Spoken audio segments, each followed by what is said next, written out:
Anyone in this world can be messed with, but absolutely do not provoke this guy. He's battled through sun and rain, day and night, enduring countless and intense battles. The moment someone charges at him, he'll immediately plant a kiss on their face with the ground, sending them straight to the altar to admire a naked chicken. He's been dubbed the Child of Death. He takes on every kind of monsoon single-handedly, fearing absolutely no one. So who is this guy? What's the deal with his journey of being reborn into the past to serve revenge to his enemies, reclaim justice, and conquer his harem of super hot, sweet, and misty girlfriends? So please, everyone, lie down with your girl Suka and get ready to watch this super explosive blockbuster that once caused terrorists to blow up the box office just to get in and see it. The world outside the Holy Orchid Mountain Range has been taken over by the demon race. The people here have had no contact with the outside world for over 100 years, and no one knows what the outside world is like. Legend says that in its heyday, mankind built a powerful empire, but it has now been almost completely destroyed and can no longer survive. This city has been able to survive the darkest times thanks to its secret location. Inside, at Holy Orchid Institute, in the beginner warrior class, all the students were present. A teacher walked in and stood on the podium. The students below looked at the beautiful, curvy teacher with their mouths watering and started gossiping eagerly. Rumor has it that this teacher comes from a divine family and is also a silver-rank spiritualist, another student asked in surprise. A divine family? As in, one of the 3 strongest families of Glory City. The teacher above began to lecture. Spiritualists and warriors are both divided into 5 ranks, namely bronze, silver, gold, black gold, and legend. Each rank is further divided into 5 stars. Unlike warriors who use their own strength, spiritualists can absorb demon spirits into their soul realm for support. In battle, they can activate demon spirit possession, making their strength far surpass that of a warrior. Just like me, my demon spirit is a scarlet flame fox. As she said this, she unleashed a powerful aura.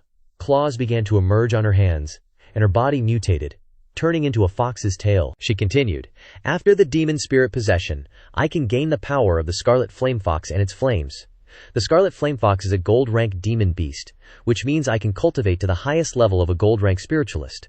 Of course, I can then replace it with a stronger demon spirit." Hearing this, the students began to stir, exclaiming excitedly, "Awesome!" But next to them, one student was silently lost in thought. Suddenly, a crack appeared outside the city walls. Then his eyes suddenly widened, filled with horror. He looked around in confusion, asking, "Where is this?" Suddenly, he looked down at his small hands and asked in surprise, "Why are they so small?" He looked up at the podium and saw the teacher displaying her mutated body, and he recognized her in shock. "She's Shen Zhu. Am I at Holy Orchid Institute?" He thought in surprise. "I was clearly surrounded by the Holy Emperor and 6 god-level demon beasts, and ultimately lost my life, but why am I back at Holy Orchid Institute? Could it be that I have been reborn?" Unexpectedly, he turned to look around and saw familiar faces. "My classmates, Lu Piao, Duze, they're all still alive." Then he looked ahead and saw the cute purple-haired girl and recognized her as Yezi Yun. His eyes suddenly welled up when he saw that she was also still alive, and he reached out to pinch his cheek to see if he was dreaming. He never expected that he could return to this time. Suddenly, he remembered the temporal demon spirit book and immediately searched his body for it, but it was nowhere to be found. He recalled that after obtaining it, he always kept it carefully hidden, and it was even soaked in his blood after many battles. It must have been that book that brought him back to this 13-year-old self. In his past life, Glory City was attacked madly by the Snow Wind demon beasts. Yi Mo, a legend-rank spiritualist, died protecting Glory City. The survivors fled back to the desert area east of the Holy Orchid Mountain Range. On that escape route, how many people were killed? The stars and moons seemed to have fallen, and everything was plunged into darkness. Under the threat of death, we relied on each other, accompanying each other in the desolate desert, living happily day by day. Of course, happiness was short-lived, and we were separated by life and death in the blink of an eye. In the end, Ni Li survived the long days traveling across the Holy Spirit continent. He traveled all over the Holy Spirit continent, met many like-minded people who resisted the demon race, learned many secrets, and also found the temporal demon spirit book. It's just a pity that the Ni Li of that year was too weak. Glory City was destroyed, his parents and everyone else died, and so did Yezi Yun. As he was dying, he seemed to have hoped to see the scene when he first met her again, if only God would give him another chance. But who knew I'd actually come back? Heaven gave me another chance. I definitely won't let Glory City be destroyed again. If Glory City hadn't been destroyed, Ye Ziyun, as the City Lord's daughter, would never have liked a loser like me. But now that I'm reborn, none of that matters. Even though Neely's talent is low, With the knowledge from my past life, and the cultivation from the temporal demon spirit book, improving my talent will be a piece of cake. The green-haired dude next to me saw me grinning and asked, confused, "What the hell are you smirking about?" I grabbed his neck and said gleefully, "Nothing, bro. Meeting you is awesome." The green-haired dude went berserk and yelled, "Who's your bro, you perverted weirdo? Let me go." I just kept smiling friendly-like, "No matter what you think, in my heart, you're my bro." That attitude stunned Lu Piao for a sec. Then he blurted out, "He's a total freak." Giving me a side-eye, he said, "I know you're probably from one of the big families here, but I'm telling you, don't go after that girl." Looking at the purple-haired girl, he continued, "Her status is super high and mysterious. I heard the headmaster himself arranged her dorm when she enrolled." I declared flatly, "She's my girl," I then thought. "That little brat Ziyun, I wonder when she'll become a beautiful, gorgeous woman." I smiled slightly, thinking, "I'll grow up with you." The girl on the side got worried because I was staring at her. "This dude's been staring at me this whole time. If he dares to mess with me, he's gonna regret it." At this moment, the guy sitting next to Ye Ziyun also noticed that I was checking out the girl next to him. He glared back at me with a murderous look. I suddenly remembered he was Shen Yu. He's the son of one of the 3 most powerful families here, and the genius of his generation, Shen Shu, is his aunt. In my past life, he was madly in love with Ye Ziyun. I heard they were engaged before Glory City was attacked. In terms of family background, they were a perfect match. If Glory City hadn't been attacked, they definitely would have gotten married. But when Glory City was attacked, the sacred families betrayed Glory City and abandoned the city lord. The worst part is that Ye Ziyun probably has a good impression of Shen Yu right now, and doesn't like me, maybe even sees me as just some normal student with nothing special about it. Suddenly, memories from my past life flooded back, remembering the scenes of them together and the scene of Ziyun's death. I couldn't help but smile slightly. Secretly thanking the temporal demon spirit book for giving me the chance to pursue her again, Ziyun glanced over and thought, "What a weirdo." At this moment, Shen Shu looked at the student, thinking, Ye Ziyun is the daughter of the city lord, the granddaughter of the legendary demon spiritist Ye Mo, and she's also condensed the Saiyan soul realm. She's an extremely rare genius. If Shen Yu can marry Ye Ziyun, he'll have a voice among the sacred families in Glory City. At this moment, she also stopped her cultivation technique, and the fox ears disappeared, her body returning to its original form. She continued teaching, saying, "For the next 2 years you will all be my students. Although the academy has rules that all students are equal, I can't help but tell you a cruel truth. There is no such thing as equality in this world. You'll understand these words when you grow up. You can't live in your fairy tale world forever." Glory City is the only city that survived the darkest period. We are the survivors of Glory City, and there are 2 most powerful forces, warriors and demon spiritualists. Moreover, only one powerful demon spiritualist is chosen from thousands, even tens of thousands, of the strongest warriors. Demon spiritualists are the most noble beings today. Glory City only has a few thousand demon spiritualists. We are all protectors of Glory City. Warriors and demon spiritualists are divided into bronze, silver, gold, black gold, and legend. The higher the level, the stronger the power. In a family, having a gold-ranked demon spiritualist is considered a noble family, and having a black gold-ranked demon spiritualist is considered a powerful family. To become a peak family, you need to have 3 black gold-ranked demon spiritualists or 1 legend-ranked demon spiritualist. Among the 36 of you, some are commoners and some are from noble backgrounds. Although you have the same starting point, your status is different. I hope you're all smart kids who know their place. A commoner will always be a commoner. It's impossible for you to become nobles, so don't hope for a chicken to become a phoenix. Even among the nobles, there are huge boundaries, and no one can cross those boundaries. I felt uncomfortable hearing this. But when I looked over at Duze, who was feeling guilty and trembling with anger, I remembered Duze from my past life. Although his family background wasn't noble, he worked incredibly hard in his past life. He didn't have the support of his family, nor did he have amazing talent. He only relied on his own strength to become a gold-ranked demon spiritualist. The night before Glory City was destroyed, many nobles were thinking about how to escape, but a commoner like Duzi fought to the end for Glory City. Fighting to the end. Looking up at Shen Shu in front of me, I remembered that the first ones to run away were you sacred families. Thinking of this, I was itching to speak. I raised my hand and announced, "Teacher Shen Shu, I have a question." She looked at me with disdain, thinking, "This kid's been eyeing Ye Ziyun, and now he's coming after me." She asked sternly, "What is it?" I asked. Teacher Shen Shu said that Glory City is the only city that survived the darkest period. We are the last survivors. What proof is there of this? May I ask? Teacher Shen Shu, have you ever left the Saint Ancestor Mountains? cross the endless desert, the extremely poisonous deep forest, the blood moon swamp, the eternal sacred heaven, the Z mountain range, the northern heaven snow plains. This question made her frown as she asked, "What's the Z mountain range, the northern heaven snow plains? I've been in Glory City since I was born. How could I have gone to those places?" I smirked and said, "Haha. If you've never been there, how can you be sure there's no one else?" This logical question made the whole class buzz. Even Ziyun looked at me, and that Shen Yu was glaring at me with a murderous look. Shen Shu, annoyed at being led around by the nose by some punk, scoffed. "So what, do you have any proof someone's even there?" Neely grinned smugly.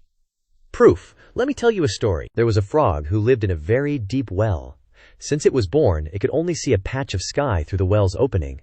So, it said the sky was only that big." But is the sky really only that big? That's why we call it a frog in a well. The students burst out laughing, unable to stop themselves. "That's a frog in a well, haha." Shen Shu's blood rushed to her head as the kid mocked her. Ziyun, on the other hand, smiled, thinking, "This Ni Li is really something." Ni Li turned and saw Ziyun looking at him, so he winked. Acting cool, Ziyun, flustered, quickly turned away. Lu Piao, seeing this, gave a thumbs up. This dude's hitting on the teacher, and even flirting with Ye Ziyun. Ni Li's got balls. Ni Li then added another question. "Teacher Shen Shu, I have another question. You said commoners will always be commoners, but I doubt that. Wasn't Great Master Ye Mo of the Tale of a Demon Spiritist just a commoner when he was young? Don't you even know that?" The whole class seemed enlightened, and suddenly remembered the old man with the long beard, exclaiming, "Great Master Ye Mo! That's right, Great Master Ye Mo was just an ordinary person back then." Shen Shu blankly replied, "In the past few hundred years in Glory City, only Ye Mo reached the peak." Ni Li scratched his head and laughed. "Didn't you say it was impossible? Why are you contradicting yourself? Great Master Ye Mo is a prime example. No matter your background, no one can predict the future. Nothing is impossible if you put your heart into it." Shen Shu was speechless, lectured by a kid. The people in the class looked at Ni Li with different eyes. Shen Shu angrily yelled, "Smooth talker! You think saying that will change the cruel reality? You only see Great Master Ye Mo, but you don't see the tens of thousands who can't even become warriors. Ni Li, you're considered a descendant of the aristocracy, yet you don't know your place. I really want to see what your talent is." Saying this, she opened the scroll to see Ni Li's information. "He is currently a Red Soul C. Current Soul Force is level 5, Strength is 21. She mocked. "With your talent, the highest you'll ever reach is Bronze Rank Warrior. Becoming a Demon Spiritist is impossible. Worse than even commoners. No wonder you talk like this. Just trying to hide your own mediocrity." Shen Yu sneered, thinking, "With such poor talent, he's only fit to live the lowest life in Glory City. If it weren't for Ye Ziyun, I would never sit in this class.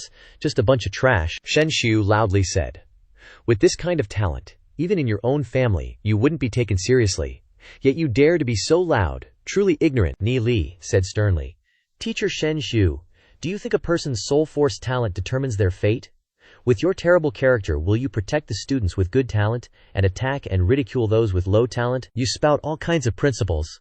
But isn't it just to hide your terrible character?" These words were like a bucket of cold water thrown on her face, and she yelled in frustration, "Shut up! Who do you think you are, being so disrespectful to your teacher?" Ni Li pouted, "I'm ashamed to have a teacher like you." I'm sure many students from humble backgrounds in this class will achieve success far beyond your imagination. You've decided not to teach them, and instead deliberately attack and satirize them. Even though my talent is low, so what? One day I'll become a legendary demon spiritist like Great Master Ye Mo, and what's more, I'll marry the most beautiful girl in Glory City, he declared bluntly, and turned to look at Ziyun, making her blush shyly. Shen Shu burst out laughing. "Haha, this is the funniest joke I've ever heard. A guy with only a Red Soul C loudly says he'll become a legendary demon spiritist like Great Master Ye Mo. You think success is based on confidence? Ridiculous," she continued. "Instead of standing there and bragging, I think you should obediently study," Ni Li replied. "I know you're laughing at me, but one day I'll use the truth to shut your mouth. High or low talent cannot determine someone's success. Overcoming the weak, man will conquer the heavens. We cultivators are already challenging the limits. This is fundamentally going against reason. Without the will to strive, without courage, no matter how high your talent is, it's just trash. Teacher Shen Shu, how about we make a bet?" she arrogantly asked. "What bet?" Ni Li said. "I bet I can reach bronze rank demon spiritist in 2 months. If I don't, I'll drop out, but if I do, you automatically resign." "How's that?" Everyone in the class was shocked. Then she laughed loudly. "Haha, that's really ridiculous. I didn't expect you to be so loud. Do you really think you can do that in 2 months? Ni Li challenged. "Dare to bet?" Shen Xiao replied. "If that's the case, then what do I have to be afraid of? I don't believe a conceited fool like you can do it. Who do you think you are, daring to say such things? with no one else in your eyes. For the next 2 months, you can go sit in the back row and listen to the lectures. Ni Li stepped out from the desk and said, "If you've agreed to this bet, then don't regret it." She said, "Me regret? How ridiculous. Don't come crying and begging me then." The other students, seeing Ni Li standing at the back of the class, mocked. Future legendary demon spiritist is being punished to stand, haha. So he's also scared of getting expelled, huh? Wasn't he all cocky just now? Suddenly, Duzine didn't say anything, stood up, and thought, Ni Li can be considered a descendant of a prominent family. Yet he's willing to be punished for the sake of the commoners of the battleground. How can I just sit here? In a flash, he was standing next to Ni Li, making the latter smile. Seeing this, Shenju glared and said, "If you also want to stand as punishment, then you two can stand together." Unexpectedly, another person came over. It was Lu Piao. The three of them lined up together. Ni Li turned and asked, "Haha, what are you doing here too?" Lu Piao replied, "I was bored sitting. Can't I stand for a bit to cool off?" Ni Li burst out laughing. "Haha, suit yourself." Suddenly, a few others stood up and said, "Hey, this kid risked it all to defend us lowlifes." Turning to Ni Li, he said, "Looks like he's trustworthy, haha, I'll support him all the way." After that, the squad stood behind the class with Ni Li. He thought to himself, "Not bad, at least I have these brothers standing here with me." Seeing Ni Li's defiant expression left Shenju speechless, but he still had to start the lesson, so he said, "Let's start the lesson." The results of the Soul Force test for the students in the class are out. Among all those sitting here, Ye Ziyun has a sky blue Soul C with a Soul Force of 86. Shen Yu and Zhao Ning'er have a green Soul Force with a Soul Force of 78 points. They'll soon reach the Bronze Rank 1. Congratulations, everyone. The other students were shocked and started discussing. A sky blue Soul C with a Soul Force of 86. With such talent, she might even become a legendary demon spiritualist. They admired, "I can't believe there's someone so outstanding in our class." At this moment, Ni Li looked at Xiao Ning'er and remembered. She's the daughter of the Xiao family, one of the 10 great families. Her talent and soul force is second only to Ye Ziyun. In the previous life, she even reached silver rank 5 demon spiritualists, and along with Ye Ziyun, they were known as the most dazzling twin stars among the young demon spiritualists. It's just that back then, the Zhao family, wanting to curry favor with the 3 major peak families, forced Zhao Ning'er to marry someone from the sacred family. Capturing Shen Yu's brother, Zhao Ning'er refused at all costs, and finally severed ties with her family, alone entering the deep black magic forest within the Shengzu Mountains, and from then on there was no news of her. Ni Li thought to himself, "If I have the chance, I must help her." Suddenly, Shen Xu announced, "In 2 months, there will be an exam for martial artists and demon spiritualists. I hope that by then, some of you will become bronze rank 1 martial artists or demon spiritualists. Whether it's me or the Holy Orchid Institute, we'll be very proud of you," Du Ze reminded from below. Ni Li, "Only by reaching a strength of 100 can one become a bronze rank 1 martial artist. And likewise, only by reaching a soul force of 100 points can one become a bronze rank demon spiritualist. This is just the basics. But many people never achieve that strength in their entire lives. Being able to lift a 50-kilogram rock and break a thick tree trunk with one punch is how you achieve bronze rank martial artists. And demon spiritualists are even harder. The Soul Sea is divided into red, orange, yellow, green, blue, sky blue, and purple. Ordinary people only achieve red, and cultivating the Soul Sea is extremely difficult. Those with an orange or yellow Soul Sea are suitable for cultivation, but those with a green or even blue Soul Sea are already geniuses. In the class, everyone whispered to each other. In the past half year, there are probably only 3 people who can achieve bronze rank 1 demon spiritualist. By then, they can enter the official martial artist class or demon spiritualist class. Shen Yu thought to himself. As a descendant of the sacred family, I've been enjoying spiritual herbs since I was young. My level of cultivation has already surpassed those of my peers. Reaching a soul force of 100 in 2 months is simple. Just wait and see in 2 months. Only I am worthy of Ye Ziyun. What's that brat Ni Li? Daring to bet with her so loudly she's really arrogant, he thought. Is achieving bronze rank 1 easy? A waste with only a red Soul Sea is acting so cocky. Shen Zhu glanced at Ni Li sarcastically and said, "As for those who boast about achieving bronze rank 1 demon spiritualist in 2 months, I also want to see if he can do it." Meanwhile, he snickered to himself. 2 months seems a bit long, right? So he acted nonchalant, causing Lu Piao to turn and ask, "Ni Li, do you like Ye Ziyun?" He bluntly said, "That's right." Making Lu Piao stunned like a vegetable, he sighed and said, "Ye Ziyun is indeed very beautiful. As bros, I won't compete with you, but as your brother, I can't help but remind you, her status is too high. She's not a suitable match for us," Du Ze said annoyedly. Can you two be a bit more realistic? Ye Ziyun is a genius. She's about to become a bronze rank 1 demon spiritualist, and in 2 months she'll enter the official demon spiritualist class. She'll achieve even greater things in the future. By then, whether she remembers who you two are is already a problem. So what I hate about you descendants of noble families is this. Always thinking about girls, and not training at all, Lu Piao quickly retorted. What do you mean all day? You're slandering me. I've always wanted to cultivate diligently. I only think about girls for half a day. This made Du Zhen speechless, not understanding what kind of people he was friends with. He whined and complained to the heavens, then advised Ni Lina to stop chasing girls and focus on his cultivation. He chuckled lightly, saying with certainty, "Don't worry, I know what I'm doing. If I want something done, I'll make it happen." Du Zi immediately chimed in. "No matter what you do in the future, we'll support you," Ni Li declared grandly. "Du Zhen, Lu Piao, I will definitely help you both become the strongest spiritualists in Glory City." Lu Piao waved his hand, saying, "Nah, I only have a red soul realm. With the help of elixirs from my family, becoming a martial artist is easy, but becoming a spiritualist is too hard." Du Zhen said, "What's the point of becoming a martial artist? The higher the realm, the harder it is for martial artists to cultivate. Even at the same level, martial artists are no match for spiritualists. On the battlefield, a legendary martial artist is still no match for a black gold spiritualist.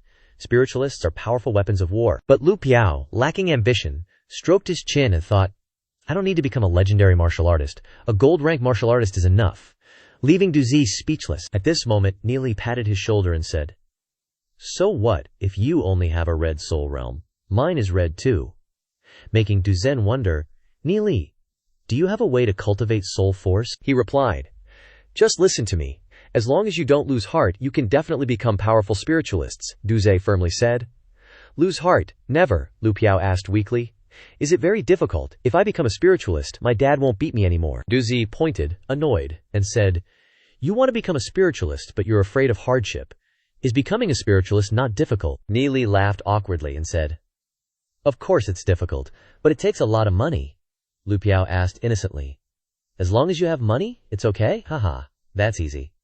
I've saved 2,000 spirit coins in the past 3 years, which is enough for an average person to live on for a year. If I can become a spiritualist, I'll give it all to you." Ni Li smiled faintly after hearing this, saying, "What is 2,000 spirit coins? Of course it's not enough. You'll need at least 1 million, or even 10 million. Hearing this terrifying number, his 2 poor friends, Du Zi, were shocked, and their faces turned dark. Ni Li's family, the Tianhen family, is just an ordinary noble family. The family only has the patriarch, Ni Yun, who is a gold-ranked spiritualist. The annual profit is 600,000 spirit coins, of which 300,000 is spent on tuition fees for their children to study at the Holy Orchid Institute. Sometimes, they even have to sell the family's assets to maintain it. Even so, they always send their children to study at the Holy Orchid Institute. Only by making the next generation more outstanding can the entire family rise up. Finally, the class was over, and the students happily ran home. Ni Li was the same. He strolled down the street with his friends, the sound of hawkers selling their wares ringing in his ears. The students stopped in front of the latest bronze armor, engraved with frostwind flowers, which everyone liked, but it cost as much as 60,000. This price made the young man gape. "That's so expensive." Making the seller annoyed, "It's engraved with frostwind flowers. It's made from the spirit and demon blood of the frostwind demoness, and that frostwind demon beast was still very young when it was killed.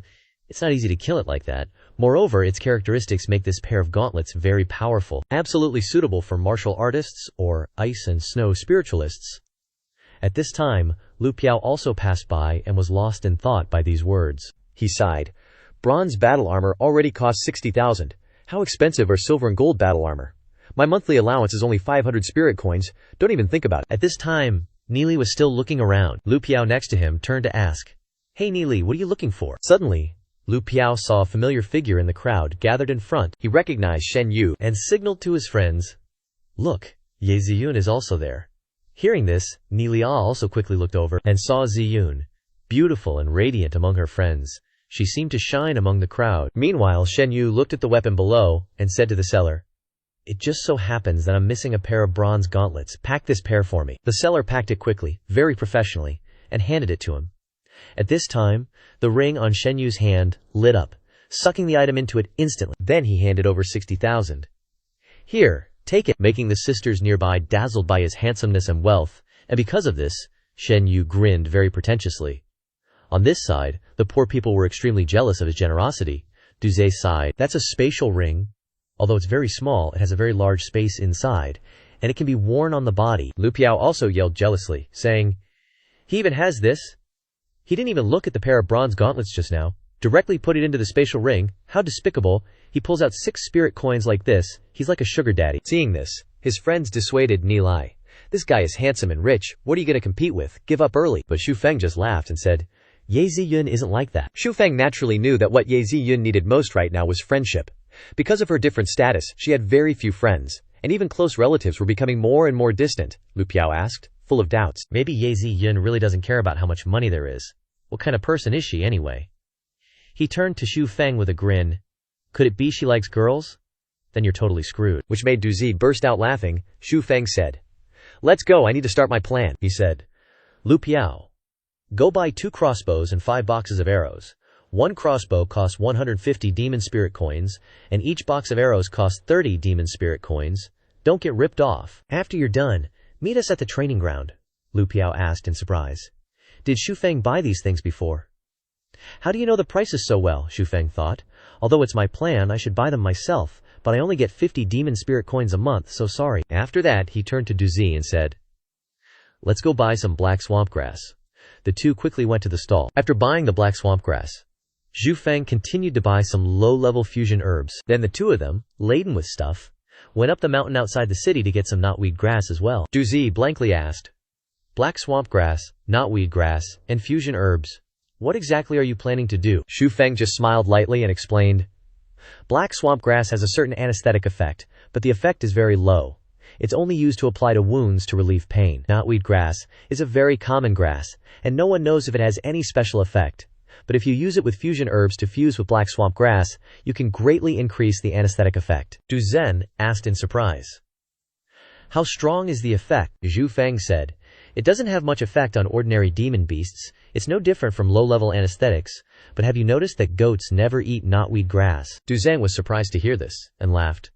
"Why goats, Xu Feng? Could it be that you're a spiritual alchemist?" Xu Feng had been to the extremely poisonous deep forest before and learned some alchemy methods from the natives living there. Those people who dealt with poison every day and had to deal with the attacks of extremely poisonous demon beasts were the real spiritual alchemists, and the spiritual alchemists of Glory City were too poor. In Xu Feng's eyes, he thought to himself, if I were to compare myself with the spiritual alchemists of Glory City, I would be among the top. Soon the sky turned dark. Xu Feng had created 6 bottles of medicine and said, "It's time to go to the training ground. Lu Piao must have been waiting for us for a long time." Immediately, the two quickly arrived in front of the huge gate. Du Zhen looked at the gate and immediately sighed. "It's so tall.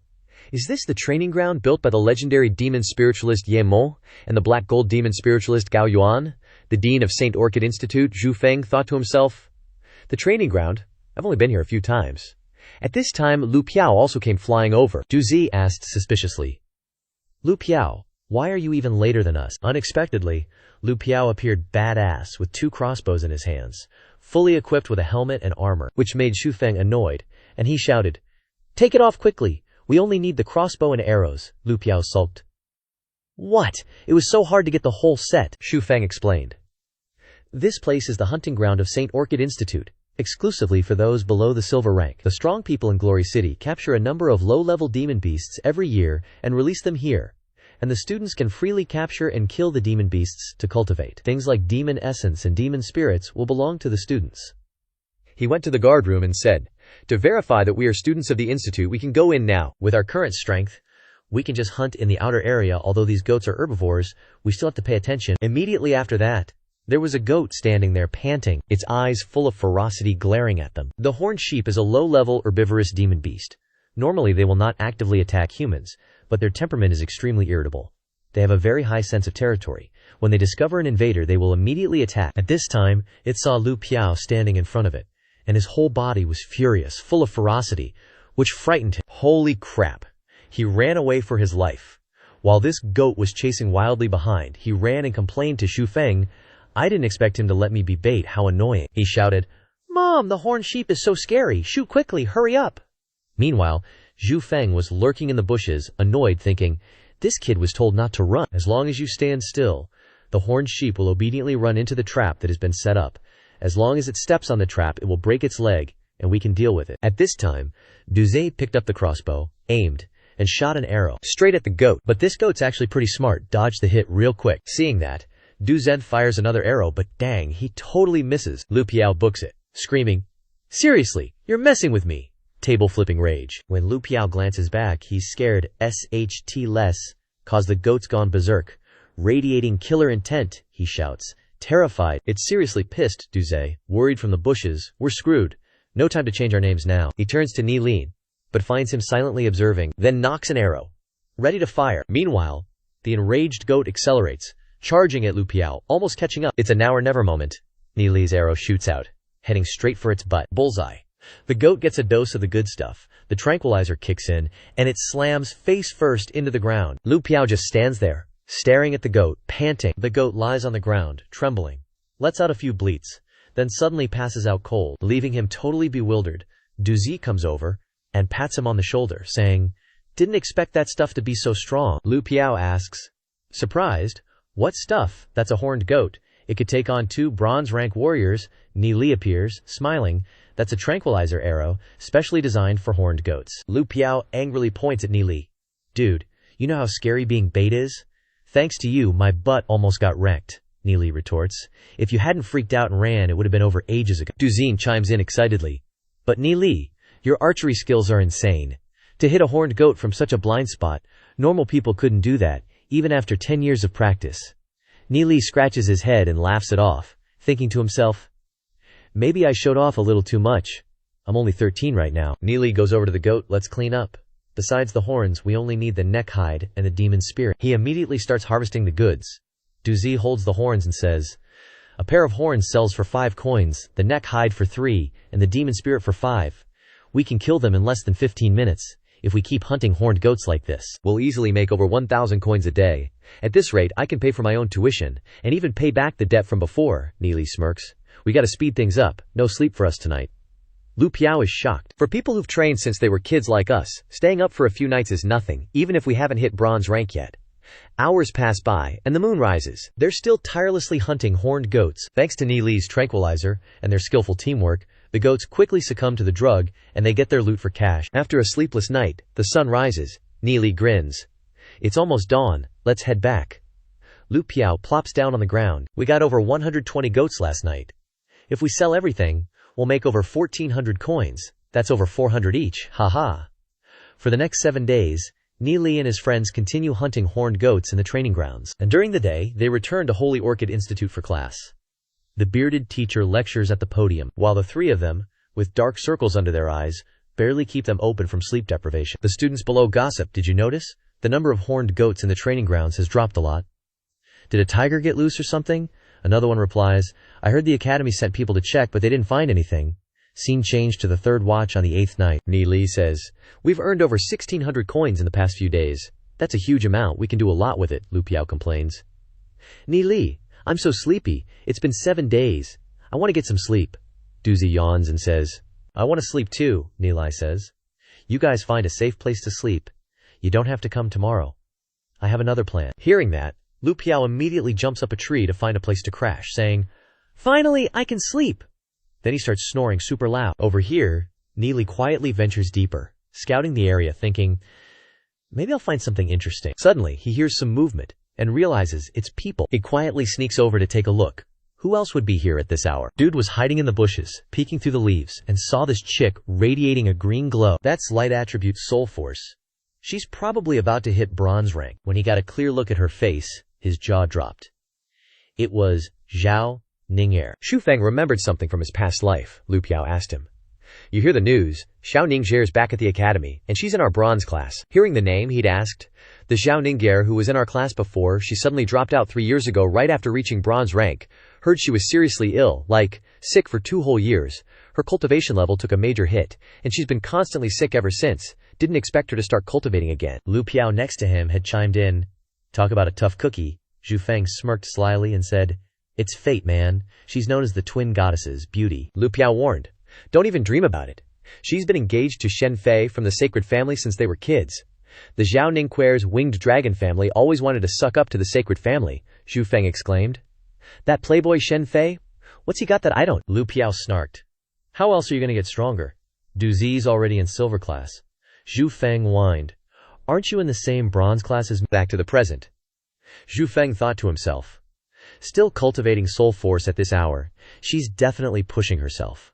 Which also means that sickness of hers is about to flare up. If I know about it, I can't just ignore it. If she keeps training like that, she's gambling with her life.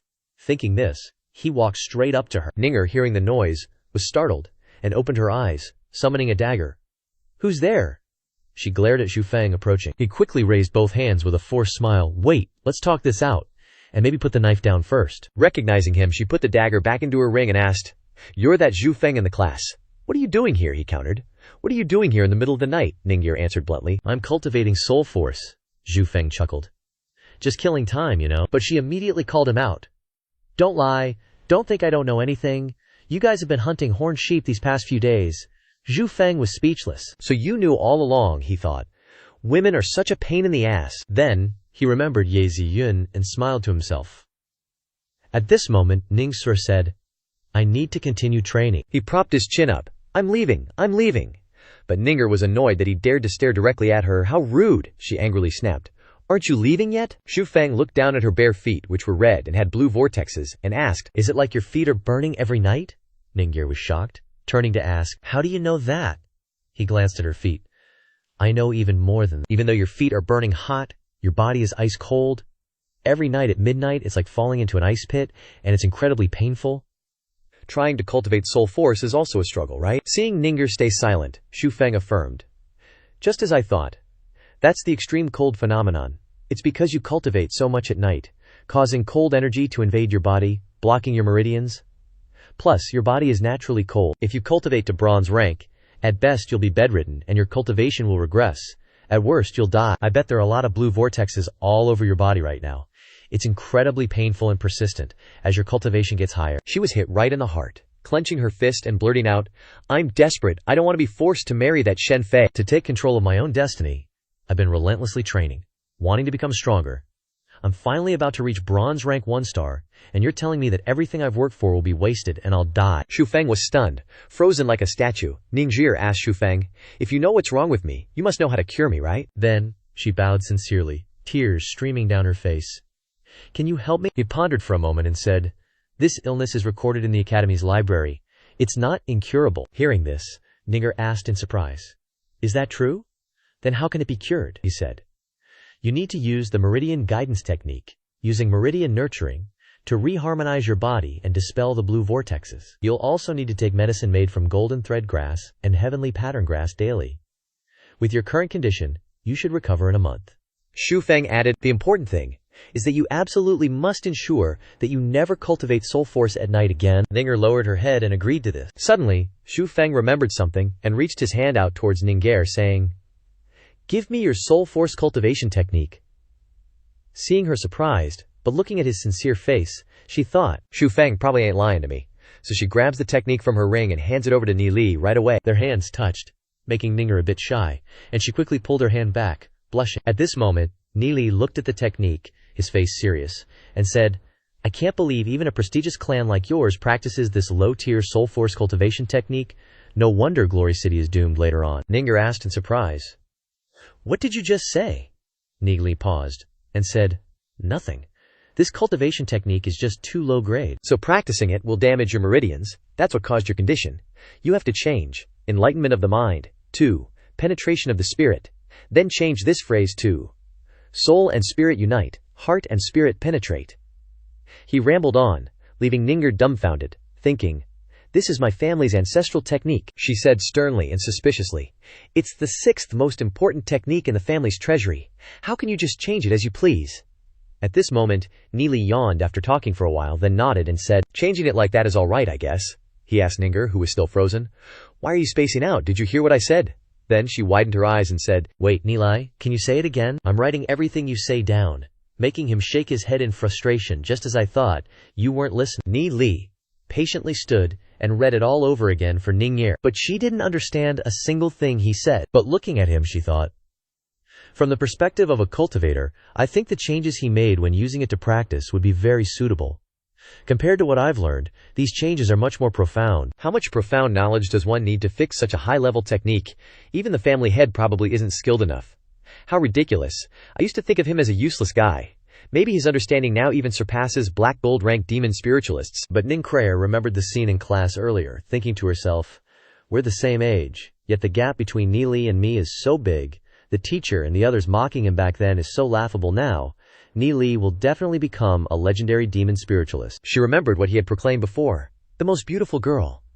Suddenly thinking of Ye Ziyun, Neely suddenly asked, hey, I've said everything, what are you thinking about? You didn't zone out again, did you?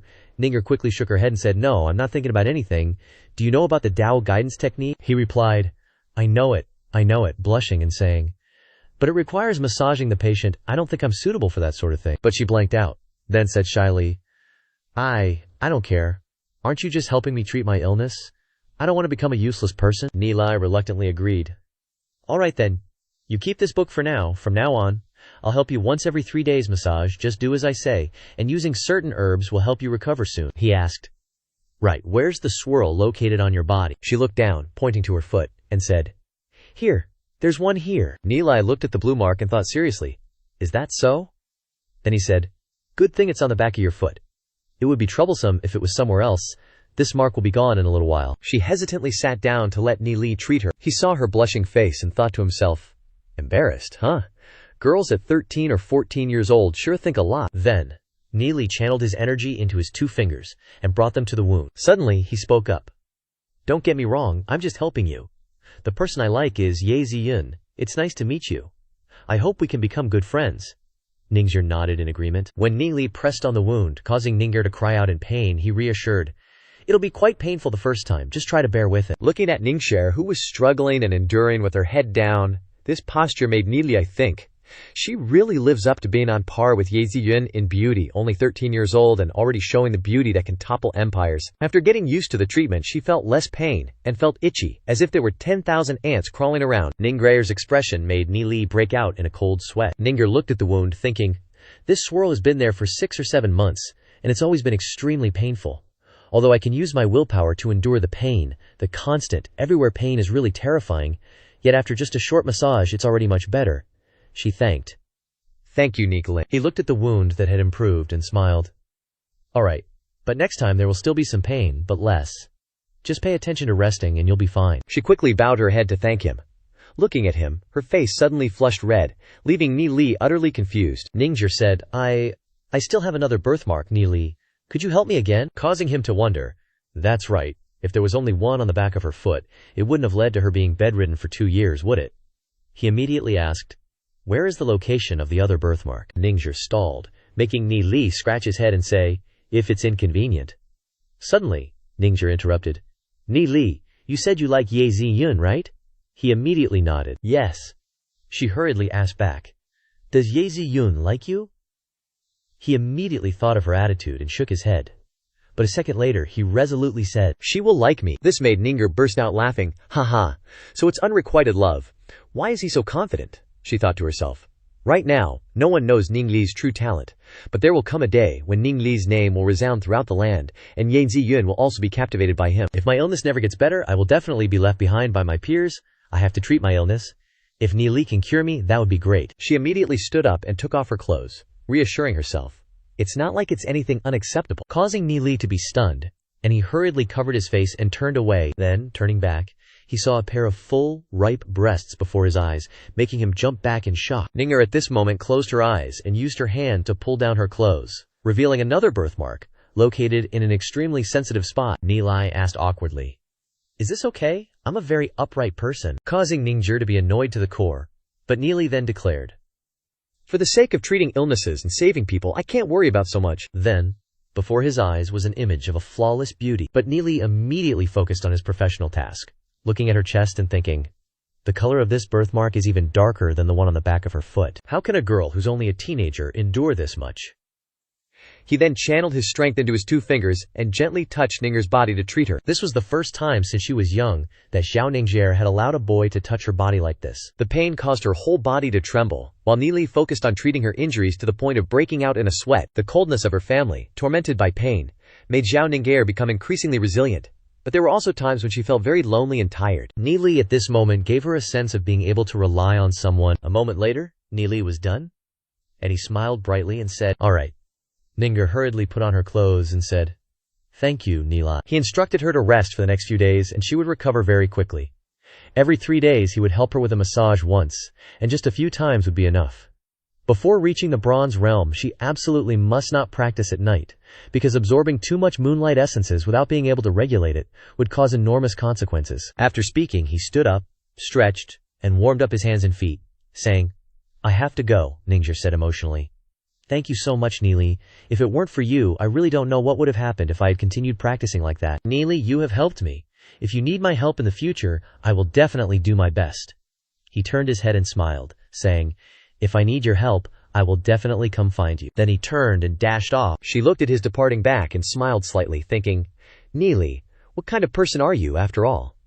Then she also turned and left. The next morning, when the sun rose and the little birds chirped merrily on the branches, all the students quickly dragged their asses to school. In class, everyone was gathered together to practice bullshitting. Shen Gong Lu Piao frowned and said, Today is Miss Shen Shu's class, and we're being punished to stand again.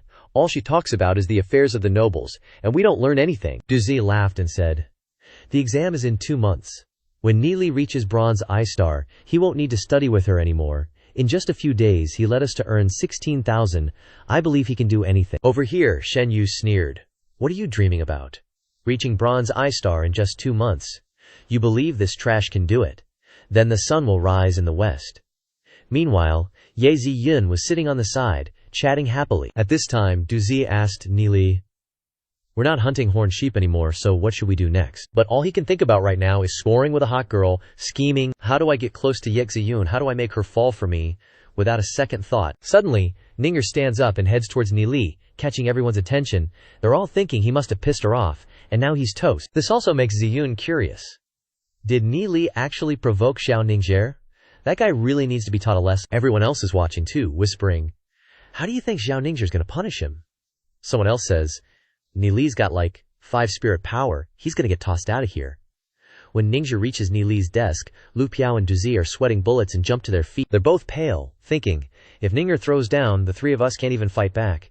What the hell did Neely Li do this time? Meanwhile, Neely's totally chill. He sees Ningxia and waves, but he's still kinda awkward about yesterday. Out of nowhere, Ningxia pulls out a lunchbox, saying, This is my breakfast. I wasn't sure what you liked, so I made a few different things. Everyone's jaw drops. They're totally stunned. Lu Piao squints, thinking, is this a breakfast attack? Then it clicks for him, and he looks up to see every eye in the class glued to them. His jaw hits the floor, and he lets out a silent scream. Everyone around them is speechless at the sight. The guys in the class start freaking out. No way the goddess Zhao is giving that loser breakfast. Is it because of the face-in-the-wall punishment for talking back to the teacher? I want to talk back to the teacher too. Another guy's like, no way, man. Shen Yu's eyes are wide with confusion, thinking, what's going on? Why does Xiao Ninger like that trash? And she's making the first move. Isn't she engaged to my brother? Ye Ziyun's also shocked, thinking, that's weird. Why is she going after a guy like that? Meanwhile, Xiao Ningxia asks softly, can I sit here and eat with you? This makes all the guys jealous, sending death glares at Nilai, saying, just say yes, man, which makes him nod dumbly. Ninger shyly sits down next to Nili. The lunchbox opens up to reveal a bunch of beautifully arranged and varied dishes. Ninger turns to Lu Piao and Du Zi. You guys can eat with us too. The 2 of them are so touched, they could cry at being called by the goddess. Lu Piao immediately grabs a handful of food and shoves it in his mouth, and Du Zi yells, use chopsticks, dude! They all eat breakfast together, laughing and having a good time. After eating, Ningxia goes back to her seat. Lu Piao asks Nili, since when did you get the goddess Ningxia like that? Spill the beans. Nili denies it, saying, nah, we're just regular friends. Lu Piao scoffs. Not buying it, Du Xin chimes in. Regular friends who bring you breakfast. Nili rests his chin on his hand, saying, maybe she needs me to help her with something. Then he gets up and heads to the back of the class, saying, quit making a ruckus. Class is starting. We're gonna get stuck facing the wall. At this moment, his annoyed gaze shifts towards the podium, where Shen Shu walks in looking pretty chill. She tells Neely's group to get back to their seats, thinking, we got a big shot visiting today. This makes Neely's crew wonder, as they go back to their seats. What's up with the weather change? Are we not getting facing the wall duty? Did something good happen? While Neely and the gang are curious about Shen Shu's attitude, a bunch of old geezers with beards walk into the classroom and sit at the back to observe. Shen Shu starts the lesson, saying, today we'll be talking about inscription patterns. Whether you're a demon spiritualist or a martial artist, inscription patterns are super important. There are 2 types of inscription patterns, chi patterns and battle patterns. Chi patterns are engraved on battle armor and weapons, increasing their power, especially for demon spiritualists. Using weapons and armor with inscribed Q patterns can give you power beyond your limits. As for battle patterns, they're printed on scrolls. Using your soul force to activate them can unleash massive combat power. Inscription patterns are the crystallization of ancient wisdom, passed down since the Snow Wind Empire, gradually perfected over thousands of years. But during the Dark Era, when human civilization was destroyed, Glory City can only use a small portion of the remaining inscription patterns. There are 3 types of civilizations: Snowwind inscriptions, Sacred Fire inscriptions, and Warwind inscriptions. And they're divided into Snowwind Fire and non-attribute types. Shen Zhu says, "Now let's talk about Q patterns first." At this moment, the vice principal of Holy Orchid Institute, named Ye Sheng, strokes his beard, saying, "The descendants of the divine families, their knowledge is quite good. Enough to teach these kids." The dark-skinned guy next to him, a professor at Holy Orchid Institute named Lu Ye, chimes in, "There are some pretty good kids in this class too, whether it's Ye Ziyun, Shen Yu, or Zhao Ningye." Zhu Sheng turned to the dude with the many whiskers next to him and asked, "What do you think?" The old guy just nodded slightly. Seeing this, Lu Ye wondered, what's with this old codger? Ignoring Deputy Dean Xu Sheng like that, is he even more important than the dean? Returning to Shen Shu's side, she continued lecturing, saying, "First, I want to talk to you about the Saint Flame inscriptions. When it comes to researching Saint Flame inscriptions, the Sacred Family are the ultimate OGs. There are a total of 66 basic Saint Flame inscriptions. For example, this one here is a Scarlet Blaze Inferno inscription. It's an inscription created by the first family head of the Sacred Family, the strongest bronze-level inscription. It's composed of 36 basic inscriptions, making it the most complex bronze-level inscription. Now let's talk about the 36 basic inscriptions." At this moment, Ni Li sighed, thinking, there are clearly over 600 basic Saint Flame inscriptions. Ni Li had traveled the continent, mastered 7 languages, and cultivated in the temporal demon spirit book space for over 100 years. Naturally, his knowledge far surpassed Shen Shu's. He face-planted on the desk, thinking, 7 days without sleep, guess I'll catch some Z's. Zhu Sheng, seeing Ni Li sleeping, frowned. Sleeping at the start of class? He's embarrassing the academy. Good thing the big shot didn't say anything. Lu Ye looked down and added, "He's just a beginner martial artist student. Can't blame him too much. I'll definitely tutor him later. Parents pay good money for their kids to study here, and he just comes to sleep." Xu Sheng nodded in agreement. Shen Shu looked down, annoyed, thinking, "Ni Li, it's you again. You're not taking me seriously. Even with the big shot present, you dare to doze off." Irritated, she called out Ni Li's name. He was mumbling in his sleep, drool dripping from his mouth, then looked up, asking, "What's up?" making Shen Shu furious. The other students laughed, thinking Ni Li was in deep trouble this time. Shen Shu walked down to Ni Li, scolding him, "Daring to sleep in class? Do you understand everything I'm teaching?" But he answered bluntly, "Yep," making Shen Shu snap, saying, "All right then. Tell me about this inscription." He calmly looked up and replied, "This is a low-level fire-type inscription, barely bronze level. It's made up of 38 basic inscriptions, weak as hell, but it's all right for boiling water." Hearing this, the whole class burst out laughing, saying, "That's hilarious. He's totally clueless. It's clearly 36 basic inscriptions, and he says the Scarlet Blaze Inferno inscription is for boiling water. Haha," Shen Yu thought angrily. He dares to say our family's ancestral inscription is for boiling water. Beside Ning Er, she wondered, Ni Li was clearly so talented. Why is he hiding it? Meanwhile, Lu Ye laughed heartily. Suddenly, Xu Sheng said sternly, "Nothing to laugh about. The Scarlet Blaze Inferno inscription is indeed made up of 38 basic inscriptions, but for what you guys know, saying 36 isn't wrong." Suddenly, Shen Shu on the platform sneered, saying, "Know-it-all?" Xu Sheng asked, puzzled. "When you research inscriptions to a certain level, you'll see that 2 of the inscriptions in the Scarlet Blaze Inferno are combined from 2 other basic inscriptions. How could this student see that? Did he just guess?" Ni Li, hearing this, pointed out, "Those 2 inscriptions are originally recorded in the 7th volume of the Thunderfire Codex, composed of 60 inscriptions, which are quite complex. But some dumbass reduced the number in the Thunder system, changing a few strokes to create this Scarlet Blaze Inferno inscription that's neither here nor there. It has practically no combat power." The other students were stunned, not understanding a thing. Shen Shu yelled angrily, "There's no such thing as the Thunderfire Codex in this world." Ni Li mocked, "Shen Zhu, so knowledgeable, if you haven't read it, it doesn't exist." Suddenly, a student said, "Thunderfire Codex, I think I borrowed a volume from the library. I'm carrying it with me." Hearing this made Shen Shu's face darken. The student quickly opened the book to investigate, saying, "This is a transcribed version. Only 1 volume is translated. The others are written in the Snowwind Empire's language. Because I couldn't read it, I just kept the book and forgot to return it." The silver-bearded elder below glanced over. Tell Xu Sheng to quickly send someone to retrieve a volume of the Thunderfire Codex. He immediately ran off. Over here the student was also searching the book, opening to the 7th volume of the Thunderfire Codex, but was dumbfounded as the book was full of ancient Snow Wind Empire text, so he couldn't read a thing. Shen Shu said sternly, "Perhaps you just glanced at this book and claimed the Scarlet Blaze Inferno came from it. You ignorant fool. How can the sacred family allow you to humiliate us like this? If we can't find it, I'll take you to the Hall of Talents and accuse you of slander." Ni Li chuckled. "Shen Shu, isn't it too early to say all this?" Then he turned to said, "Yuan Zhao, can you turn to page 30 of volume 7 and look at the 6th image on that page?" Then he looked at her.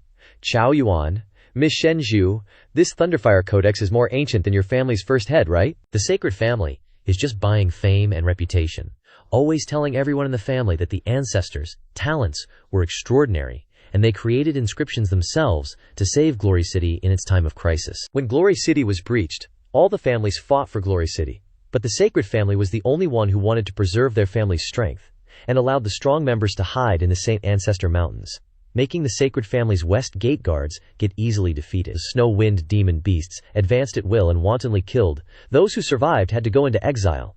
He gnashed his teeth and cursed inwardly. "Traitors! I want everyone in Glory City to see the true face of you sacred family bastards." The students gathered around Yuan Zhao's book to understand and were surprised that everything was as Ni Li had said. Shen Yu realized that Ni Li was trying to humiliate the sacred family. When Ni Li saw Shen Yu glaring at him, he snorted coldly. "Mad, the sacred family is all the same, never willing to look at themselves." Shen Shu asked, "So what if our first family head took it from that book?" Ni Li burst out laughing. "Haha, seems like you, Shen Shu, don't really understand the rules of spiritualists. Need me to tell you, the rules of spiritualists are based on the ethics of spiritualists as the standard, passed down for 3,000 years. All spiritualists follow this rule. Rule number 161. If you want to take inscriptions from other spiritualists or from books, you must clearly state it, and not claim it as your own creation." Shen Shu was rendered speechless, unable to refute him. "Not finished yet," Ni Li continued. "If it's borrowing for reference, based on the inscriptions in the Thunderfire Holy Codex to create your own, then fine. But the first family head of the sacred family copied half of it and then claimed it as his own creation. Then it's drinking water without remembering the source. Shameful. Shameful. Could it be that the first family head of the sacred family had an unspeakable secret?" The others, hearing this, immediately criticized. "I can't believe the first family head of the sacred family was this kind of person." It's said that although he was only a gold-rank spiritualist, he was a grandmaster in the field of inscriptions, creating many fire element inscriptions. The sacred family was also revered as the successor of the sacred fire inscription. Others added, "Looks like the Scarlet Blaze Blast inscription was just copied from an ancient book." One person stood up and said, "Now that I think about it, in the Wind Snow inscription record, there are also many inscriptions copied from ancient books, but those inscriptionists clearly recorded it and didn't say they created it themselves." Another said, "This is the basic morality of a spiritualist. Every noble spiritualist would do the same." Shen Yu, furious, stood up and yelled at Ni Li, "My sacred family has been passed down for 300 years, one of the 3 great peak families in Glory City. How can we let a nobody like you humiliate us?" This Scarlet Blaze Blast inscription is recorded in the notes of the first family head. We descendants misunderstood, thinking that he created it. This is normal. Nude you, Ni Li coldly thought. As expected of the descendants of the sacred family, still arguing, "You're so loud now, but in the previous life, when you were about to get engaged to Ye Ziyun, you were the first to run when the Wind Snow demon beast attacked." He scoffed in his mind. "And you're emphasizing what peak family means? And I'm just a commoner. You want to use that empty title to threaten me?" Thinking of this, he said, "My friend Shen Yu, why are you so hot-tempered? Glory City has a very strict legal system. Otherwise, I'm really afraid that the sacred family wouldn't do anything to me, right? If something happens to me, it'll become an indelible stain on the sacred family." Finishing speaking, he grinned, making Shen Yu's blood rush to his head. Zi Yun and Ning smiled lightly at the sight. At this time, Ye Sheng had already brought the Thunderfire Holy Codex. The old man with the beard opened the book to understand the situation. Ye Sheng sat on the side, glancing and thinking, "If it's copied, this is indeed the most laughable thing for the sacred family." Meanwhile, the old man, while reading the book, thought to himself, "This Thunderfire Holy Codex uses ancient script. I can only understand a small part. I wonder what talent that Ni Li has." So he called Lu Ye, who said he had seen that Ni Li only had a red soul C. Hearing this, the old man lowered his head and said, "What a pity. He's learned and knowledgeable, but his talent is too low. Otherwise his future would be bright." So he told Ye Sheng to arrange for him to be a storage manager. Ye Sheng bowed and accepted the order, thinking to himself, Does the master want to protect Ni Li? That's right. In Glory City today, everyone only values cultivation. No one is willing to put in the effort to study books. Although Ni Li's talent is very poor, his knowledge is profound enough to understand the Thunderfire Holy Codex. Keeping him as a storage manager would be a good opportunity for him to read more books. Moreover, working in the Orchid Academy means no one would dare to cause trouble for him. On Shen Shu's side, she was extremely bitter, holding on to this grudge, while Ni Li secretly laughed. Ha ha! A teacher directly threatening students in class. How ridiculous. I won't wait for you to come looking for me, I'll go looking for you. But I can't offend them too much right now because I'm still too weak. After class, the students gossiped. Did you hear? A kid in the beginner warrior class discovered that the Sacred Family's Scarlet Blaze Blast inscription was copied. The teacher was teaching inscriptions that day, and her face looked terrible. Another replied, it said that the head of the Sacred Family went to visit the City Lord, and they were rejected. Ni Li happened to pass by and heard this, laughing to himself, haha, looks like their engagement was cancelled. Meanwhile, in the vice principal's office, Shen Shu stormed in, shouting, that brat Ni Li doesn't respect anyone. Daring to confront the teacher in class, he's useless. I asked the vice principal to expel him, but Ye Sheng had a different idea. With his knowledge, even if he doesn't become a spiritualist, he'll be a significant figure. Moreover, he has the master's favor. But Shen Shu was a descendant of the Sacred Family, so he still had to show some respect, so he said, I'll consider this further. After all, expelling a student is a big deal. This made her frustrated, saying, Vice Principal, what else is there to consider? I demand that he be expelled immediately, or I can't continue teaching. Seeing this, he knew Shen Shu wouldn't budge, so he laughed and said, if that's the case, then I'll switch you to another class, making her annoyed. Realizing that the old man wanted to protect Ni Li, so she said, then there's no need. Let's leave today's matter at that. The examination is in 2 months. If he's in the bottom 3 of the beginner martial artist class, he'll be expelled, according to academy rules. Ye Tang was a bit surprised to hear this, and said with a forced smile, that won't be a problem. Shen Shu also snorted coldly and left, making him think, Shen Shu always relies on being a descendant of a godlike family. She's really going too far. With Ni Li's knowledge, there's no way his grades will be in the bottom 3. Even if they are, that great figure will definitely step in. And then Ni Li accepted the academy's offer and became the librarian. Basically, he doesn't have to do anything, and he still gets a salary of 300 demon spirit coins each month. But Vice Principal Ye Tang never knew how much benefit this arrangement, made at the behest of that great figure, would bring to the academy. Du Zhe, while reading a book, asked Ni Li, aren't you going too far offending the godlike family like that? Lu Piao laughed and said, don't worry about it. If it feels right, it's right. Ni Li replied with a smile, I know what I'm doing. We shouldn't go to Shen Shu's class these next few days. She definitely hasn't let it go. 3 other students, Wei Nan, Zhao Chengming, and Zhang Ming, were also punished to stand with Ni Li's group. Although they only had red soul realms, they were very determined. In the previous life, they died alongside Du Zi in the battle that destroyed Glory City. Although they weren't close to Ni Li, they were trustworthy friends. Ni Li took out 6 stones and placed them on the table, saying, I bought 6 elementary soul crystals. Now I need to test your physiques. Du Zhe asked in surprise. Physiques? Wasn't that tested? When we first joined, Ni Li smiled and said, my testing method is different. An unused soul crystal is extremely sensitive. If each crystal is used to test only one person, the results are incredibly accurate. If 2 or more people use it, it will be affected. And you can only barely tell the rank of the soul realm and whether the soul force is strong or weak. Lu Piao folded his arms and asked, besides those 2 things, what else can you test? Ni Li replied.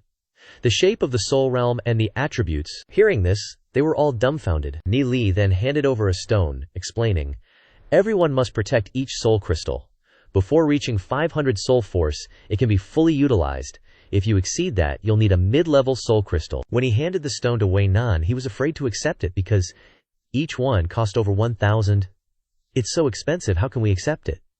Zhu Chengming and Zhang Ming also said, yeah, we can't accept it. Du Zhen said with dissatisfaction, if Ni Li gives it to us, we just accept it, unless we don't consider each other brothers. Hearing this, they could only accept it. Thank you, Ni Li.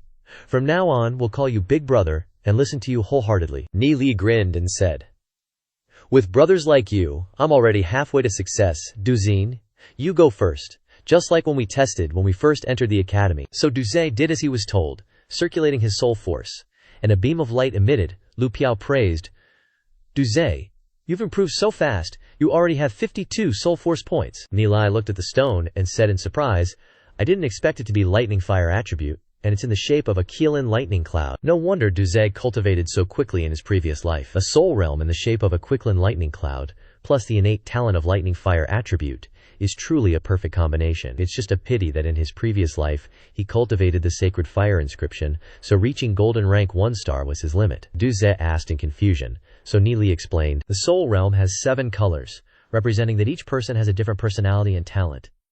Some soul realms are easier to cultivate than others, but it can't be said that red is all trash.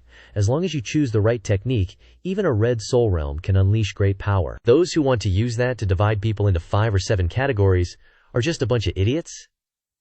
Hearing this, they were all stunned and thought, could it be that the creators of Glory City were all idiots? Nili turned and said, Duzi has a yellow soul realm with lightning fire attributes, so it's suitable to cultivate techniques and inscriptions of this attribute. The most suitable demon spirit is a war-scale demon beast. If everything is as it should be, it will amaze people. But if you cultivate a different inscription, the speed will be much slower, Duzi said with a frown. But the lightning fire attribute techniques of Glory City are all remnants. Even if there are ancient records, they can't be understood. Suddenly he thought of Nili in front of him, and Duzi's eyes were filled with hope as he thought, Nili even read the lightning fire scripture in the library. He then opened his mouth and asked, Nili, do you know about other lightning fire techniques that you mentioned in class? Nili laughed out loud. Of course, with me here, there's nothing to worry about. I know 69 lightning fire techniques, all of which are very powerful.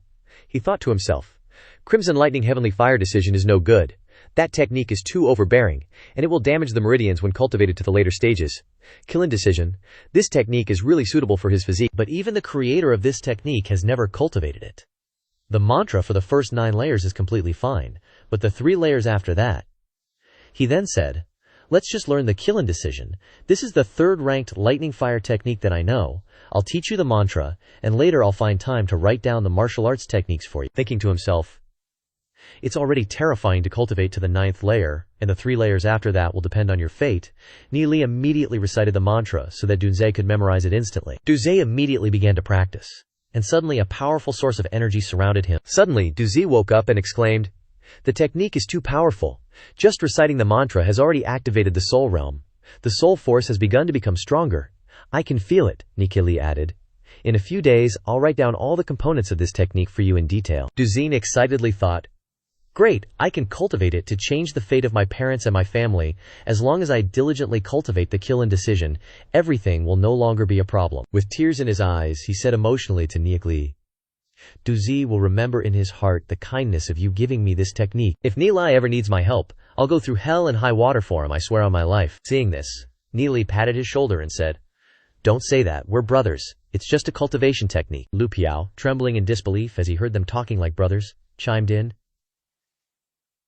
We should share the blessings and endure the hardships together. He then asked Nili, I only have a red soul realm. Is it suitable for cultivating soul force? Nili smiled and replied, of course, anyone can cultivate, even with a red soul realm. It's just that different cultivation techniques are more suitable. Full of determination, Lu Piao used all his strength to test the stone. Then, he stared blankly at the stone, shocked at how pitifully little his soul force was. Disheartened, he presented the results before him. Seeing this, Nili said, here, this soul realm is red, chaos attribute, and in the scorching sun state. Nili paused. The scorching sun state is common, but only 1 in 10,000 people has a chaos attribute. Immediately thinking of, maybe he should cultivate the chaos sacred spirit art. Hearing this, Lu Piao excitedly asked, is that powerful? Nili replied, of course, it's not inferior to the heavenly scales art at all, and you don't even need to work hard to practice it. You just need to cultivate the chaos energy in your body, which is perfect for you. But whether you can reach the highest realm depends on your destiny, Lu Piao replied. I don't need to reach the highest realm. Just the silver rank 1 star is enough. Nili thought to himself, I wonder how the creator of this cultivation technique would feel after hearing this. With the accumulation of chaos energy in the body, the cultivation speed will become more and more insane. Even if you want to stop at the silver rank 1 star realm, it's impossible. Next, Wei Nan volunteered to be tested. Afterwards, Nili gave an exam for Wei Nan and his friends, then passed on a very powerful cultivation technique to them. Although not as good as the Heavenly Scales art and Chaos Sacred Spirit art, they are all top-notch cultivation techniques and are also very suitable for each person. Finally, Nili picked up the stone and thought, it's my turn. In my previous life, I practiced too much soul force, practiced too many kinds of cultivation techniques, which led to more and more difficulties in cultivation later. In this life, I have to start over, and find the most suitable cultivation technique for myself. Immediately, he used his strength to test himself, making Duze and Lu Piao full of curiosity, eagerly anticipating what was about to happen. However, life is not always as one wishes. Lu Piao wanted to burst out laughing when he saw the results, but Duze quickly frowned and stopped him. Ni Li quickly opened his eyes to look at the results, and was a little disappointed that this soul force had only 5 points of light. This is a red soul realm, a scattered state, without any attribute, which made him laugh awkwardly in his heart and think, haha, so my soul realm is like this. It doesn't condense into a state, nor does it have any attributes. It's even called the weakest soul realm. Afterwards, I practiced all kinds of soul force techniques, which caused things to become more and more chaotic. No wonder I cultivated in the temporal demon spirit book for so long in my previous life without any breakthrough, so that's why. He then speculated in his head that a soul realm without attributes is the most unstable type, and the easiest to be changed, so the 3 cultivation techniques most suitable for this type's attributes are Heavenly Tao Divine Art, Battle God Art, and Void Divine Art. As for achievements, cultivating the Heavenly Tao Divine Art is the highest. The boundless Heavenly Tao is just like a soul realm without attributes.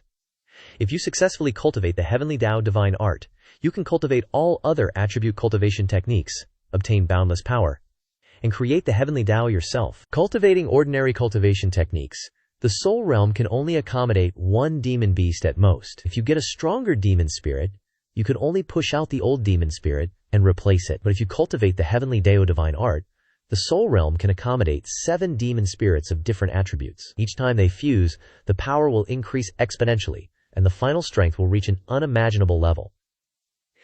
He was then hesitant, thinking, what should I do? If I cultivate the Heavenly Tao Divine Art, the speed will be slower than other things, but he immediately accepted it because haste makes waste. So I'll choose it. I need to build a solid foundation, strengthen it to achieve a state of spiritual harmony. Seeing this, Dunze said, Ni Li seems to have started cultivating. Let's start too? Everyone agreed. We shouldn't talk about speed now. We need to stabilize and strengthen the foundation first. In the next few days, Ni Li and his friends stayed in the library, only resting when eating. On the 3rd day, Ni Li was still diligently cultivating, and the aura around him gradually brightened. He quickly took out the stone to test himself, and saw that the points of light on it had reached 30 points. He happily thought, I wonder what Shen Shu would say if she saw this. At this time, in the elementary warrior class, Ning'er was anxiously thinking in class, they haven't come for several days. It's almost time for treatment, won't Ni Li forget? Thinking of this, she suddenly blushed. Xingyun sat next to her, puzzled. Why is Ning'er so distracted in class these days? She suddenly thought in surprise. Could it be that she's secretly in love with Ni Li? What's so good about such a kid? At this time, Shen Shu on the podium also turned her head to look down. She didn't see Ni Li and his friends, secretly happy, and guessed, are those guys cultivating? Does he think that he can increase his soul force from 5 to 100 by cultivating hard for a few months? It's a pity you only have a red soul C. You'll definitely be kicked out in 2 months. How dare you fight me? This is the price, she said. Among the 7 types of soul Cs, the red soul C is the lowest. In Glory City, over the past hundreds of years, only a few people have been able to cultivate a red soul C to silver rank demon spiritualists, unless they have some kind of special encounter. The soul force that a red soul C can absorb is limited, like 600. The more you want to cultivate, the harder it will be. Someone below asked, the most you can achieve is 600, so the most I can achieve is bronze 5-star. The others also snorted coldly, she continued.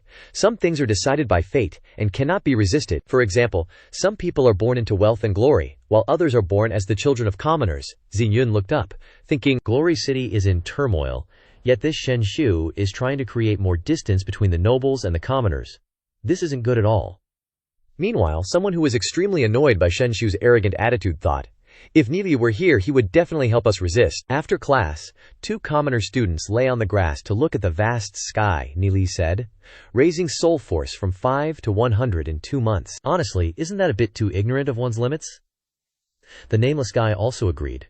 Right, even if he were a genius with a blue soul C, he might not be able to do it. However, they both still hoped he would win, because they all hated that old hag. On the other side, 2 noble students walked on the road, saying to each other, Ni Li dares to go against a peak family. What a degenerate noble.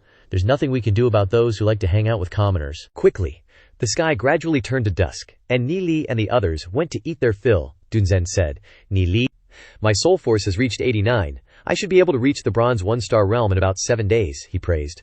Not bad. I feel like everyone can reach the bronze 1-star realm in 2 months. He supported his chin and said, we need to make some spirit medicines. With spirit medicines, the speed will be much faster.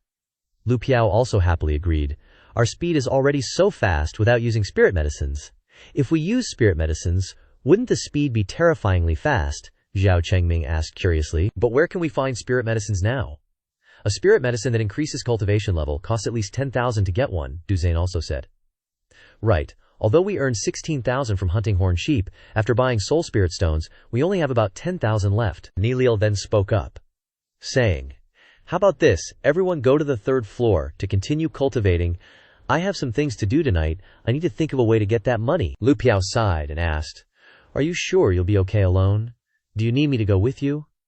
But he shook his head, saying, no need. Thinking to himself, tonight I also have to help Ning'er heal her injuries. If I can heal her, it would be a great good deed, Lu Piao nonchalantly said. Okay then, don't say we didn't help when the time comes. But Du Zhen jumped in and said, what kind of cultivation are you doing that you dare to talk about Ni Li? The two arguing caused everyone to burst out laughing. Suddenly, Ni Li saw Ye Ziyun in front, which made him remember the scene of overcoming hardships with her in his previous life. Looking at the beautiful girl in front of him made Ni Li's heart flutter. He calmed himself down. Calm down, use your brain to think of a way to approach her without bothering her. He quickly turned around and said, you guys go ahead, I have something to do. The others looked curiously. As he walked towards Ye Ziyun, they immediately bet he'll be back in defeat in 15 minutes. There's no way the class beauty would pay attention to him. Du Zhe also sighed. I hope he won't be too discouraged. At this time, Ni Li looked at the book in Ziyun's hand and recognized that she was reading the Thunderfire Holy Scripture. She was focused on thinking. After the 2nd volume, it's all ancient text. I can't read it at all. Ni Li can still remember it. I thought I was considered the best among my peers, but compared to him, I'm far behind. Ni Li, seeing this, laughed to himself, haha. Looking at how she's holding the Thunderfire Holy Scripture, she must be comparing herself to me. I know her too well. He immediately approached and asked, what's wrong? Are you also interested in this Thunderfire Holy Scripture? She gently stepped back and smiled slightly, saying, this book is too profound. I've only flipped through a few pages, and there are already too many things I don't understand. The others behind were dumbfounded that Ni Li's approach didn't hide the fact that he didn't understand the Thunderfire Holy Scripture. Moreover, she didn't back away, but maintained a normal distance. Ni Li won half of it already. So awesome. Ni Li reached out and said, this Thunderfire Holy Scripture uses the ancient script of the Fengshu Empire. It's been quite a while since then, so it's very difficult to understand. But if you learn the script of the Haijin Empire first, it will be much easier. Hearing the Haijin Empire, Xingyun was surprised, thinking, before the Dark Era there were 3 eras recorded quite completely, all named after the strongest empire of that time. The Holy Spirit Empire era, the Fengshu Empire era, the Holy God Empire era, Haijin Empire. It must be a fairly large empire in the Fengshu Empire era. Looking at Ni Li in front of her with admiration, he really knows a lot. He must come here often to read books. Ni Li then said, but to know a book you have to learn a language, which is not necessary. Moreover, with your constitution you're probably not suitable to practice it. Xingyun was surprised and asked, then what am I suitable to practice? He bluntly said. The Fengshu system, causing Xingyun to be shocked and stunned, thinking, how does he know my constitution? My dad used a family secret manual to find out. This is a secret manual that is never passed on. Each test costs a large amount of soul force. Ni Li spoke up, saying, with your family background, your family must have already tested it. They just haven't tested your soul C state, so the cultivation technique chosen for you may not be suitable. What Ni Li said confused Ziyun because she'd never heard it before. He then said, if you have time, can I help you check on this? Xingyun suddenly thought, if he checked it like her grandpa did, there would be physical contact, so she shook her head and refused, saying, no need, making Ni Li surprised. The group behind them saw this, and worriedly said, oh no, Ni Li got rejected straight up, he's done for. But suddenly he laughed and said, you're overthinking it. The checking method is very simple, just need a soul stone, just pour all your soul force into it, and I can tell with just one look. Making Ziyun full of surprise that it was so simple. Ni Li turned his back at this time, and said, I'll still be here tomorrow. If you want to know, you can come find me tomorrow. Lu Piao saw this and exclaimed, usually, when getting to know a goddess, you want to talk as long as possible. But Ni Li actually turned away. Is he using a strategy? He's really amazing. Unexpectedly, Ziyun called out, Ni Li. He turned around and asked, what's up? This action made the group behind them noisy. Ni Li wanted to leave, but Ye Ziyun took the initiative to call him back. Even Du Zhe looked at Ni Li with different eyes. And Wei Nan marveled, as expected of the boss. First, Xiao Ningye, now getting to know Ye Ziyun, she said. You have a very broad knowledge of inscriptions. I want to ask for more guidance. Is that okay? He heard this and happily agreed. This is simple. Zinyun then used her ring to take out 2 cyan scrolls, saying, These are all Frostwind inscription scrolls. One scroll alone is worth thousands of demon spirit coins. She handed them to Nili, saying, Neither of these inscriptions can be activated. Probably not drawn correctly, but I can't find the mistakes. Nili looked down and realized that there was indeed a problem, but he feared that even the professors might not be able to recognize where the problem lies. Actually, you can find your grandpa to ask. He definitely knows. Suddenly these words made Ziyun's face darken, reminding Nili, that's right, Ye Ziyun has been without a mother since she was little. Her father is the city lord with many things to do, and her grandfather is a legendary demon spiritualist who often leads his subordinates to explore the holy ancestral mountains.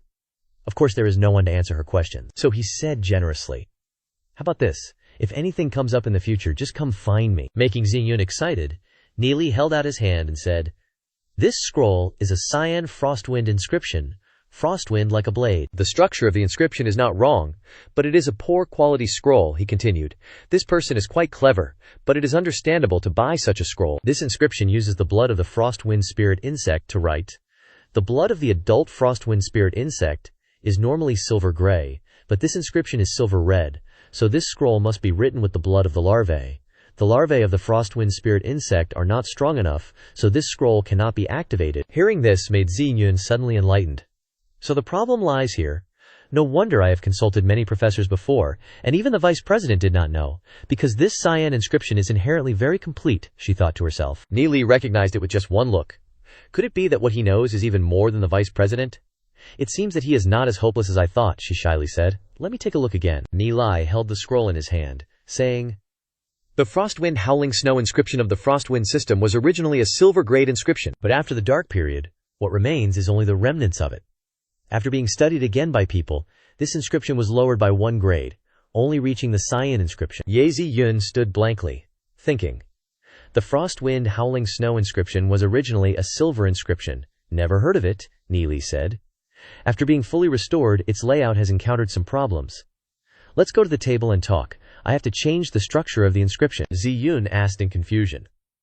What kind of change? Thinking. He is a legendary demon spiritualist who can create inscriptions, but he doesn't dare to say that he can change an inscription at will. Nili sat down at the table and rummaged for a pen. Ziyun handed him the pen. Nili looked at it and said, This is a silverhorn pen, good stuff. Nili then reached out to take it, and the 2 hands touched each other. This collision made Ziyun frightened, thinking that touching hands would lead to having a baby, thinking that maybe Nili did it on purpose. But she looked at his focused appearance now and realized that she had been overthinking it. Nili at this time, after a few seconds of contemplation, began to put the pen down and draw in 1 gust. When the pen was lifted, he smiled and said, This is the complete Silver Frost Wind Howling Snow inscription. It is composed of 36 basic inscriptions. This structure is stable. Ziyun looked at it in a daze, thinking, It's twice as complicated, but he drew it so quickly. After the modification, I can no longer understand the inscription. She then put the scroll away, thinking, Keep it first. When I get back, I will find someone to make it into a scroll for experimentation. The guys in the back are watching their every move. Duzi's like, damn, they're really hitting it off. Ye Ziyun's even asking Nili about cultivation and inscription patterns. Impressive. Then Ziyun gets up and says, Nili, thanks a bunch. Don't forget what we promised each other. She winks as she leaves. Same time tomorrow, don't be late. Her innocent beauty leaves Nili stunned, smiling blankly. Lost in admiration as he watches her go, he smiles to himself, thinking, first time talking to Ye Ziyun. Not bad at all. Then, as he turns to leave, Shen Yu pops out of nowhere and grabs his collar. The crazy look on Shen Yu's face has Nili confused. Shen Yu yells, What the hell were you just talking about with Ye Ziyun? Nili growls, Let go, or you'll regret it. Shen Yu sneers, Oh yeah, you think I should respect you? What are you, some big shot? You know a little about inscription patterns, so what? Stay away from Ye Ziyun, or you'll be sorry. Just then, Lu Piao and the gang rush in, looking fierce, but suddenly, they all get a little scared, because a bunch of upperclassmen, looking tough, block them, asking, What do you guys think you're doing, underclassmen? Duzi thinks nervously. Shen Yu's goons, looks like they're all bronze ranked already. People around them start buzzing when they see what's happening, whispering, Looks like Shen Yu and Nili are fighting over the goddess. It's about to go down. Someone else says, Ni Li's actually messing with Shen Yu. Shen Yu's about to reach 1-star bronze rank, he's gonna get wrecked. Meanwhile, Ni Li smirks, thinking, amateurs.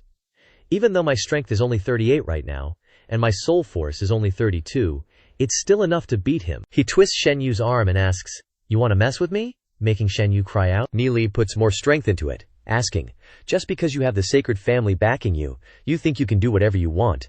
Is a blue soul realm so amazing? Shen Yu screams in pain, shaking all over. He thinks in shock. What's going on? I can't even use any strength in my arm. His strength is only around 22. I should be able to take him down easily, right? What kind of demon art is Ni Li using? Suddenly he lets go. Shen Yu hugs his arm, scoffs and fakes a laugh. Haha, Ni Li mocks. Hard to believe, huh? The way you control your strength is like some crude prehistoric man. Finger controls strength, attacking acupoints and key points. I can not only make your hand unusable, but even your legs. At this time, the subordinate on the other side looked confused, thinking, Shen Yu looks like he's in a lot of pain. Dunzi thought to himself. Ni Li's cultivation technique must be much stronger than ours, although I don't know what level he has cultivated to. Anyway, young Master Shen can't do anything about it. Over here, Ni Li points his finger and says, Ye Ziyun isn't someone you can just call by her name. Next time I see you stalking Ye Ziyun again, don't blame me. Shen Yu suddenly shrinks back from Ni Li's threat, surprised. What? How did it turn out like this? I am the genius of the sacred family. How could I be defeated by you? He immediately bursts out with a blue aura, going crazy. You're forcing me to do this. Ni Li realizes that he wants to use his soul force to attack him directly. Dunzi looked worried and said, oh crap, Ni Li is only starting to cultivate. His soul force is still weaker than Shen Yu. He was about to rush in to help but was suddenly blocked by the group. Meanwhile, Shen Yu's aura is flaring up. Seeing this, Ni Li also used his weak soul force, but how could he be a match for Shen Yu? He released a powerful force and lunged forward. Ni Li struggled to block, thinking, his soul force must be double mine. As expected of the descendants of the sacred family, they eat a lot of spiritual herbs, but you can't use soul force like this. At this time, Shen Yu laughed loudly. Ha ha, you dare to act tough with such weak soul force.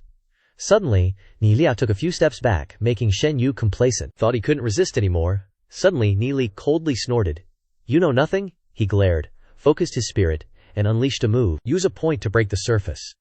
A blazing source of power clashed against Shen Yu's soul force, quickly piercing through Shen Yu's soul force with a beam of energy. It shot straight into his forehead, making it impossible for Shen Yu to resist.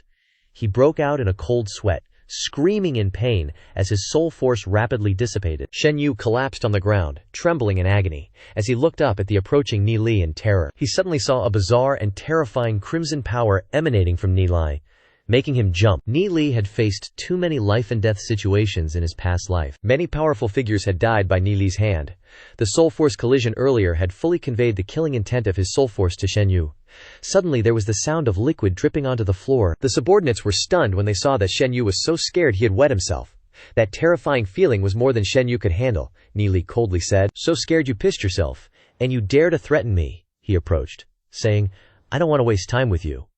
He grabbed Shen Yu's collar and said, get lost? He didn't forget to remind him. Next time, stay away from me. Ni Li took a stance and tossed Shen Yu out the door like he was bowling, causing him to fall outside in a pathetic heap. The subordinates rushed outside to their boss's side. He hastily said, get me out of here, Lu Piao mocked him. Ha.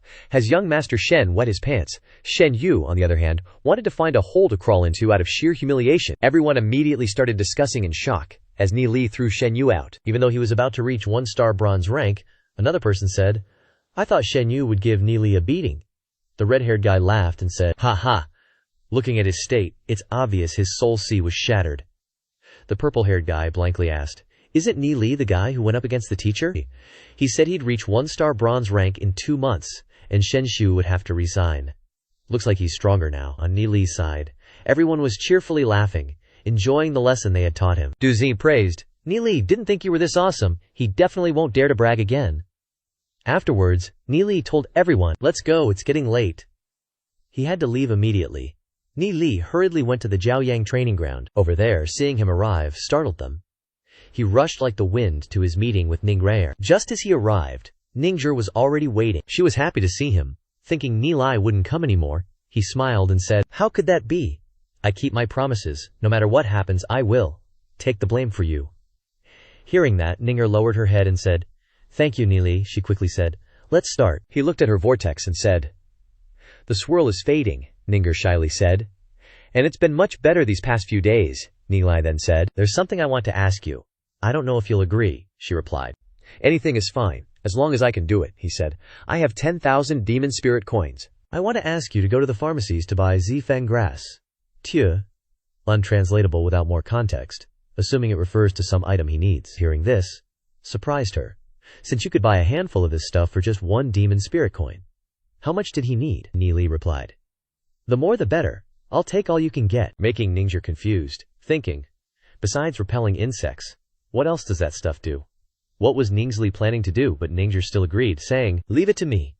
It's nothing for me to buy 10,000 demon spirit coins worth. You can keep the money for now. Nilai agreed. Alright, you buy it for me first, and I'll pay you back many times over. This made Ninger quickly wave her hands, saying, no, it's really not much. Nilai laughed and said, but it's not a small amount for us. Besides, a real man has to pay back what he borrows, or he'll be looked down upon by the world. Then he looked at her chest and said, but we have to heal the second mark now. On the St. Orchid Institute side, in the teacher's office, Shen Shu scolded, Nili threw you out of the library. Your strength has reached 63. Your soul force has reached 78.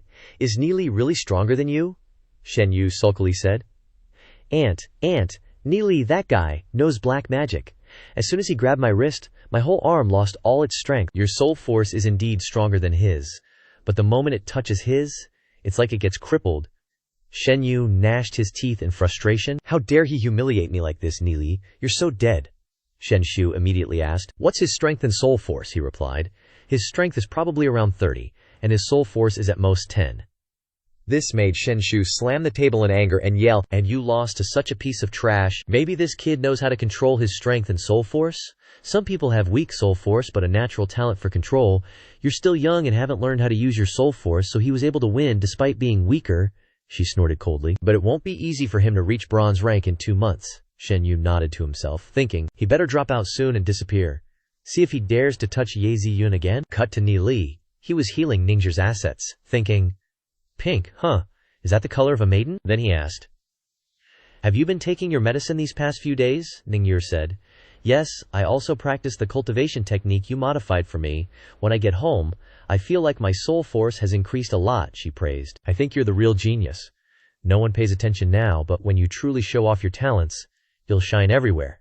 Nilai smiled. Thanks for the compliment. Meanwhile, at the Sacred Family, in the council hall, Shen Ming, the deacon elder and silver-ranked demon spiritist, received a report. Shen Ming asked in surprise. Is that so? Some rookie martial artist apprentice dares to challenge someone from our sacred family? Nilai revealed the origin of the Scarlet Flameblast inscription before, and I had to spend a lot of effort to clear up the influence among other families. And now, after only a few days, he dares to hit my descendants. Is any big shot backing him? It'll be easy to find trouble with him then, Shen Ming asked. Isn't young master Shen Yu about to reach bronze rank? How could he not be Nili's match? The subordinate stuttered in fear. This subordinate doesn't know. Young master said his strength and soul force were clearly stronger than Nili's, but he doesn't know what kind of sorcery Nili used to defeat him, Shen Ming said unhappily. How strong can a beginner martial artist apprentice be, sorcery? That's just an excuse for being inferior, the subordinate asked. Should this subordinate report this to the family head? Shen Ming shook his head. No need. The family head is currently attacking the legend-ranked demon spiritist. We shouldn't bother the family head with these small matters. Have you found out which family that Nili belongs to? The subordinate replied. We've investigated. It's the Sky Origin family. Shen Ming curled his lips into a faint smile. The Sky Origin family, a normal aristocratic family, wouldn't even dare to provoke our family. That Nilai is probably just an ignorant kid in his teens who accidentally discovered the origin of the Scarlet Flameblast inscription and doesn't dare to show it off recklessly. If we deliberately deal with the Sky Origin family, wouldn't we be seen as too petty? Just let young master Shen Fei take care of that Nili. It's normal for kids to have conflicts and fight in school, Shen Ming reminded. Wait until this matter has passed, before letting young master Shen Fei make a move. To avoid gossip. The subordinate immediately acknowledged the order. Meanwhile, on the city lord's side, in Ye Ziyun's room, the lights were on. She was sitting and studying at her desk. Xingyun looked at the scroll with a puzzled face, thinking, where did Nili find this carving script? At this moment, Aunt Shu came and asked, did young miss call for me? She asked. Aunt Sue, you're a carving teacher. Do you know what era this writing is from? Aunt Shu looked and replied. It looks soft, but it seems a bit harder. I've never seen it before. But the proportions are uniform and the layout is tight. Then she asked, Has young Miss Zi Yun met this carving master? I wonder whose work it is. I would like to learn from them. This left Zi Yun speechless in surprise. On Ningju's side, Neely had finished treating her, and she quickly pulled up her clothes, reminding, "By the way, Neely, you've offended the sacred family. You need to be careful. This sacred family is shameless and despicable. Our winged dragon family was destroyed by them. 8 of our family's businesses are controlled by them. We have to depend on them now." Neely replied in his heart, "I have my own plans, don't worry. The sacred family values face a lot. They probably won't cause trouble for me in the short term," he thought to himself, "but when they come looking for me, I'll have ways to fight back." Seeing Ning Li's confident expression made Ningzhi stunned. He suddenly asked, "Do you have a beginner soul crystal? I'll help you check your physique." Thinking, Xiao Ningzhi is truly a trustworthy friend. She has good talent, so I should teach her a powerful cultivation technique. She took a stone from her ring and said, "Never used it. I have 3 of these," and handed the stone to Nilai. He immediately said, "So you already have one. Great, you don't need to give it to me. Just channel your soul force into it." Ningxi was a little surprised but did as he said. Suddenly, a blinding soul force shone, and then the stone showed a brilliant blue color. Nilai looked in surprise and said, "Soul force is 83. The soul attribute is wind and lightning. The form is winged dragonfish." Ninger didn't understand anything, Neely explained. "Simply put, you should choose wind and lightning type cultivation techniques." Then he thought, no wonder she suffered from extreme cold disease in her previous life. After 2 years of recuperation, she could still cultivate so quickly. The winged dragon form is a unique and unparalleled innate talent. The water element soul realm makes training in any technique super fast for the winged dragon form. And, if the attribute matches, it's even more OP. He started thinking about a technique that would suit this soul force, and he remembered a technique he'd encountered in his past life in a city, one that would be perfect for her. He grinned and said, "I have a wind lightning technique that's perfect for you. This technique is way stronger than the previous one." He thought with a tinge of envy, "If only I had a winged dragon form." Then he instructed Ninger, "Listen carefully," and then recited the technique to her. Suddenly, what Neely said flooded Ninger with power. Shocking her, Neely chuckled and said, "This technique is called the Wind Lightning Winged Dragon Seal. It's the most suitable technique for you," Ninger happily said. "Thank you so much. First, you cured my illness. And now you're giving me such a powerful technique. I really don't know how to repay your kindness," Neely replied with a smile. "We're all friends. Helping each other is only natural. Haha, don't worry about it. Your extreme ice disease is much better now. Practice this first." "Ha ha ha." Ninger nodded in agreement. Soon, it was dawn. Neely was stunned when he saw a golden light emitting, and he exclaimed, "This light is soul force. It's almost 100 already, so fast." Then he smiled and thought, maybe Xiao Ningir won't have to endure so much in this life. Currently, Ningir was still focused on cultivating, suddenly startled, and exclaimed, "I'm about to break through."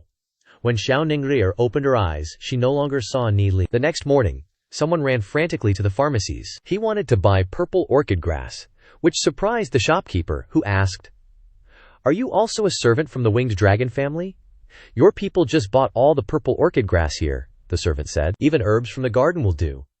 The young lady said to buy as much as possible, or as little as possible. Then, puzzled, "A few dozen pounds of purple orchid grass are enough for our entire mansion." Never mind. Recently the young lady's cultivation has suddenly advanced greatly, and the whole family is happy, and gave the young lady several 100,000 demon spirit coins and precious materials. To spend a little, it doesn't matter, as long as the young lady is happy. On Neely's side, he was sitting drinking tea, and he asked in surprise, "Oh, it's done in just a few days. Your servants are so efficient." Ninger replied, "All the purple orchid grass is in here, only about several 100,000 pounds. Neely happily accepted the ring, but a second later he spat out the water in his mouth in surprise and exclaimed, "Several dozen pounds! Several 100,000! Seeing this, Ninger smiled and said, "Compared to the wind lightning winged dragon seal that you gave me, is this little bit even worth mentioning?" Later, when he returned to the library, he sat down and wrote busily for a long time, confusing everyone with Neely's mysterious appearance. But Duzin said, "Just leave him alone. Let's study some combat techniques. If you want to cultivate to a higher level, you must first equip yourself with broad knowledge." However, despite what Duzin said, everyone was focusing on something else. Their eyes were fixed on the handsome young man with the cool-looking battle armor. He was from the sacred family, 15 years old, a bronze 5-star cultivator named Chen Linjian, he boasted. "This battle armor of mine is called the Flame Light Armor. The lowest market price is 100,000 demon spirit coins. Wearing this battle armor, I am invincible below the silver rank, making all the girls crazy about me." He sneered and took off the battle armor and threw it to someone else, then took out a bag and said, Here are 6 5-year-old sacred orchid grass that I took from home. As long as you work well for me, you will not lack benefits. Lu Piao was also surprised by his generosity. At this time, everyone shouted crazily, "We listen to young Master Chen. Young Master Chen, go." Everyone volunteered to follow young Master Chen, Lu Piao said at this time. If there is sacred orchid grass, Du Zi can break through the bronze 1-star. When Ni Li heard the name young Master Chen, he remembered his previous life, when he discovered a secret passage near the city, and excavated many treasures. If he remembered correctly, Ziyun also participated in that event, and Shen Yun won a spirit lamp, and then auctioned it off for 110,000 demon spirit coins. 110,000 is not important. What is important is that the cup is effective for my future cultivation. That small spirit lamp must be obtained. Thinking of this, he stood up and hurriedly reached out and said, "Hello, I want to join your team." Nelia appeared and said, "I don't know if young Master Chen agrees." Seeing his small appearance surprised young Master Chen, and a subordinate asked, "This kid hasn't even reached the bronze rank, don't mess around here." But suddenly young Master Chen raised his hand to signal. "Hold on," he asked Nili. "You said you want to join our group, do you know what we're going to do?" Chen Linjian, a direct descendant of one of the 3 peak families, neither Nili knew him in his previous life nor this one, only heard that he almost became a black gold demon spirit master and was the most outstanding disciple among the family disciples. Conversely, remember in Guanghui City's last battle, when Chen Lin's sword caught up to Shimen and silently killed all 6 members of the sacred family, who abandoned the fight, he thought to himself, "So, you at least know right from wrong," Nilai bluntly said. "I know you guys want to explore the ancient Orchid City ruins, right?" Hearing this, his face darkened, and he asked, "How do you know about this?" "I haven't told anyone, not even my family." He thought, if my family knew, they definitely wouldn't let me go. Seeing this, Nilai laughed. "Hey, don't get all gloomy. Some time ago, the ancient Orchid City ruins were discovered near Guanghui City, and I heard whispers that many experts were searching for them. Qian Xiao, you gathering so many subordinates at this time, the purpose is too obvious. It was just speculation before, but seeing your expression, I'm sure of it now." Chen Linjian chuckled and said, "Interesting. What's your name?" After hearing the name Ni Li, he said, "I know you. You're the one who discovered the sacred family's fake inscriptions. Ha ha, you fooled the sacred family. I heard you read a lot of books." Neely nodded, saying, "That's right." Suddenly the group burst into laughter, and one of them patted his shoulder, saying, "How many books can a newbie read in just a few days of school?" He crossed his arms and replied, "I'm not saying it's a lot, but it's definitely more than you guys." Which made that guy angry and yell, "You little brat, what did you say?" At this time, Chen Xiao laughed and said, "Ha ha ha, reading so many books you must know which era the Orchid City ruins are from." Nilia began to introduce. According to the clues so far, the architecture of ancient Orchid City is mostly stone arch structures, and the roads in the city all run east-west and north-south. That's the architectural style of the Fengsu Empire and the Sacred Empire periods. In addition, I heard that a huge lotus wall was also discovered in ancient Orchid City, the god of mountains bestowing blessings, the son of the god of water bestowing wealth, and the lotus flower symbolizing harmony bringing wealth. That was a very popular style of mural painting in the late Sacred Empire period, Nilin added. Combining the current information, it can basically be determined that ancient Orchid City was probably built from the late Sacred Empire period to the mid-Dark Age. These words stunned the arrogant youths. Although they didn't understand anything, it seemed very impressive. Unexpectedly, Chen Xiao clapped and praised, then said, "Follow me from now on. I will provide the best learning conditions for you. How about it?" Ni Li frowned, thinking, "You want to make me your little bro? Are you kidding me?" He immediately said, "This cooperation should benefit both sides. However, if we get treasures, I want to choose one first. If I don't get one, I'll find one myself." These words made the others uncomfortable. He said, "I guarantee that as long as you bring me along this time, there will definitely be gains." Chen Xiao thought, Ni Li is so confident he must have a secret map in his hands. Although I also have a map, it's not enough. Then he pondered and agreed. "Okay, that's decided.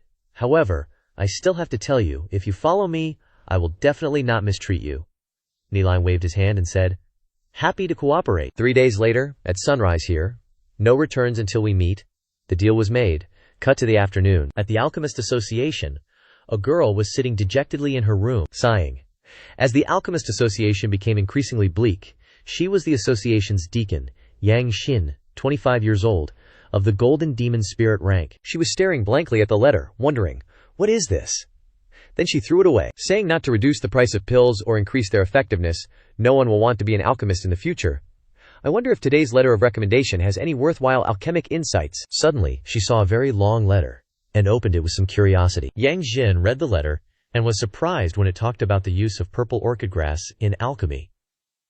Adding a little purple orchid grass when refining spirit-gathering pills and nourishing spirit pills will triple the effectiveness of the pills. Using purple orchid grass, together with 100 moss bark, sophora leaves, and diphtheria seeds, and soaking them together can increase the strength of the soul. Reading this, she laughed. Haha. No wonder someone has been buying purple orchid grass these past 2 days. They didn't even want to spare a little herb to borrow the purple orchid grass that I personally dried. But then she pondered. It really does list more than 60 uses for this grass, a disinfectant herb. If it's as useful as this, then it would be great for the development of the alchemy profession. I have to try it to know. Maybe there are some effects. Thinking this, she shouted, Younggang, bring me 5 jin of purple orchid grass here. Younggang entered and said, Deacon, we only have 3 jin left.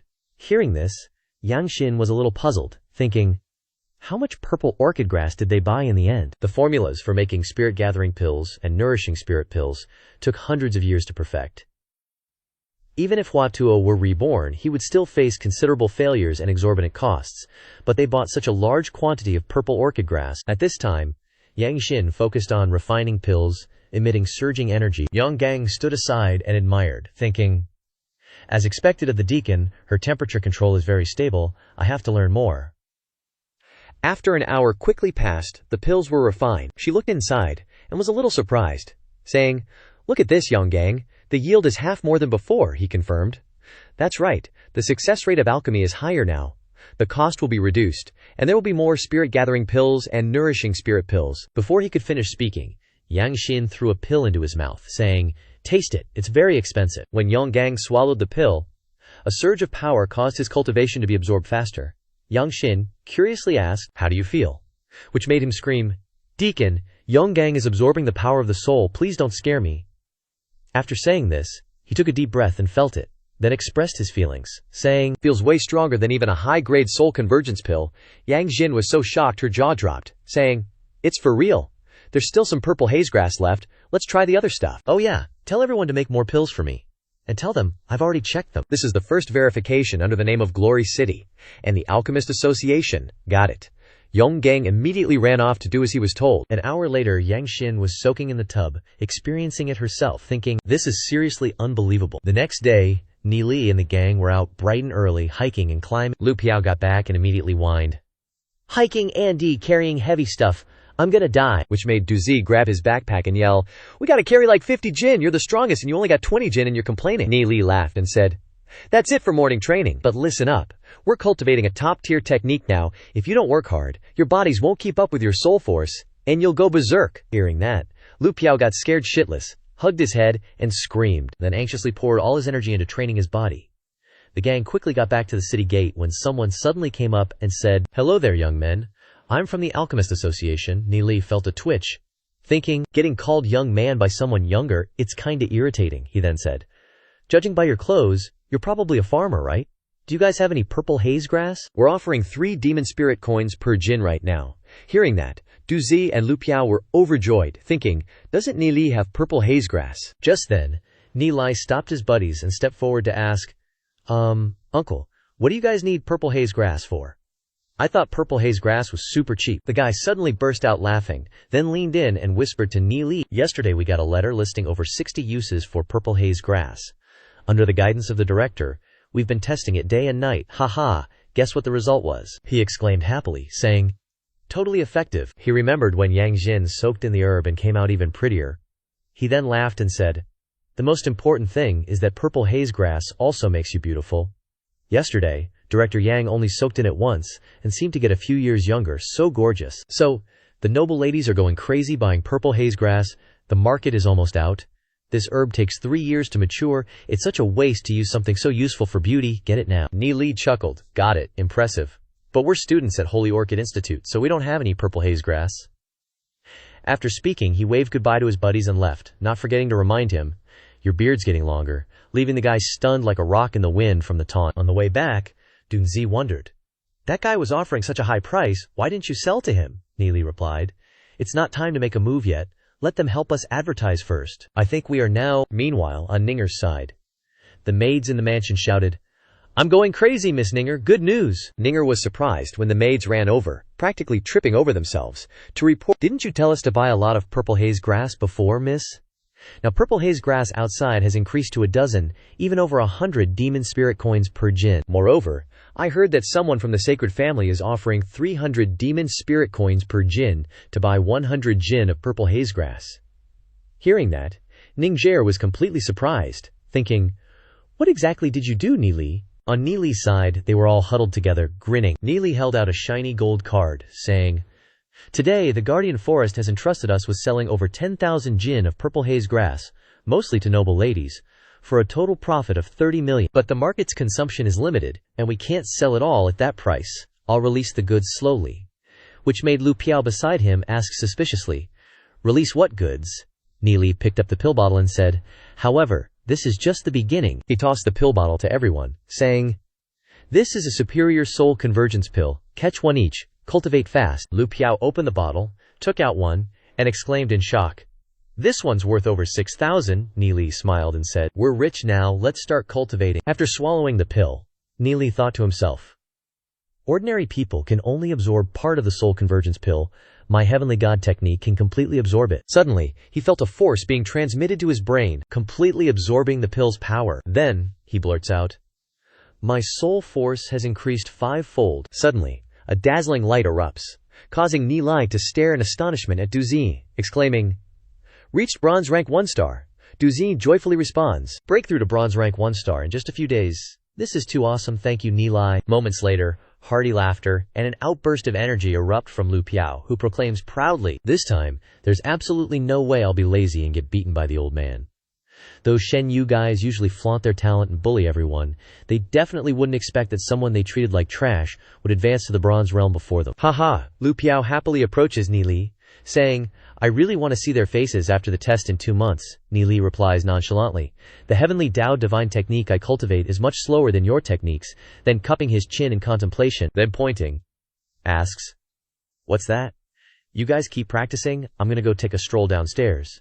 With that, he opens the door and heads downstairs, heading to the table where he and Zi Yun had arranged to meet, only to find it empty. This makes Neeli dejectedly sigh, saying, she's not coming again today. Then, recalling Zi Yun's demeanor that day, he mutters, I'll be here tomorrow, not leaving until I see her. He feels uneasy knowing this is a lie. Let's rewind a few days. To the first day, Zhao Ningxie helped Neeli and the others acquire purple orchid grass. Neeli is excitedly heading to meet Zi Yun at their appointed time in the early evening. She's already sitting there waiting, and Neeli quickly walks to the entrance, smiling as he greets, long time no see. Seeing this from behind, Shen Yu says, Miss Ye Zi Yun seems to often sit there waiting for him. Could they be dating? Shen Yu's expression darkens, clearly displeased. He thinks to himself furiously, in terms of family background and talent, how does Neeli compare to me? Why is Zi Yun interested in him? The subordinate asks, big bro Shen Yu, should we teach that kid a lesson? Another chimes in, that kid made us eat dirt the other day, even made you wet your pants, bro. Shen Yu, reminded of his humiliating stain, roars, shut up, don't mention that again. That kid has some skill, find an opportunity to teach him a lesson, but don't let Zi Yun know. He stares at Neeli's back with murderous intent, saying, it's best to give that brat some internal injuries, without letting anyone notice, and without letting anyone know it was the sacred family. On Ye Zi Yun's side, she asks, yesterday we were discussing the Frostfall Snow inscription, if the complete version is a silver rank inscription. Neeli nods, saying, that's right, she thinks to herself. He can be so calm, as if creating a silver rank inscription is as simple as eating breakfast. Neeli is knowledgeable and doesn't like to show off. Compared to others, I may have some pride, but compared to Neeli, what do I have to be proud of? Thinking this, she takes out a soul crystal, saying, all right, this is the soul crystal you asked me to bring, he says. Pour your soul force into the crystal. She follows his instructions, and suddenly a radiant force shines forth. Neeli sees it and recognizes it as the aura of the Frostwind element. Suddenly, he looks at the stone in shock. It's a soul form. This is one of the strongest soul forms, the Ice Phoenix. Once she reaches black gold rank, with the Phoenix manifestation, her cultivation will advance thousands of miles a day, he thinks. If Zi Yun could have reached black gold rank earlier in my past life, he immediately says to Zi Yun, it's the Frostwind element Ice Phoenix form, how about I teach you a cultivation technique? Hearing this, Zi Yun is surprised. She thinks to herself, I'm currently cultivating the family's ultimate technique. Could he possibly have a technique stronger than that? He laughs, saying, "It's the 9 revolutions Ice Phoenix art.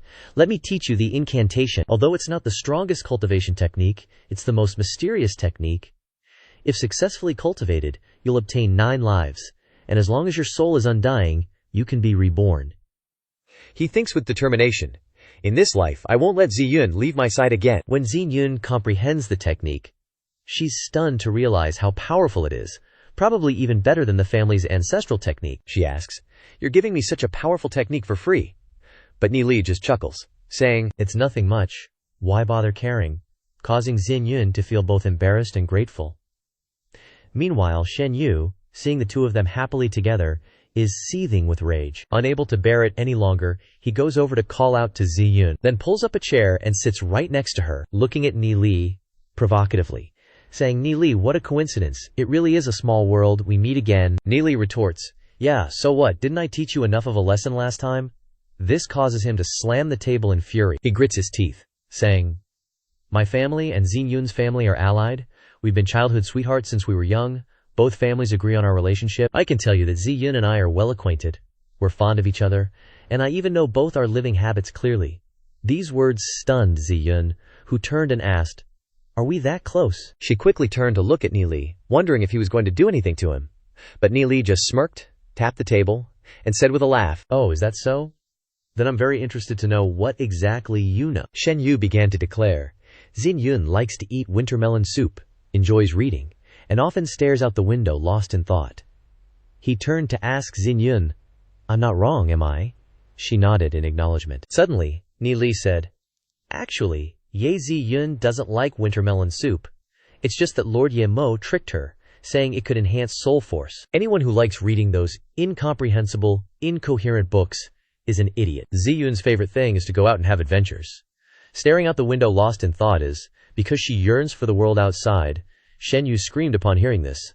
"What nonsense are you talking about?" But when he saw Ziyun's completely bewildered expression, he suddenly fell silent. "Not finished yet," Ni Li continued. "Since you understand Ye Ziyun so well, she has a butterfly-shaped birthmark on her body. Do you know where it is?" This question infuriated him, and he growled, "How am I supposed to know that?" As for Ziyun, she felt both scared and shy. She yelled angrily, "Ni Li, you pervert," which made him realize he might have gone a little too far. Ziyun hurried away, her face practically smoking with anger. Ni Li looked confused and asked, "She ran away. Was she angry, maybe?" Shen Yu glared at Ni Li and threatened, "Remember this, I will definitely make you die a miserable death." But Ni Li calmly retorted with a cool line, "I'll make your death even worse. You better open your eyes, kid." He waved his hand and left, abandoning Shen Yu, who sat there fuming, thinking that Ni Li and Ye Ziyun definitely had some shady relationship, and feeling hateful about it. As the evening sunset descended, Ziyun had returned to her manor. She stomped her feet, cursing bitterly. Ni Li is a scoundrel. She suddenly looked around and thought to herself, Ni Li knows so many things about me. Could he be stalking me? He even knows about the butterfly-shaped birthmark on my left chest. Did he see everything? Thinking about this, her face flushed crimson, but she shook her head to calm herself. No way. The manor guards are strict. How could he get in? And the 9 revolutions Ice Phoenix technique. Why would he give me such a powerful cultivation technique? I'd better focus on cultivation and stop thinking about it. She immediately entered her room, closed the door, and quickly cultivated with the Ice Phoenix technique, which gave Xingyun a surge of abundant energy, brightly illuminating the entire room. Xingyun felt that she had broken through. The 9 revolutions Ice Phoenix technique is much stronger than she thought. This cultivation technique is practically priceless. She silently thanked Ni Li, but remembering the scene from the afternoon made her face turn sour with annoyance again, and she cried out, "No! Unforgivable!" Back to the present, Ni Li pouted in boredom, muttering to himself, "When will she stop being angry? What a pain." He was walking alone on the street, and as he passed by the treasure pavilion shop, he saw a set of iron armor on display and sighed in admiration. Not bad.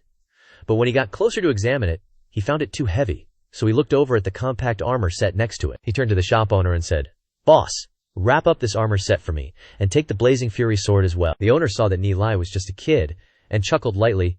"Young master, this armor set is sold together, a total of 500,000 spirit demon coins, and this Blazing Fury sword is 200,000.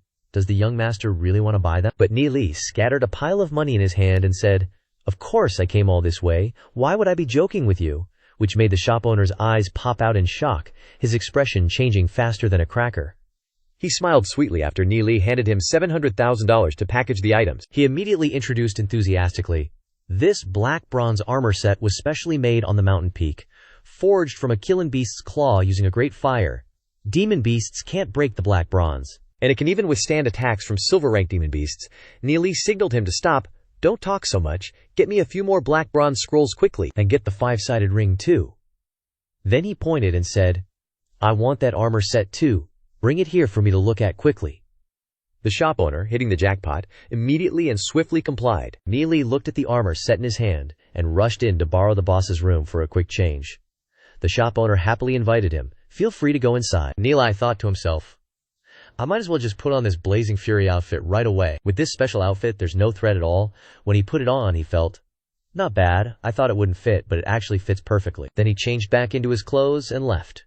The shopkeeper cheerfully said, "Take care, young master." Ni Li, wearing the battle armor, walked out feeling much more confident. Suddenly, he realized someone was following him, smirked, and sped off down the street. After a while, he arrived at a corner of the school. Here, Shen Yu's underlings were already lying in ambush. At this moment, someone said, "Kid, we finally caught you," Ni Li asked in surprise. "Who are you? What do you want?" Then Shen Yu immediately stepped forward and said, "Kid, you're finally scared. Damn it, it's you. You made me feel uncomfortable. Today, you're asking for it." He ordered his underlings to beat him. "Beat him until he can't stand up," Shen Yu declared fiercely. "All 6 of us are bronze-rank martial artists. Let's see if you can use your demonic arts this time. Beat him hard. Beat him until he begs for mercy." One of his subordinates immediately threw a punch. But luckily, Ni Li was quick on his feet and dodged it. He then propped himself up with his hands, somersaulted, and landed, telling the gang of hooligans, "Don't come any closer, I'll fight back." But the country bumpkin hooligans scornfully said, "Go ahead and try." They then all charged at Ni Li together. But surprisingly, all the punches thrown by the hooligans were dodged by Ni Li. The others also pounced and attacked. But Ni Li actually twisted his body to avoid them. Not only that, but this awesome twist actually made them hit each other. When they looked again, they were shocked to realize that the kick had knocked their comrade to the ground. Suddenly, Ni Li gathered his strength and recited the prepared incantation. Seeing this, Shen Yu angrily shouted, "What the hell? 2 bronze-rank martial artists can't even beat a kid who hasn't reached bronze rank. Everyone, get him! Beat him to a pulp!" At this moment, the whole gang swarmed around Ni Li, and he shouted loudly, "Murder? Help! The sacred family is committing murder!" Ni Li's scream echoed through every corner. Attracting everyone's attention, Ni Li continued to shout, "Help! Murder!" The shouts of alarm startled Shen Yu. Everyone gathered around and asked, "The sacred family is committing murder. Let's go see." This made Shen Yu feel uneasy as everyone was attracted by the shouts, and he quickly told his gang, "Shut this guy up." But Ni Li continued to shout, "The sacred family is committing murder," making the subordinates next to him deaf. The subordinate who obeyed Shen Yu's order pounced, but Ni Li dodged, causing him to kiss the ground. The country bumpkin hooligans flew up one by one, but Ni Li dodged all the attacks, and he kept shouting, "Help me!" to get people to come and see. This made them extremely frustrated that they couldn't catch him. This Ni Li is slippery as an eel. Suddenly, one of them reached out and grabbed Ni Li from behind, saying to his comrades, "I got him." Another one saw this and quickly threw a punch. He punched him in the stomach, making Ni Li gasp for breath. The whole gang took advantage of this and gave him a beating, raising dust everywhere. Shen Yu shouted on the side, "Trash, try running again. Hit him hard, beat him to death." But Ni Li's screams continued to ring out, "Help! The sacred family wants to kill me. Help!" causing the crowd upstairs to look down and realize, that guy getting beat up looks like Ni Li. Is that Shen Yu next to him? What does he mean by saying the sacred family wants to kill him? The purple-haired guy said, "Don't you know Ni Li offended the sacred family before?" Ni Li exposed the sacred family's Scarlet Blaze inscription pattern as plagiarism. Another guy said, upon hearing that, "So the sacred family sent people to kill Ni Li. Can the sacred family just kill students at will in the academy?" Meanwhile below, the thugs beating up Ni Li were all crying with bruised hands, but his screams didn't stop. The people from the academy upstairs then said, "What are you all standing around for? Go tell the headmaster." Everyone started buzzing with discussion. Meanwhile, Ni Li was completely unharmed thanks to the armor he was wearing. On the contrary, the thugs who were pounding on him with their bare hands were secretly crying in pain, thinking, "Is he made of steel or something? He's so hard." Suddenly, one guy charged forward, saying, "Stand aside, let me show you." He lunged in with a punch. As the punch got close to Ni Li, he was still yelling insults, but Ni Li quickly struck his pressure point, causing him to lose all strength and fall straight down. The underling then lay flat on the ground, unconscious. Even so, Ni Li still pretended to yell, "Oh no, my village!" He punched him so hard he's stiff as a board, making Shen Yu rage and curse. "What the hell are you guys doing? Didn't you eat?" He looked around, thinking, the longer this goes on, the more people will come to watch. At this point, everyone around was excitedly chattering, making Shen Yu even more pissed. He suppressed his anger and shouted while pointing, "Damn it, beat him to death for me." Because of this, his subordinates continued to charge, some punching, some kicking, but Ni Li nimbly dodged everything, and he didn't stop yelling, "The sacred family is killing people. Help me." Even so, Shen Yu's subordinates were getting injured non-stop, one after another rushing in to take the beating when suddenly a voice rang out. "What do you guys think you're doing? Stop, Shen Yu, you've gone too far." A familiar figure rushed over with golden hair. Next to her was a girl with purple hair flowing in the wind, saying, "Shen Yu, I didn't expect you to be this kind of person." At this moment, the two beauties, Ning-er and Ziyun, stood together to protect Ni Li. They turned to ask Ni Li, "Are you okay?" Suddenly, Ning-er saw Ziyun's expression and felt inexplicably sad. Ni Li smiled and said, "I'm fine," looking at Ni Li's bruised face, while this injury was what he had just put on to fake the injury, causing Ziyun to look at Shen Yu with annoyance. Seeing this, he hurriedly explained to Ziyun, "This is just a misunderstanding, let me explain." Suddenly, Shen Yu thought of something and looked at Ni Li's current mocking face and angrily thought, "So that's it." He then turned to say, "So that's how it is, this brat intentionally led everyone here, so you guys are a bunch." He then raised his hand and pointed, making Ning-er angry, and she grumbled, "Shen Yue, are you stupid? Or didn't your mom put iodine in the soup? You can come up with such a mentally challenged reason?" Ni Li stood up in his battered body and said, "Although I have offended your sacred family, don't go too far. To openly kill people in the academy, what do you take Holy Orchid Institute for? Although my family isn't as powerful as yours, I won't let you bully me. I want to see just how domineering your sacred family is," he declared. "I, Ni Li, also have my pride. Unless you kill me, don't even think about making me submit to you villains." Du Zhen from the crowd shouted, "Shen Yue is too shameless, 7 against 1, too low." Everyone quickly chimed in, "Too shameless, despicable, so noob." Shen Yu quickly defended himself. "I didn't injure him at all. He's been slithering around like an eel, jumping from one place to another, yelling." Lu Piao signaled Du Zhe, then pointed at Ni Li and said, "Who are you trying to fool? If that's the case, then stand still and let us try to gang up on you and see if you get hurt. Do you dare? Besides, you just yelled to beat Ni Li to death. Everyone heard that," Shen Yu grumbled. "I did say that, but I didn't mean it. Just cripple him is enough." Suddenly blurting that out made Ning-er and Ziyun huff coldly, their blood boiling. He looked around and saw that everyone else was also showing discomfort, saying, "That's too much of an insult. Not killing, just crippling." Suddenly someone yelled, "Vice Principal Ye Sheng is here." Seeing this, Shen Yu spat and told his buddies to retreat, turning to Ni Li and threatening, "Consider yourself lucky today, just you wait." As he left, he shouted, "What are you looking at?" Ning-er immediately looped her arm through Ni Li's, worriedly asking, "Are you okay?" But he smiled lightly and replied, "Just a few scratches, nothing serious." Ni Li then turned to look at Ziyun, who forced a smile and said, "It's good that you're okay." Suddenly someone in the crowd asked, dumbfounded, "He was just beaten to a pulp. How is he okay now?" He then looked at the two beauties and said, "To be cared for by two school beauties, I'd gladly be beaten to death." But suddenly another guy next to him crossed his arms and said, "I think Ni Li is slick. He just snatched the 2 academy flowers. Why haven't they beaten him to death?" At this moment, several girls chimed in. Looking closely, Ning Li is actually pretty handsome. No wonder both school beauties are interested in him. "Over here," Ningjir said. "Ni Li, let me help you back to the classroom. I've already prepared some snacks for you," he thought, bewildered. "This is too close. And she prepares snacks for me every day." He immediately turned and called out, "Ziyun." But Ziyun coldly replied, "Everything's settled, I'm leaving first." Beside them, Du Zhe and Lu Piao saw Ni Li glance over and raised their hands in applause. Meanwhile, someone nearby looked at this scene with displeasure. He was Shen Fei from the sacred family. He glared at Ni Li, thinking, "Publicly opposing the sacred family, and even seducing my woman, Ni Li. You must be tired of living. Just you wait. The departure time is 2 days away." Later, after Ni Li returned the money to Xiao Ningyer, he went back to the library to continue cultivating. Every evening he used soul-gathering pills or spirit-nourishing pills soaked in purple orchid grass to nourish his soul force. At the same time, he worked on body refinement to prepare for the process of fusing with demon spirits later. 2 days passed in a flash, and his soul force had reached 76. The next day, The day of departure, Chen Linjian reconfirmed about dry rations, weapons, and tents. The subordinates replied, "Everything is ready, young Master Chen. You've also arrived. Then let's go." The 28-member team of Chen Linjian's Sacred Ming family was present, ready to depart. Next to them was the Sacred Family, Shen Yu's group of 7. He was surprised to see Ni Li's appearance here, and he secretly sneered, "You're just asking for death? If bronze-rank fighters can't deal with you, I'll have the family send stronger fighters."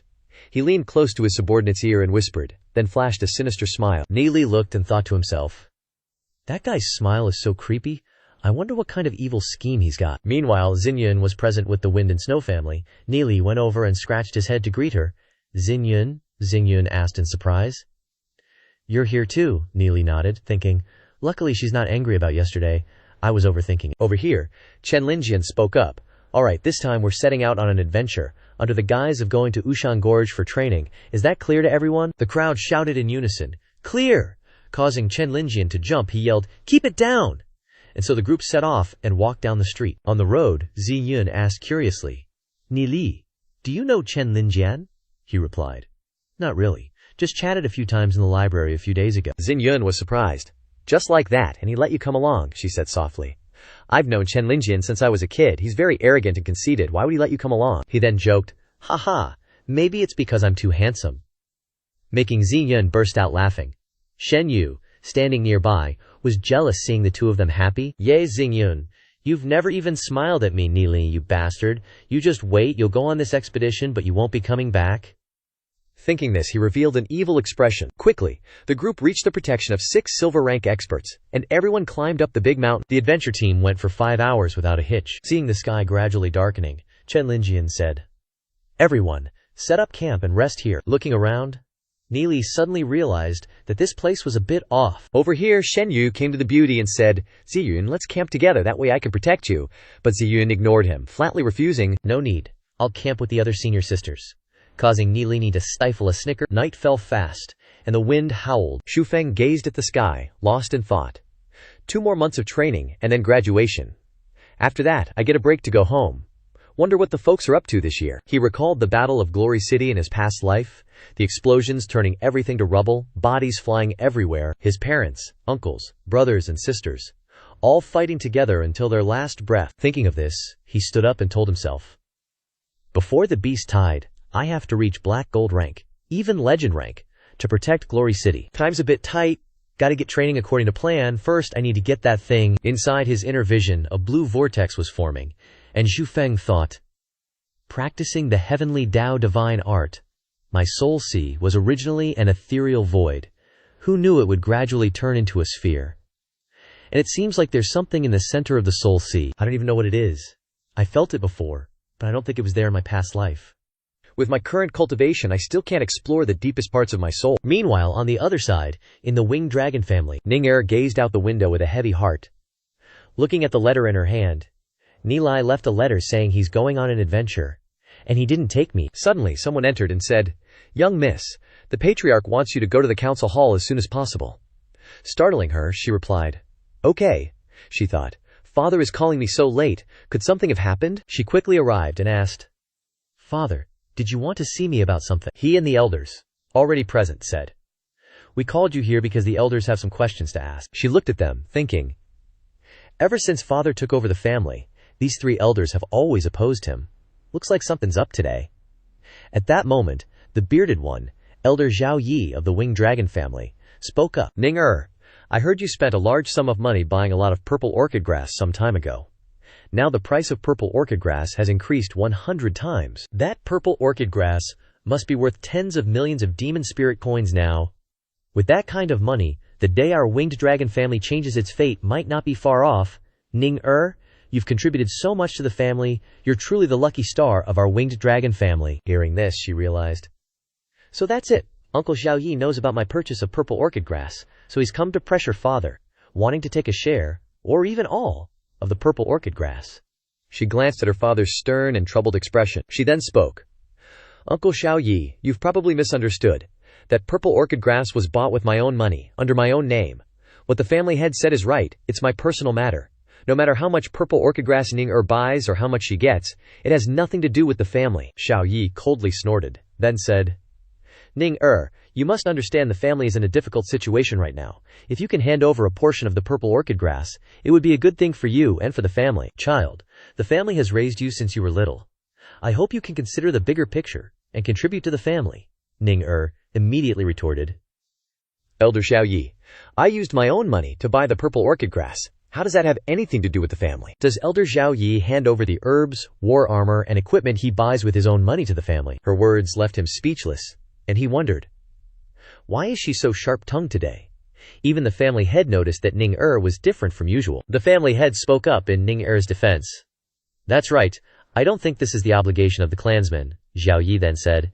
Everyone, this matter can't be equated with trivial things. You must know it involves over 10,000 caddies of purple orchid grass, equivalent to tens of millions of demon spirit coins. With so much money, we can alleviate the crisis of the winged dragon family and not worry about being controlled by the sacred family, Ning If you contribute that purple orchid grass to the family, you won't have to marry Shen Fei, he calculated. Thinking, one is to hand over the purple orchid grass, the other is to marry into the sacred family, take your pick. Another person chimed in, I agree with Elder Xiao Yi's view that purple orchid grass can revitalize the family. Others agreed with this. After all, the amount of demon spirit coins was so large that even the family head couldn't argue back. Secretly looking at his daughter, unable to protect her, making him feel extremely uncomfortable, Ning felt resentful inside, questions rising up. Why? Why is it that whenever the family is in trouble, I'm the one who has to sacrifice? She thought of Ningling and then said sternly, that purple orchid grass was bought for a friend who asked me to buy it. I gave it all to him before the price increase. Leaving everyone speechless, Ning continued. That's right, father. I don't have a single caddy of purple orchid grass in my hands now. Xiao Yi asked irritably, Ning what's your friend's name? And what's his background? But she apologized. Uncle Xiao Yi, I can't reveal my friend's information. Causing him to glance at the others as if signaling, then he shouted, I hope this isn't just an excuse. If that person is really your friend, why don't you ask for the purple orchid grass back? She retorted. What are you saying, uncle? Someone asked me to buy purple orchid grass, and now that the price has increased, I'm going to ask for it back. How is that any different from petty people? Xiao Yi yelled. This matter concerns the interests of the family. At this time, the family head spoke up, saying, Xiao Yi, it's best not to bring up such matters again.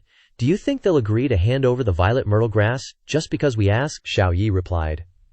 If they don't have any backing, it's not like we don't have ways to make them cough up that violet myrtle grass. There's no need to beat around the bush. The main thing is to see if they have any background. These words seemed to infuriate Ningxer. She released an earth-shattering aura, and a surge of power erupted around her. Ninger gritted her teeth and asked, What did you just say? Seeing this power, even the family head was dumbfounded. Wondering how her soul force could be so strong, Xiao Yi was also terrified when he saw this. The family head said in confusion, What's with this soul force? Ningxer has clearly only reached bronze I-star, yet she's making this gold-ranked demon spiritualist feel threatened. Suddenly, Ninger's gaze turned so cold that it seemed to suppress everything. The room lit up, causing the elders to jump to their feet in shock. Unexpectedly, a pair of wings suddenly sprouted from Ningxer's body, causing everyone to exclaim upon seeing them. It can't be. Soul force manifestation, the family head ecstatically said. Wings formed by the condensation of soul force. It really is soul force manifestation. At this time, Ninger spoke up, saying, That friend is as kind to me as a mountain. If grandfather really wants to provoke him, Ninger will risk her life to stop you. This challenge made Xiao Yi back down, and he sat down, saying, Forget it, I didn't expect Ninger to reach soul force manifestation. Let's drop the violet myrtle grass issue, he continued. With a genius like Ninger, the family will spare no expense to nurture her. Hearing these words surprised Ninger. The wings on her back gradually disappeared. The family head then said, Ninger Shinger, you may not have heard, but soul force manifestation means that your soul force is pure to an extremely high degree. A demon spiritualist who can reach that level will probably only reach black gold rank in the future. Another person stepped forward and said, Ning Diner has already achieved soul force manifestation at the bronze rank. Her future will definitely be extraordinary. Soon, others came to congratulate the family head and Ninger. The Yulong family finally has a day to hold their heads high, leaving Ningxer standing there like a statue. Seeing this, the family head burst out laughing. Haha! Xiao Yi then asked, What about the engagement with the Shen Sheng family? Hearing this, the other elders said, Would we give away the only talent who can revive the family to the Shen Sheng family? Another person added. Compared to Ningxer's soul force manifestation, the engagement with the violet myrtle grass is nothing, Xiao Yi thought to himself. These people are really something. I originally intended to gather the elders to seize the position of family head, but I didn't expect things to turn out like this. The family head then continued, We can't afford to offend the Shen Sheng family for the time being, but we can stall for another 2 years. There's no rush. That's right, Ningxie. You just reached the Bronze Realm a few days ago, and after experiencing Soul Force manifestation, your Soul Force should have had a breakthrough. Try using the Soul Crystal to test it now. She did as she was told. The elders all focused their gazes and exclaimed in shock. It's 365 stars, bronze, 3-star transition. On Ni Li's side, he was also using the Soul Crystal to test and thought, 82, not bad cultivation these past few days. But progress before breaking 100 points may be a little slow. Currently, my soul force is still relatively weak. Half a year of cultivation should still be moderate, that's enough. Chen Linjian had specially arranged for people to guard the night. When he was about to rest, Ni Li suddenly smelled something and darted quickly into the forest. Ni Li rushed to the source of the scent and sensed this is the smell of urine. Approaching for a closer look, he thought, it's probably a tiger bear demon beast. Suddenly, someone loomed behind him. Ni Li turned around in surprise and recognized the group of Chen Linjian. He was also surprised to see Ni Li here and asked, Ni Li, why are you here? He replied, while cultivating, I smelled a strange smell in the air, so I traced it to this place. Chen Linjian said, my 2 subordinates and I were already scouting this area. Shen Yu is with me, so we came here together to take a look, Shen Yu said unhappily. You came to a place like this alone in the middle of the night. Who knows what dark intentions you have? Ni Li then pouted. Chen Linjian smiled slightly at Chen Linjian's attitude, then thought, a person without any backing dares to oppose the Shen Sheng family. Is Ni Li confident or just stupid? Suddenly, Shen Yu said loudly, this place is a demon beast's lair. It must have been abandoned for a long time. Chen Linjian looked down and nodded, saying, that's right.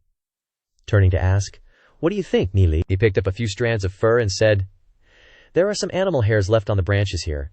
Based on my judgment, it should be a type of Huxiang demon beast. Huxiang are not large in size. Adults are about 1 meter tall. 1 meter is already extremely large. This lair is so big it must be a Huxiang tribe residing here. Shen Yu said incredulously, you're just guessing that this used to be a Huxiang lair based on a few things like this, or you just spouting nonsense? But Chen Linjian next to him was very focused and said, please continue, Ni Li added. Normally, adult lake hogs are silver rank demon beasts. They spend 3/5 of their year sleeping, getting through the coldest time in the ancestral mountains. Only when early summer comes will they emerge from their burrows to migrate and hunt in the forest. Chen Linjian then asked, is it this time every year? There's a urine smell in the air? If it was left from last year, it should have dissipated long ago with the wind and rain, Ni Li confirmed. Lake hogs will appear soon, Chen Linjian asked. What should we do? He said. We'd better move overnight. Lake hogs have sensitive noses. If we get discovered, a big fight is inevitable. Our goal is ancient Orchid City, so it's best to avoid conflict. Chen Linjian agreed. But Shen Yu retorted, young Master Chen, don't listen to his nonsense. It's empty here. How could there be lake hogs? If we travel at night, it'll be very dangerous. Why not wait until dawn to leave? But Ni Li just curled his lip, not bothering to argue with him. Chen Linjian had his own ideas and ordered his subordinates, go gather everyone, we're moving immediately. The subordinate immediately accepted the order, yes. Quickly, everyone packed their luggage and began to move. Everyone was confused by the order to gather and leave in such a hurry, but Chen Linjian said, don't worry about it, just follow my orders. Among everyone, Ziyun was also very curious, looking at Ni Li. Everyone quickly moved nimbly when suddenly there was a loud noise behind them, a roar that scared the crap out of everyone. A subordinate came to ask, young Master Chen, are we under attack by demon beasts? Everyone praised, young Master Chen is so wise, truly a leader. Here's a heart for you right away. Hearing this, Chen Linjian thought to himself, luckily, we have Ni Li. Otherwise, injuries would be unavoidable, Shen Yu thought jealously. Did he guess right? This bastard always steals my thunder. Luckily, Elder Zishi sent 3 silver rank experts to follow behind. Just you wait, Ni Li. While everyone was whispering among themselves, Ni Li sensed 3 silver rank warriors behind them, thinking to himself, I didn't expect to be followed. Seems like no one noticed. But Shen Yu was agitated and thought of what he said earlier, and then ordered his subordinates with a cold HMPH, realizing that they were from the sacred family. So that's it, they're planning to deal with me when I'm alone. Shen Yu, you bastard. At this moment, Chen Linjian called out, Ni Li, thanks to brother Ni Li's awareness, otherwise we would have been attacked. Zi Yun was also surprised that Ni Li had actually noticed. Linjian said, consider Chen Linjian owing you a favor, brother Ni Li. You're so knowledgeable at such a young age, unmoved by insult. Seriously, if you follow me. Saying this, Ni Li interrupted, but young Master Chen, it seems like we're being followed. This worried him, and he hurriedly turned to look behind. But Ni Li reminded, don't look, there are 2 silver ranks. Chen Linjian faked a laugh, haha, and then whispered, do you know which force? What's their purpose? Ni Li guessed, Maybe they're from the Dark Guild, a secret organization of criminals. They do any evil deed and are enemies of the families in Glory City. Lin Jian put his hand on Ni Li's shoulder and said, "Leave it to me." Soon the sun gradually rose, and everyone breathed a sigh of relief. Sitting down to rest and drink water, Xingyun sat next to Ni Li and asked, "Ni Li, I have some questions about inscription patterns and martial arts techniques." Ni Li nodded. "Sure." Seeing the two chatting happily made the others uncomfortable, saying to each other, "What's that kid smiling and talking about with Goddess Ziyun?" Another replied, "I heard her status is very high. I don't even dare to strike up a conversation with her. How annoying." "Over here," Ni Li said, "I have something good I want to give you. Close your eyes." Xingyun was stunned, but still followed his instructions, and then counted to 3 as he told her. As she prepared to open her eyes, Ni Li was about to give the beautiful girl a flower, when suddenly an attack came, wanting to delete him from existence, making him dumbfounded. Holding the withered flower, his mood shattered. Ziyun exclaimed, "It's a soul force wave. Someone is standing behind the tree." Ni Li stood up and said, "You stay here, I'll go check it out." At this moment, an explosion blew up the ground, creating a large pit. Chen Linjian recognized it as the holy flame of inscription patterns. In the smoky haze, Linjian's group appeared. Surrounding the 3 thugs, he said sternly, "Speak. Where do you come from? Why are you following us?" One thought to himself. "If we let them know our identity, we might be able to retreat later, but it will definitely cause trouble for the master." Thinking of this, he opened a scroll and released a burst of fierce fire that made a subordinate shout, "Protect young Master Chen." Chen Linjian coldly watched the approaching flames and said, As expected, the Dark Guild, those 3 silver rank fighters planned a surprise attack, unleashing a burst of flames towards Chen Linjian. But he dodged it with ease, closing in on one of them in an instant. A dazzling force erupted, causing the flames to gradually dissipate. The surroundings were shrouded in a dense fog, and his subordinates immediately surrounded and protected young Master Chen. The 3 silver rank fighters seized the opportunity to slip away. Seeing this, Chen Linjian ordered his men, "Chase after them and kill them." Just then, Ni Li and the others rushed over, asking worriedly, "Young Master Chen, what happened? Was it demonic beasts?" But he replied, "Not demonic beasts. We were ambushed by 3 silver rank fighters. Although we killed one and severely injured the other 2, the dead one used a secret technique to destroy his body, so there's no way to investigate further." Shen Yue's subordinates were stunned, thinking, 1 dead, 2 injured, how is that possible? "Report to Shen Yue, our boss, immediately." On the side, Ni Lin thought, "The sacred family is full of tricks," Chen Linjian said. "I think humans can be even scarier than beasts sometimes. Let's go back, keep moving forward quickly." This news was reported to Shen Yu by his subordinates, leaving him aghast. The others discussed among themselves, "What's the background of those 3 silver rank guys anyway?" The one next to him said, "Young Master Chen said they're from the Dark Guild." "So they're from the Dark Guild. Good riddance." This made Shen Yu bitter, thinking, "So Chen Linjian thinks they're from the Dark Guild. Damn it, I lost a silver rank fighter and Ni Li didn't even lose a hair. Looks like I'll have to deal with Ni Li myself." But for some reason, Chen Linjian values Ni Li so much, people in the group also started paying attention to him. While everyone was talking excitedly, a woman suddenly approached and greeted them. With a figure that had curves in all the right places, her face was incredibly cute and alluring. She introduced herself. "I'm Hu Yanlan Ruo, a friend of young Master Chen, from the Hu Yan family." Seeing this, Ni Li instinctively reached out to greet her, saying, "I'm Ni Li." He remembered to himself, "Hu Yanlan Ruo, I remember in a few years Hu Yanlan Ruo will become the head of the Hu Yan family, a powerful person." She smiled and said to Ni Li, "I'm a few years older than you can call me Sister Lan Ruo later." Hearing this, he gave an awkward smile, haha. Seeing this, she asked, "What's wrong, can't I?" Making Ni Li speechless, while Xingyun next to him snorted unhappily and turned his face away. Lan Ruo smiled secretly, thinking, "Very interesting. Seeing me and still being able to maintain composure, his eyes are clear and different from other male students." They moved forward together. The others were surprised to see that Ni Li was actually walking with 2 beauties, Hu Yan Lan Ruo beside him, and Ye Ziyun of the Snow Wind family, making the green-haired guy very jealous that this brat could have 2 beautiful women by his side wherever he went. He immediately went up and opened his mouth to ask, "What are you guys talking about? Can I join in?" Lan Ruo looked at him and thought to herself, "Chu Yuan, why is it this annoying guy?" She put her hands on her hips and said, "We are discussing inscriptions." Hearing this, he laughed. "Haha, I proudly said that inscriptions are what I'm best at. If there's anything you don't understand, just ask me, I'll point it out. At least my knowledge is better than this 13-year-old kid." But Lan Ruo shook her head and thought, "No one is more foolish than Ni Li. He can point out the origin of the scarlet flame explosion in class, so his knowledge of inscriptions must be more brilliant than most people." She laughed and said, I don't think so. Sometimes age doesn't represent anything. Many people break the limits of age. Hearing this, Neely thought, I really broke the limits of age, she said. That's the genius we're always talking about, Chu Yuan sneered and asked. Is that a genius? He burst out laughing, making Lan Ruo uncomfortable, and asked, What's with your attitude? You're so annoying, Chu Yuan said. I'm laughing because I don't know what charm you guys fell under that you consider him a genius. I'm scared. Pointing contemptuously, I heard he only has a red soul realm. Haha, how high can a waste like that achieve? I'm not even sure I'd want him to carry my shoes, let alone be a genius. Ziyun got annoyed when he heard that, saying, That's too much. Ruolan turned around and teased. But Chu Yuan, your talent isn't any better than anyone else's. You're already 16 years old and only a 3-star bronze rank. What right do you have to laugh at others? He hurriedly denied it. What's wrong with saying that?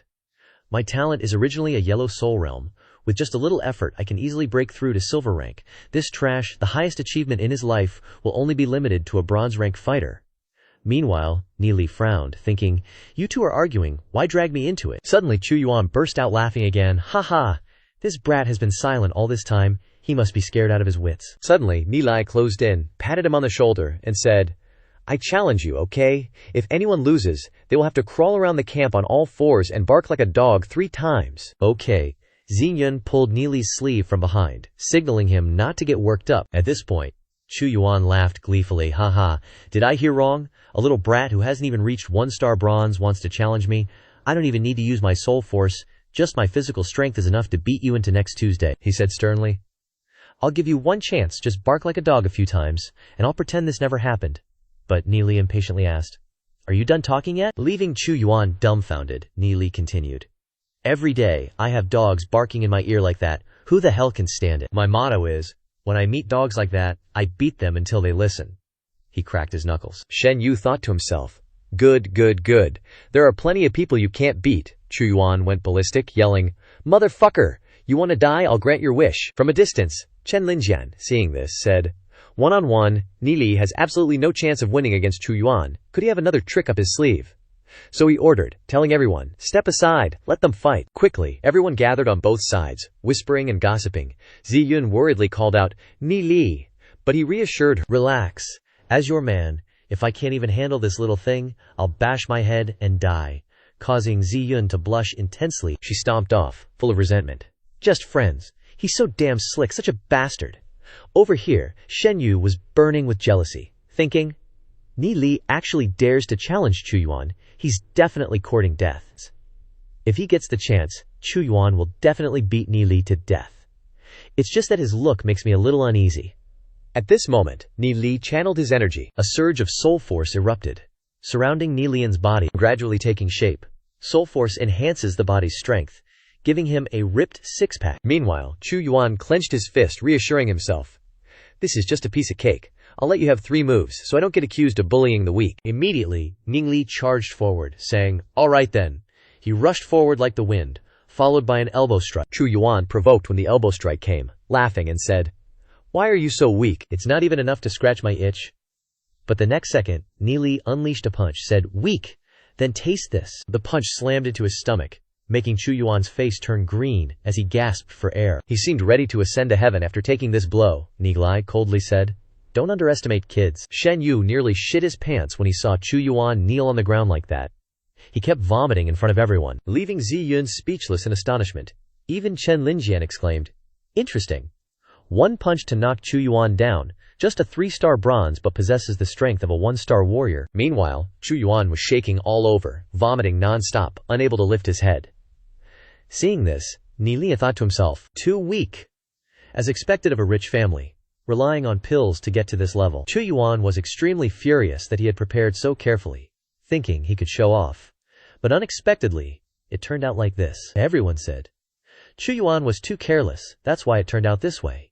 Another said, No, Neely is hiding his strength. Right now, Chu Yuan struggled to hold his stomach, looking up in pain. Neely raised his hand and asked, You said you'd let me have 3 moves, and now there's 1 move, so that leaves 2 moves. That scared him so much that he almost pissed his pants, and he blurted out, Holy crap! Seeing this, everyone around burst out laughing. Neely is truly treacherous and unpredictable. Even Ziyun smiled, thinking, Neely is really awful. Everyone was laughing hysterically, making Chu Yuan extremely angry, thinking, "You brought this on yourself." Rushing up, he declared, "I'll kill you." He then unleashed a kick, Feng Shuan Tui coming over, but Nili was still calm, thinking, as expected of a rich family, even knows martial arts. But he easily dodged the blow, preventing Chu Yuan from hitting him. Lin Jian was also surprised and caught off guard because of this. Nili tilted to one side, readily kicked his leg up, kicking him right at the scrotum, causing his jaw to dislocate. His body tumbled back a meter, full of pain. After that, Nili teased, "Oops, were you trying to play dirty?" Leaving everyone stunned, Lin Jian said, "This kid is truly a monster, 13 years old, proficient in inscription martial arts, cultivating to silver rank, fusing with demon spirits is domineering." A sideswept Bangs guy asked, "A red soul realm can cultivate to silver rank," making Chen Linjian also think, "I have a feeling Nili is not simple at all." Luo Ruo secretly smiled, thinking, "Looks like Jia Jiji still underestimated you." Seeing Nili's awesome power and presence, Zi Yun thought to herself, "Nili taught me the 9 revolving ice phoenix art, so he must be practicing even more powerful techniques." At this moment, Chu Yuan, who was getting his ass beat, went berserk and thought, "I'm a 3-star bronze rank, how can this be?" He jumped up, telling himself, losing to a kid who's only 13 years old is definitely a huge humiliation. He looked at Ni Li and thought, "That's right, his soul force hasn't even reached 1-star bronze rank yet." Then a sly smile appeared on his face. Seeing this, Luo Ruo shouted, telling him, "Chu Yuan, stop." But he was determined to send Ni Li down the road to death. This made him think. "All of his soul force is concentrated in his soul sea," he yelled. "Absolutely not. This guy, he's disregarding the consequences. The difference is too big, you can't use a small point to break a large surface. With such strong soul force, does he want to cripple me? Want to blow up my soul sea? That sounds delicious." "Come on," Chu Yuan launched his soul at him, laughing, "Ha ha, daring to stand still and take it? Fine. I want to see what other tricks you have up your sleeve." Suddenly, lights flashed, hitting his soul force, causing Nili to clutch his head and scream in pain. Nili trembled, surrounded by green soul force, sweating profusely, and said, "It's coming." This surprised Chu Yuan, who was watching. How can he still hold on when his soul force is so weak? Then, he smiled faintly, thinking, "Yes, that's the trembling look I want to see." Immediately, he released even stronger soul force. Attacking Nili, he shouted, "Explode!" He, while taking the hit, thought to himself, "I have to heal quickly. My soul sea is shattering." He closed his eyes and concentrated on reciting the heavenly Tao divine technique. Unexpectedly, Chu Yuan's soul force was completely absorbed by Ni Li. He was full of questions. Strange. Every time it's about to explode, it disappears. But he smiled smugly, thinking, as long as Ni Li's soul sea explodes, he'll become a cripple. At this time, everyone outside had worried and uneasy faces. Suddenly, Ni Li woke up, releasing a powerful surge of soul force to fight back. Then he was safe and sound, giving a light smile, thinking to himself, "Luckily, I had the heavenly Tao divine technique to barely resist it." Chu Yuan, on the other hand, was dumbfounded, not understanding what the hell just happened. How could this be, he gaped, thinking, he's not hurt at all. He took all of my soul force, and he's fine. Impossible. Chu Yuan gradually realized that his soul force was slowly drying up. Nili's soul sea didn't even explode. At this time, Chu Yuan roared with a broken heart. "My soul force," Nikililai then said. "Since you're here, don't even think about leaving." He then raised his hand to gather his energy, causing Chu Yuan to freak the hell out, knowing that the situation was critical. And he had to quickly retrieve his soul force. But it was too late. When he tried to withdraw his soul force from Ni Li, it suddenly broke off, and he was blocked, causing him to suffer a backlash and cough up blood. Chu Yuan wondered in a panic. What the hell is going on? What kind of monster is he? He hasn't even reached the bronze rank, yet he can seal a soul sea. His face turned green and pale, and he collapsed, thinking, I poured all my effort into cultivating my soul force, but he took it all away. How can I swallow this humiliation? Ni Li now felt his soul force increasing again, and the distance to 1-star bronze rank was getting closer and closer. The people around gaped in shock, not understanding what was happening. Unexpectedly, Chu Yuan actually lost to Shen Yu. They also thought, annoyedly, Chu Yuan lost to Ni Li. How many secrets does he have? Suddenly, Ni Li's aura surged inside his soul sea, and his soul force continued to merge. Shen Yu turned to look at the goddess, and saw that Zi Yun was very happy. She looked at Ni Li with admiration, her eyes sparkling, and exclaimed, Ni Li won! Meanwhile, his soul force surged, feeling that his soul sea had become stronger, and he had quickly advanced to 1-star bronze rank. A bright pillar of soul force burst forth powerfully. His eyes flashed with a chilling light as he snapped awake, spiritual force radiating outwards. Sensing his body, he chuckled softly to himself. Already reached bronze rank 1 star, huh? The remaining unmerged spiritual force should be enough to push me to bronze rank 2 star. Wonder what Shenju will think when he finds out. Seeing this, Chen Linjian exclaimed in surprise. Ni Li actually blocked Chu Yuan's spiritual force, and even leveled up. Is he really just a red soul realm? Beside him, Chu Yuan struggled to his feet, forcing a smile with a wobbly body as he gritted his teeth. Ni Li, this isn't over between us. He swayed as he turned to leave. Ni Li didn't miss the chance to mock him. I'm always here for you. Oh right, where are your dog barks? Chu Yuan roared back. Don't push it, Ni Li retorted. Who said I agreed to your added condition? With that, Chu Yuan stormed off with a cold snort. Ni Li, looking dumbfounded, thought, with his spiritual force damaged, he probably won't dare to mess with me for a few months. After that, the group continued deeper into the forest. The crowd chattered and gossiped as they walked. Someone called out to Ni Li's group. Lan Ruo approached, showering him with praise. You really surprised me. I saw you alone in the corner yesterday. How about you pitch your tent next to mine tonight? We can cultivate together. Ni Li glanced at her indifferently. Xin Yun, seeing this, thought to herself, if Huoyan Lan Ruo keeps seducing Ni Li like this, he's gonna get cocky. She turned away with a snort. Doesn't concern me anyway. Ni Li then replied to Lan Ruo. Thanks for the invite, Miss Huoyan, but you've already reached silver rank. I probably can't help you much. I don't think it's necessary. Hearing this, Xin Yun turned back in surprise, while Lan Ruo felt a pang of disappointment. He never even pays attention to me. She scoffed and unleashed her aura, then called out to Ni Li, little brother. Quickly use your energy to ensnare him. Immediately, the mesmerizing technique seemed to be luring him. Lan Ruo secretly smirked. As long as they're men, they'll be putty in the hands of my charm technique. He was only pretending to be a gentleman in front of Ye Ziyun before. Suddenly, Ni Li turned around and said, It's a snow spirit. Leaving Lan Ruo stunned, Ni Li continued, I never expected Miss Huoyan to have such a rare demon spirit. Hearing this, Lan Ruo closed her eyes tightly, shocked that it had no effect on Ni Li. How is this possible? And he recognized my demon spirit with just one look. The snow spirit is a plant-type demon spirit that can cast mesmerizing techniques, living in the deepest parts of the Holy Orchid Institute Mountains. How would normal people know about it? After I merged with the snow spirit, it's easy to charm demon spiritualists of the same level, but Ni Li hasn't even reached bronze rank. Could it be that he has no impure thoughts, a pure heart, or that his will has already surpassed silver rank? While Lan Ruo was still dazed, Ni Li approached Ziyun, who asked, puzzled, Ni Li, why did you refuse? Isn't she very pretty? He scratched his head and chuckled. She is, but not as pretty as you. This made Xingyun freeze in surprise. Suddenly, she stomped her foot and said shyly, I can't compare to Huoyan Lan Ruo.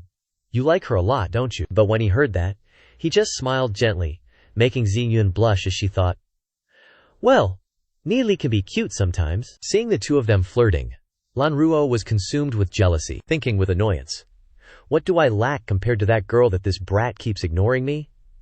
Suddenly she shouted, I don't believe it. I won't be able to conquer an unweaned kid like you. Pointing directly at Ni Li, she declared, one day I will make you a footstool under my feet. This young lady has decided this kid is mine. Anyone who wants to touch him will have to ask for my permission first. I won't let anyone compete with me. Hearing this, everyone's eyes were filled with shock as they focused on Ni Li. Even Chen Linjian was startled by this. Xingyun simply chuckled softly after the declaration. As they walked down the road, people whispered and teased, laughing. Is this a public confession? Ni Li now had the hot girl constantly by his side. Ni Li, this is almond cake. Would you like some? Ni Li, are you tired? Would you like me to put down a cushion for you to rest on? Her outrageous actions left Ni Li speechless. He brushed off his clothes in annoyance and said, Can you please stop bothering me? Go do whatever you want. Go away. These words made Lan Ruo feel a pang of sadness. Her eyes welled up with tears as she put on a pitiful face. She threw her clothes on the ground and walked away sulking. But Ni Li didn't feel any remorse. On the contrary, he sighed in relief and thought, finally, some peace and quiet. But before he knew it, Lan Ruo was back, smiling sweetly as she asked, Ni Li, are you thirsty? I have some of the best Xinghua wine right here. He flared up, pointing a finger at her and saying, Are you a ghost? Haunting me for a whole chapter like this? Don't you have anything better to do? But she winked and said, I think I'm starting to like you a little. You might not like me now, but it's fine. Who wouldn't like a beautiful young lady like me? I'll just assume you're blind for now, but one day you'll see just how adorable I am. Her conceited words made him stare blankly, thinking, You're the one who's blind. He immediately dashed forward, running over to Ziyun, breathing heavily. The girls behind him saw him approach and started whispering to each other, Is this the guy Huoyan Lan Ruo is pursuing? He's quite handsome, actually. He probably deserves Huoyan Lan Ruo. This made Ni Li fume, thinking, "Oh, for crying out loud, leave me alone, ladies." Ziyun then asked, "Ni Li, why aren't you staying with Huyan Lanruo?" He replied, "Ziyun, you know perfectly well that I have absolutely nothing to do with her." However, Ziyun coldly asked, "What does that have to do with me?" Ni Li felt utterly disheartened, thinking to himself, "When will I finally be able to hold this captivatingly beautiful young girl in my arms like I did in my past life? It feels so far, yet so close." Anyway, for the sake of Glory City, I must first raise my own strength, he resolved. This trip to the ancient Orchid City ruins, I must obtain that spirit pill. For the next few days, Ni Li continued to refine the soul force stolen from Chu Yuan, but that woman Huyan Lanruo was too annoying. Even when Ni Li was cultivating, she wouldn't leave and stood guard right by his side. Ni Li could only ignore her. By noon the next day, everyone finally saw the ancient Orchid City ruins right before their eyes. The whole group quickly approached the city gate. Before them was an old, ruined city that looked extremely desolate. Chen Linjian looked solemn and thought, "Is this the city from the Dark Ages?" Ni Li also looked serious and thought, "Glory City will look like this too after it's been breached." Chen Linjian spoke up, "We finally arrived. Pretty smoothly, I'd say." He then took out a map, spread it on the ground, and began studying it. "Here's the map. Let's see which way we should go. The ancient Orchid City ruins are ancient, and the strong demon beasts have already left, so we can explore freely." The green-haired guy looked at it, pointed down, and said, "Look at this. We can enter the city through the west gate. Only by entering the city can we get any harvest. Let's go check the residential area." The others agreed. "Yeah, the residential area is where it's easiest to find treasures." Chen Linjian also found it quite reasonable and turned to ask Ni Li for his opinion. "What do you think?" Suddenly, Ni Li said, "Wrong. Think about it. Is the residential area the easiest place to find treasures in the city? Most of the wealth is in the hands of the wealthy families." These words made everyone agree and start discussing. At this moment, Shen Yu stood up and said, "This ruin is hundreds of square meters, with so many rooms and all dilapidated. How are we supposed to know which is the house of a big family?" However, Lin Jin didn't pay attention to his words and turned to Ni Li. "Keep going," Ni Li said seriously. "It's very easy to find the residences of the great clans. Look for the areas with the least densely packed structures, because those great clans often have their own private villas." Lan Ruo looked at the map and smiled. "It's here. No doubt, it must be here.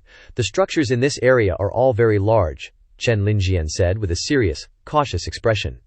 "These areas have already been searched by previous exploration teams. Although they found some pretty cool stuff, it wasn't much. And they didn't find any secret chambers or tunnels either." Shen Yu snorted coldly from the side.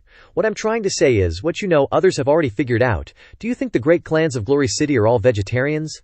Suddenly, Ni Li gave him a sharp glance and said, "Could you shut up for a moment when I'm talking? If you're so smart, then you talk." This left Shen Yu speechless and dumbfounded. Immediately, Chen Linjian turned to him, glaring and ordering, "Shut up." Shen Yu had no choice but to hold his tongue and turn away. Ni Li continued, "It's perfectly normal that this place has been searched. Because it's on the route into the center, it's also the area with the strictest security." Then, he pointed to a location and said, "But this area must be the city lord's mansion." This made Chen Linjian fall into deep thought and contemplation. Ni Li's predictions about locations have been very accurate so far. This place is definitely the city lord's mansion, but teams have already been here and searched, even the underground areas, but they found nothing. Ni Li spoke up again. "Of course, this place has been searched before." He pointed to a location and said, "But here, near the city lord's mansion, there's a plot of land with no houses. Does young Master Chen know what this piece of land was used for?" This surprised Chen Linjian. "This is the city lord's training ground. There are many large rocks made of black cloud stone here. They're hollow inside and can't be moved. The area next to it, I don't know what it's for. I heard a lot of weeds grow there." "Could there be something wrong with these three areas?" Chen Linjian asked with a faint smile. "You mean there's something in these spots?" "But people have searched those places before, and it seems like they didn't find anything," Ni Li guessed. "It seems like those big rocks are shelters created by the major families. There might be something inside. There are definitely traps around those areas. If we just rush in, we might be in danger." To be honest, the place I suspect the most is the outside area. Hearing this, everyone asked in surprise and confusion. "Why?" Ni Li explained. "Even though it looks like nobody suspects anything, that's exactly the safest place. That training ground is designed right next to the city lord's mansion, so it definitely has a special meaning. Such a large training ground, there might be valuable items inside. Let's search the surrounding area now." Chen Linjian immediately agreed, folded the map and ordered, "Everyone, grab your weapons and let's go." At this time, Ni Li took out a bag, thinking to himself, To deal with the demon beasts here, I've prepared arrows coated with tranquilizer. He immediately pulled out the pile of prepared arrows and carried them on his back, ready to set off with Chen Linjian to find the treasure. The team then walked along the wall, which was a relatively safe route. Meanwhile, a group of people also appeared in this area. The red-scarfed boss spoke up. "Are you sure the little devils who came in here earlier are disciples of a major family?" The subordinate replied. "That's right, Deacon Yunhua." Yunhua heard this and said, "Good. Immediately give the order. Quickly catch anyone who looks high status to demand ransom from their families, and kill the others." The subordinates quickly accepted the order, and did as they were told. They moved as fast as the wind. At this time, Chen Linjian's group had discovered something. Suddenly, bursting out from the city wall, groups of monkeys with fierce eyes appeared, growling. They quickly surrounded Chen Linjian's group. He said, "6 of them. These long-armed giant apes are following us, but always keeping their distance, waiting for more of their kind to arrive, before they attack us by surprise." An arrow shot past Linjian, startling him. Immediately afterwards, the arrow pierced straight into the chest of a giant ape, causing it to fall to the ground with a thud. The others, seeing this, immediately tucked their tails and ran away. The giant ape that was hit by the arrow trembled all over, with no strength to resist. Linjian realized this was an opportunity, so he drew his sword and rushed towards it, delivering a devastating blow. A stream of blood spurted out, and Linjian's handsome face was splattered with blood. He raised his hand to wipe it away, and sighed in his heart. The long-armed giant apes are constantly moving, yet only one arrow hit.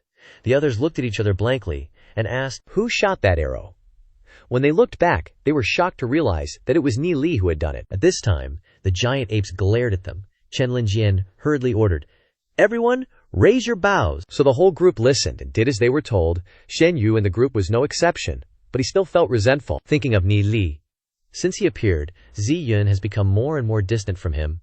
He immediately had a clever idea, thinking, "It's just hitting a long-armed giant ape, what's so hard about that?" He moved to the city wall, slowly observing. He aimed at one that was swinging on a pillar, concentrating all his spirit, thinking, "A target that big, how could I possibly miss?" He immediately shot, the arrow flying towards the giant ape. Everyone, seeing this, gasped in shock and shouted. Shen Yue made a move, but the giant ape on this side also spotted the arrow and quickly leaned to dodge it, causing the arrow to completely miss and slam straight into the tree next to it.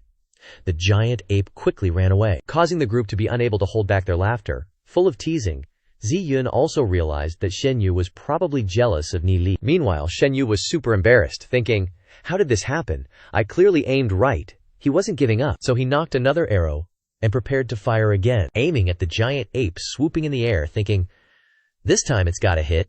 He shot, the arrow flew, but it actually dodged it. Shen Yu's arrow just slammed into the ground, making him even more humiliated. He stood there frozen, dumbfounded. Laughter erupted from the crowd. Everyone was cracking up, making Shen Yu want to find a hole to crawl into. Suddenly, Chen Linjian yelled angrily, "What the hell are you laughing at? You want to BE food for those azure armored apes? They're getting closer, get your bows ready." Everyone obeyed, except Shen Yu, who was just pissed, his blood boiling. He glared at Ni Li, thinking, "It's all your fault." Meanwhile, Ni Li felt that gaze and got annoyed, thinking, "What the heck is he staring at me for? These rebellious sacred family guys just get on my nerves." Suddenly, a giant ape charged forward, roaring like crazy, and the crowd immediately fired their bows in response. But surprisingly, the ape dodged every single arrow. One guy exclaimed, "Damn, it's too agile, we can't hit it." After dodging, the giant ape leaped away, letting out a triumphant roar like a raging bull. Everyone was stunned when an arrow suddenly pierced its skull, sending it crashing to the ground. And it was none other than Ni Li who fired that arrow. Next, he pulled out another arrow and fired, hitting another giant ape dead on. Arrow after arrow from Ni Li took down countless giant apes, leaving them sprawled across the ground. Even Chen Linjian was amazed by the scene. He said, "Brother Ni Li, I'm counting on you." Ni Li snorted and said, "Too bad we also hit the azure armored ape." At this moment, there were suddenly more azure armored apes nearby, and they screamed miserably. Chen Linjian said, "Looks like it won't give us time to prepare." He turned and said, "Comrades, stand up. Let's destroy the fast-moving azure armored apes." Ni Li turned to remind Ye Ziyun, "Follow the team closely. Pay attention to your surroundings." But she replied coldly, "I don't need you to care. You also pay attention." Suddenly, a ferocious roar made the ground seem to crack, causing the birds in the forest to fly up in chaos. Ni Li announced, "This is the roar of a high-level spirit beast." Chen Linjian also asked in surprise, "Is it a spirit rank demon beast?" "Can you infer the level from the roar?" Ni Li replied. "Silver 5-star, only a little short of gold rank," Chen Linjian said worriedly. "Silver 5-star is a spirit rank demon beast. and there are two ordinary azure-armored apes. An azure ape with white hair and beard appeared. It slammed its chest and roared fiercely, and everyone panicked and said, "We are finished!" Immediately, someone noticed the spirit-ranked demon beast standing on top of the building. Seeing Chen Linjian's group looking up, it roared angrily, signaling the apes to attack. Nili said sternly, "Follow me, they are too big to move easily in the forest." Nili led the group into the forest, and the apes chased after them, roaring crazily. At this time, Chen Linjian gave the order, "Everyone, form a formation." The subordinates also obeyed the order and set up an echo formation, ready to fight. The guy with the slanted bangs also screamed, and then his body transformed, turning into a huge tail and sharp claws, along with powerful soul power. Ni Li's side also spoke at this time. "There is an anesthetic on the tip of my arrow which is specially used to deal with them. As long as you shoot them, they won't be able to move. Everyone take this opportunity to rush forward." After speaking, he shot an arrow straight into its shoulder, causing the giant ape to scream miserably. Taking the opportunity, a guy pulled out his sword and said, "That's great, then I'm coming up here." That dude jumped up and slashed, sending that giant ape straight back to the coffin crew. Next, Ni Li targeted another one, firing off an arrow. Chen Linjian leaned on that and charged in, landing a finishing blow. Desperate screeches echoed. The giant apes' corpses lay scattered around, blood everywhere. Ni Li, hiding in a corner, said, "That was just a recon mission. It's probably about to charge." Then he thought, "Wait a sec, I don't remember Xin Yun ever mentioning they ran into such tough demon beasts." He immediately said, "Chen Linjian, lure it to the barricade. We can use it to deal with them." Chen Linjian nodded, understanding, and told everyone to head over there. Suddenly, the last bug appeared and charged. It charged, and Chen Linjian, seeing this, that emo-haired dude rushed up to block it. But, unlucky for him, one cold-ass punch sent him flying a meter away. Chen Linjian's face darkened, horrified to see his subordinate badly injured protecting him. Linjian, hanging by a thread, yelled for Ah Qiang. But then, an explosion happened, because everyone was no match for this OP giant ape. A loud explosion pissed off Ni Li, who aimed his bow, but it was super agile, leaping into a tree to dodge the shot. The giant ape continued to roar, its sharp fangs bared, filled with furious killing intent. The ground seemed to shake and rumble, and Ah Qiang lay unconscious under a tree in a cloud of smoke, terrifying everyone else. Chen Linjian glared bitterly at this savage giant ape. Ni Li said, "Looks like it's got beef with our bows and arrows. Everyone, don't panic." Then he realized, "Hold up, I think it's calling for backup. This isn't good. We're too obvious of a target. If we stick together, we gotta split up." Chen Linjian quickly went to check on Ai Qiang and said, "Everyone, split into 6 teams, regrouping at the barricade." The group quickly sprang into action, splitting into groups and running off. The giant ape roared when it saw this. Over here, Ni Li teamed up with Xin Yun and Luo Ruo, and they hurried toward the pillars. At this moment, the giant ape targeted them and chased after them. Ni Li saw this and stopped, pulling out the Fury Vine sword on his hand and said, "You guys go, I'll hold it back." Xin Yun worriedly reminded him, "Ni Li, don't be reckless." But he shouted, "No time to be slow, I have my ways." Ni Li yelled angrily, "Go now!" Xin Yun felt a pang of sadness and turned to leave, but she didn't forget to say, "Remember, you have to get back to the formation." Instantly, the giant ape appeared before him. It roared, and Ni Li bravely held the Fury sword. Ready to fight, he declared, "I will definitely come back." Suddenly, the giant ape jumped down, landing with a crash that shattered the ground. Then it leaped at Ni Li, moving as fast as the wind. Instantly, its huge body closed in on Ni Li's small frame. It punched down, smashing the ground. Luckily, Ni Li dodged this blow, otherwise he would be crushed into pieces. Seizing the opportunity, he summoned his sword and slashed down, saying, "Take this!" Ni Li launched the Fury Vine sword at the giant ape. It opened its mouth wide as the sword flew towards it. Just when he thought the attack had hit, the giant ape casually bit the sword to pieces, made Ni Li stunned and horrified. A second later, the giant ape punched the ground, then roared, sending rocks and dust flying everywhere. Ni Li quickly used his hands to shield himself. Suddenly, he was blasted away in a cloud of dust, followed by the giant ape lunging after him. It reached out to grab him. In this critical situation, Ni Li circulated his soul force and said, "Bastard, taste this. Use soul force to investigate." In an instant, Ni Li realized that in the Kangbi giant ape's mind, soul force had the shape of a hemisphere covering its head like a protective shield. The Kangbi giant ape's weakness must be in its head. A silver-ranked demon beast can also form a demon spirit. That's extravagant. Ni Li immediately used soul attack. Unexpectedly, a flame erupted from the giant ape, causing it to freeze as if sprayed with hairspray. Taking the opportunity, he jumped out of the giant ape's reach and landed on the ground in the smoke, he muttered. taking advantage of its inattention to use soul attacks. This kind of demon beast at this level can probably wake up in an instant. Gotta scram. When the giant ape woke up, it clutched its head. Through the smoke, it saw Nili's figure running away and immediately accelerated to chase after him. It quickly closed in on Nili, making him surprised. It caught up so quickly. Gotta figure out how to lose it. So he weaved and dodged, making the giant ape roar in frustration. It was now about to explode with anger. It punched straight into a tree trunk and roared. Then it continued to chase after Nili, making him feel like he was about to suffocate from running. He thought to himself with annoyance, I never expected that Nili would one day be chased by a silver-ranked demon beast like this. Suddenly, the giant ape closed in from above and slammed down with a punch. Boom! One would think that Nili would have a hard time surviving this heaven-shattering punch. But fortunately, he still had the memories of his past life, so his intelligence and sharp intuition had saved him many times. Suddenly he frowned and thought, but it's getting more and more dangerous. I don't know if I can get through this hurdle.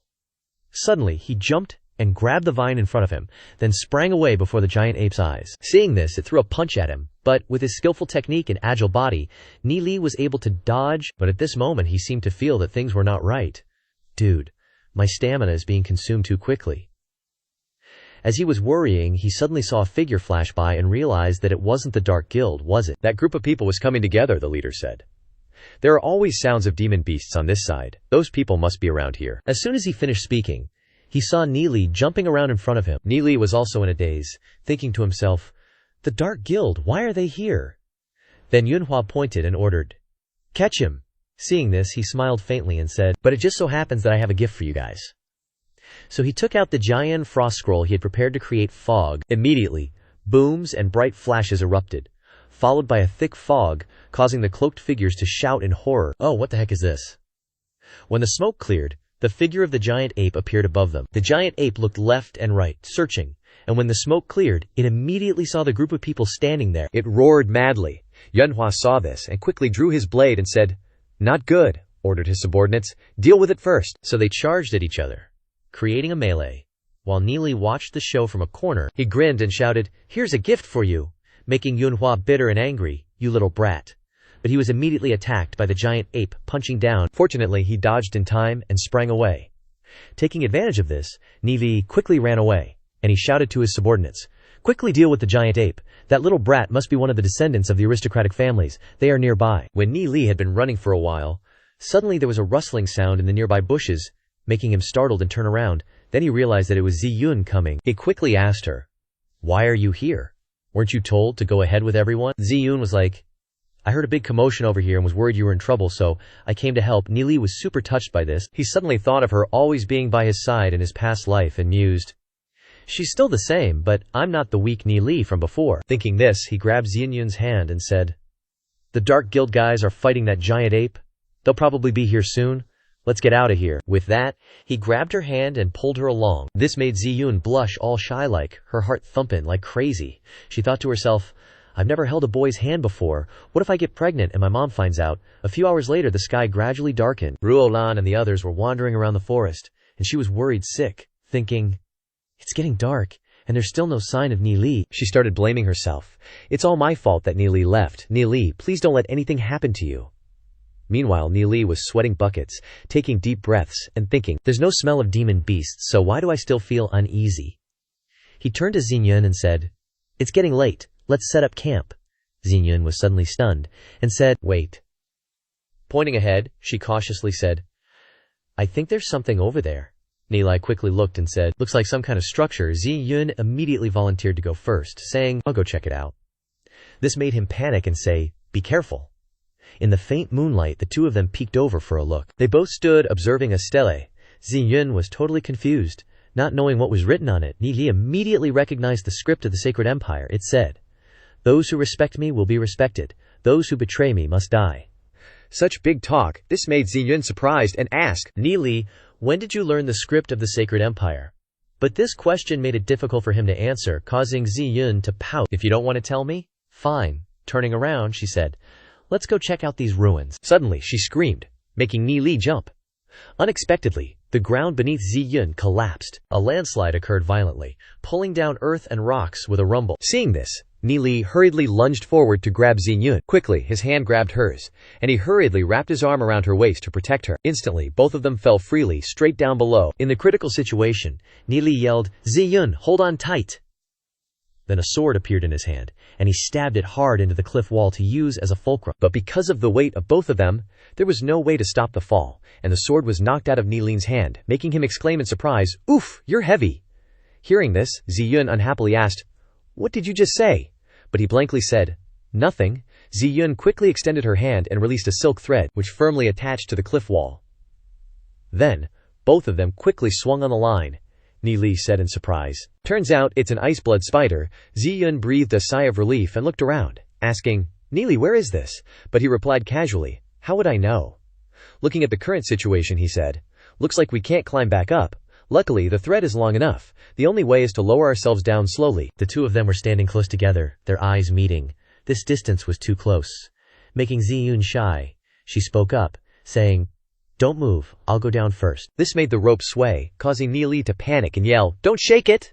He then let go, falling down beside Xiyun. His hand quickly wrapped around her waist, causing Xiyun to be terrified. Li's naughty hand was tightly hugging her budding boobs, making Xiyun scream, "Li, if you dare to move around, I'll fight you to the death. We'll fall down there together." Li laughed. Okay, I won't move. We'll slowly get down there." Just like that, both of them landed gently on the ground. Li snapped his fingers and took out a torch to light the way. He was amazed by this deep cave, while Xiyun was still brooding over what had just happened. In the darkness, with the light thanks to the torch, when Li looked at Xiyun, he exclaimed, "You're really very beautiful." But Xiyun coldly replied, "Hurry up and find a way out, or we won't be able to get out." Li agreed with this. Both of them then searched for a way to go. After walking for a while, Li realized, "It seems like we're falling into a maze. There are many paths here." Suddenly, Li saw something written on the wall and read it out. "The resting place of the void spiritual gods," he exclaimed in shock. "This is the tomb of the Kongming, Great Emperor of the Divine Holy Empire," Li explained. The Kongming Great Emperor was one of the most mysterious emperors in the history of the Divine Holy Empire. In his middle age, he left the Divine Holy Empire. Legend had it that he had cultivated to a realm that astonished everyone, an immortal. Who knew he was buried in ancient Orchid City? Hearing this, Xiyun asked, "Is it really possible for someone to cultivate to immortality?" Li chuckled. "Of course not, it's just a legend. Even if you cultivate to a realm beyond legend, you can only live for 200 or 300 years at most, and in the end you can't escape the cycle of heavenly law." Hearing this, Xiyun fell silent and then went over to ask Li, "Beyond legend, what realm is that?" He replied, "You'll find out later. This is probably a maze. There might be some mechanisms like traps, so be careful. Wherever I go, you have to step in the same spot." Xiyun had no choice but to nod lightly, thinking to herself, "How does Li know all this?" Then she pointed her hand and said, "There might be many paths here. Which way should we go?" Li said. "It's very simple. Go north. According to the direction of the Kongming Great Emperor, his tomb must be built facing north, and south is the northern side of the maze." Xiyun asked curiously. "Why? Why must his tomb be located in the north?" he said. "That's what's written in the Gaba, Book of Destiny, of the Divine Holy Empire. In every destiny there is something that complements and something that opposes, including the location of the tomb. The people of the Divine Holy Empire believe in this very much." Xiyun could only stare blankly after hearing this, thinking, "The Shugya Book of Destiny, of the Divine Holy Empire. How many books has Li read?" Afterwards, she blankly asked, "Then which way is north? We're at the bottom, how can we tell?" He touched the wall and said, "The Holy Ancestor Stone is mined from the north and south. It's easy to determine the direction by looking at the patterns on the stone. Let's go this way." At this time, Xiyun silently followed Li, thinking to herself, "Ye Xiyun, the little princess of Flame City's City Lord's mansion, and the granddaughter of the legend-ranked spiritualist Ye Mo, has seen countless books since she was young, and she has some pride in her heart, but she's a bit inferior compared to Li." Suddenly, there was a sound in front, and Li stopped Xiyun, saying, "Stop." He immediately took out a stone and threw it forward. Then suddenly, a mechanism appeared, arrows flying everywhere, causing Xiyun to jump in fright. Scaring her to death, her face was like a deer in headlights. But Li calmly said, "A mechanism of this level is not difficult." He looked at the arrows stuck in the stone wall, then turned to say, "Xiyun, okay, we can go now." On the side of the Dark Guild, the leader was now furiously yelling, "What a bunch of useless trash! 6 of you got injured, and still let the long-armed giant apes escape. That demon spirit is worth tens of thousands of spirit coins. What's most annoying is that kid who lured those demon beasts here, he said sternly. Oh well, it's just a silver-rank long-armed giant ape, there must be more. He then turned to order his subordinates. Find them for me. Don't even think about coming back if you don't catch them. The subordinates received the order. Yes. Then they immediately rushed off to take action. While walking, one of them suddenly saw a flash of light and realized there were people. He quickly told the other companions to swarm over there. Immediately someone shouted, "What are you arresting me for? Who are you people?" But Yunhua smiled slyly. Young master, you've probably heard of the name Dark Guild, right?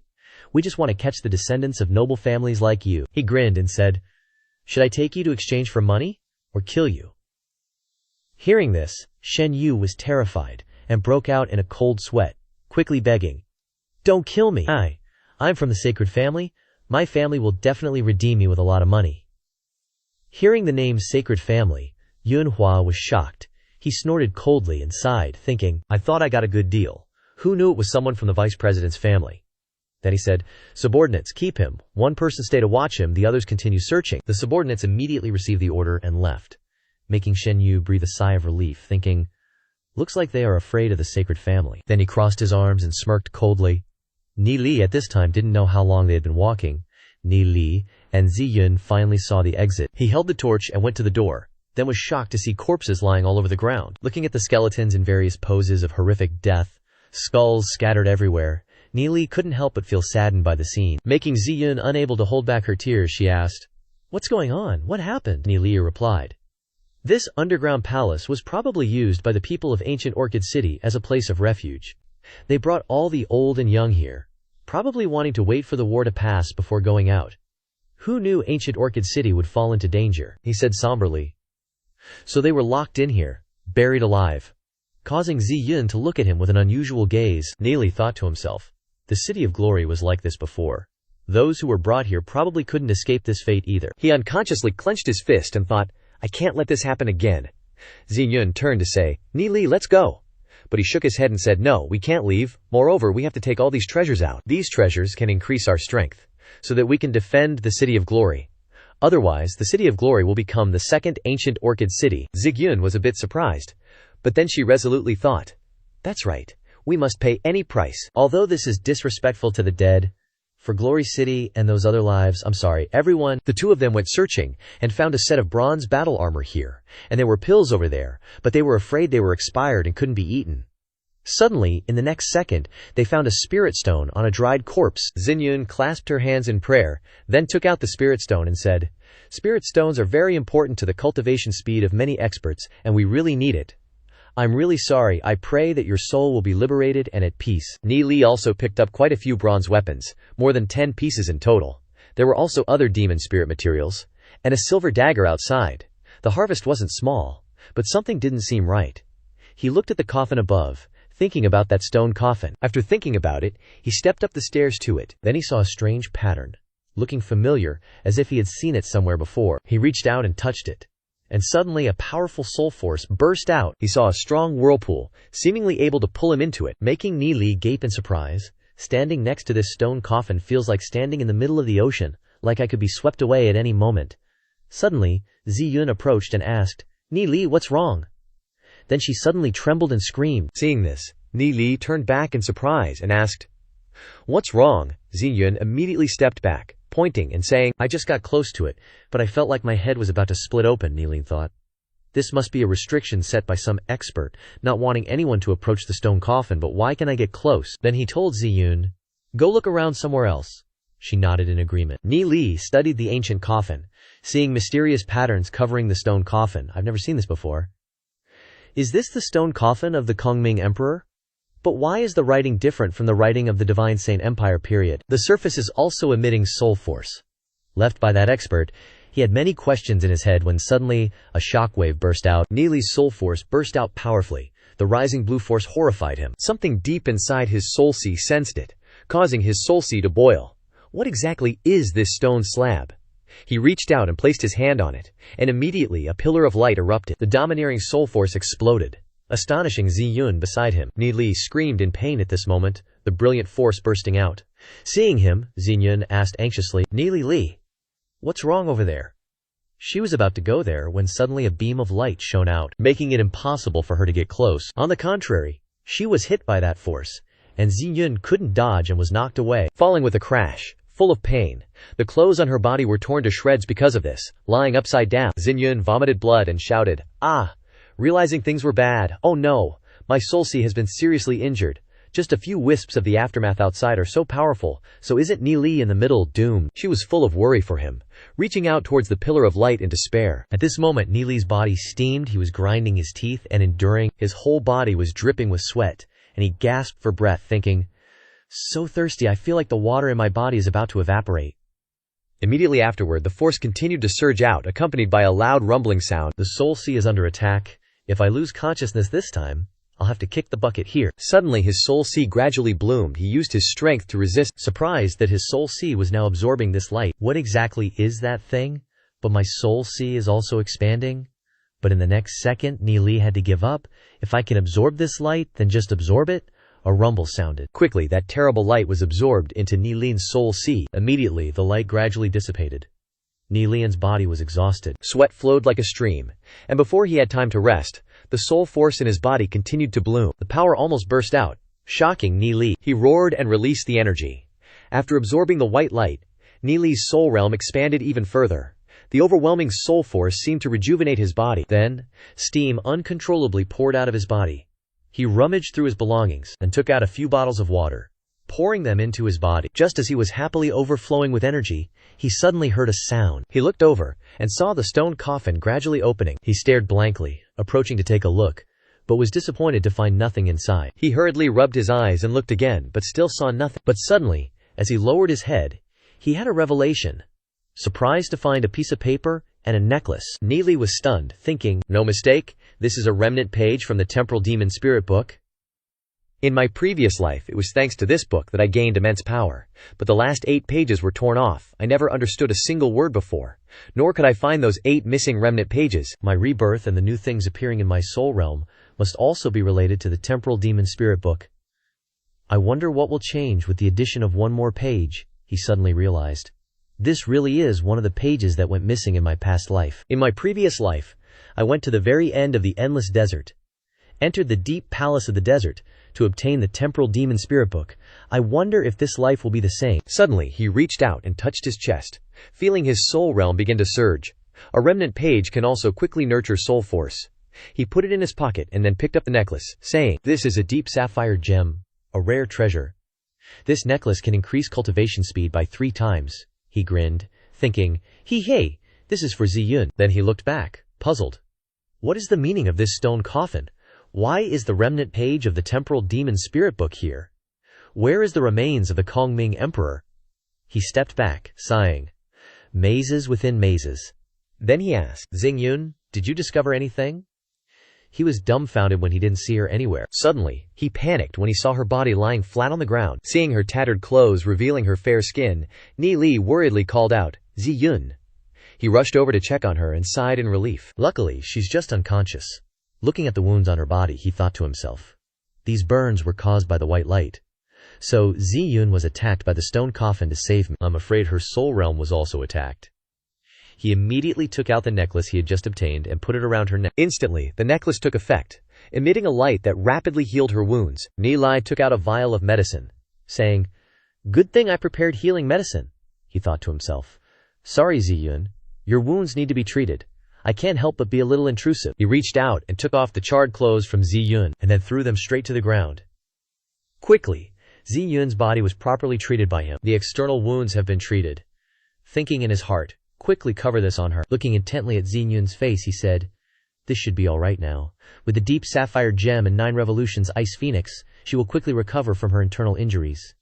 Then he muttered to himself, "Obtaining that missing page and cultivating in time will be better." He sat down and began to circulate his energy. He felt that in the depths of his soul realm, there seemed to be some power from the white light that hadn't been fully absorbed.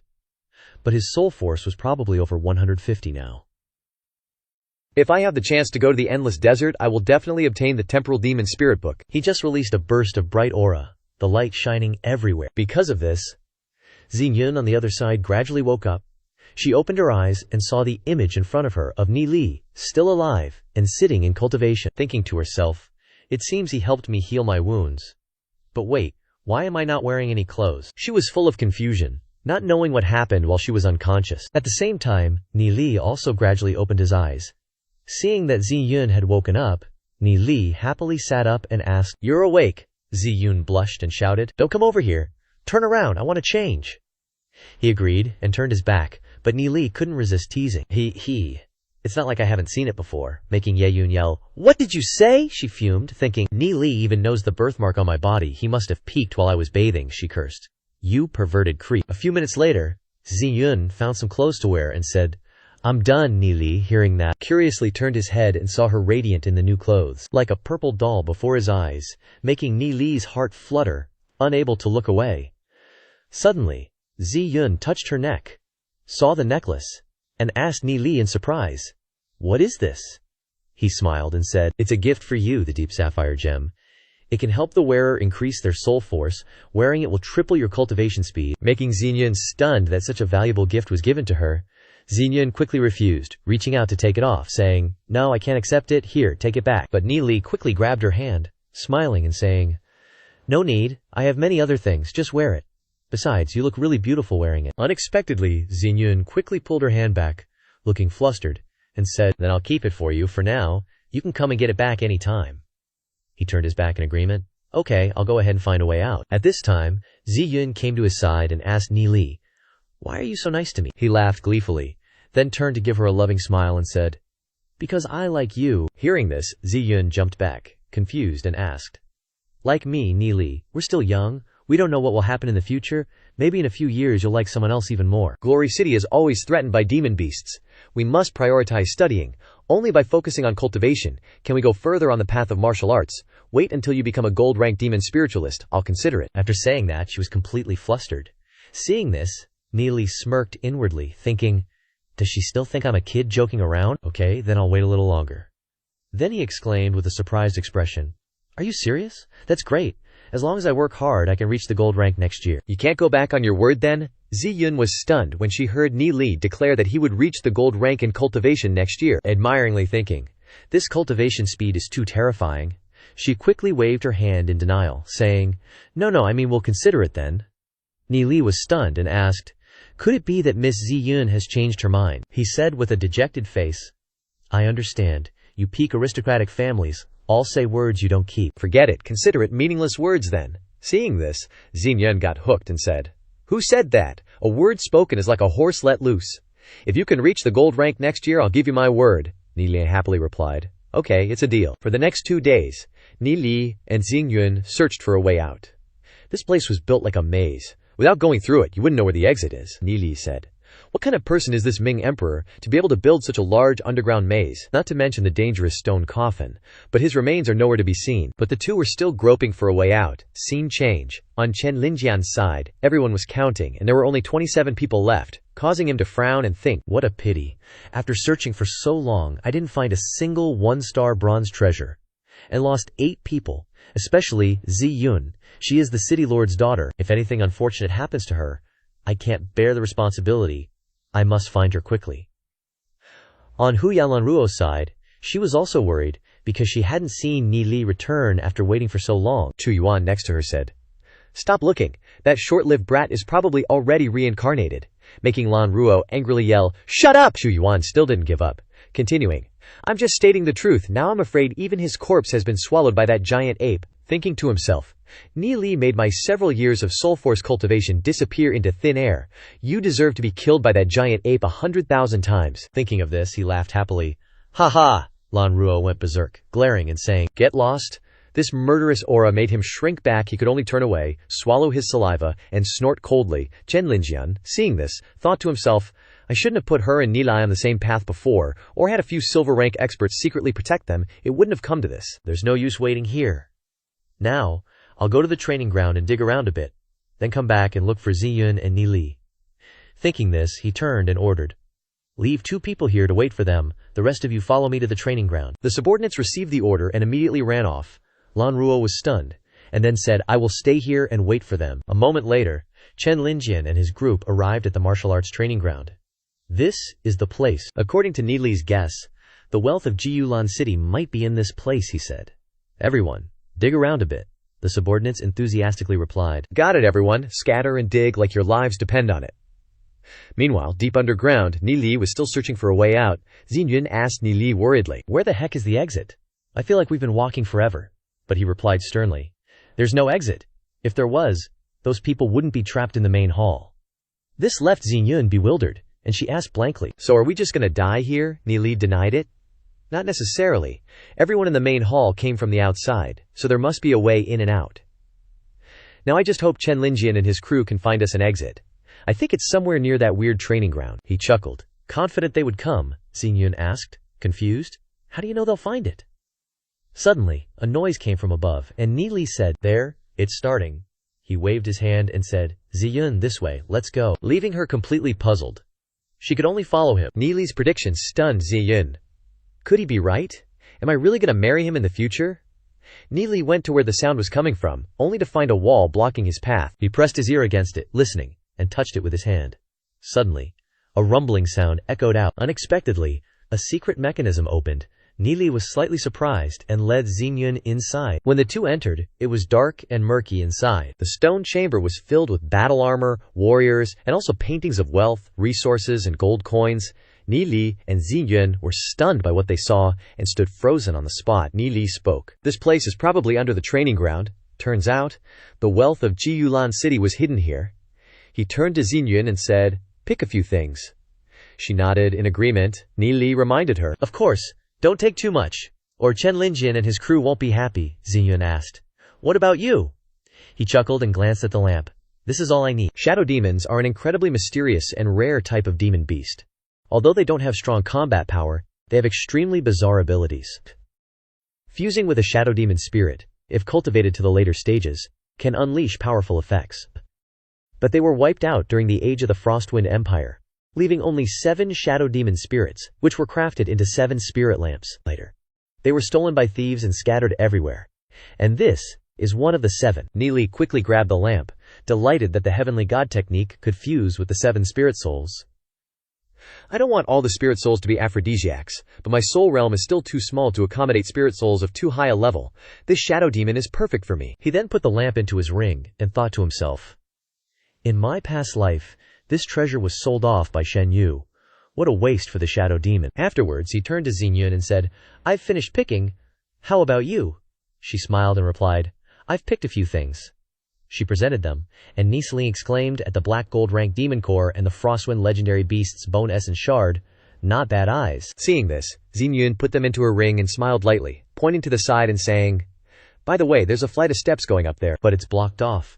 Could it be the exit?" Nilai looked over in surprise, wondering if this might be their way out. Meanwhile, a ray of light had filtered into the cave above. Chen Linjian's subordinates had discovered the cave and cleared the entrance, quickly shouting to inform their boss. Chen Linjian stepped forward to observe and said, "There's a path down below. This must be it. Let's go down." Ni Li, on this side, also froze for a second and said, "Sounds like some kind of path, but this path is likely to have falling rocks. Maybe we should just stay here and wait for them to come down." Xingyun wondered. "We've been falling for so long," Ni Li retorted. "No, I think we've reached this place, and we are not that far from them." Suddenly, the sound of heavy footsteps came rushing down. The gang members became hectic and wanted to be the first person to go down. Ni Li was stunned at the same time. Chen Linjian quickly went down, startled to see Xingyun and Ni Li already there. Xingyun smiled and said, "Young Master Chen, you guys really came, that's great." He also breathed a sigh of relief, thinking, "Young miss, we found you." He then asked, "How did you guys get here?" Nilai replied, "It's like this. 2 days ago I escaped from the giant ape." Before he could finish the story, the subordinates clamored and screamed when they saw the piles of gold. "Look, boss, we're rich." Linjian laughed gleefully, "Ha ha." Then Chu Yuan also went down, and he was dumbfounded by the sight of so many treasures, so much money. Chen Linjian turned to Ni Li and said, "According to our agreement, you can choose one thing you like," Ni Li replied. "I've already taken it. You guys can take the rest." Xingyun also said, "I've also taken what I wanted. The rest is yours." Linjian nodded and said, "Is that so? Okay." Then he said, "Everyone hurry up. Use your spatial rings quickly." Chu Yuan then walked up to Linjian and said, "Young Master Chen, are you okay with this? They've been here for so long. They definitely took the most valuable things first, which is why they don't care about what's left." Chen Linjian glanced back and asked, "What do you mean?" Chu Yuan said. Of course we have to make them spit out those things. But Lin Jian raised his lip and said, "They came in here before us. If they took all these things, we wouldn't be able to say anything. Besides, they left us so much." "That's already very generous of them," Chu Yuan exclaimed in surprise. "Young Master Chen, I swear, the things in their hands are all priceless treasures. You'll regret it." Xu Yuan wasn't ready to give up, and tried to persuade him. Anything they have must be a valuable treasure, but Chen Linjian wouldn't listen, glaring and saying, "Scram!" This made Xu Yuan hold back his anger. Chen Xiao then spoke up. "Do you think I don't know you? You and Ni Li have beef, so now you want to use me? Dream on." He turned away, leaving Xu Yuan to swallow his pride. Staring at Chen Xian's back, he thought to himself, "Since Chen Xiao is sticking up for them, just you wait, Ni Li." Meanwhile, Chen Jian was patting Ni Li on the shoulder, saying, "Bro, if it weren't for you, I wouldn't have gotten these treasures. I, Chen Linjian, owe you one. I'll definitely help you out if you need it later." Ni Li happily nodded, thinking, Chen Linjian is just thanking me, not even mentioning what he got. No wonder he becomes one of the top 3 young masters of the Dingfeng family. But on the other hand, some people... He glanced at Xu Yuan and sighed in disappointment. Then he said, "All right, Chen Xiao, let's pack up and leave." This surprised Chen Linjian, who asked, "Why?" A subordinate ran in to report. "It's all arranged, boss," Ni Li said. "The only reason I escaped from that spirit-ranked demon beast was because of the Dark Guild. They seem to be looking for us." Hearing that made Lin Jian ask in confusion, "The Dark Guild, are we their target?" The subordinate said, "No wonder I saw that dark-armored giant ape was injured, which means they must have fought each other." Chen Linjian showed regret, looking forward and saying, "Then what about the other areas in this underground zone?" Ni Li replied. "I've scouted it out. There's nothing but a lot of traps." Lin Jian's expression became serious and sighed. "Everyone, let's go." The subordinates quickly followed the orders, on Lan Ruo's side at this time. When she heard the movement in front of her, she was very excited, with tears in her eyes, and ran to shout, "Nila, you're back," making everyone who saw this feel uncomfortable. Lan Ruo happily threw her body with her full breasts to Nisli and hugged him tightly, saying, "Thank you for risking your life to save me, otherwise I would have been in the belly of that monster." Ni Li wanted to suffocate with those breasts, and then said awkwardly, "Let me go, Lan Cheng's adventure." 1 person died, 5 went missing, and under the threat of the Dark Guild, the team finally returned safely to Glory City. Everyone was talking about it. One person asked the blue-haired guy, "Do you know about the auction of the Saint family a few days ago?" The blue-haired man was surprised. A lot of things were sold at sky-high prices. "Sao," the other person continued, "I heard that those were all things that Chen Linjian got from the ruins of ancient Lancheng." Hearing this, the blue-haired man also realized, no wonder so many exploration teams have come there recently, and give the same idea to gather people to go there. As they excitedly rushed away, Neely smiled to himself. "Haha, what I got was really beyond expectations, but the people of the Dark Guild have seen my face. Now I have to be careful. I have to quickly reach the Silver Realm." Thinking of this, he returned to the library with his 2 best friends. When the companions saw Neely coming back, they had an unpleasant expression. Lu Piao jumped and said, "If you took me with you, I would have earned 10 billion. Neely was stunned and said. At that time, everyone reached the Bronze Realm, except for Ye Ziyun and Shen Yu.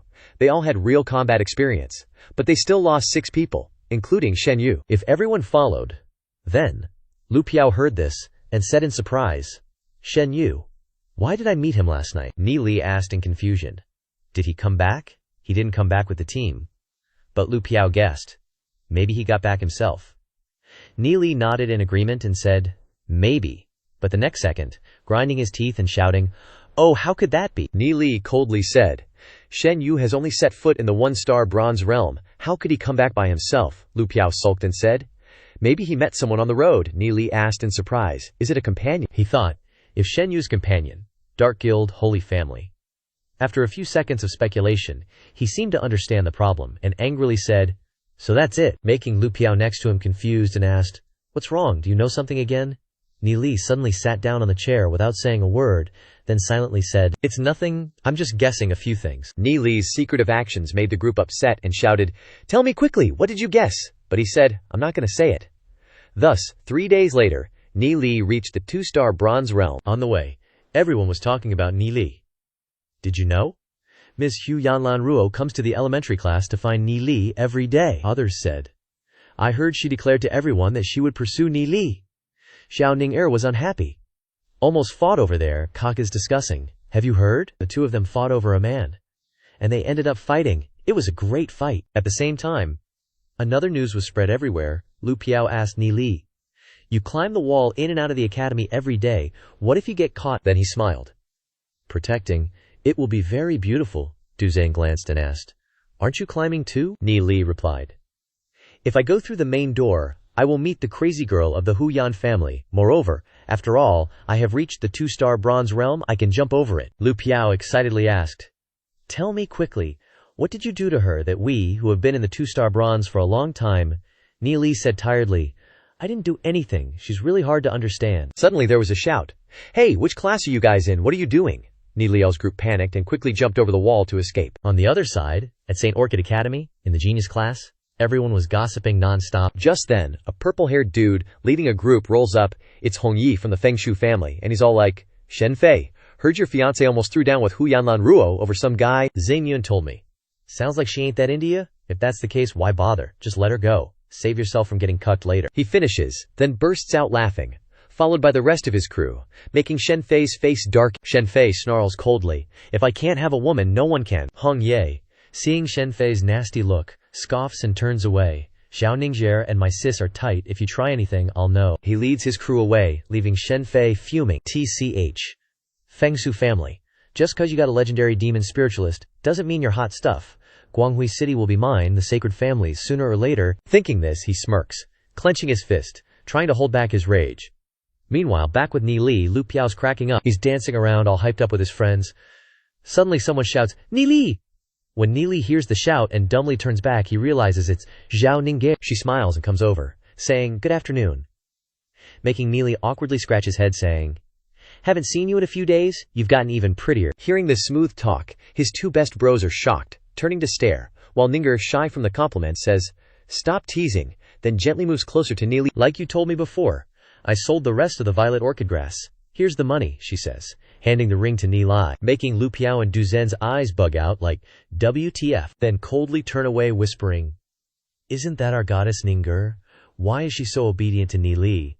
On the other side, Ni Li accepts the ring, saying, thanks, quickly. Lu Piao pokes his face near and asks, Goddess Ningjier, who won between you and Hu Yanlan Ruo? Making Ningjier blankly ask, what are you talking about? Seeing Ni Li glare, Ninger blushes and asks, I was just discussing a few things with her, Ni Li. Do you like that girl? He sullenly makes a weak smile, saying, how could that be? That girl is too troublesome, just ignore her. Causing Ningjier to be surprised, Lu Piao then puts his arm around Ni Li, hi, saying, cultivating these days was super hard. Covered in sweat. We're gonna go to the bathhouse. Goddess Ninger wanna come along. Making Ninger shyly stammer, I don't wanna. Ni Li then puts Lu Piao in a headlock, saying, this Lu Piao's dogmouth just doesn't know how to talk right, don't mind him. Seeing this, she bashfully nods. Lu Piao shouts, Ni Li, you dare say I have a dog mouth that can't say anything right in front of Goddess Ninger? You color over friend, I'm not gonna bicker with you, you unrighteous thing. Then the group starts acting up again, making Ninger blank like a daze.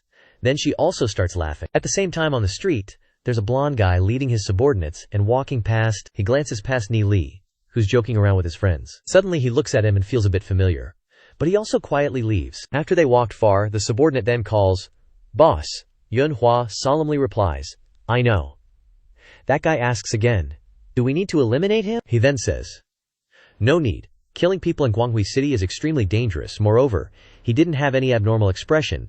When he looked at me just now, he basically didn't recognize us. However, on Ni Li's side at this time, he vaguely recognized the group of people just now. The special characteristics were exactly the same as the group of people he had met in Gulan City, thinking, maybe he didn't recognize me. Then he smiles slightly and asks Ningjier, who were those people just now? She blankly asks. Those people that walked past just now. They're the people from Qixing Purple Tower. Qixing Purple Tower has a branch of the sacred family. Hearing this made Ni Li blankly freeze. In this Guanghui City, it's not necessarily safe. The powers are too complex. I don't know how many dark guilds are secretly operating, that I don't know. With my current strength, protecting my life is important. I need to get support from many strong forces too. Thinking, he tells his crew. Let's go, we're going to a place, Ningjier curiously asks. Go where? But he says, you'll know when we get there. Meanwhile, the place that Ni Li wants to go to, everyone is busily bustling here, even the white-bearded old man. He and his gang rush to the entrance of a large building, thinking to himself, in the final battle of my past life, some members of the Alchemist Association fought to the very end. They are the ones we can trust. Lu Piao, looking clueless, turned and asked, what's the Alchemist Association? Ni Li explained. It's a powerful force among the three major family peaks, with the greatest strength in Glory City, though it has declined a bit. Hearing this, Ninger added from the side, compared to studying alchemy and pharmacy, young people nowadays value cultivation more, so the Alchemist Association is just so-so, Lu Piao then asked, puzzled. So what are we doing here, Niglin said. Let's go inside first, then we'll talk. Walking inside the desolate scene made Niggling exclaim, "It's so deserted there's hardly anyone, just new apprentices," he thought to himself. Currently there are probably 6 elders, the lowest being intermediate alchemists, with 2 advanced alchemists. There isn't a grandmaster alchemist in charge. Complicated. Suddenly someone walked up to Neely's group to greet them. It was a cute, pink-haired girl, she said. "Welcome to the Alchemist Association, may I help you?" Neely bluntly replied. "I want to take the alchemist exam." This made the pink-haired girl stunned for a few seconds, while his close friends on the side were in utter disbelief. Then the pink-haired girl laughed and said, "Call me Xiaolan." "Welcome," Xiaolan said.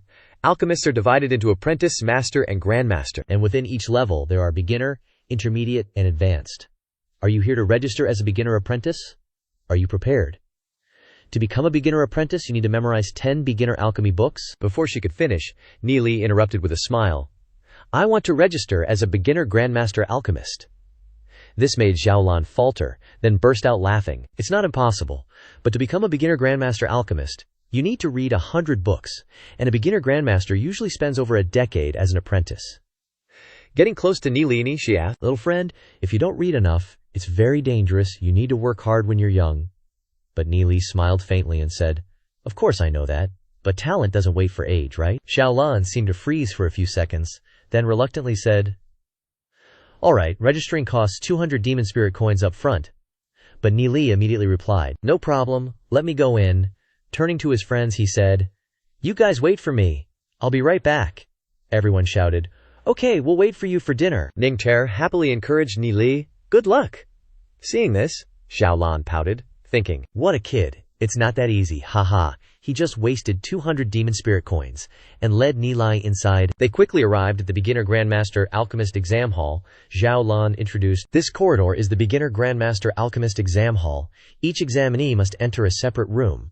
The crowd saw Nili, and started discussing noisily. Zhao Lan continued, "Complete the complex knowledge test, and after a few beginner grandmaster alchemists grade your paper, you can proceed to the next round." Nili smiled lightly and replied, "Got it."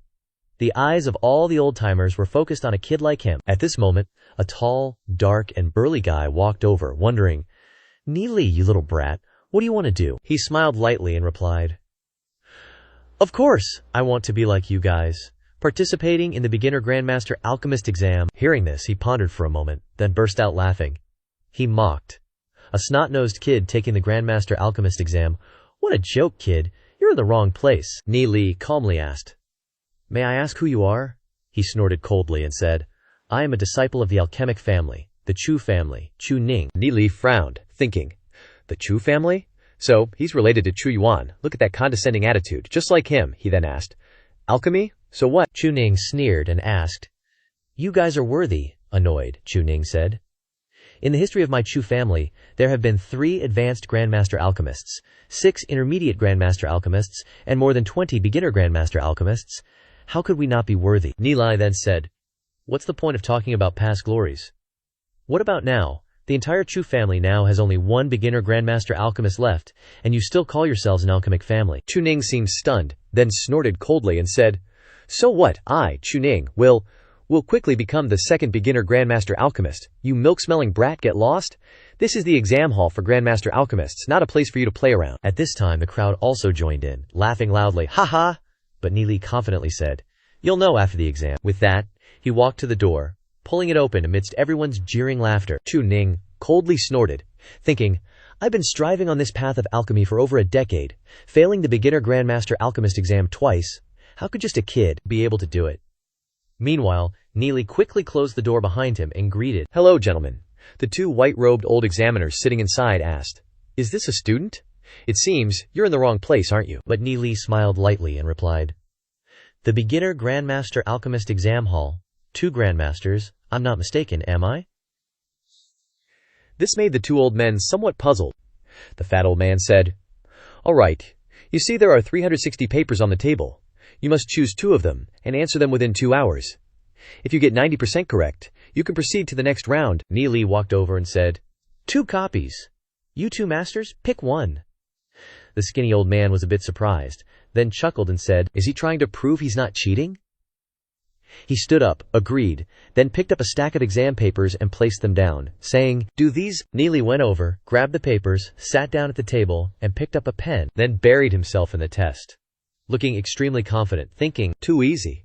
The two old guys sitting next to him said, "How could Chen Guanghui's level of alchemy be so backward? Look at Neely, what a handsome pose." Seeing Neely answering the test at lightning speed made the skinny old man confused. Answering that fast, I thought he wouldn't even be able to answer a single question. The fat old man glanced over and said, "He's just a kid, scribbling nonsense." The skinny old man curiously stood up and said, "Let me go take a look." He went over and said, 16 uses of the origin spirit grass. Then exclaimed in surprise, "Answered quite well. Not missing a single one." The fat old man also came over. The refining process of the coagulating origin pill is also written very clearly. All 26 steps are perfect. This made the two old men look at each other dumbfounded. The skinny old man thought suspiciously, could he be cheating? But the fat old man immediately said, "No way, these are all questions you picked yourself." Meanwhile, Neely was still enthusiastically writing, and when the pen was lifted, the skinny old man standing next to him broke out in sweat, saying, "Another page filled." He hurriedly grabbed it to take a look, and was shocked to see that everything was correct. He then told the fat old man to come over and take a look. Moreover, "Look at this answer," the fat old man confirmed. "Even more refined than what we read in the books." The two looked at Neely, and couldn't help but exclaim that he was a genius. On Chu Ning's side, he was sitting trembling while carefully writing out each word, thinking, "How annoying. I memorized everything I didn't know from the previous exams, but unexpectedly this time I encountered even more difficult questions." After half an hour, and only 3 pages written, he suddenly thought of cheat sheets in his ring. Should I risk it? But when he looked up, he met the eyes of the old examiner and thought to himself, "No, I can only rely on the following questions." On Neely's side, an hour after the start of the exam, he was finished. The two old men competed to look at his answers. Neely leaned over and asked, "You two masters, how did I answer these 2 pages?" Hearing this, the two examiners glanced at each other, breaking out in a cold sweat. The fat old man said, "He must be a genius. The Alchemist Association might be revitalized." The skinny old man agreed. "That's right," Neely thought to himself. "What are they talking about? Could it be that I answered too fast and correctly, so they think something is wrong?" Suddenly, the three looked at each other in silence. Suddenly, the skinny old man forced a laugh, "Ha ha," and asked, "May I ask which noble family this young master is from?" "I am Yan Ming, and he is Mu Yang, both beginner alchemist masters." Neely was stunned, then smiled and replied, "Honorable teachers, please just call me by my name. Your student, Neely, is from the Tianyin family." Hearing this, the two old men were stunned, then laughed and said, "Honorable teacher, you flatter us. Neely is talented at a young age and very modest. Congratulations on answering all the questions correctly. Could you talk about the practical aspects of the alchemy process?" Neely then said. "Of course." A moment later, when hearing what Neely said, the skinny old man exclaimed in surprise, "Neely is truly extraordinary. Wait a moment while we take your answers to the chairman to see if we can directly recruit you into the association." Neely then gave a slight smile and bowed his head, saying, "Then I will trouble you two honorable teachers." Such a polite and modest attitude made the two old men jump, then laugh heartily. "Ha ha, let's go quickly." The two old men quickly took Neely's test to the chairman. At this time, they went to another examination room. Holding the test paper and stepping inside, Chu Ning was still sweating profusely, carefully squeezing out each word, as if he was constipated. When he looked up, he saw the old examiner looking at the test paper, and then sighing. Chu Ning was so stressed that sweat poured down his face. He clutched his head in despair, feeling like he was sinking into darkness. In the blink of an eye, 2 hours passed since the start of the Novice Grand Alchemist exam. Chu Ning sighed as he walked out of the exam room. He looked around at everyone, but they all looked gloomy. Sighing in frustration, he thought to himself, "Everyone's sighing. Looks like I'm the only one who passed." Then he lamented, "This threshold to becoming a Grand Alchemist is seriously high." Just then, Neely nonchalantly walked past, whistling. His confident demeanor made Chu Ning a bit confused. On the side of the Alchemist Association, a few old guys frantically called for the president inside the room. The president's place was a chaotic mess, and he was busy refining pills. The old guys hurriedly called out, "President, President, there's an exam paper from a candidate here. Please take a look." The president was a little annoyed at being disturbed, so he put out the fire and thought to himself, "Always bothering me while I'm refining pills," he grumbled as he picked up the exam paper to look at it. This old man with a long beard was Ji Yu Yan, the president of the Alchemist Association. a high-level grand alchemist. He was surprised that all the answers were correct, but he said sternly, "That's normal, so what? Let him participate in the next round." Hearing that, the skinny elder gestured to the fat elder, then said sternly, "What if the person who did this paper is just a 13 or 14-year-old kid?" Gyani was shocked and asked, "The heck?" The fat elder confirmed, "That's right, President." Gyani snorted coldly, thinking, "Are you guys trying to deceive me? How could a 13-year-old kid read so many alchemy books to answer all of this?" He looked sternly at the two old guys, Yan Ming and Mu Yang, who hurriedly lowered their heads and said, "How dare we?" Gyani then ordered, "Bring him to the office and notify Steward Yang to come. Don't tell anyone about this, not even the other elders." Understood. At this time, on Nili's side, he was surrounded and stared at like a strange creature. Baldy jokingly asked, "Little brother, how many questions did you get right?" Nili shrugged and replied, "I don't know, those questions were too easy, didn't leave any impression," making the crowd dumbfounded at his confidence. Xu Ning saw this, snorted coldly, thinking that he was just boasting, and declared, "Little brat, if you can answer even one question correctly, I'll strip naked and run around the city twice." Xu Ning continued, "Such outrageous talk. If your answer is correct for just one question, I'm willing to strip and run around the city twice too." Nili then turned around and smiled faintly. "Then hurry up and go," making Xu Ning fume. "This little punk." Suddenly, hurried footsteps approached. Yan Ming was panting. Everyone saw the white-robed man and recognized him as an alchemist, so they quickly puffed out their chests and stood up straight, but Yan Ming brushed past them, as lightly as an invisible person, then came over and smiled gently. "Nili, follow me," leaving everyone dumbfounded and confused. Then Yan Ming announced, "You've passed this exam," making everyone's jaws drop in disbelief. Nili nodded and replied, "Okay, let's go," making everyone freeze in place, unable to believe that this little kid actually passed. Baldy asked, "He's just a kid." Xu Ning looked after him in a trance, exclaiming, "How can that be?" He seemed unable to stand firm, saying, "Not only did he pass the exam, but that grand alchemist smiled at him. He's just a little brat, and I failed." Then he ran away, shouting, "There's definitely something fishy going on." The remaining people changed their expressions and discussed, "Looking at him like that, he must be a genius. He really is a genius. But I'm over 50 and still can't pass the first round. How shameful." Baldy could only sigh at this point, quickly turning his head to ask, "Where's Xu Ning?" thinking to himself, "Did he go take his clothes off already?" As expected of a noble family, they really walked the talk. Scene changes to the disciplinary hall. Yan Ming invited Nili in, saying, "The chairman and Steward Yang are on their way. Please wait a moment." Nili politely agreed. He then looked around the room, then at the round table and asked, "Is this room used for meetings and discussions?" Yan Ming nodded and said, "You could say that, but not really a meeting room. Look at the wall. The walls are covered with insights that alchemy masters have gleaned from exchanges. They exchange ideas when they encounter problems in the alchemy process, in order to come up with the best answers.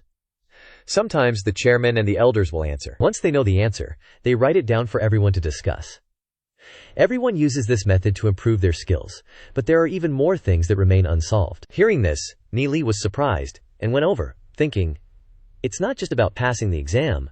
If I want to borrow the power of the Alchemist Association, I have to show my strength and gain the association's respect." He approached the wall, thinking, "Perfect timing." Meanwhile, Yan Ming thought to himself, "Looks like Nili is very interested in alchemy knowledge." After Nili looked around, he went to the table, picked up a pen, and started writing. Seeing this, Yan Ming quickly stopped him. Nili asked, "What's wrong?" he asked. "Do you want to solve a problem?" Nili confirmed. "Yes, is that not allowed?" Yan Ming crossed his arms and replied, "Yes, of course it is, but these problems are all encountered when performing alchemy, without practical experience." Before he could finish, Nili was already writing non-stop. He wielded the pen like a whirlwind. Seeing this, Yan Ming thought that answering like this without practical experience would surely be laughed at, and blurted out, "Such a kid," but he still went over to take a look, and read out loud.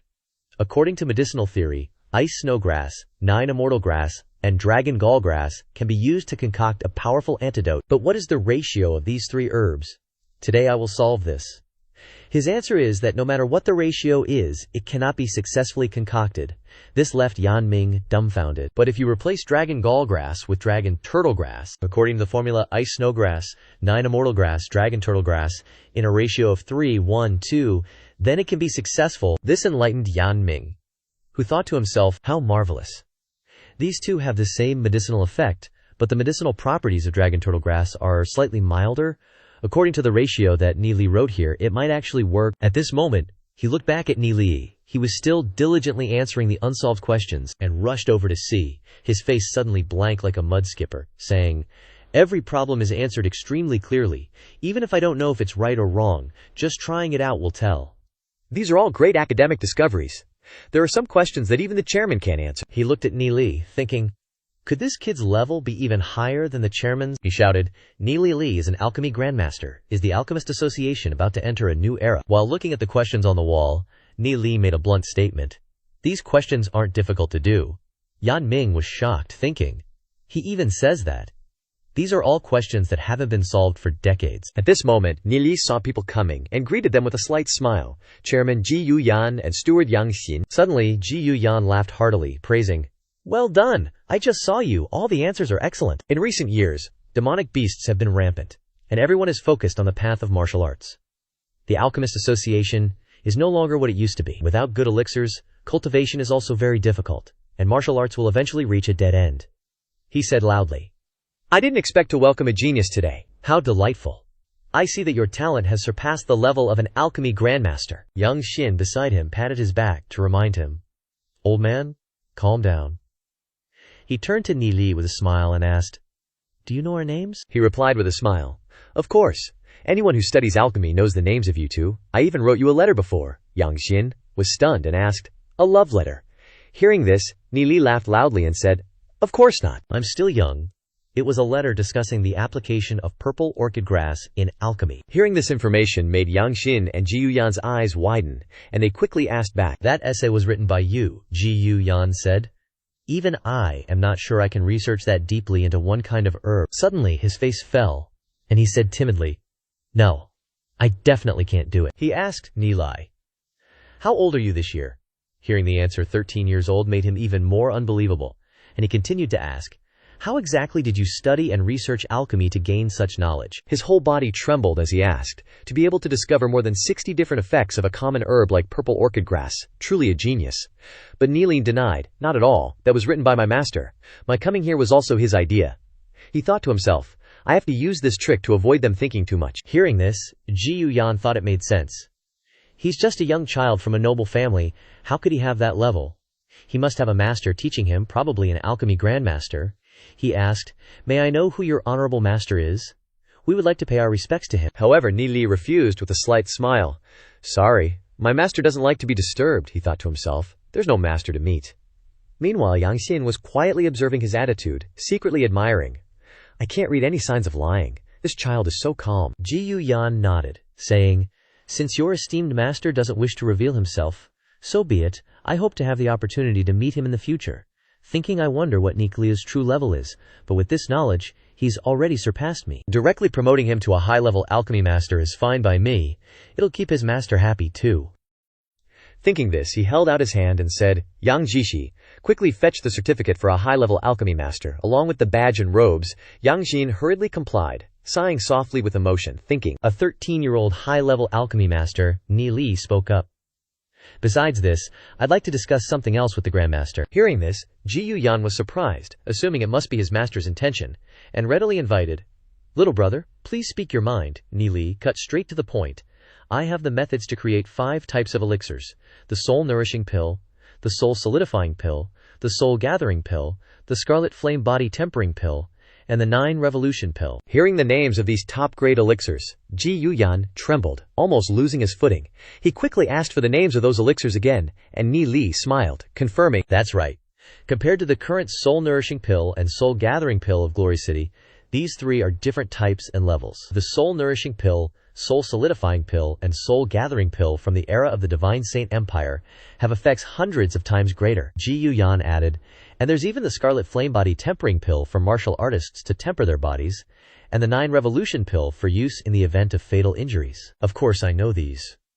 But does your esteemed master truly have the methods to concoct them?" The methods to concoct these types of elixirs have long been lost. Ni Li started bragging without hesitation.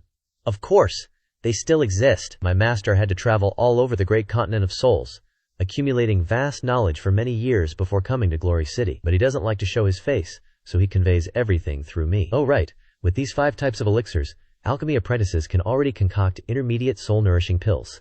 and high-level alchemy apprentices are needed for soul-solidifying pills. Soul-gathering pills and scarlet flame body-tempering pills require elementary alchemy masters to concoct, while the 9 revolution pill requires a high-level alchemy master. Ji Yu Yan asked in confusion, "Your esteemed master only arrived here recently.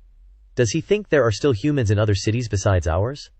"An alchemist like this is a goldmine for Glory City," Nilai said. "Master originally wanted to offer these concocting methods to the association, but..." This hesitation made Yan Ming, who was at the side, tremble with anticipation. He hurriedly asked, "But what?" he continued. "If Grandmaster Ye Mo is growing old and a legendary demon spiritualist hasn't appeared, Glory City will not only be threatened by demon beasts, but also by 3 legendary Frostwind demon beasts sleeping deeply in the Holy Ancestor Mountains. With these 5 types of elixirs, the strength of humanity will increase, and Glory City will have a different face. Maester wants to continue researching alchemy but needs capital, quite a large amount of capital. Therefore, these concocting methods can't just be given away for free." He held up 3 fingers, saying, "In the future, when the Alchemy Masters Association concocts these elixirs, my master wants 3 shares of the profits. I wonder what the president thinks." The 2 old men exchanged glances, but Neely said, "Don't worry. According to this calculation, the more money made from sales, the more profit the Alchemy Masters Association will obtain. The profit from a normal soul-solidifying pill is already high, so there's no need to worry about the sales of an elixir that seems to have been lost to time, right?" But Ji Yu Yan waved his hand in protest. "No, that's not what I meant. We would accept it even if your esteemed master wanted half." Neely smiled and said, "There's no need for that," Master said. 3 shares are enough. Does the president agree? You can use a portion of that money to support the education of poor students." Ji Yu Yan froze for a few seconds before saying, "Your esteemed master is truly virtuous. Rest assured, we will help the common people learn alchemy as a way to promote the association. As for the business matters, your esteemed master can send someone to inspect and supervise. If there's anything not done well, they can directly make adjustments," Ni Li said with a smile. "Please leave these matters to the president and Jishi Yang. I believe the 2 of you are forward-thinking individuals," Ji Yu Yan confirmed. "Of course," thinking to himself with determination. "We must handle this transaction with the Alchemy Grandmaster in the best possible way. He definitely has even better elixirs in his possession." Nilai then took out the papers and said, "Here are the concocting methods for the 5 types of elixirs. Please take a look." Ji Yu Yan took them with a blank expression, then looked at the ingredients and exclaimed in surprise, "I never expected they would all be ordinary herbs, just like the purple orchid grass. It seems we need to supplement our efforts," thinking to himself. "With these concocting methods, Elder Hushi wouldn't dare to look down on my position anymore." A moment later, Yang Xin rushed over, panting, carrying the items. Ji Yu Yan spoke up, saying, "Jishi Yang is back. In the future, if you have any matters, please speak to her. She will arrange everything you need." Before he finished speaking, Yang Xin stepped forward to give the items to Nili. "These robes are for you to wear. They might be a bit big, even though this is the smallest size. I'll bring you the new ones when they're made. Where do you live?" He thought for a moment and said, "I'm in the elementary martial artist class at Holy Orchid Institute. You can come to the school to find me later." Hearing this, Yang Xin was stunned. How could it be so absurd? Yang Xin asked again. "The elementary martial artist class. It's such a waste of talent, Ni Li. If you want me to get into the genius class, I can personally speak to the principal." But he shook his head and laughed, saying, "Thank you for your concern, but there's no need." He picked up the clothes and said, "If there's nothing else, I'll take my leave. My friends are still waiting for me. I'll see the president and Jihishi again." Picking up the set of clothes, he sighed, thinking, "Indeed, the clothes are a bit big." Ji Yu Yan then said, "Jishi Yang, please see him off." So Yang Xin led him away. Ji Yu Yan stood there blankly, holding the elixir methods in his hand, then looked up at the wall with the annotations. He exclaimed, "The Alchemy Association, no, perhaps all of Glory City, is about to enter a new era." Then he hastily gave orders to his subordinates, "I'm going into seclusion to concoct elixirs. Jishi Yang will go and purchase the herbs. You help me gather all the intermediate alchemy apprentices." Ming immediately accepted the order, and the Alchemy Masters Association began large-scale elixir concocting operations. The Soul Nourishing Pill and Soul Solidifying Pill, after being officially sold on the first day, brought in 6 billion demon spirit coins. And the City Lord himself and Grandmaster Yimo personally visited the Alchemy Masters Association for the remaining 3 types of elixirs. A month later, the elementary martial artist apprentice class's final exam was approaching, and everyone in the class was in a frenzy. Only Shen Yu was sitting leisurely, holding a white vial in his hand. The classmate sitting above him saw this and called out, "Shen Yu, boss, that's a soul-solidifying pill. I didn't expect you to get this. If you use it, you might reach 2-star bronze rank." He gloated with a cold snort. The classmate laughed and said, "Ni and his group are hiding in the library all day, not daring to come to class. They probably won't even reach 1-star bronze rank. Just wait for them to drop out of school, haha." Shen Yu then thought that was the natural course of things. Then he recalled how Ni defeated Chu Yuan at 3-star bronze rank. Unless he could cultivate from 5 soul force points to 100 in 2 months. Thinking of this, he snorted coldly. So what if he gets to stay? Because of the Scarlet Flameburst inscription, the family has already suppressed the Silverwing family in every way. Now the Alchemist Association is selling large quantities of soul-nourishing pills and soul-concentrating pills, even soul-gathering pills. Your Silverwing family doesn't have enough money to buy them. Without pills, without money, you are nothing. Meanwhile, on Nili's side, Yang Xin brought a pile of money to Nili, saying, "This is the payment for this order, and also some soul-gathering pills and scarlet flame-body tempering pills." He took it, politely saying, "I appreciate you going to the trouble." Lu Piao, seeing the pretty lady, got all excited and complimented.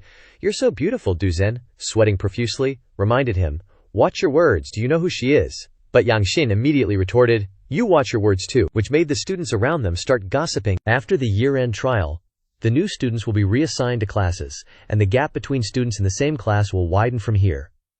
All the students are trying to practice hard before the test. The next morning, Lu Piao was haggard. Unable to sleep all night from worrying, Nili calmly pointed to those who were diligently practicing and asked, "It's just a test. Do you have to make such easily misunderstood noises in the middle of the night?" Nili wrapped his hand and said, "It's just a test, and you're the one who's panicking the most. Haha."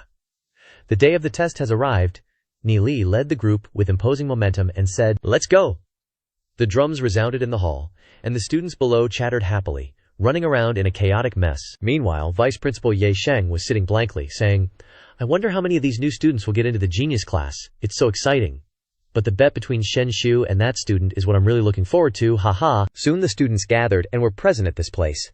The sound of talking combined with the sound of drums merged together like a festival. Li arrived and muttered in a cold sweat, "So many people." Looking to the other side, he recognized that the upperclassmen were also here to watch the fight.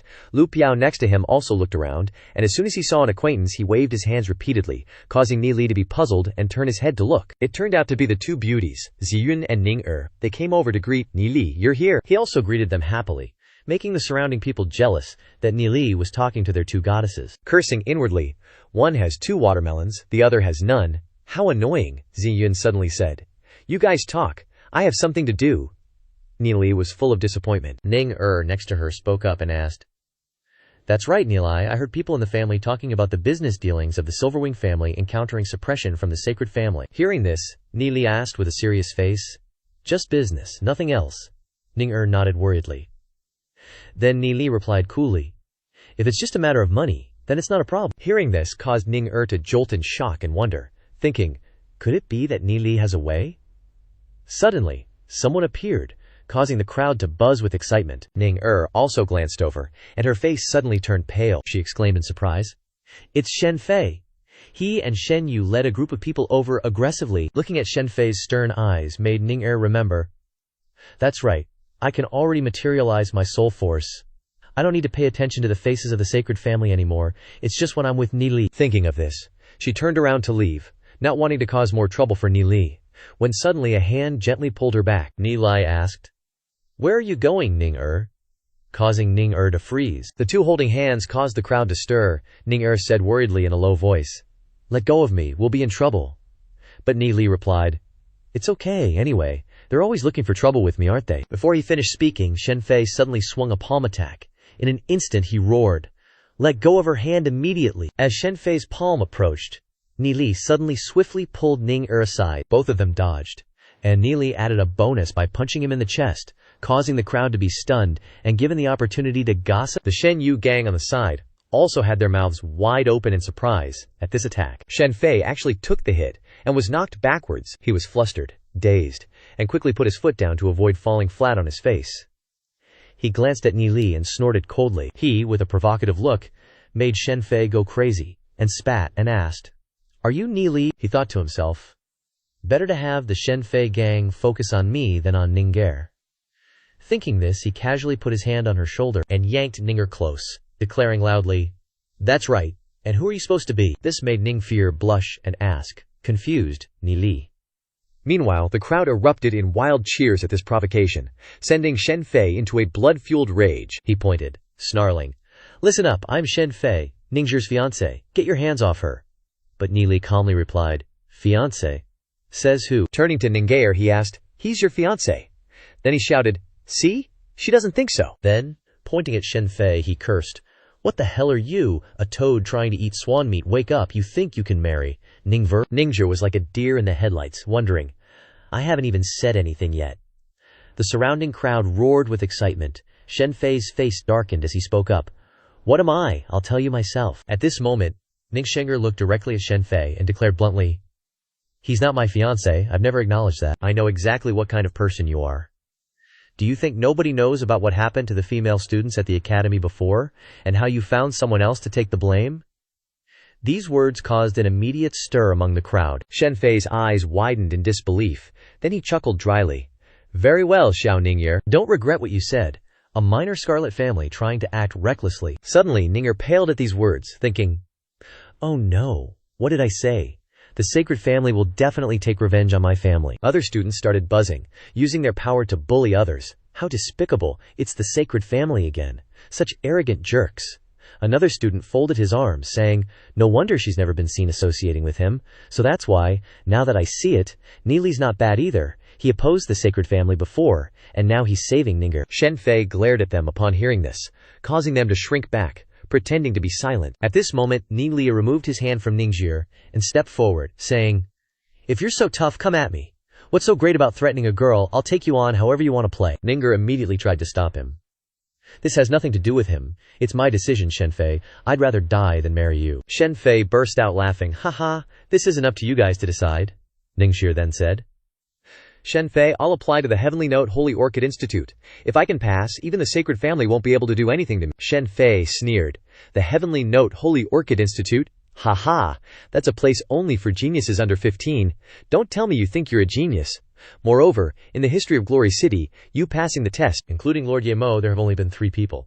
You should think about how to even get the qualification to enter first." Nili pouted and asked, "Why are you talking so much? Ning'er will definitely pass the test there. Just wait and see, and get lost." Shen Fei frowned unhappily. "Little brat, do you know if we weren't in Glory City right now, you would have disappeared long ago," he glared, acting all high and mighty. But Nili remained calm and asked, "So what?" This made Shen Fei furious, thinking, "He's inside the academy now, I can't do anything to him." He suddenly had an idea. "That's right, Nili. Do you have the guts to participate in the genius tournament organized by our sacred family? At that time, I'll invite the Silverwing family." Seeing Nili's puzzled expression, Shen Fei continued, "You and I will fight in the arena, relying on our abilities. Whoever loses, loses. No one will interfere." Nili asked back, "Is that so?" Hearing this, the surrounding crowd felt uncomfortable and cursed. How despicable. Who would agree to that? Someone else said, "Shen Fei is already 17, he's already reached silver rank. This is practically asking for Nili's life." Seeing this, Shen Fei turned and asked, "What's wrong with you guys?" Ningxi, behind Nili, advised, "Nili, let's go, don't." But he smiled lightly and said, "Don't worry." Then he burst out laughing. "You dare to challenge me? Why wouldn't I accept?" Nili's acceptance shocked everyone, exclaiming, "He accepted it." Shen Fei also gritted his teeth, saying, "You agreed. Don't you dare go back on your word. The Sacred Family's Genius Tournament is where I'll be waiting for you." After saying this, he turned to leave, causing Shen Yu to also be stunned. He turned and said, "Nilai, just you wait," they shouted. "What are you all looking at?" After the thugs scrammed, everyone returned to their cheerful mood as before. A long time later, Ye Ziyun arrived. She immediately asked, "Nili, I heard you accepted Shen Fei's challenge." Nili smiled lightly and replied, "Haha, no need to worry so much." This made Ziyun stomp her foot and exclaim, "Who's worried? Shen Fei reached silver rank a long time ago. He must be at least 2-star now. Are you sure about this?" Nili remained calm and said, "We'll see," Ziyun then said with a serious face. "You definitely accepted for Ning'er's sake? It seems you're very sincere towards her. You better treat her well, or I won't forgive you." Nilai quickly waved his hand and said, "No free treatment. Shen Yu has a violent temper. I just couldn't stand the thought of someone as kind as Ningzhi falling into his hands, so I helped her out of that situation," Ziyun retorted. "You're no better. Don't need to explain it to me." Nili was left speechless and frozen. Seeing his flustered reaction made Ningxi smile slightly. Nilai then thought to himself, "What's up with Ziyun? Does she care about me? Haha. Compared to the life of endless fighting in my previous life, this life is awesome. He then chuckled gleefully. Haha, Ziyun asked in surprise. What are you laughing at? Nili, startled, scratched his head, and said, Nothing. Seeing this, the other youths looked on with envy, saying, That guy is starting to tease Miss Ziyun again. The end-of-year competition at Holy Orchid Institute quickly commenced. At this time, Shen Shu appeared and said, Students of the beginner martial artist class. Her eyes searched around, and when she spotted Nili, she thought furiously, There he is, that hateful bastard. Then, suppressing her anger, she waved her hand and said, Our turn is coming up, everyone follow me. The group of students quickly followed her. At this moment, Nili approached and asked, Mentor Shen Shu, do you still remember our agreement? If you apologize now, there's still a chance to salvage the situation. But she thought irritably, You dare open your mouth. She glared and said, I keep my word. If you reach bronze rank 1 star, I will resign, Nili retorted. Then write the resignation letter first, which made her rage, answering, Wait for the results. Don't get too cocky too soon. Below, everyone was buzzing with excitement. I heard that 2 people in the beginner spiritualist class have reached the bronze rank 3 star. That's amazing, another person said. Of course, they've been cultivating for 2 years longer than us. Haha, I didn't expect someone in the beginner inscriptionist class to reach bronze rank 2-star martial artist. While they were bustling about, Shen Shu led the beginner martial artist class over. The people immediately sneered. The legendary worst class, haha.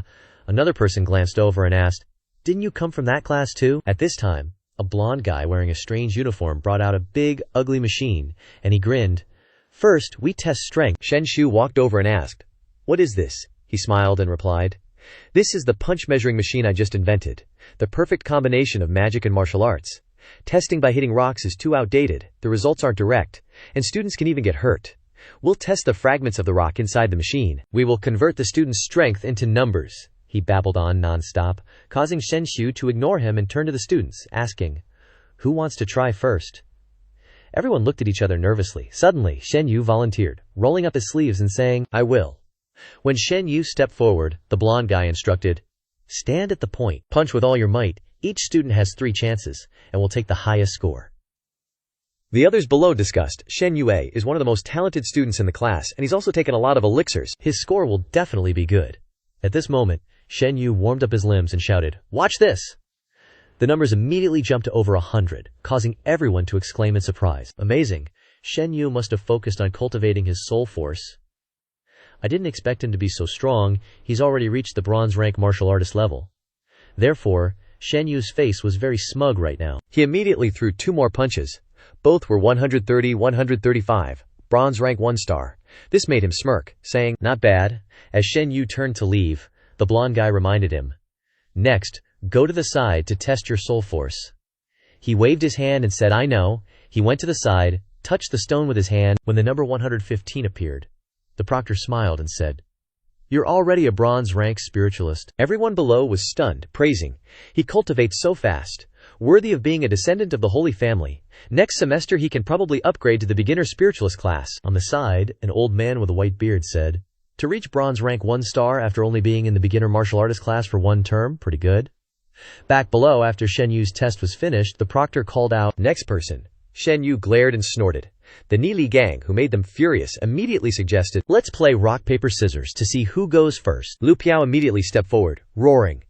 Me first, he thought to himself. How should I punch? Everyone was stunned to see Lu Piao step forward, saying, Lu Piao, it's been a long time since I've seen him. Isn't he always following Nili? He probably hasn't reached the bronze rank. Suddenly, Lu Piao lightly threw a punch, making everyone surprised and confused. Why did he punch so casually? However, a shockwave erupted, causing the machine to make a ding. Everyone was gaping at the displayed number of bronze rank, 2 star, 265. Everyone clamored. The machine must be broken. A light punch like that is over 200. Which made Lu Piao smirk. He glared at Shen Yu, making him furious, saying, How can Nili's little bro be so strong? On the side, Shen Shu also darkened her face, saying, Then isn't Nili the same? Above, the elders were also whispering to each other. Ji Yuyan was also present, marveling. Not bad, I didn't expect there to be geniuses in this class, another person said. It's because the Alchemist Association has refined many elixirs, so this year's results are pretty good. The families certainly won't spare any expense to cultivate their descendants. Lu Piao was now ready, in a well-practiced stance, to prepare for his second strike. He poured his strength into a heavy punch at the machine, a crash making the blonde guy look at him in shock and exclaim, 325, causing everyone to be terrified. But that punch just made Lu Piao's face fall. Too weak, he grumbled. Annoying. He gathers his strength. Alright, last one. He roars as he charges, making the numbers jump.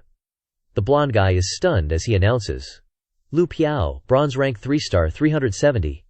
He thinks to himself, when I was his age, I only managed bronze rank 2-star. The people below are in awe. Lu Piao can definitely get into the genius class. If you get in there, you'll have a dedicated mentor, and you'll get a position of Glory City. But one of them says, he never trains seriously, otherwise he wouldn't only be bronze rank 3-star. Duzi suddenly snorts, thinking, doesn't train seriously, my ass. If he trained seriously, how strong would he be? Over at Lu Piao's side, he's gone to check his soul force. A dazzling red light appears, making the proctor announce in a daze, bronze rank 3-star, soul force 367. Ye Sheng up above exclaims in shock, that's strong. This kid's a real genius. The others chime in, we really have to get him into the genius class. After the test, Lu Piao strikes a pose in front of his buddies. The proctor asks, who's next? Zhang Ming pulls at his pants, about to go up, but Wei Nan butts in. I won rock paper scissors, me first. So he steps up under everyone's gaze. Wei Nan's in the same group as Ni Li. Quickly, the results are displayed. Wei Nan 290, bronze rank 2-star, soul force 289, bronze rank 2-star. Next, Zhang Ming 325, soul force 275, bronze rank 2-star. The proctor is confused. The other classes don't have such outstanding students. But this class is full of geniuses, the blonde guy asks. Who's next? Duzi turns to ask Zhao Jiangming. Aren't you gonna try? But he smiles and says, Duzi, you go first. Show those guys what a real genius is. Duzi looks at his buddies who just finished the test, jumping around excitedly, and feels annoyed, so he sighs and says, I'll go then. Duzi steps up confidently. But Lu Piao's face falls when he sees this, thinking, I finally got to show off a little, but it's already been stolen so quickly. Immediately, Duzi gets into position and throws a 1,000-ton punch. Duzi's punch makes the machine shake. Everyone below has their jaws drop to the floor, unable to believe their eyes. The blonde guy standing next to it is also stunned. The machine then displays the strength, 500. That's bronze rank 5-star, Ye Sheng, who is up above, jumps up in horror. Only 13 years old and already reached bronze rank 5-star. He starts arguing, great, he has to be my student. But another old guy also rushes forward and says, wait a minute, Vice Principal, please hand him over to me. On the path of a martial artist, I'm confident that I can teach him better than anyone. Hearing this makes Ye Sheng surprised. Such a genius. Do you think his talent is only in the area of martial arts? The blonde guy on this side says, Duzi still has 2 more chances. But he refuses and says, thank you, no need. I already punched with all my strength. This makes the blonde guy stunned, but agrees. Just entered the beginner class and already reached silver rank. Seeing this, the students below start making a ruckus and rush forward, making the blonde guy panic and yell, don't break my stuff. Meanwhile, Duzi has gone to check his soul force. Unexpectedly, when he touches it, a dazzling golden light shines out strongly, making the proctor also freeze. Reporting 300, 400. But it still doesn't stop there. Suddenly, a fierce source of light rushes out, causing dust to fill the air. Duzhang in the smoke is also dumbfounded when he sees that the stone has been blown up by him. Pieces of stone fall with a clatter like hail. Seeing this, Lu Piao crosses his arms and snorts coldly, while Ni Li smiles slightly at this scene. This makes Ye Sheng, sitting above, also stunned. Unexpectedly, the stone was blown up, someone explains. The beginner soul crystal can only measure soul force below 600. Hearing this makes the guy standing next to him look at Duzi in utter shock, thinking, so that means his strength is 500? And his soul force exceeds 500? Meanwhile, Duzi is showing a worried expression because he is afraid of having to pay for it. Ye Sheng above speaks up. I will personally report to Lord Yi Mo and Lord Headmaster, a genius like this. Even I can't teach him. We must protect him and find a suitable teacher for him. The proctor below looks at Duzi with a very hesitant look and raises his hand to use a sound transmission technique to ask the headmaster, is it necessary to replace it with an intermediate crystal? But he replies, no need, I will let those lords personally examine him. The proctor immediately receives the order and turns to say, Duzi, you've finished the test already, he said, a bit surprised. Then the proctor spoke up, that's right, everyone else, collect all the fragments, they're still usable. The students hastily picked up the pieces, saying to each other, even Ye Mo wasn't this strong at this age. Who knows, Duzi might become the second legendary spiritual master. Shen Yu, at this moment, wondered, What's going on? How is he so strong? What did Ni Li do? Immediately after, an announcement boomed. Zhu Xiangming, strength 330 bronze rank 3-star, used the fragments to test soul force. This made Zhu Xiangming's face fall. On the other side, the students were still bustling with excitement at the primary spiritual masterclass courtyard. The curly-haired guy looked over and said, "After testing so many classes, only 15 kids got into our class. I wonder how those little devils in the primary martial artist apprentice class are doing." The other guy replied indifferently, "Probably nothing much." Suddenly, news spread there, causing everyone to freak out. Everyone was yelling, "WTF, no way, that's impossible." A guy with glasses went to eavesdrop and asked, "Did anyone in the primary martial artist apprentice class get results?" "It's shocking, but the curly-haired guy still looked down on them. I thought so. At most, that class has a bronze rank 1-star spiritual master." But the other guy replied, "It's not just that. Besides one bronze rank 1-star, there are 3 bronze rank 3-stars, not to mention a bronze rank 3-star spiritual master, and a monster who directly exploded the test crystal stone." This made the curly-haired guy stunned. "Holy crap," the other guy continued. "The person in charge of the test didn't even let him continue testing. No idea how strong his soul force is." Hearing this, the curly-haired guy jumped up and asked, "Exploded. Was it one of the 2 girls?" But the other guy said, "They're all guys, dude." Suddenly, another scream rang out, making the gossiping curly-haired guy rush over and ask, "What happened now?" Someone yelled. The primary soul crystal stone exploded again, making the curly-haired guy exclaim in shock, "Who was it this time? Can you tell me clearly? Go take a look and report back." After scouting, a guy came out and reported, "Just now, Ye Ziyun from the primary class tested, followed by Zhao Ningxie." The curly-haired guy was gleeful, thinking, "I like both of them, hee hee." Suddenly, a earth-shattering boom erupted, silencing everyone. On the testing side, the proctor was ghosted, standing motionless, while Ningxie and Ziyun looked at each other, thinking secretly, "So strong, Ni Li must have helped her." Ziyun thought, "Ni Li already has Zhao Ningxie, why is he still chasing after me?" On Ningxie's side, she thought, "The person Ni Li likes is Ye Ziyun, but I won't give up. I want to become stronger, and one day, he will notice me." With the scene of 2 beautiful and domineering girls standing close together, it was dazzling to the male students, even more beautiful than before. On the old guy's side, one exclaimed, "This class's results are terrifying. It seems Shen Shu is indeed a good teacher, able to dig out the students' potential to the fullest." Hearing this, Ye Sheng glanced at Shen Shu and spoke up, "Vice Dean, I only requested Ni Li. The class's results definitely won't decrease." This made Yi Sheng thoughtful. "Is that really so?" At this time, the blonde guy below continued to ask, "Who's next?" Shen Shu quickly said, "Who wants to test first? If no one does, then go in order." Suddenly, Ni Li stepped forward with a smile. "It's my turn," the students then yelled. "It's Ni Li." He even argued with teacher Shen Shu at the opening ceremony and made a bet. "Back then, we thought he was rash.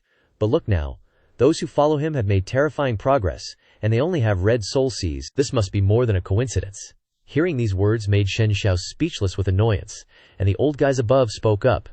"There's even a student who voluntarily asked to test. Could he also be a genius like those girls before?" At this time, Ni Li stepped up to the strength testing machine. He glanced at his comrades with a confident expression. Everyone was very curious, thinking in their hearts, what level has Ni Li's cultivation reached, after all? Before testing, Ni Li politely asked, "Teacher, can I start?" The blonde guy nodded. "Start?"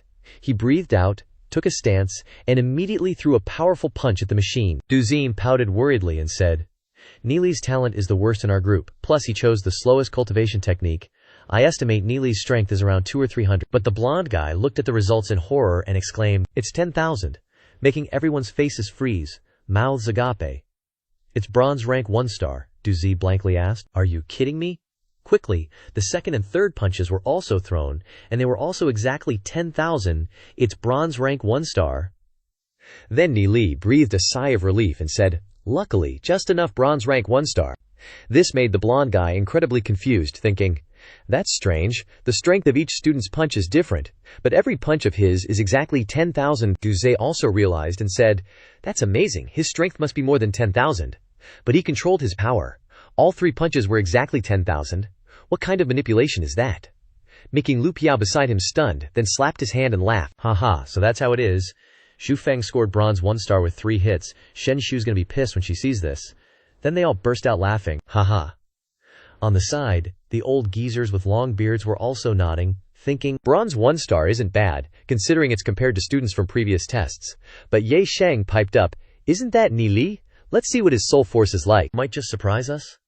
Down below, Li channeled his soul force into the stone, and red lights appeared. The examiner's eyes widened as he announced, his soul force is also 100 bronze 1 star. He thought to himself, what's with this kid? Strength and soul force both at 100. Power can be manipulated, but the soul crystal can't be wrong. Then Ni Li opened his eyes and exclaimed in surprise, making Shen Shu's face darken as she thought, why? Why is it 100 points? Even if it was 1 point less, he wouldn't have reached bronze 1 star. Ni Li went down to his buddies with a happy smile, making Shen Shu seethe with anger. The blonde guy said, alright, next up. On Ye Sheng's side, he was silent for a few seconds before ordering his subordinate, get him into the genius nurturing class, making the other elders object, vice principal, this might not be appropriate, he's only bronze 1 star. But Ye Sheng glared and asked, what's not appropriate? I like him. Got a problem with that. Making the others look at each other dumbfounded, unable to say anything, thinking, the principal's not here, the vice principal is the boss. They had to accept it and said, alright, quickly. The students lined up to test. The examiner sighed and said, after Ni Li, no one else reached bronze 1 star. Ye Sheng also said, disappointed, a bit underwhelming. Another guy said, vice principal, it's already great that so many geniuses appeared in a beginner martial artist class. Look, they've become the focus of the whole school. Ye Sheng laughed. Ha ha ha, you're right. I had high hopes for their class after the last test. Well, let's go see how the other classes are doing. Suddenly, Shen Shu came over and called out, Vice Principal Ye Sheng, I'm resigning. I can't be an instructor at Holy Orchid Institute anymore. Making Ye Sheng jump in surprise, he asked in astonishment, Instructor Shen Shu, why are you thinking of resigning? So many talented students have appeared in your class. The academy was even planning to reward you.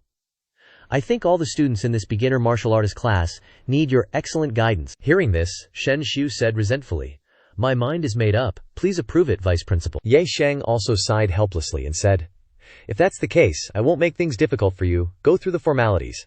After the test, Shen Shu lowered her head and left. Ni Li on this side thought excitedly, my soul force has reached 189. Now, I can immediately reach silver rank and become a true demon spiritualist if I use Shadow Devil, but I still need to bid for the best demon spirits for them. He went back to the beginner martial artist class and immediately received the notice for the genius class. His heart was happy as he thought, I've stayed in this beginner martial artist class for too long, haha. Suddenly, a bunch of friends rushed to the field to ask Ni Li for autographs, treating him like a youth idol, making him panic and look dazed, thinking, is it because everyone around me is improving so fast that they all want to sit next to me? Quite a few students in this class believe so. I should help them become famous too. After thinking it through, Ni Li smiled lightly and said, let's do it this way. This way, I can increase my strength and also deal with Sacred Family and Dark Guild. Then the Holy Orchid Institute holiday came, and the students ran out of school excitedly. On Ni Li's side, Ning'er gave him a ruby pendant, and she shyly said, this is for you. I hope when you see it, you will remember me. See you next term. After speaking, she immediately ran away embarrassedly, causing him to stare blankly, smile slightly, and put it in his pocket, saying, I'll just take this bit of sincerity. Suddenly, a voice came, saying, Ni Li is such an idiot. He looked up and was stunned to see Xingyun, she said. In Glory City, a ruby represents a girl's love, making Ni Li freeze in place, and Xingyun looked at Ning'er's retreating figure and smiled at Ni Li and asked, Ning'er likes you? Why didn't you agree? Ni Li pouted and replied, but unfortunately, the person I like is you. Ning'er knows this too. Hearing this made Ziyun jump, blushing and yelling, are you kidding? Don't think I'm easy to bully. Ni Li replied, kidding. Of course I'm telling the truth. Making her snort coldly, uncomfortably, and say, smooth talker, tell me, what's so good about me? Ni Li turned around and said, how to compare? I can only say that there are some people who are irreplaceable in this life. Hearing this made Ziyun quiet, looking at the clouds in the sky and lost in thought. I hope my husband is also a hero like my father, with the power to call upon the wind and summon the rain, and the protector of Glory City. Thinking about it, Xingyun couldn't help but giggle, saying, if you reach the legendary demon spiritist realm, maybe I'll consider it. Ni Li exclaimed in a panic. Weren't we talking about gold rank? Ziyun played dumb. I was just kidding. Before. You really don't know anything about women. Alright then. Goodbye. Ni Li sighed, sulking. Then why did she choose me in the previous life? Is the previous life something that already happened? Or is it the future? He also told himself that he had to go back to the dorm to pack up and say goodbye to his brothers.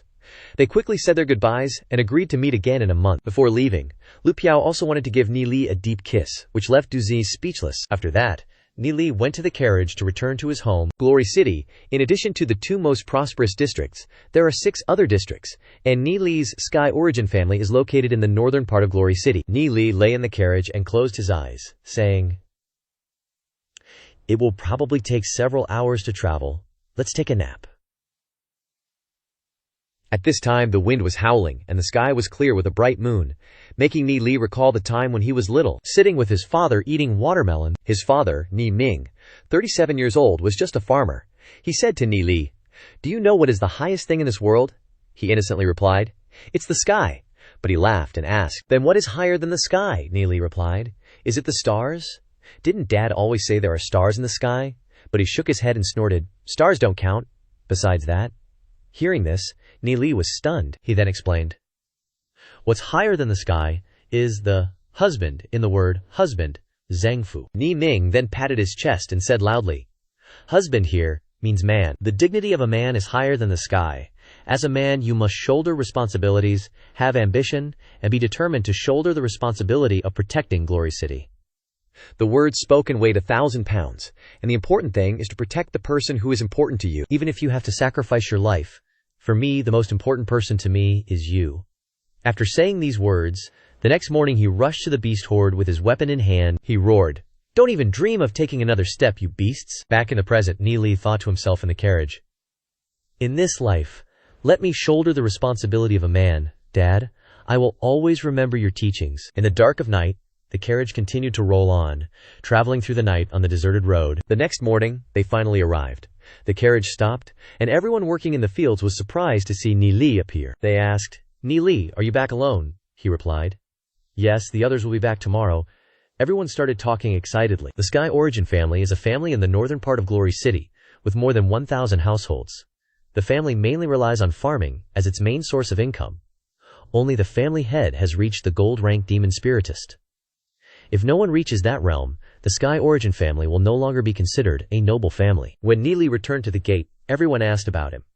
He smiled politely and greeted them, then thought to himself, "The family's castle is so old it needs to be repaired." At the same time, a little girl ran over and called out, "Ni Li Gej." He blankly called out, "Xiao Yu."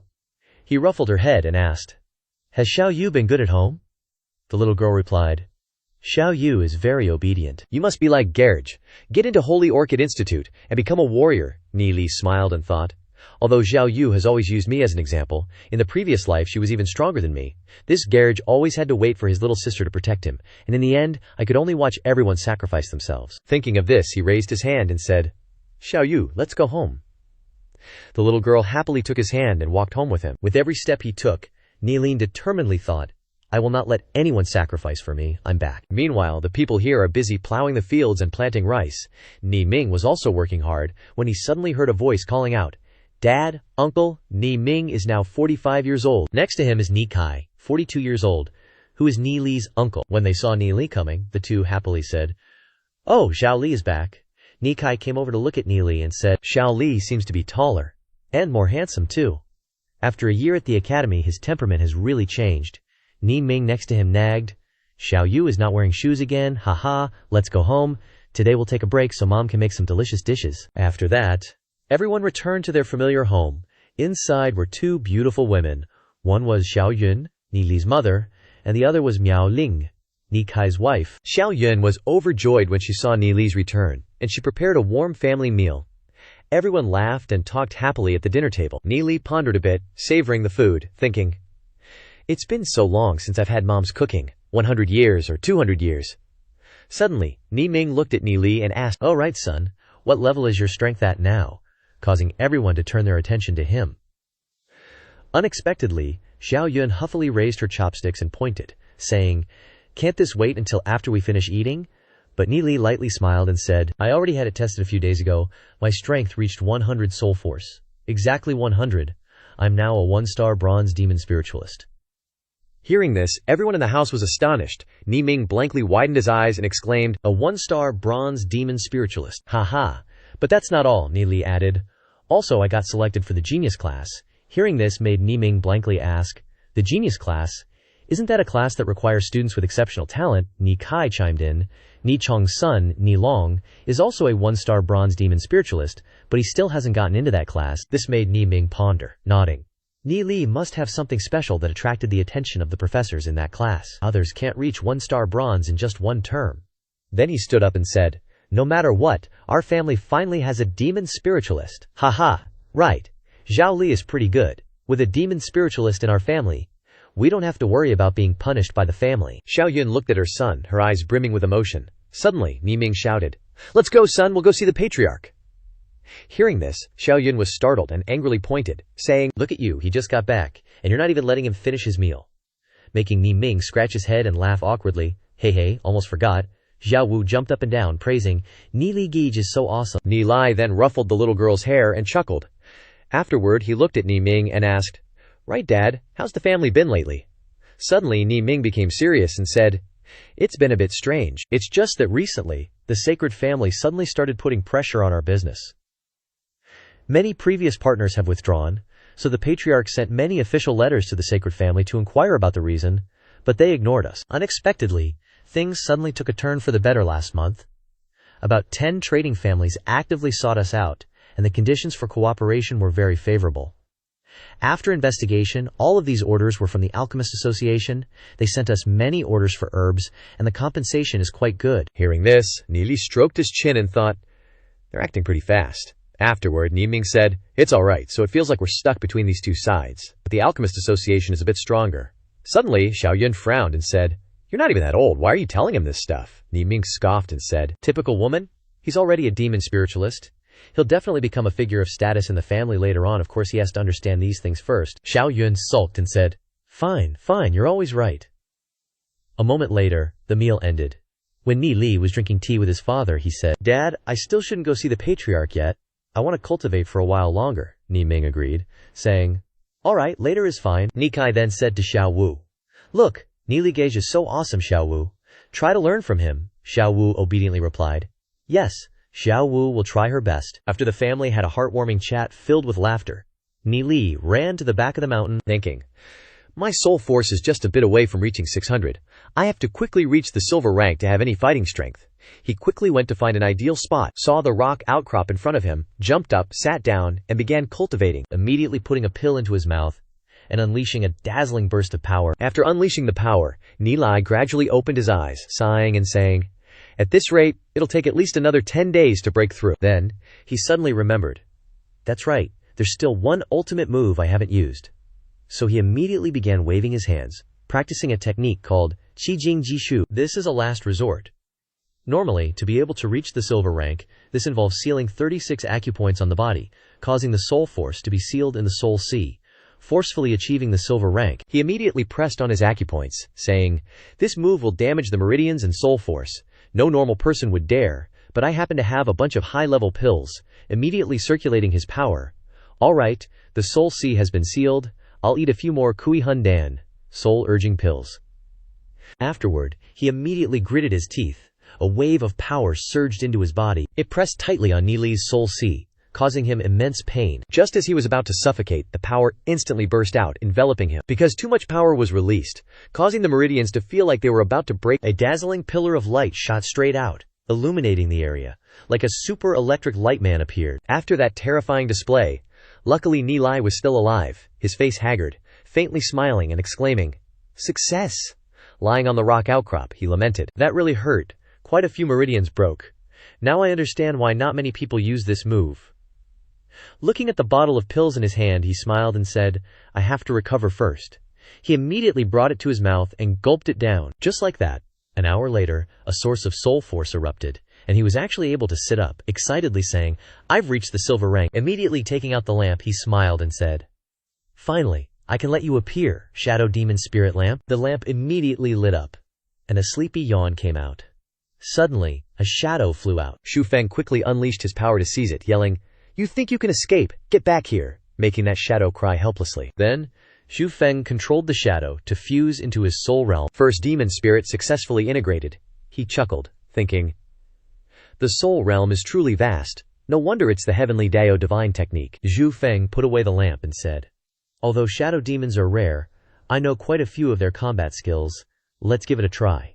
He immediately waved his hand, and a domineering, enormous shadow appeared behind him. He cast Demon Spirit Fusion. Suddenly his body grew larger, holding a sword in each hand. A supernatural and mystical power made Zhu Feng look incredibly awesome. As his eyes closed, his body became invisible and disappeared. But a sudden slash hit a tree, and the massive tree immediately crashed to the ground. In the billowing smoke, Zhu Feng's shadow appeared. He stared at the slash just now, stunned, then praised himself. Not bad. This is exactly what an assassin needs when facing enemies. Then his body returned to normal. And as he reached out to recall the shadow demon, Zhu Feng was suddenly surprised when Xiao Wu happily ran over, making him dumbfounded. He quickly asked, "Why are you running up the mountain in the middle of the night?" Xiao Wu giggled. "I couldn't sleep.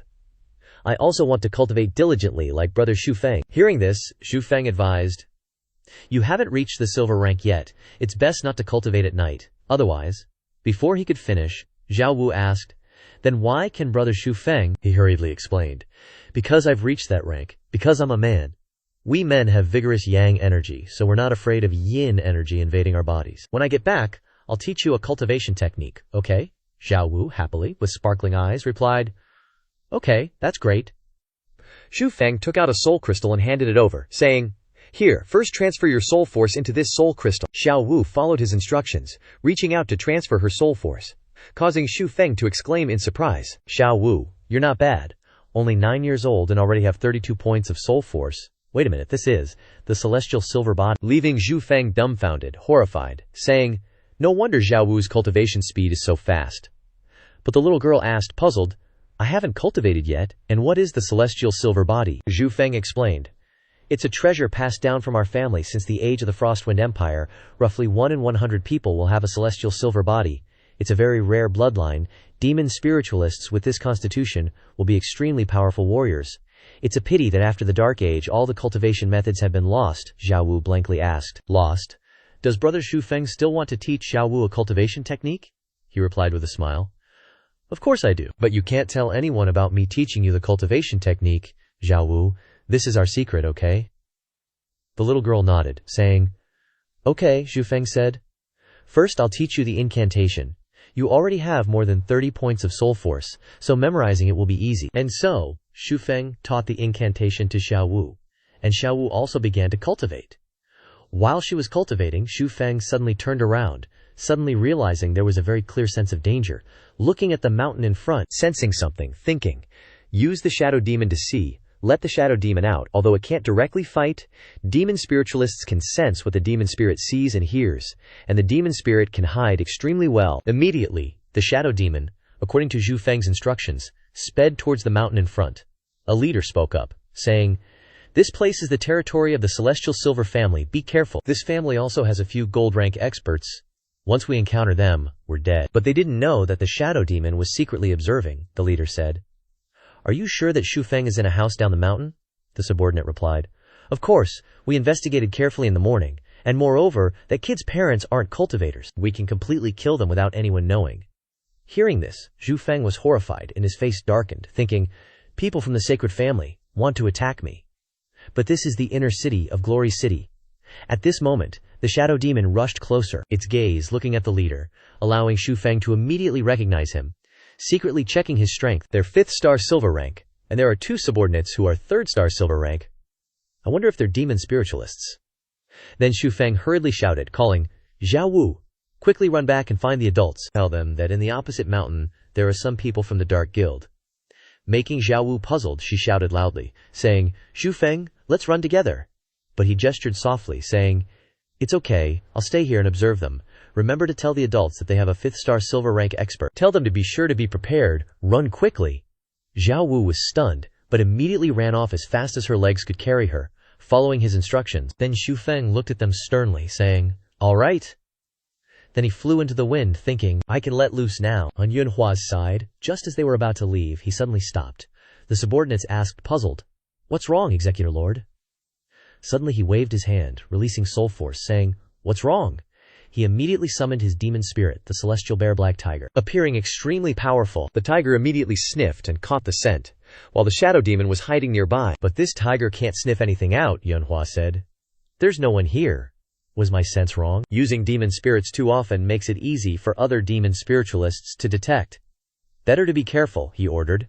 Liu Cheng, go investigate if the patrol team of the Heavenly Silver family is here, then signal us. Making Liu Cheng startled and frightened, but he had no choice but to accept the order. Meanwhile, the Shadow Devil was summoned back by Nilai. Sensing the soul force, Nilai glanced and thought, a 5-star silver-rank demon spiritualist. A bit tricky. Then he saw Yunhua send his subordinate on a mission, so they separated, causing him to chuckle, thinking, great. Only a 3-star silver-rank martial artist left. Too easy. Watching the subordinate run off to confirm the target. No problem, I can handle it instantly. Liu Cheng ran quickly but slipped, almost falling flat on his face. He kept feeling like someone was watching him, so he hurriedly looked around. But seeing nothing, he sighed in relief, saying, just be perfunctory to get it over with so I don't have to take risks. Am I being too paranoid? Come to think of it, that's a strength, he said to himself and chuckled. Suddenly, he leaped up, unleashing a palm strike, shouting, so don't even think about ambushing. But what the heck? There's actually no one there. Landing, confused, he frowned and asked, I clearly sensed murderous intent. It was clearly behind me, so how did it suddenly disappear? While he was bewildered, Nili appeared from behind, closing in. With just one move, Liu Cheng spurted blood, returning to the coffin squad on Yunhua's side. He was annoyed that it was taking so long to send a signal. The subordinate thought this guy was just slacking off. But Yunhua immediately realized something was wrong. There's the smell of fresh blood coming from that direction. He immediately led his subordinates to rush over there. Nilia was in contemplation because he had been discovered on his first attempt to ambush. Been a while, so I'm a bit rusty. Then he suddenly was surprised to see the figure of Yunhua rushing over. He quickly saw the corpse of Liu Cheng lying motionless, and rushed over, thinking, just separated for a moment and he was killed silently.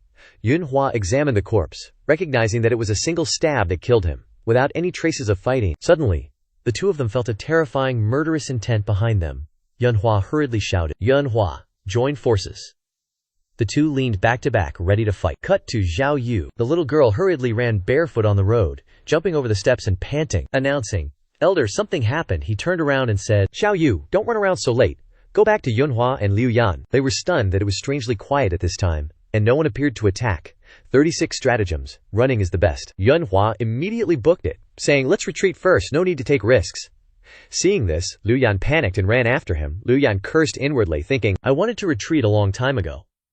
Then suddenly, Nili ambushed, unleashing a strike.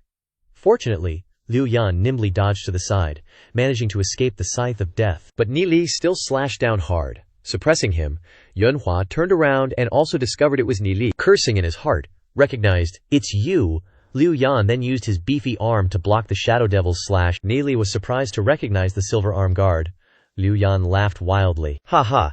He kicked at his chest, saying, die. But before he could react, he was dumbfounded to receive a lightning-fast slash, too dangerous, from Nili.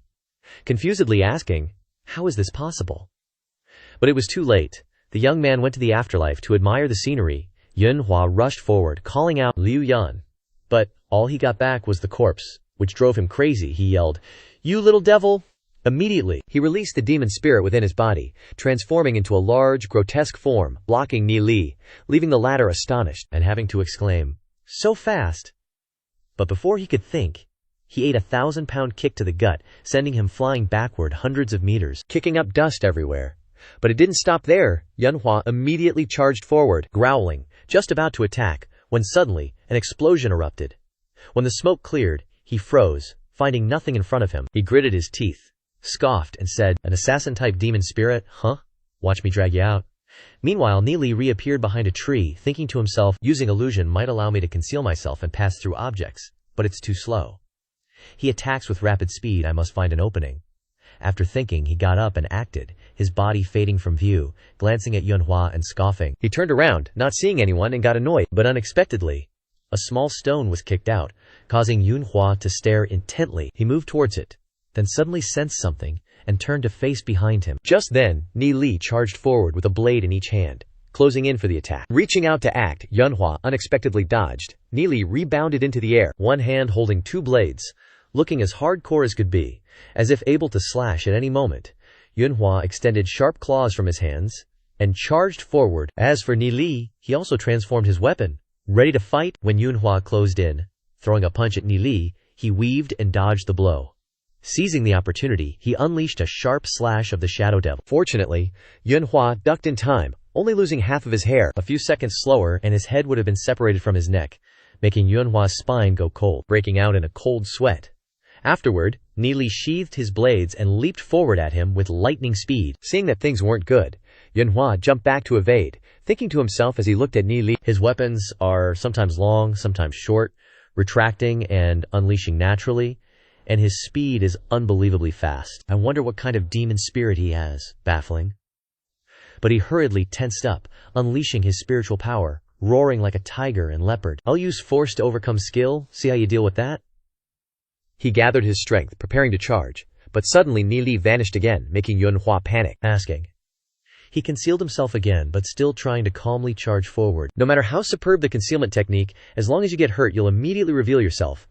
After thinking, he charged wildly, punching straight down into the ground. Boom! The surrounding ground immediately cracked into small pieces and shot upwards. As the clods of earth and rocks flew up, Yunhua kicked them away with his feet. He spun 360 degrees, kicking in all directions. The clods of earth slammed into the trees, creating booming sounds, dust filling the air. But when the dust cleared, there was still no sign of Ni, making Yunhua stunned, asking, "Where did he go?" Thinking to himself, could it be he isn't using a concealment technique? Yunhua blankly looked at the corpse of his comrade, his face darkening, resentful in his heart. Damn it, sooner or later I'll wipe out your Tianyin family. Silence filled the air. Yunhua looked at the ground he had just created, and unexpectedly sensed someone approaching, scoffing, thinking, is it someone from the Tianyin family? He leapt up, saying, how could I be discovered? Or did Sir predict this? As soon as he finished speaking, he suddenly looked up and saw Ni swooping down from above. While he was astonished and dazed, Ni nimbly unleashed a cold slash, chopping downwards, but Yunhua nimbly bounced back, dodging the blow. He cursed in his heart, saying, damn it, his blade is too fast. Sensing that things were not good, he ducked down and quickly fled. Ni, who had now recovered his composure, said sternly, can't chase after him? He looked down at the footprints on the ground and sighed, too careless. Suddenly, an elder and two others arrived, asking Ni, you, tell me, where did you see the people from the Dark Guild? He widened his eyes and said, Elder Ni pointed and said, one ran that way, then pointed in another direction, and there are two over here. Hearing this surprised Ni-en, but it wasn't over. Ni continued, the one who fled is a 5-star silver rank soulmaster, but he's injured. He probably left a blood trail, Ni-en replied. Okay, I'll chase after him, turning to say, Xiao Feng, Xiao Ri, you guys stay here. Then asked Ni, are you injured? He replied, I'm fine, Ni-en said, that's good, don't worry, I'm off. And then he zoomed away. As for the other two, one is Ni Xiao Ri, a 1-star silver rank martial artist, age 20. The other is Ni Xiao Feng, a 2-star silver rank soulmaster, age 20. Xiao Ri snorted coldly and said, how could people from the Dark Guild come here if you're lying to Elder Ni? Before he could finish, Ni waved his hand and said, let's go check out those two dudes, quick, startling Xiao Ri, who exclaimed, why the heck is this brat talking to me like that? Xiao Feng thought to himself. Ni feels different since he came back this time. Then the three of them went to where the bodies of the two Dark Guild members were lying on the ground, leaving Xiao Ri bewildered. He said, how did these two die? Then, dumbfounded, he asked Ni, you didn't do this, did you? Meanwhile, Ni calmly sat down and rummaged through the corpses. He found a badge on them. Xiao Ri said in a cold tone, this is a badge from the Dark Guild, so they really are from the Dark Guild. Then, thinking he was smart, he deduced, these two Dark Guild dummies probably came to our family to steal something, then you discovered them, right? But Xiao Feng didn't say anything at this time, and approached the corpse. Then he rolled up his sleeve, and saw silver rank gauntlets. Xiao Feng then tossed it to Xiao Ri to hold, and ran to the other corpse, leaving Xiao Ri confused. He asked, what's up, bro? Then Xiao Feng replied, these two are both silver rank martial artists. Hearing this, Xiao Ri exclaimed in surprise. How is that possible? Xiao Feng said. No mistake, the one in the middle is silver level combat armor. With the same muscle intensity, Xiao Ri looked at Ni, sweating profusely, and stammered, so you actually killed them? Pointing in shock. Ni, you killed these two silver rank guys, causing Ni to freeze for a few seconds, then feign ignorance and reply, I didn't say I defeated them, and I don't know why they died. Xiao Feng stood up at this time, thinking to himself, could there be another expert helping Ni recently? Then why didn't they show themselves? Then they looked into the silent forest. Xiao Ri crossed his arms and worried, Elder Ni hasn't returned for so long, is he in danger? Xiao Feng shook his head and said, don't worry, no way. Elder Ni is a 3-star gold rank martial artist. Hearing this, Xiao Ri agreed. Suddenly, they exclaimed, Someone's coming. Then a second later, they breathed a sigh of relief. Turns out Elder Nye is back. He snorted coldly and said, "That guy has some tricks up his sleeve, he got away." Then looking at the two corpses lying on the ground, he asked, "Did Ni Li kill these people?" Xiao Ri sneered and said, "These two are both silver rank martial artists. How could this little punk Ni Li beat them?" Because they are from different branches of the family. Ni Li's family and Xiao Feng and Xiao Ri don't have a good relationship. And the younger generations in the family have hated each other since childhood. At this time, Ni En went to check the corpse, saying, "No traces left, hit in the head with a fatal blow, and the wound is very strange." Being able to kill two silver rank martial artists, and also injure that soul master, I'm afraid even I would have difficulty doing it. Ni En then said, "Ni Li, you come with me to report this matter to the patriarch." Then turning to Xiao Ri and Xiao Feng, he said, "You two bring these corpses back to the patriarch to see." The two immediately complied. When they were leaving, suddenly someone shouted from behind, "Brother Ni Li!" Xiao Wu, with tears in her eyes, ran barefoot anxiously and asked, "Brother Ni Li, are you okay, hoo-hoo?" Seeing this, Ni Li smiled lightly and rubbed the little girl's head, saying, "Don't worry, I'm fine." A moment later, everyone had arrived at the heavenly silver ancient town in the Nye family. People were out on the streets in full force, holding farming tools as weapons.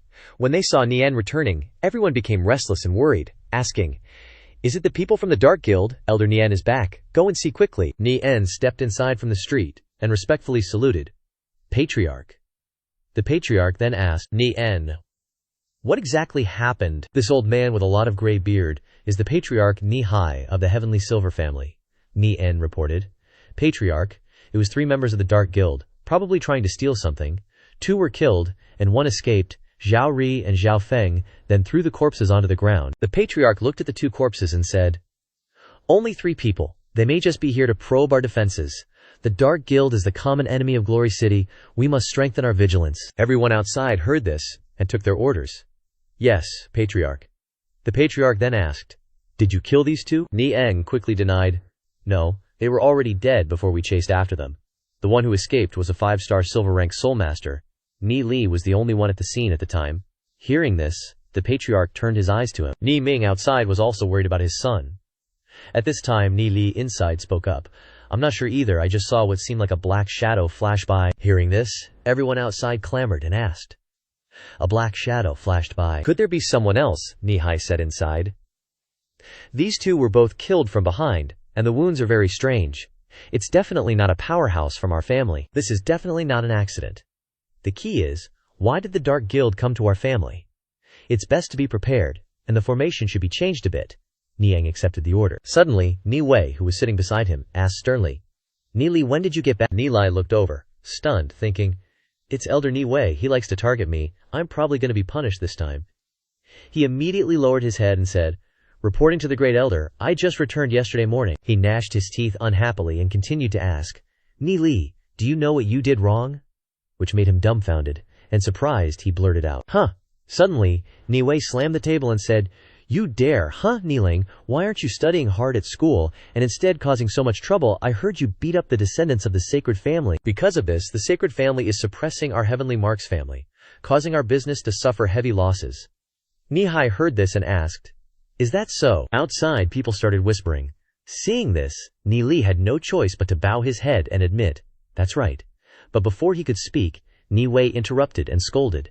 As a descendant of the Heavenly Marks family, studying in the Holy Orchid Institute, but not following the family's instructions, causing trouble everywhere, and harming the family, you should be beaten with 100 strokes. Xiao Ri stood beside him, laughing with interest. "Ha ha ha ha, Ni Li is being taught a lesson by Grandpa." And he was stunned, thinking, "He's not even letting me explain." Ni Wei saw his dazed attitude and shouted, "Are you not convinced?" Ni Ming outside exclaimed in panic, "My son, 100 strokes, what did he do?" Ni En then dissuaded him. "Great Elder, Ni Li is just a child after all, and his cultivation is weak. Isn't 100 strokes too much? If he's punished, I'm afraid he won't be able to get out of bed for 2 months. But Ni Wei retorted, "Elder Nian, you can't defend the younger generation like this. If the Alchemist Association hadn't helped us out of this predicament, what kind of bad situation would our family be in? You can definitely imagine, 100 strokes is already too light for him." Hearing this, Ni En was speechless and looked at Ni Li without being able to say anything more. Suddenly, the clan leader said, "Although that's true, I heard news not long ago that Ni Li was invited by the Holy Orchid Institute to the genius class. If we punish him with 100 strokes, I'm afraid his studies will be delayed. Hearing this made Ni Wei freeze, and everyone outside was shocked. Xiao Ri yelled, Ni Li has talent, are you kidding me? How could he get into the genius class? Zhao Feng stood next to him and slapped him on the head to shut him up. Immediately, Ni Hai pointed and said, seeing is believing? Ni Lai, explain it yourself. He looked at Ni Lai and thought to himself, Ni Lai's aura seems a little different this time he's back. Ni Li stepped forward and bowed, saying, reporting to the family head, it was I who offended the sacred family and caused trouble for our family. But I have also resolved that trouble. Ni Wei nodded to signal Xiao Ri. Then he pointed and burst out laughing. Ha ha, how ridiculous. It was because our family received help from the Alchemist Association that we escaped the sacred family suppression. What does it have to do with you? They definitely want to cooperate with us to supply them with herbs. What kind of ability does a brat like you have to say that you resolved this matter? Ni Lai glared back at him and asked, the Alchemist Association is one of the 3 great families, a superforce in Glory City, with a transcendent status. Why would they help a small family like ours for no reason? Isn't it because we can grow that herb? There are so many families, why choose us, and even share more than 3 parts of the reward with us? Hearing this, Ni Wei didn't know what to say. The clan leader nodded and said, that makes sense. So what's the reason? After all, Xiao Feng also thought to himself, could it really be related to Ni Li? Suddenly, Ni Wei stood up and vehemently retorted, this is just nonsense. No matter why they helped our family, the fact that you offended the sacred family is true. We can get out of this predicament this time, but what about next time? Ni En said, great elder, I don't think the matter of the sacred family is that simple. Everyone knows that little I isn't a troublemaker. What if the people of the sacred family were wrong first? Otherwise, let's just drop it. It wasn't easy for Ni Li to be selected for the genius class, so it's best not to delay his studies. Ni Hai also agreed. Exactly, there are still many unclear things about this matter. It's probably unreasonable to punish him directly like this. Ni Wei still resisted and said, if the family head handles it like this, I'm afraid people won't be convinced, not to mention the influence from the sacred family. Ni Li spoke up and asked, great elder, I had a conflict with the descendants of another family. Why do you only consider the other party's thoughts, but not ask about right and wrong? Is this really what an elder of our family should do? These sharp words made Ni Gui furious, and he shouted, outrageous! How dare you say that to me? I'm enforcing the law fairly. Why would I think of another family? Ni Guiak coldly asked in return. Enforcing the law fairly. When Ni Shaori beat someone from the Heavenly Spirit's family before, he offered a small gift to make peace. Why didn't I see you punish him? Ni Wei said. These 2 matters cannot be compared. Shaori was acting for the benefit of the family. Moreover, how can the power of the Heavenly Spirit's family be compared to the sacred family? Ni Lai asked, great elder, do you know that I'm not acting for the benefit of the family? So, you want to punish me heavily just because the sacred family's power is great? It seems that you just want to show it to the sacred family. I had a conflict with others, and not only did the family not protect me, but after the sacred family used despicable means to take revenge, you put all the blame on me because you were afraid. As the law enforcement elder of the Heavenly Marks family, acting like this, I wonder how everyone can stay in this family any longer. Hearing these words made everyone gasp in shock, and Ni Wei was trembling with anger. Ni Ming exclaimed, Ni Li, what nonsense are you talking about? Hurry up and apologize to the family head and the great elder. He rushed straight in, surprising Ni Li, and then hurriedly knelt down and begged, family head, Ni Li is young and ignorant, and doesn't understand things. I am willing to take the punishment in his place. Please have mercy, family head. Ni Li hurriedly stopped him. Father. But Ni Ming lowered his head and said, hurry up and admit your mistake disregarding elders. Is this how I taught you? Making Ni Li feel sad? At this moment, the clan leader told Ni Ming to quickly stand up, making Ni Ming surprised and confused. Ni Wei sat on the side with a stern and uncomfortable expression, thinking, this isn't the clan leader's style. Ni Hai continued, the ins and outs of the matter and the results haven't been clearly investigated yet. We can't casually punish Ni Li, moreover, we haven't suffered any losses. To be honest, Ni Li's performance today surprised me greatly. He dared to openly argue with the great elder, completely unlike before, truly worthy of being a genius class student. Turning to the great elder, he said, Ni Li is right. Protecting everyone in the clan is the responsibility of the family. Let's drop this matter. The most important thing now is to guard against the Dark Guild. Ni Wei snorted coldly and had no choice but to say, whatever the clan leader says, goes. Ni Hai looked at Ni Li and continued, little Li, you just came back from school and encountered such a thing. First, go back and rest. When there's time, Grandpa Ni Hai wants to test how your cultivation results are at school. Then he stood up and announced, these 2 corpses must be investigated, so keep them for now. Ni Li thought to himself. Judging from the clan leader's attitude, he seems to have sensed my strength. Sure enough, facing a gold-ranked demon spiritualist can't hide anything now. Everyone outside started whispering. Ni Ming looked at Ni Li in surprise and asked, "Why is the clan leader so lenient with you? If I were him, I would have beaten you to death," he said with a smile. "Is my son really capable of solving the family's difficulties?" Ni Li grinned slyly. Time will tell. Then he thought, "Now, I probably don't need to hide anything in the family. Showing a little strength is the only way to gain status and benefits for everyone." Ni Ming suddenly patted his head, saying, "You little brat, go sell stuff with your dad quickly." Ni En, standing on the side, also thought in surprise, Ni Li isn't from the same lineage as the family head, so why is the family head so good to him? Suddenly, someone rushed over in a fluster to report, "Family head, a big event has happened. Manager Yang of the Alchemist Association has come to visit." This made the old guys panic. When the Alchemist Association came to visit, the clan leader hurriedly shouted, "Quickly tidy up the conference hall and prepare to welcome Manager Yang." Ni Ang immediately replied, "Yes," but Yang Jin had already arrived at the door, saying, "No need." Following her were a bunch of henchmen looking tough, with their faces held high. Seeing her arrive made Ni Li curl his lip, wondering, what is she doing here? Suddenly, Yang Xin stepped in and saw Ni Li, worriedly thinking, "Is he alright? Luckily, I came for this very matter.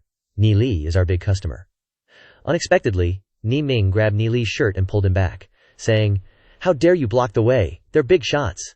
The clan leader greeted with a beaming smile. "Manager Yang, please have a seat." Turning around, he shouted, "Quickly serve tea to Manager Yang." When Yang Jin sat down in the chair, she nodded. Ni Li also nodded back at this time. The clan leader standing on the side thought, "It seems Ni Li definitely has dealings with the Alchemist Association, but why do they value Ni Li so much?" Ni Hai also quickly sat down and spoke up, asking, "I wonder why Manager Yang has come so late at night." Yang Jin replied, "We are purchasing medicinal herbs nearby and heard that you were attacked by the Dark Guild, so we hurried over to see what happened," the clan leader confirmed. "That's right, 2 people died here, and 1 person escaped." Yang Jin pondered. "What's so good about the Tianyin family? They're definitely targeting Ni Li. Could it be that the Dark Guild also knows about the medicinal herbs?" So she spoke up and asked, "Clan head Ni Hai, I have a suggestion." Before she could finish, Ni Hai invited her to speak her mind. Yang Jin said, "I'm worried that the people from the Dark Guild haven't achieved their goal and will come back, so for the safety of the Tianyin family, I want to send a few more gold-rank martial artists and demon spiritualists to help the Tianyin family guard the place." "What does the clan leader think?" Ni Hai exclaimed in horror. "A few gold-rank martial artists?" He was stunned and thought, what kind of relationship do Ni Lian and the Alchemist Association have? Ni Wei butted in and asked, "This is stronger than our family's entire defense force. Is that appropriate?" Ni Li yelled. "What's inappropriate? Unless the Great Elder feels that the Alchemist Association has ambitions towards our family." Ni Ming was startled by his son's behavior and was terrified. Ni Wei immediately shouted, "Presumptuous! I haven't even disciplined you for what happened before, and you dare to talk. Just because you got into the genius class doesn't mean you can look down on everyone," Ni Ming frantically reminded his son. But Ni Li still coldly glared. Seeing this, Yang Xin thought to herself, "This great elder seems to have a conflict with Ni Lai. How is this kid's position in the family so low? This is an opportunity for me to win people over." Thinking of this, she said, "Clan head Ni Hai, I've noticed that someone seems to be prejudiced against our Alchemist Association.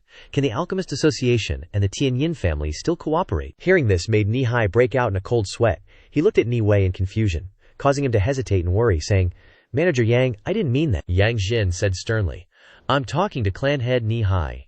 Do I need you to speak?" Making Ni Wei speechless. Then Yang Jin turned back and asked Ni Hai, clan leader, "This person seems to also be your great elder. I don't think he needs to be anymore, otherwise our cooperation will immediately." Ni Hai frantically looked at Ni Li and winked. Signaling for help, Ni Li helped the great elder a bit with a few words, but he ignored him and turned his face away, making Ni Hai feel awkward, thinking, he's just a kid after all, still holding grudges. He thought to himself, the Alchemist Association helping Ni Lai? Like this is definitely not simple. So the clan leader slammed the table and announced, "From now on, Ni Wei will no longer be the great elder and law enforcement elder of the Tianyin family." Turning around, he said, "Ni En Xinyang, you are the great elder."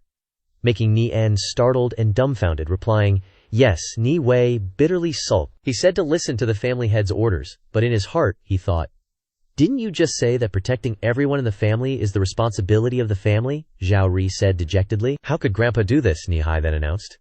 "Ni Ming, you will take over as the Ming Hall Deacon. Ni Kai will take over as the Yi Hall Deacon." The 2 brothers were stunned. dumbfounded, and then happily went forward to bow and thank the clan leader.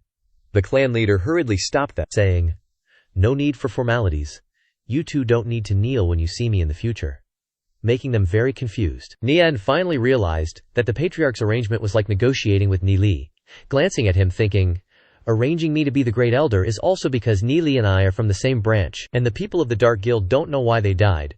Then Supervisor Yang immediately appeared, adding that the Sacred Family disregarded everything to pressure the Silverwing family. Then the Alchemist Association immediately helped. Nilai, what exactly are you? Nihai laughed out loud. Haha, if the Alchemist Association wants to send someone, of course. Our Silverwing family is extremely grateful. Yang Xin nodded in agreement, smiled lightly, and said, "Is that so?" Then she stood up and left, saying, "It's late. We won't bother you anymore. Everyone rest. I'll visit again in the morning."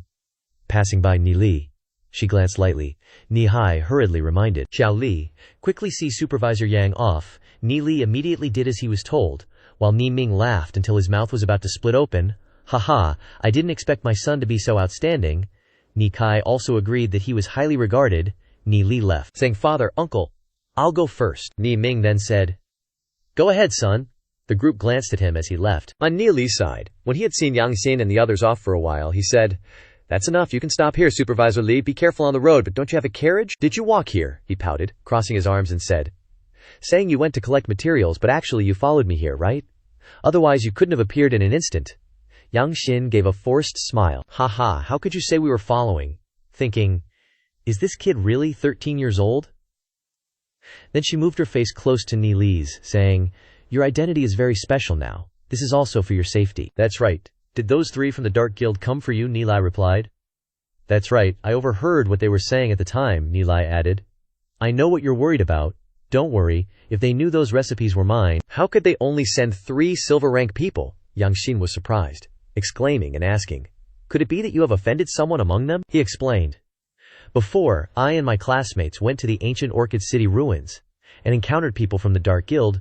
They wanted to capture me for ransom, but I escaped." Yang Xin asked again, "So for a month they have been chasing you all the way here?" "This is a bit unreasonable," Ni Li replied. "Of course they're not that stupid. The red-clothed guy who ran away today was called Yunhua Jishi. By his subordinates, he's the leader of that group. In ancient Orchid City, I met him there. I heard that he is from the Star-Picking Tower." Hearing this made Yang Xin surprised and asked, "Star-Picking Tower? That is the trading place of the Sacred Family. You have also offended the Sacred Family, so are you saying that they were sent by the Sacred Family?" Nikolai judged. "This is the only possibility," Yang Xin said. "You can't just rely on a little impression or dislike of someone to draw conclusions." In her heart she thought, "Kids are just kids." Yang Xin continued, "The Sacred Family is one of the 3 top families in Glory City, with great influence in the economic and political fields. If they collude with all the enemies in the city, then things will become very big. But if the Star-Picking Tower has people from the Dark Guild, I still have to send people to investigate. If it's really as you say, their forces may have infiltrated our city. Of course, if the Sacred Family really did this, we will definitely not spare them." Saying this, Yang Xin's face was stern with murderous intent. Nili asked, "Is that so? I know what Yunhua Jishi looks like. Let me draw it for you to see." He quickly busied himself drawing, and immediately Yunhua's portrait was sketched out by Ni Li. Yang Xin took it and was surprised. "How can these strokes be so beautiful?" Then she said, "All right, we will investigate this person. If you are okay, we will take our leave." Ni Li smiled and said, "No need to rush. It's so late, Sister Yang Xin. Hurry back to sleep."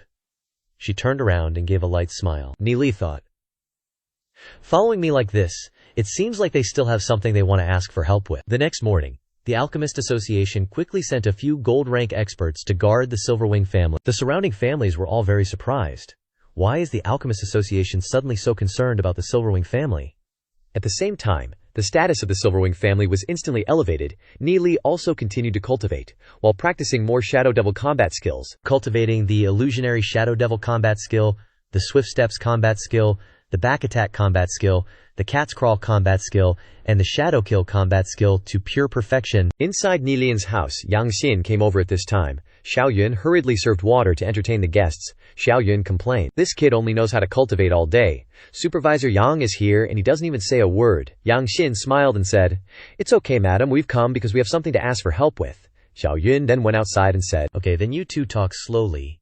Yang Xin gently sat down next to Ni Li, and she spoke, "Nilai, did your master tell you about other remedies, like the clarity pill to deal with charm-type demon beasts, or the detoxification pill for extremely poisonous demon beasts. If there are new formulas, we can expand our business.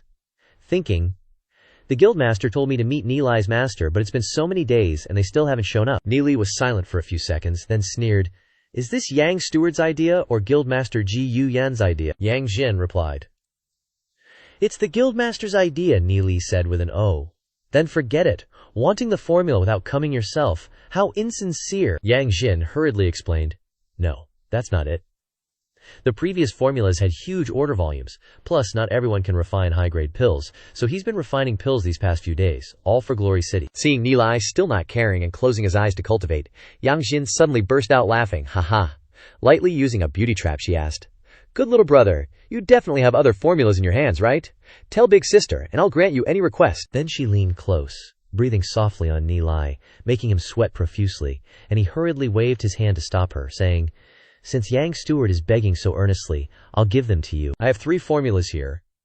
He took them out of his ring and gave them to Yang Xin, surprising her, and she said, "The Spirit Calm Pill, the Spirit Origin Detoxification Pill, and the Fire Resistance Pill. There are only 3 types for now, but these 3 are very good, especially the Resistance Pill. I'm sure Yang Steward knows this." Yang Jin happily replied, "Of course, this is the best thing to deal with the snow wind demon beast that has been lost for thousands of years. Master is truly all-powerful." Then she asked Ni Li, "Little brother, you are a great hero of Glory City. If the city lord finds out, he'll definitely grant you a title." Ni Li thought, "I actually have 3 more types of cold resistance pills." Then he smiled and said, "I'm not interested in titles, just keep it a secret from me." Yang Xin agreed. "Okay, that's settled then. We'll deliver all the profits on time. If you have any new prescriptions, just tell big sister." Ni Li also waved goodbye, then subtly dismissed her, asking, "Elder sister Li, is there anything else?" Yang Xin then skedaddled. He continued to cultivate. By noon, in the scorching summer heat, Ni Li opened his eyes and exhaled slightly, then jumped up with a surge of spiritual energy, exclaiming, "Great! If I meet Yunhua Deacon, he won't get away so easily." Then, sensing 2 very large auras, he wondered, "Who's outside?" He opened the curtain and stepped out, only to see it was the family head and the great elder, Ni Hai. Seeing Ni Li, he smiled. "Ha, little Li. Are you cultivating?" he replied. "Are you 2 waiting for me? What's up?" Ni Hai hesitated and said, "Actually, we came here today to ask if you're interested in joining us for the Hongyu family's auction of authentic goods. The Hongyu family is a wealthy family. I didn't expect them to invite us. This is a great honor." Ni Li immediately agreed to go with them. He was then invited onto the prepared carriage. Afterwards, the clan leader looked at the experts following them with curiosity, thinking, what is the relationship between Ni Li and the Alchemist Association? After all, the golden rank experts they sent are all here. On the way, the clan leader looked at Ni Li and said, "Before leaving, Steward Yang specifically instructed us to take care of you. It seems the relationship between you 2 is very good," making him speechless, causing the atmosphere to become awkward. Seeing this, Nihai forced a smile and said, "Little Li, if you like any treasures later, just say so, and we'll buy them for you." Nihai replied with a smile. "Thank you, family head. But I can buy whatever I like myself. I have money." Leaving the 2 old men stunned for a moment. After they arrived, the clan leader gently stroked the horse and said, "Little Ming, just wait here. This is the Hongyu auction. Let's go in." Upon entering, Ni Li was stunned and thought, the Hongyu family is a noble clan, managing 5 other aristocratic clans, including us. But when the sacred family dealt with the Silverwing family, the Hongyu family played dead. Now that they know we have a good relationship with the Alchemist Association, they've started to show sincerity towards us. They are truly treacherous. Suddenly, someone came out to greet the clan leader, Ryu family head Ni Hai of the Silverwing family. After confirming his identity, he invited them to the VIP lounge on the 2nd floor. As the others passed by, he was startled to realize the powerful aura of those following them. The clan leader and everyone settled down to secure their positions. Then, someone suddenly called out, "Family head Ni Hai." Making him startled and turning around, he recognized them as family head Li Yuan and family head Qi Feng. Long time no see. At this moment, the 2 men approached. The bearded one is Li Yuan, the family head of the Li Yuan family, and the other is Qi Feng, the family head of the Tiankui family. Qi Feng walked over and asked with a smile, "Family head Ni Hai, how are you?" Li Yuan also laughed, "Ha." From the side, Ni Hai also politely replied, "Thanks to both of you, I am well." Meanwhile, Ni Li leisurely drank tea, watching them laugh and chat happily. Out of nowhere, these 2 shady-looking dudes show up, all smiles and sarcasm like, "Knee-high, the family head, must be riding high on life." The bald guy with a few strands is Lei Zhuo, head of the Iron Gate family. He's all like, wasn't he just groveling at the feet of the sacred family, begging for scraps, now that he's got the Alchemist Association backing him? Of course, he's gonna strut around. The other dude, Jiang Ming, head of the Silver Wolf family, chimes in, but how long will the Alchemist Association protect the Heavenly Silver family? When the sacred family starts trouble again, I wonder if family head Knee-high will be so cocky then. Lei Zhuo bursts out laughing, and Knee-high gets heated, snapping back. Smells like jealousy to me. The Alchemist Association buys herbs from the Heavenly Silver family at higher prices than other families, but no one's buying the Silver Wolf family's or the Iron Gate family's herbs. Lei Zhuo's fuming, TCH, acting all high and mighty just. "'Cause you're the Alchemist Association's lapdogs," he scoffs. "Think you're so special." Qi Fang, who helped the Heavenly Silver family when the sacred family was squeezing them, retorts, "Family head Lei Zhuo, you're way off. If the Heavenly Silver family was just a lapdog for the Alchemist Association, they wouldn't be offering them such sweet deals." Qi Fang agrees. Exactly. The Alchemist Association clearly needs them. That's why they're giving the Heavenly Silver family such good terms. Even we're benefiting from it. Those two are seething. Meanwhile, Ni Li and Ni En are still slurping down tea. Ni En grumbles. "The Silver Wolf and Iron Gate families are so arrogant. When the sacred family was oppressing us, they even sent people to lowball us on a piece of land. Ugh, if we knew they wanted it, we definitely wouldn't have agreed." Ni Li asks, "Why not?" Ni En blurts out, "Ugh." He spills the tea. When the sacred family was squeezing the Heavenly Silver family, those two families were thriving and trying to steal our business. Ni Li's blood boils, and he's got the sacred family in his sights. At that moment, Knee-high says, "The auction seems to be starting soon, family heads. Let's stop chatting and check out the loot." On stage, a smoking hot babe in a red dress struts out and says, "Welcome, esteemed guests, to the Red Moon auction." Lei Zhuo pipes up, "Family head Jiang Ming came too, must be planning a major spending spree." Jiang Ming sneers, "Nah, the Heavenly Silver family's booming. With our finances, we probably can't bid on any treasures." Then they both laugh, making Knee-high's face darken with fury. Li Yuan chimes in, "The Heavenly Silver family just recovered some vitality. Where would they get so much money? Are these two provoking us? So annoying."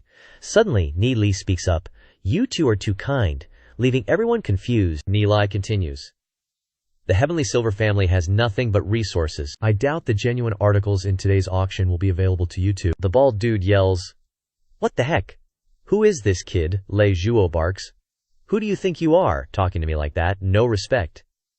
Seeing such a snot-nosed brat, it's clear the Heavenly Silver family is going downhill. He huffs in disgust, but Ni Li just grins and turns his head. "Family head, Grand Elder, don't worry, I'll take care of the auction items myself." Hearing that makes Ni En sweat bullets, wondering if he's joking or not. Quickly, the first item is presented, and the hot MC announces, "The first item is an ancient jade from Qinghe Town, filled with spiritual energy. The starting price is 300 demon spirit coins." Instantly, people below start scrambling to bid. Suddenly, a tough guy shouts out 2,000 demon spirit coins, silencing the crowd. Ni Li looks down and thinks, it's a first origin spirit jade. Even though it's broken, the quality is decent, worth tens of thousands. He scrambles for a sign, then confidently shouts, "Heavenly Silver family, 2,500 demon spirit coins," making Ni En and Knee-high jump out of their skins, totally shocked. The MC immediately says, "All right.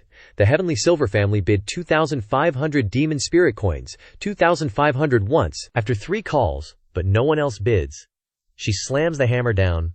"Sold. Congratulations to the Heavenly Silver family." Lei Zhuo glances over, thinking, why spend 2,500 demon spirit coins on a broken piece of jade? What good is it? Quickly, the second item is brought on stage. The next auction item is a treasure obtained from Ningyu City by a golden rank martial artist. This treasure is highly valuable, and that treasure is a spatial ring. This ring is crystal clear, without any flaws, and contains over 2,800 spaces inside. It is considered a top-grade item. The starting price is 50,000 demon spirit coins. The crowd gasps. That's a good item, very precious. That much space definitely justifies the price. Knee-high sighs, thinking, our family's monthly income is only 100,000, we should pass on this. The crowd below starts bidding enthusiastically. Meanwhile, the bald dude glances at Knee-high and sneers, family head? Knee-high doesn't seem interested in this, let me take it. Then he shouts, Iron Gate family, 70,000 demon spirit coins. Hearing that price makes everyone choke. The MC smiles and says, 70,000 demon spirit coins once, 70,000 demon spirit coins twice. Ni Li thinks about his own spatial rings, which are all filled with demon spirit cards. This is decent, worth splurging a bit. He calmly raises his sign and says, 100,000 demon spirit coins, making Ni Hai and Ni En jump. The bald dude almost spits out his drink, staring over with a bitter look. This kid must be blind, I can't go any higher. 100,000 demon spirit coins for a ring, take it yourself. Quickly, the hammer slams down, announcing, 100,000 demon spirit coins for the third time, sold. Ni Hai panics, 100,000. Our family's entire monthly income is that much. Why would we spend it on a spatial ring? At this moment, Ni Li turns and says, Grand Elder, can you go pick up those 2 items for me? Making Ni En dumbfounded, he asks, You want me to go get them for you? Ni Li nods. Those 2 items will be useful later. Here are 11 demon spirit cards, keep the change. Instantly, Ni En rushes off, while Ni Hai thinks in a daze, 100,000 to pay for those 2 items, leaving 7,500, more than a month's salary working for the Heavenly Silver family. He glances at Ni Li and thinks, because each month, the family's interest and the cost of nurturing the younger generation are still under financial pressure, Ni Li is truly rich. Suddenly on stage, the MC held up a bottle and introduced it. The next item is a jade bottle containing elixirs. It's made from a certain type of warm jade, which can preserve a lot of medicinal properties. It was salvaged from the bottom of the ancient Fengling River. 60,000 demon spirit coins for the third time. Success! Congratulations to the Tianyin family. After that, Ni Li bought all the items without hesitation, making the old guys beside him sweat buckets and unable to compete. Next up for auction was a set of golden-level equipment. Seeing this, Ni Li's eyes lit up as if he'd found something he wanted. The attendant on stage opened the chest in his hand, and a dazzling golden light shone. This is a set of golden equipment. The patterns are all from the Snow-Wind Empire era. This set of equipment seals the demon spirit of a crimson flame tiger. This is a species that has become extinct due to overhunting in the Snow-Wind Empire era, so this set can be considered unique. As a reminder, only demon spiritualists of the golden level or higher can wear it. The starting price is 600,000. Before anything else, Ni Li immediately raised his sign and bid 1 million. The crowd fell silent. Upon hearing this, Ni Hai's jaw dropped, and he stared over in disbelief. Little Ai, are you bidding for me? Thank you. But Ni Li coldly asked, Who said I'm giving it to you? Ni Hai was puzzled. But I'm the only golden-level demon spiritualist in the family. But Ni Li replied, I'll just bid for it first, and put it away for later. Immediately, the MC announced, 1 million for the third time. Success. Congratulations to the Tianyin family, Ni Yin happily said. Little Li bought something else. Everyone below started whispering. The Tianyin family is really rich now, don't you know? The Alchemist Association is very interested in them now, buying their herbs at very high prices. However, Ni Hai above was crying silently. As expected, something's up. No wonder they're being so extravagant, he thought to himself. If that's really the case, that's great, but I'm so poor, Ni Li smiled and said. See, I've helped our Tianyin family regain a lot of face, Ni Hai hurriedly said. Little Li, how many more things do you want to buy? But he smiled and said, Of course, I'll buy everything I like. Making Ni Hai dizzy? He's already spent over 2 million.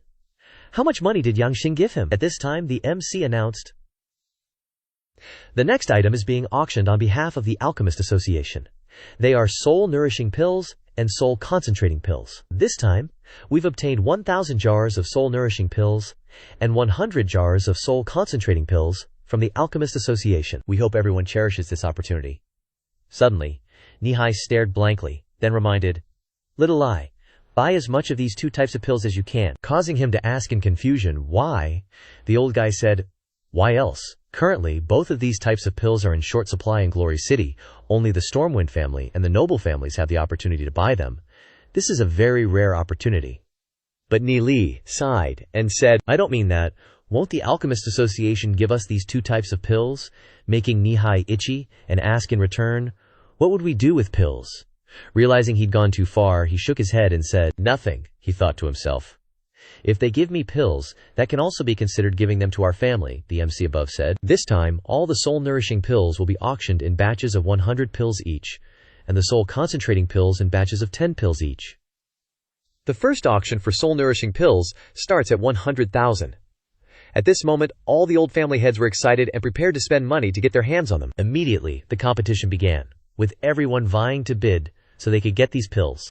The clan leader was no exception. He quickly bid a low price of 210,000, but determinedly thought, I've prepared a total of 600,000 demon spirit coins to buy these 2 types of pills. No need to waste money right from the first round like that. Then he fell silent as the others asked in confusion, "Did the Tianyin family give up?" Seeing this, Qi Feng smiled and said, "Isn't this our chance?"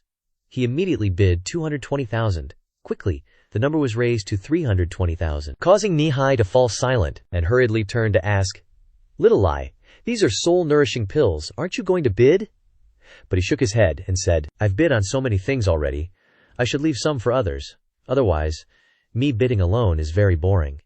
Making Nihai sulk and think. Boring, soul-nourishing pills are very important for nurturing the younger generation. After that, the value of the pill reached 330,000, and the price was immediately finalized successfully. Ni Yin looked at Ni Li and thought, "That's right, Ni Li has a close relationship with the Alchemist Association. Seeing that he's not interested in these pills, Yang Xin must have given him a lot of pills." Ni Hai leaned close to Ni Li's ear and whispered, "Ni Lai, you and Manager Yang are on good terms. Did she give you any pills?" He replied, "Yes, but they're all things I need. You're not planning on snatching them, are you? I'll tell them." Making Ni Hai hurriedly say, "Of course not. What I mean is, if Manager Yang has given you pills, you must take good care of them. Don't let anyone take them." Ni Lai smiled and said, "Then thank you for the family head's concern," making him feel sullen. Meanwhile, everyone continued to bid on the pills. Qi Feng, on this side, asked in surprise, "Isn't the Nihai family interested in the pills? Why aren't they bidding?" Making Nihai just stand there blankly and had to turn around and say, "Overall, it's not good for me to bid alone. I have to let others enjoy some benefits." Hearing this, Lei Zhuo shouted, "How shameless!" Liu Yuan spoke up and said, "Got it. Patriarch Nihai and the Alchemist Association are tight, so he can probably snag elixirs for cheaper. Ha ha, if you get a good deal on elixirs, don't forget about us, Patriarch Nihai." Nihai stammered. Of course, Ni Li smirked, thinking, "Haha, pretending to be the clan leader all day in my past life, and he still has this side to him." While the crowd below was bustling, the MC announced, "All right, the Nourishing Soul Elixir auction is complete. Next up is the Gathering Soul Elixir." Lei Zhuo chuckled. "I already got 3 portions of the Nourishing Soul Elixir. Can't miss this." Thinking, "With the Gathering Soul Elixir, I'll have a shot at breaking through to the Gold Engraving Demon Spiritualist." Immediately, the hot MC announced the starting price of 350,000, and everyone started bidding one after another, quickly driving the price up to 500,000, making Nihai's head spin as he thought, "What's going on? Are these people crazy? I was planning to use $600,000 to buy 1 portion of Nourishing Soul Elixir and 1 portion of Gathering Soul Elixir, but at this rate, I won't even be able to buy 1 portion of Gathering Soul Elixir." Suddenly, Baldy dropped a bombshell price of 650,000. Nihai looked at Ni En helplessly. At this moment, the MC announced, 650,000 for the 3rd and final time, sold. Congratulations to the Iron Gate clan. Making Lei Zhuo laugh triumphantly. Ni En, sweating, spoke up, "Xiao Li, can you help us buy a portion? Consider this a debt from the family to you," Ni Li replied. "Since the Grand Elder has spoken, this small matter is a given."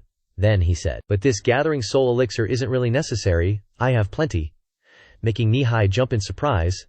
Suddenly, Ni Li pulled out a ring, held it up, and said, "This contains 5,000 jars of Nourishing Soul Elixir, 600 jars of Gathering Soul Elixir, and 100 jars of Soul Refining Elixir. Consider it a tribute to the Grand Elder." Making Ni En and Nihai freeze like statues, completely stunned. Ni En, trembling all over, reached for the ring, speechless. Then anxiously looked at the old fogies on the other side who were bidding fiercely. Ni Li winked and grinned. "Don't worry, I'm using a secret sound dampening technique. The other clans can't hear us," Ni En asked in surprise. "A jar of soul refining elixir goes for over 1 million on the market, and you have over 100 jars. Ni Li laughed. "This batch of elixirs is fresh out of the oven, so it's especially expensive right now. They actually have a lot of old stock, so the price will naturally be lower. That's why this batch is more expensive." Contributing to the Sky Origin family is everyone's duty. Ni En happily laughed. "Haha, with this batch of elixirs, our branch's strength will definitely rise to a new level." Both of them laughed with delight. At this time, Nihai, standing beside them, cleared his throat and said, "Grand Elder, Ni Li, what you're doing isn't right. Everything that belongs to the Sky Origin family belongs to the entire family. How can you only give it to your branch?" Ni Li pouted. "But if our branch leader becomes stronger, isn't that the same as helping our family become stronger? Is our branch not part of the Sky Origin family?" Making Nihai fume and say, "How can you say that? Elixirs should naturally be distributed to each branch to achieve the best effect." Turning to Ni En, he asked, "You, as the elder, say something." Making Ni En awkwardly say, "But Patriarch, these elixirs belong to Ni Li. I have no right to decide who he gives them to." Ni Li suddenly burst out laughing. "Haha, alright, I'm just kidding. How can I keep elixirs to myself? Don't be angry, Grand Elder. Take 4 portions of these elixirs for the family. Nian nodded in agreement. But Nihai haggled. The family has so many cultivators, you should at least give 6 portions. Making Ni Li frown and ask, 6 portions? Where would we need that much? In short, do you want it or not, Patriarch? Nian suggested. How about this? We'll give half to the Patriarch. He immediately agreed. All right. Making Nihai pleased, haha, as expected. The Grand Elder recognizes the big picture. Nihai appreciates your sincerity, Nilai retorted. Are you implying that I don't understand the big picture, Patriarch? Making Nihai flinch and deny it? No, Ni Li naturally understands the big picture the most. Afterwards, the MC announced, "Distinguished guests, the auction for the 10 portions of Gathering Soul Elixir has concluded. Next up are 100 Nourishing Soul Elixirs." Making those old family heads over there determined to get their hands on them, Nihai looked over and said to Nian, "Look at them. 100 Gathering Soul Elixirs have turned them into this." Nian chuckled. "Haha," Nihai said. "Be careful. Don't let the other families find out about our elixirs," Nian replied. "Of course what we have can be compared to a powerful family," Ni Li, standing beside them, said. "Besides Nourishing Soul Elixir, Gathering Soul Elixir, and Soul Refining Elixir, I also have Scarlet Flame Body Tempering Elixir, and 9 Revolution Elixir." These words made Nihai shit his pants, startled him, and he looked at Ni Li with glittering eyes. He said, "Such precious elixirs, you're not planning to tell me to contribute them to the family for free, are you?" Making him stammer and say, "Of course, those are originally your private property." Thinking, what does he want to ask for this time? Nian then remembered and said, "That's right, Patriarch. Our Sky Origin family has a long inheritance, and there are still many treasures from ancient times in the treasury. Xiao Li has been accepted into the St. Orchid Academy's genius class. How about we let him choose something as a gift?" Ni Li asked blankly. Family treasury. Thinking, in my past life, I don't think I ever entered it. After all, the Sky Origin family is a descendant of the 10 great domain lords of the Snowwind Empire era. There should still be some good things inside. He immediately feigned surprise and asked, "Really? Then thank you, Grand Elder." Grinning, he said, "Grand Elder, this Scarlet Flame Body Tempering Elixir is very effective for martial arts cultivators. Please take it and use it." Receiving it made Niang overjoyed, and he quickly thanked Xiao Li. Nihai, standing beside him, was envious, thinking, "Damn it, the Scarlet Flame Body Tempering Elixir is even more useful for demon spiritualists than martial artists," he loudly said. "Of course, the Sky Origin family is your home, so the treasury is too. I'll personally take you there later, take whatever you like." But a second later, Nihai was stunned, thinking, "Everything in the treasury that could be used or sold has already been sold and used, only useless junk is left," Ni Li praised.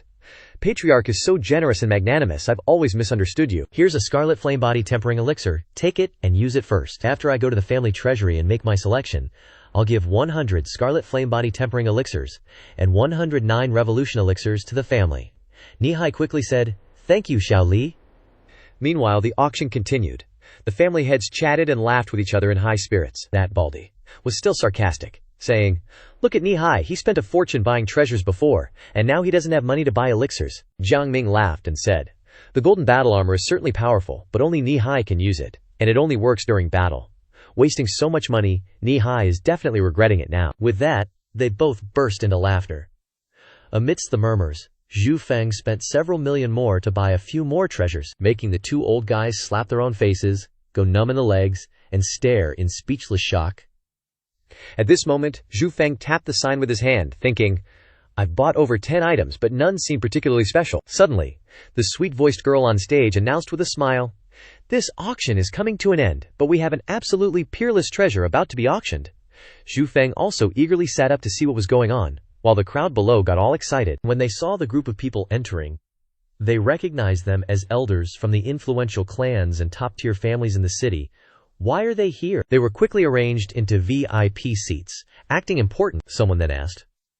"What's going on?" Another person said, "I heard that the Hongyu family found a treasure in the Black Void and invited the 3 great families and the 6 great influential clans to hold this auction, so that's why they're showing up now. The stuff before this, any auction house could have it." Hearing this made Zhu Feng surprised too. Another guy excitedly jumped in to ask, "Found it in the Black Void? Oh my god, they're really brave enough to go into the Black Void. That place is extremely dangerous." Zhu Feng frowned and pondered. "I've only heard of that place. It's filled with a large number of nightmare demon spirits. Only black gold level experts or higher dare to enter. It's said that it used to be the residence of a legendary demon spiritist. What exactly did they find in that place?" Immediately, the MC said, "Please be quiet, everyone. We will immediately let you admire this rare and precious item." A tray with a cloth covering was brought up. Everyone below began to discuss, asking, "What exactly is it? It must be very valuable." When the cloth was pulled away by the girl, it turned out to be a cauldron. Xu Feng was stunned in surprise and recognized it. "Isn't this?" A powerful surge of soul force emanated. The MC introduced, "The origins of this item are unclear, even to our family. But the spiritual energy it exudes shows that it is definitely not an ordinary thing. Also, according to our family head, if a demon spirit cultivates around it, the demon spirit can be greatly strengthened. The family head hopes that this treasure can meet someone who is destined to bring out its full potential. The starting price for this item is 8 million. Suddenly, someone quickly bid 10 million. The person next to him leaned over and asked, "So what, do you know how to use this thing?" But he replied, But look at the soul force it emanates. It's definitely not simple. I really want to study it slowly." Quickly, the price was raised to 15 million. Xu Feng fell into contemplation, looking at the cauldron, thinking, "Nightmare demon cauldron? Good thing I've heard about how to use it. I must get this." The sacred family bid 30 million. Yang Xin also smiled and bid 35 million.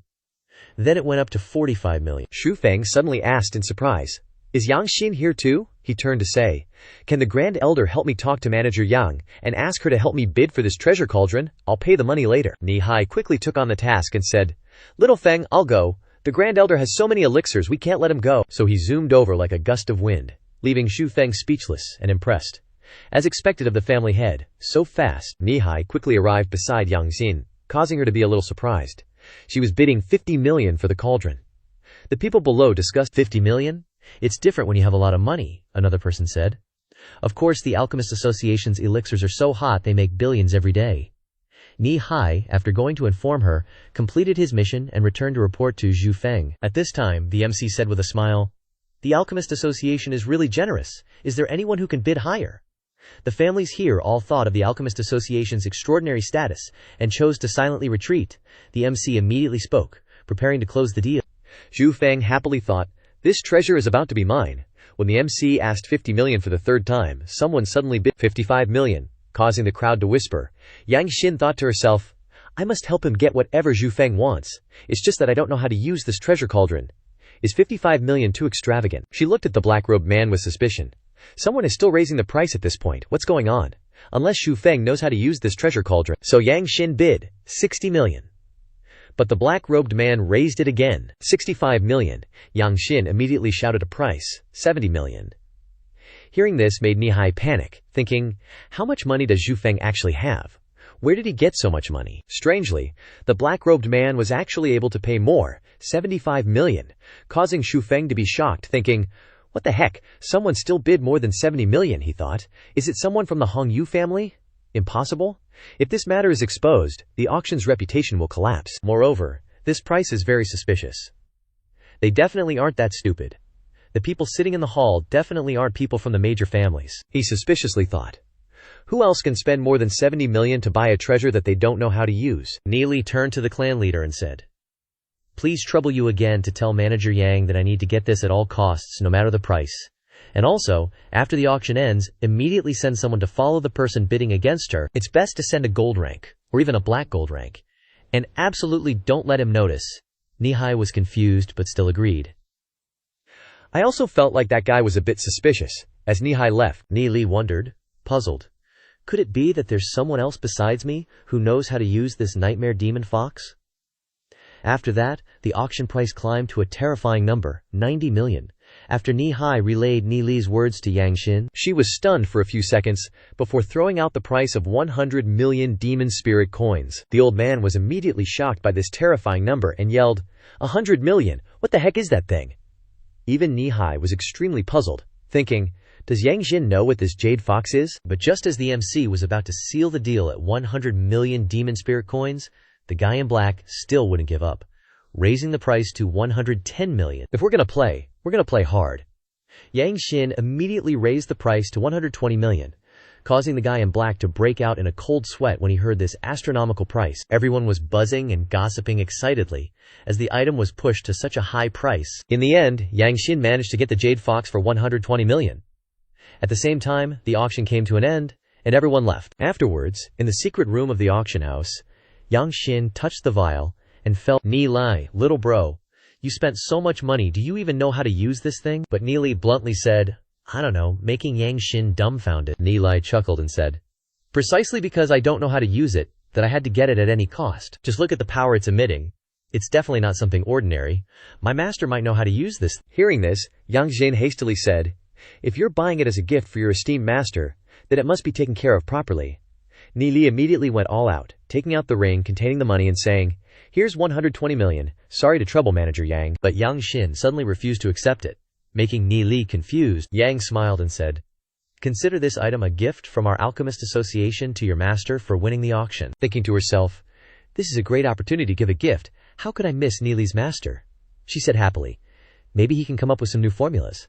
Seeing this, Nili chuckled lightly. Haha, then I thank Manager Yang. Yang Xin said courteously, we should be the ones thanking you. She added, by the way, you told me to send someone to follow that guest. Did you find something wrong with him? Nili said. It's just a guess. I suspect he's a member of the Dark Guild. Yang Xin was full of surprise, then said with a serious face, that's true, being able to offer a price of tens of millions of demon spirit coins definitely isn't a normal force.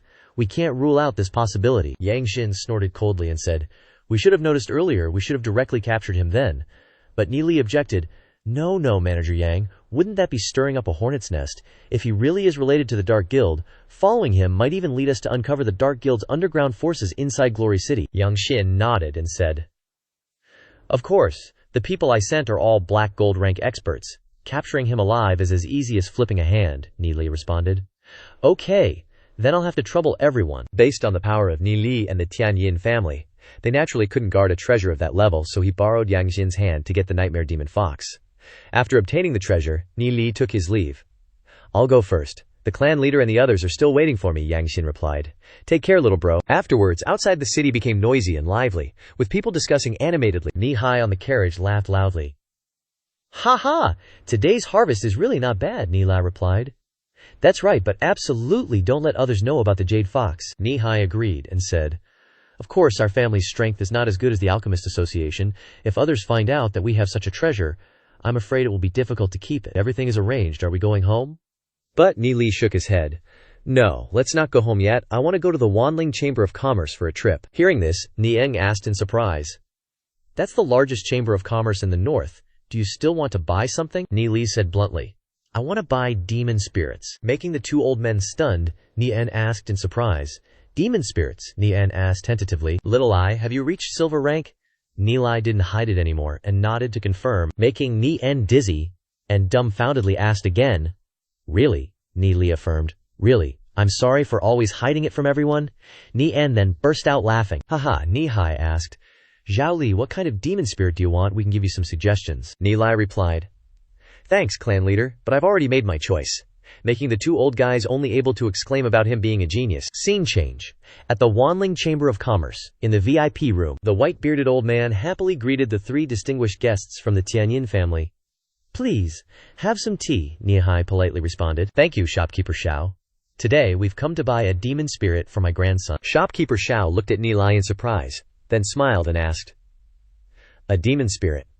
Truly, a hero emerges at a young age. Then, the shopkeeper put down the teapot and took out a book, saying, I wonder what kind of demon spirit clan leader Nihai is looking for. Please take a look. We have all kinds of demon spirits available here. Ni Li took it and thanked him.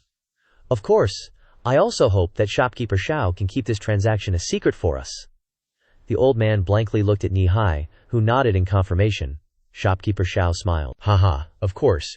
We will absolutely not disclose any customer information. Nilai then opened the book to search, glanced at the demon spirits, and then pointed and asked, Shopkeeper Xiao, how many nightmare-type demon spirits do you have? Shopkeeper Xiao said in surprise. Nightmare-type demon spirits are very rare. It seems we only have about 5. But, young master, nightmare-type demon spirits are the hardest to control. For your first demon spirit, I think you should choose another type, Nili replied. Thanks for the reminder, Shopkeeper Xiao, but I want them all, Nili stated decisively, leaving Shopkeeper Xiao stunned in shock. Nihai, on the side, was also stunned, and called out, Xiao Li, Nien exclaimed in panic and asked. You want all of them, Nili confirmed. That's right, I want all of them. And also the Frostwind demon spirit, the Berserk demon spirit, I want all of them. Hearing this, Shopkeeper Xiao's eyes widened as he asked clan leader Nihai, but he could only say, just get them as he says. Shopkeeper Xiao then quickly stood up and said, Please wait a moment. I'll go get them from the warehouse right away. Since you're buying so much, I'll definitely give you a reasonable price, Neely replied with a smile. Haha. Please take your time anyway. I'll be coming here many times in the future when it comes to money. Making him delighted, haha, of course. He thought to himself. This young master is truly elite. Immediately, shopkeeper Xiao brought out the demon beasts, and they started fighting upon meeting each other, he said with a smile. The total is 65 million demon spirit coins. We'll give you the interspatial rings for storing demon spirit stones as a gift. Neely smiled and said, not bad. He immediately took out demon spirit coins and piled them on the table, paid in one swift motion, and said with a slight smile, the money's here, not a penny short. You can count it again. The shopkeeper looked on in amazement, glancing over happily, thinking, he really didn't expect Neely to be able to pay for himself. The Tianyin family is really powerful. I didn't expect this kid to have so much money. I've never seen so many demon spirit cards. The shopkeeper grinned and said, no need to count. We naturally trust you, Neely said. All right, happy transaction. I might come again in a few days to buy demon spirits. Hearing this, he happily said, just give the order, and we will do our best to serve you. Just send someone to tell us, and we will directly send the demon spirits to the Tianyin family. Neely smiled slightly. No need to be so polite. Then he turned to the clan leader and great elder. Let's go home.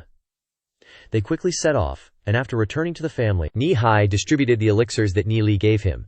And to protect Neely, Nihai arranged for Neely's family to live in an independent villa area. As for Neely, after he got the nightmare demon fox, he immediately took it out to experiment. He took out the demon spirits and said, I only know one way to use the nightmare demon fox, and that's to put 10 demon spirits inside. The nightmare demon fox can very likely refine a stronger demon spirit, but sometimes it fails, and all the demon spirits will disappear, Neely said. Although the shadow devil is strong, it's just an assassin-type demon spirit. Right now, I really need a demon spirit that can attack head-on. I originally wanted to go to some ruins to take a few risks, but now is the time to refine a berserk-type demon beast. With this nightmare demon fox, the plan becomes even better. Glory City often uses the rank of the demon beast when it was alive as the standard for the demon spirit. In reality, besides bronze and silver ranks, demon spirits all have different growth potential. Even a low-level demon spirit can become a legendary-level demon spirit if it has strong growth potential when nurtured. Neely divides the growth rate of demon spirits into 5 levels: low, common, good, excellent, outstanding, and god level. And the shadow devil demon spirit has a god level growth rate. Currently he has over 2,000 berserk demon spirits, 600 excellent level ones, and 200 good level ones. What's left are low-grade, common demon beasts. And, surprisingly, even gold-rank soul crystals.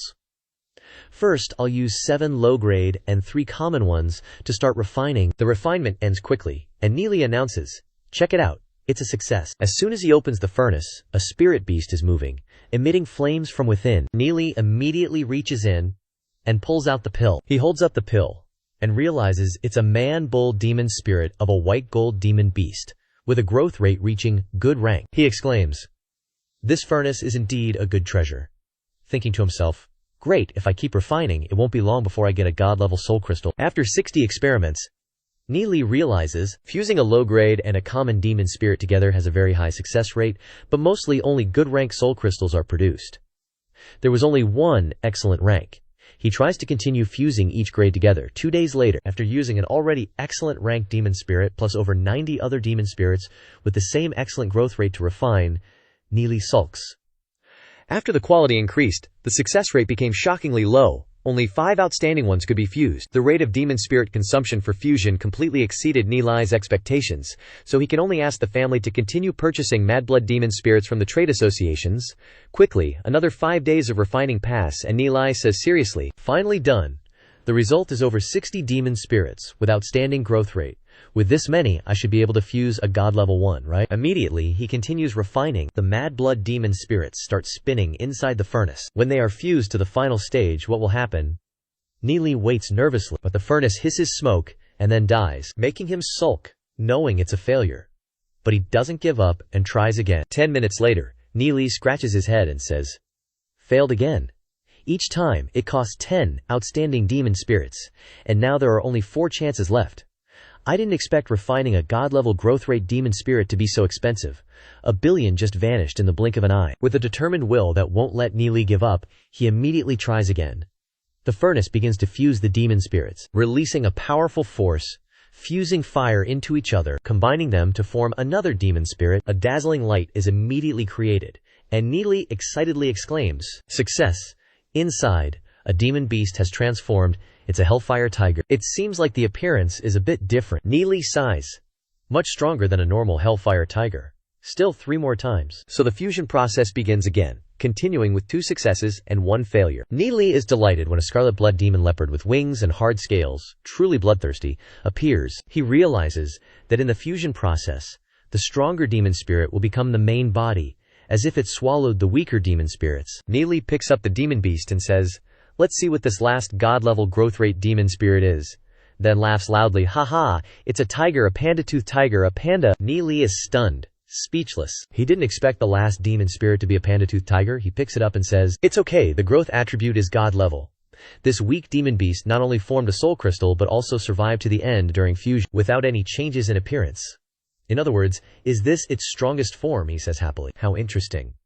The refining process stops here for now. I need to examine it carefully. He quickly reaches out and puts it away. But still holding the panda-tooth tiger, he worries. It's too weak. I haven't even understood its attributes yet. But there are 2 different powers in this demon spirit. Suddenly the panda bared its fangs and pounced, startling Neely. He asked, dumbfounded, "This demon spirit, is it even alive?" He immediately released his shadow devil and cheerfully said, "Looks like I've fused something pretty cool." He immediately channeled his energy to cultivate, and his soul realm expanded rapidly. Is this the effect of the heavenly god technique? An hour later, Neely rushed outside and bumped into Xiao Yun. She grumbled. "This kid hid in his room for 2 whole days before coming out, and now he's rushing off somewhere again." Neely replied, "I need to go to the back mountain to train." Then he chuckled to himself, thinking, "The heavenly god technique makes me stronger every time I fuse a new demon spirit. Now that I've reached 2-star silver rank, I gotta test its power." Neely quickly ran to the back mountain and looked around to make sure it was quiet. He confirmed, "This place is good." He immediately summoned the fanged panda, and the panda burst forth powerfully. Then, Neely's body gradually transformed into a burly bear in a cloud of smoke. He looked at himself and said, "This body doesn't look too great." He then turned to look at the tree next to him. "Gotta test it out, this tree looks sturdy." He immediately flared with killing intent, channeled his strength and lunged a punch, cleaving through the tree in a flash. Even Neely was shocked by this domineering power. This is already so strong at bronze rank. He closed his eyes and sensed that there was more. There were other combat skills. So Neely braced himself and unleashed a fierce surge of energy. This is the gravity field skill. Causing the nearby plants to flatten as if crushed, Neely marveled. "I can even use such a rare combat skill. It can control gravity within a 5-meter radius, which is great for ambushes and battle." There's also a third combat skill. He clasped his hands together, channeled his energy into his mouth, and released a burst of yin and yang energy from his mouth. It was like an atomic bomb going off. A dazzling explosion quickly erupted, devastating the area and shaking the forest. Birds scattered in panic, and the force rippled out for hundreds of miles. Meanwhile, Xiao Ri and Xiao Feng were also strolling through the forest. Immediately sensed the anomaly, exchanged a glance, and nodded, signaling to use lightning speed to rush straight to the source of the explosion. Back here, Neely was staring blankly at the ground in front of him, which had turned into a huge crater from just one blow. He exclaimed, "This combat skill is probably a type of primal energy burst I've seen before. The fanged panda can simultaneously spew out 2 black and white orbs.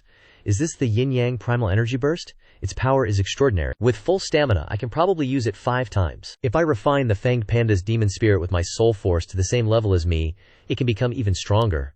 Suddenly, Neely noticed someone approaching, looked up, and saw 2 fierce-looking youths had flown in to attack. Taking advantage of the moment, Xiao Feng quickly launched a kick, but Neely easily caught it. Xiao Feng sternly asked, "Where did that bear come from? How dare you cause trouble on the territory of the silver-winged family?" Neely brushed him aside and shouted, "Hey, don't make a move!" But Xiao Feng immediately transformed and lunged forward. He turned into a fox with sharp claws, launching an attack, but Neely still managed to block it with his large hands. Xiao Ri seized the opportunity to rush from behind to cover Xiao Feng, but Neely flicked a stone, causing him to tumble several times, dragging along the ground for a meter in pain. Seeing this, Xiao Feng was worried about Xiao Ri. Neely was also surprised by this scene, and quickly said, "Stop, it's me." But Xiao Feng didn't listen at all, and furiously charged in for a life-or-death battle. Leaving Neely with no other choice, he opened his mouth wide to unleash a palm strike full of pressure, causing Xiao Feng to kneel down, struggling to resist. Xiao Ri was shocked and thought to himself, "Such powerful force." Then, incredibly annoyed, he madly rushed from behind, intending to show Ni Li what's what. But life isn't always a dream. As soon as he got close, he was immobilized by Ni Li's powerful force, unable to withstand it. He was crushed to the ground, yelling, "What are you doing?" Xiao Feng also anxiously asked. "Who exactly are you?" Ni Li coldly snorted and said. "You guys attacked first." Then he shrunk back to his normal size. Ni Li frowned and said, "It's me," causing Xiao Ri to gape in disbelief. He couldn't believe his eyes and rushed over to ask again, "Is it Ni Li?" Looking back at the huge crater Ni Li had made earlier, along with the scattered trees around, he asked, "Did you do all this?" Ni Li casually confirmed, "That's right, I was practicing when you guys arrived," making Xiao Feng dumbfounded, unable to say a word. Afterwards, Ni Li adjusted his clothes and said, "Well, that's it, I'm going home." After speaking, he turned and ran. Xiao Feng spoke up, saying, "Wait a moment." Making Ni Li curious, he turned his head back, and Xiao Feng hesitantly blurted out, "Ni Li, I'm sorry." Hearing this, Ni Li smiled lightly and said, forget it, I'm the one who should apologize for not controlling my strength." Xiao Feng scratched his head embarrassedly and said, "It's not just about this. Everyone has heard about your recent contributions to the family. Before, we always liked to cause you trouble. It's really embarrassing. We were wrong before. Sincerely sorry." Seeing his younger brother standing beside him, looking blank, Xiao Feng slapped him awake. He also bowed his head to apologize to Ni Li. Seeing this, he agreed, laughing and saying, "It's nothing," he thought to himself. These two brothers, although they liked to bully others when they were young, they aren't bad people, and they devoted themselves to the family in the previous life. Ni Li happily said, "Let's put the past behind us. We're all family. There's no need to be so distant. Receiving the elixirs distributed by the family and increasing our strength is what's important. Unity is the only way to help the family prosper. Besides elixirs, at some point I will also give some cultivation techniques to the patriarch for everyone to practice. Consider this batch of elixirs my gift to you. Work hard at cultivation." Then he threw the vial of elixirs to Xiao Feng. Leaving the two brothers stunned, Ni Li spoke up, saying, "I'm leaving." A few hours later, the sky turned to dusk, and Ni Li asked in surprise, "Patriarch, are you finally taking me to the treasure vault?" Ni Hai nodded, then smiled and said, "I've been too busy with work lately, you know that." "I'll take you tomorrow," Ni Li agreed. "All right, please sit." "What brings the patriarch here today?" Ni Hai replied. "It's the genius battle. This genius battle is organized by the leading families, inviting nearly a third of other families to participate in the martial arts tournament, so that the younger generation can spar with each other. But our family, one, doesn't have enough strength, and there aren't many spiritualists." Ni Li frowned at this time and said, "Huh? Two, because of your matter, the relationship between us and the sacred family is extremely tense." Ni Hai said, "But our family received an invitation from the sacred family," Ni Lian thought. "Actually, it's because of me." Ni Hai determined, "There must be some kind of conspiracy behind this." "What do you think?" Ni Li replied with a smile. "Let's participate. What's there to be afraid of? At worst, we'll bring along the Alchemist Association." Ni Hai was stunned. "Ha, only you dare to call their association?" Then he said, "Then please write a letter to Supervisor Yang. If you can achieve the top 3 in this competition, you can also achieve silver rank." He then asked, "Do you want to participate?" Ni Li affirmed. "Of course, I've been waiting for a long time." Ni Hai also agreed and said, "Then let Xiao Feng and Xiao Ri go for the remaining spots." Ni Li asked again, "Are they both silver rank 2-star spiritualists? Then give them 2 silver rank. Excellent demon spirits for me," Ni Hai asked confusedly. "Silver rank demon spirits. Are those selected from the demon spirits you bought?" Ni Li nodded and said, "Although they are only silver rank, they are still very strong." Ni Hai reached out to receive them, saying, "Maybe so. Let's do it that way. There is still half a month before the martial arts competition, so prepare well." "I'm just afraid they'll cause something," Ni Li reassured. "Don't worry, Patriarch." Scene changed to the sacred family. Someone came to call, Elder Shen Ming, making him serious. "This person is Shen Fei," he saluted. "Greetings, Elder Yi Zhang." Shen Ming called, "Shen Ning, Shen Xiao, you guys come in too?" Then he thought, Shen Fei, this little brat, is from the direct line, yet his cultivation is not as good as Shen Ning and Shen Xiao. These two from the sidelines are arrogant and overbearing all day long. It's really annoying. At this time, Shen Ning, 20 years old and a 5-star silver rank, along with Shen Xiao, 23 years old and a 1-star gold rank, entered and said, "Greetings, Elder Yi Zhang." Shen Fei sternly asked, "Elder, did the Tianyin family respond to our invitation?"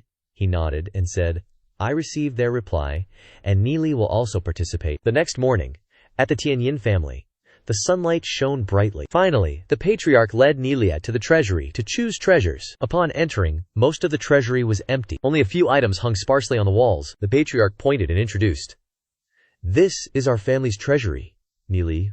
was stunned and asked in surprise, "This is the family's treasury? Or has everything been moved out already?" Hearing this, Nihai jumped and exclaimed, "How could everything be moved out? Every item in this treasury is recorded in the books. Taking anything out requires the consent of the family elders. It's just that the Tianyin family has been dirt poor for years. To maintain the family, we had to sell some of the treasures for money. But the treasures we sold were just things that can be bought back on the market." "We wouldn't dare sell anything we don't know about," Nilai sarcastically said.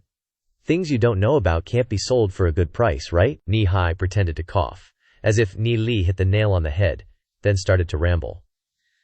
"These remaining 100+ treasures have been with the Tianyin family since the Fenglai Empire. They contain the ups and downs of history. Those are the real treasures." "Exactly." At that moment, Ni Li stared at a treasure and exclaimed in surprise, thinking, as expected, there are quite a few good things. Even dozens of types I don't even recognize. Suddenly he looked at something with curiosity. It looked very old, so he pointed and said, "Patriarch, I want that one. The knuckle dusters." Nihai immediately agreed and jumped up to take them down for him. The speed of his movement even made Ni Li exclaim, "So fast?" Nihai confirmed and asked, "You want these?" he replied. "Yes," Nihai pondered and asked, "These old knuckle dusters, even if you wanted to sell them, who knows what power they have?" Ni Li took them, thinking, "These are soul weapons that only ancient Lei Dian, lightning, demon spiritualists could forge. One person can only use one pair in their lifetime. After the user dies, the soul weapon will also disappear. There's actually a pair here." Suddenly, Ni Li reached out for a scroll. Nihai said, who knows what the patterns are? It's a pity that no one can read the writing on it, so no one can make this thing anymore. Looking at it, it might be something used for flying." Ni Li stared intently, thinking, "This pattern, isn't this something from the early Heikian, dark, demon spiritualists of the time of the Divine Sacred Empire? They create spiritual matrices, then seal the souls of the recently deceased inside, and then use the writing above to control them. If this was discovered in that era, it would have been confiscated. Sealing souls, I can't do that kind of thing, but this rare item is not bad for research." He then said, "I want this too," making Nihai jump, then stare blankly and asked, "You know it?" But he replied, "I don't know." Then he turned his back, making Nihai stare blankly in surprise. Ni Li's eyes then fell on another thing. Looking at the black ball on the wall, he reached out and said, "I want this too," Nihai objected. "Anything else is fine, but not this jade." Making Ni Li confused, Nihai said, "Not to mention how much it's worth, but this jade is what the first family head who founded the Tianyin family left behind. It has extremely important commemorative significance for later generations, so it must be carefully preserved," Ni Li replied. "Aren't I a descendant of the Tianyin family? So there's no problem, don't worry, I'll keep it carefully." He then took out the ring and said, "These are 2 billion demon spirit coins, Patriarch. Take them and buy some more things for the treasury so it won't be so empty." Seeing the money, Nihai's eyes lit up, and he could hardly refuse. Looking at the black jade, he waved his hand and said, "Take it, take it." Ni Li smiled. "Thank you, Patriarch. These few things are enough. Let's go back." Nihai laughed loudly. "Ha, you're contributing so much to the family, no need to be shy." Then Ni Li quickly moved back home to study the treasures he had just obtained. He put the pair of knuckle dusters on the table and activated his source of strength. The twin daggers were also raised high, with surging aura surrounding them. Thanks to Ni Li's power being channeled into it, the treasure seemed to come alive, the rust falling off, making it shine. The twin daggers turned into a streak of light and disappeared into Ni Li. He exclaimed happily, "Nice, it's mine now." The power of a soul weapon is usually one level higher than the soul force of its owner. These twin daggers are currently equivalent to a gold rank weapon. Luckily I discovered it. Otherwise, who knows how long it would have been gathering dust. He summoned the twin daggers and swung them around a few times in amusement. Switching scenes to inside the academy, Holy Orchid's Yesheng asked, "Have you really thought this through?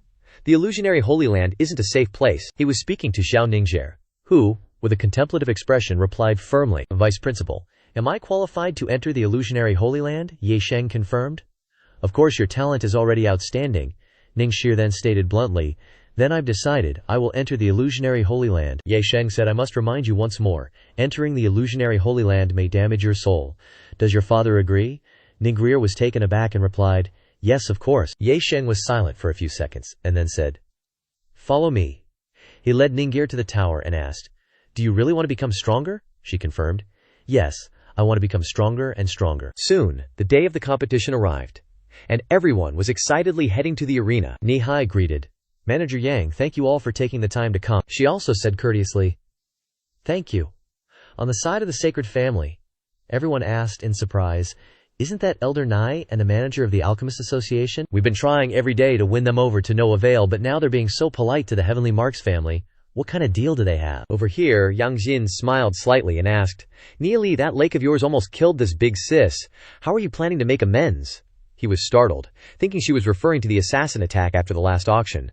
"With the number of experts you have, what could 10 assassin masters do?" he then said with a forced smile. "I'm really sorry.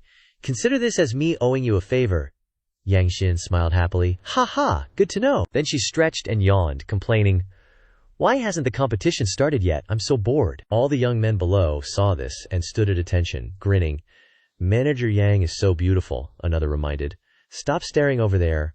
What is Manager Yang's status? A single word from her can determine the fate of an entire family." At this moment, someone came over to greet her. "Manager Yang, long time no see." Ni Lai looked over with murderous intent. He said, "I didn't expect Manager Yang to be interested in our competition," she replied. "Haha, I came to watch Lil Bro Ni Li compete. Who knows, I might even place a few bets. Speaking of which, is family head Shen Hong not here yet?" The person who came was Elder Shen Ming. He smiled. "Haha, our family head is currently in seclusion, so everything is being handled by this old man. My family is also hosting this betting event. Is Manager Yang interested in participating?" As he spoke, he was puzzled why Yang Jin called Ni Li little bro. The Alchemist Association is now richer than a country. Why would we need to play with them? Yang Jin said, "I'm just playing around. I only care about Lil Bro Ni Li's match. Elder Shenming doesn't need to mind me, haha." At this time, the crowd was also noisy. Ni Li looked grimly at the people of the sacred family and met Shen Fei's eyes. He glared at him like a growling, rabid dog wanting to pounce and bite someone. Shen Shu beside him asked in surprise, "What's wrong, young Master Shen Fei?" Suddenly, Ni Li stood up and jumped down to the arena, smiling provocatively. "Haha, young Master Shen, long time no see." Shen Fei glared fiercely, scoffed coldly, and glanced at Yang Xin, thinking, "Now that he has Yang Xin backing him, I'll see if I don't skin him alive later." Ni Li smiled sarcastically from behind and said, "Young Master Shen is so kind. Ninger often mentions you to me, saying, 'Young Master Shen is a generous person.' Thinking about it, Ninger's cultivation has been breaking through so fast recently, ever since I helped her with a massage." Hearing this, Shen Fei's blood rushed to his head. He immediately threw a punch and shouted, "Go die!" But the punch suddenly stopped when Yang Xin used her chest to defend Ni Li, and Shen Ming quickly grabbed Shen Fei's hand to stop him, reminding him, "Don't act rashly, young Master Shen Fei," causing him to freeze. Shen Ming added, "The competition is about to begin anyway. Young Master Ni will have to go on stage eventually. Wouldn't it be better to have a fair fight then, instead of getting worked up here?" Shen Fei had no choice but to retract his hand, shooting a cold glare at Ni Li before turning and leaving. However, Ni Li spoke up, saying, "Hey, a match without a little wager is no fun at all. If we don't bet, this first match ain't gonna happen." Shen Ming laughed. "Haha, are you asking me, young master? It doesn't seem to fit the rules for us to bet on ourselves winning, does it?" Ni Li suggested. "Then how about I take charge?" causing Shen Ming to ask in surprise. "What do you mean?" he said. "I'll match whatever you guys bet," Shen Ming said. "Interesting, but I don't know if the young master's resources are enough to cover it." But Ni Li pointed at Yang Xin and said, "I've got Big Sis Yang here. The sacred family won't worry about me not being able to cover it, right?" Startling her and making her quickly say, "That's right, I can pay for little bro Ni Li. Elder Shen can rest assured and play." This left the elder speechless for a moment before he agreed. "All right. Then let's play a little fairness first. We don't care about odds or how to buy. Each side guesses their own family's victory or defeat, and bets as much as they're willing to lose," he thought. "The odds for our family's contestants are all very low." "How can I let you profit?" Niling smirked and said. "All right then. Which side does Elder Shen want to bet on?" He laughed. "Haha, the first match is the duel between young Master Shen Fei and this young Master Ni Li here. I bet on young Master Shen Fei winning," he said with a sly look on his face. "I bet 50 million demon coins, thinking, see if you dare to follow." Hearing this made Ni Li jump in surprise at the amount. Shen Fei also smiled provocatively and asked, "What's wrong, scared?" This made Ni Li break out in a cold sweat. He snorted and shouted, "Playing with just 50 million? For such a big sacred family, you guys are really stingy."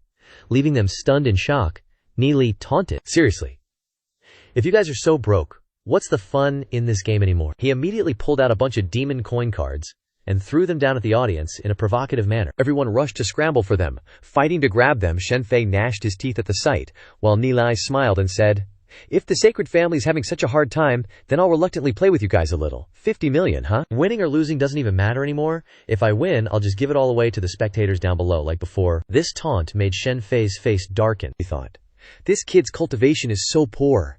I used to worry that he would become a threat to the family. But now it seems he's just a playboy who bullies people with his status. Meanwhile, Ni Li pouted and sighed, continuing to provoke. Just consider it losing some pocket change. I really can't understand how a family dares to open their mouths with just 50 million. Suddenly, Shen Ming realized something wasn't right. If that were really the case, Yang Xin wouldn't be sticking her neck out for him. Thinking it over, Ni Li's behavior seemed a bit too foolish. He was clearly pretending for us to see, trying to provoke me. Could it be that he's really confident he can beat Shen Fei? He immediately glanced at Shen Fei next to him, who was seething with anger, and thought, there's still a chance anyway. Let's just watch and see what their strength is first. Then he said, let's just go with 50 million for the first match. We'll have to see if the young master is willing to continue playing with us afterward. Ni Li replied with a smile. Sure, as long as the sacred family wants to play. I'll stick with you guys to the end, no matter how much you bet. Shen Ming grinned inwardly, thinking, as long as this match is over, I'll be able to see what your strength is like, right? I still have 2 trump cards anyway. The woman then said, young master is so generous. If me, you, and the Alchemist Association are all participating in the betting, then who will be the witness? Ni Li replied. Naturally, all the families present here will be the witnesses. Shen Ming also agreed. After the news was announced, the bet between Ni Li and the sacred family created a huge shockwave.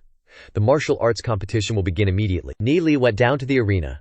Shen Fei was also preparing to go down, when Shen Ming reminded him from behind. Wait. This fight doesn't allow the use of battle armor and weapons, but you can use elixirs. Here are 2 bottles of demon spirit enhancement pills. Take them with you in case you need them, Shen Fei said. Enhancement pills. Although they can strengthen the demon spirit, they will cause damage to my demon spirit. He coldly snorted and said, the family can't provide you with another demon spirit, can they? Remember, you must defeat him within 2 moves to win big, Shen Fei nodded. Okay, I understand, Shen Ming kept reminding. Don't underestimate him. Shen Fei's young master attitude made him a little annoyed. He said with a strained voice, I know, stop nagging. Below, everyone from the sacred family shouted, young master Shen Fei, go for it. On the other side, everyone from the Sky Origin family cheered, young master Ni Li, go for it, defeat him. The 2 quickly stood face to face in the arena. Promising to be a very intense battle, Shen Fei smirked and said, you will lose miserably. Don't dream that I will spare you. Ni Li replied, thank you for your decisiveness, young master Shen. After I return, I will pass on the message to Ningguer. Hearing Ningguer's name, Shen Fei couldn't bear the provocation and rushed to attack him, clenching his fist and jumping towards Ni Li. Meanwhile, Ni Li on this side quickly transformed his body, thinking, I told the patriarch to have someone bet several tens of millions that I could defeat Shen Fei within 20 moves.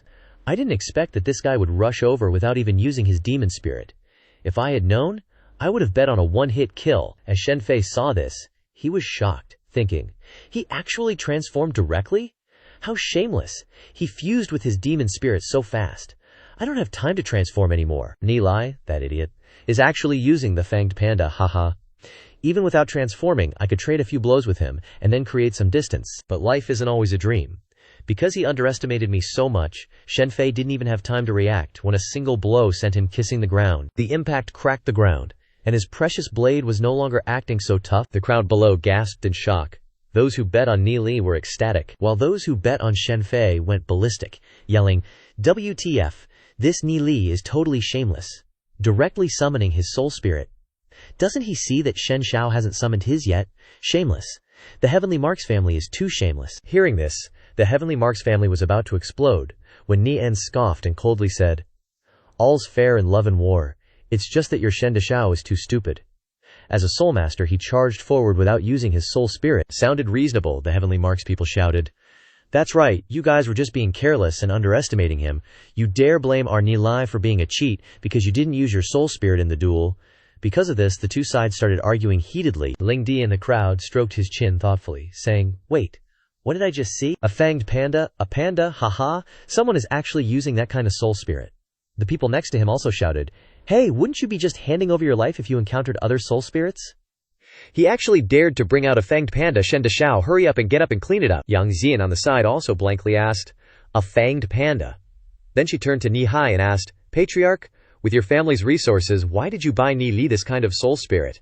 He was just as surprised. Shen Ming's face was as dark as coal at this time, thinking, "You little brat, you actually dare to use this move against me? Pretty good. Seeing the betting odds, you guessed that we wouldn't go all out in order to make money.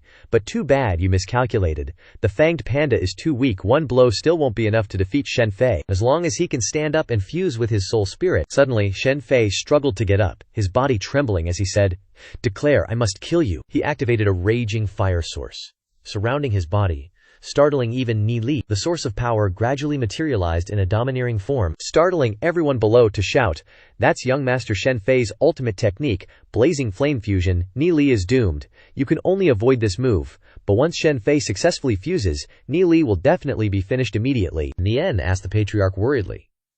"Should we just admit defeat in this match?" Nihai also exclaimed in horror. "I didn't expect Shen Fei to have this kind of soul spirit." Shen Hong personally killed the black gold demon beast, the scarlet flame black tiger. Suddenly, a fire-type soul spirit with a crazy amount of power gushed out, as if it could devour everything. Gradually, the soul spirit appeared, bursting out with flames that enveloped the entire arena, causing the crowd below to cheer wildly. They exclaimed, "What amazing power! Shen Fei is sure to win." People from the sacred family were cheering, "Great! Young Master Shen Fei, crush him! Go for it!" As for Nihai, he was very puzzled, thinking, "Why did Zhao Li choose the fanged panda? No way! This can't possibly stand against the scarlet flame black tiger if he continues to fight."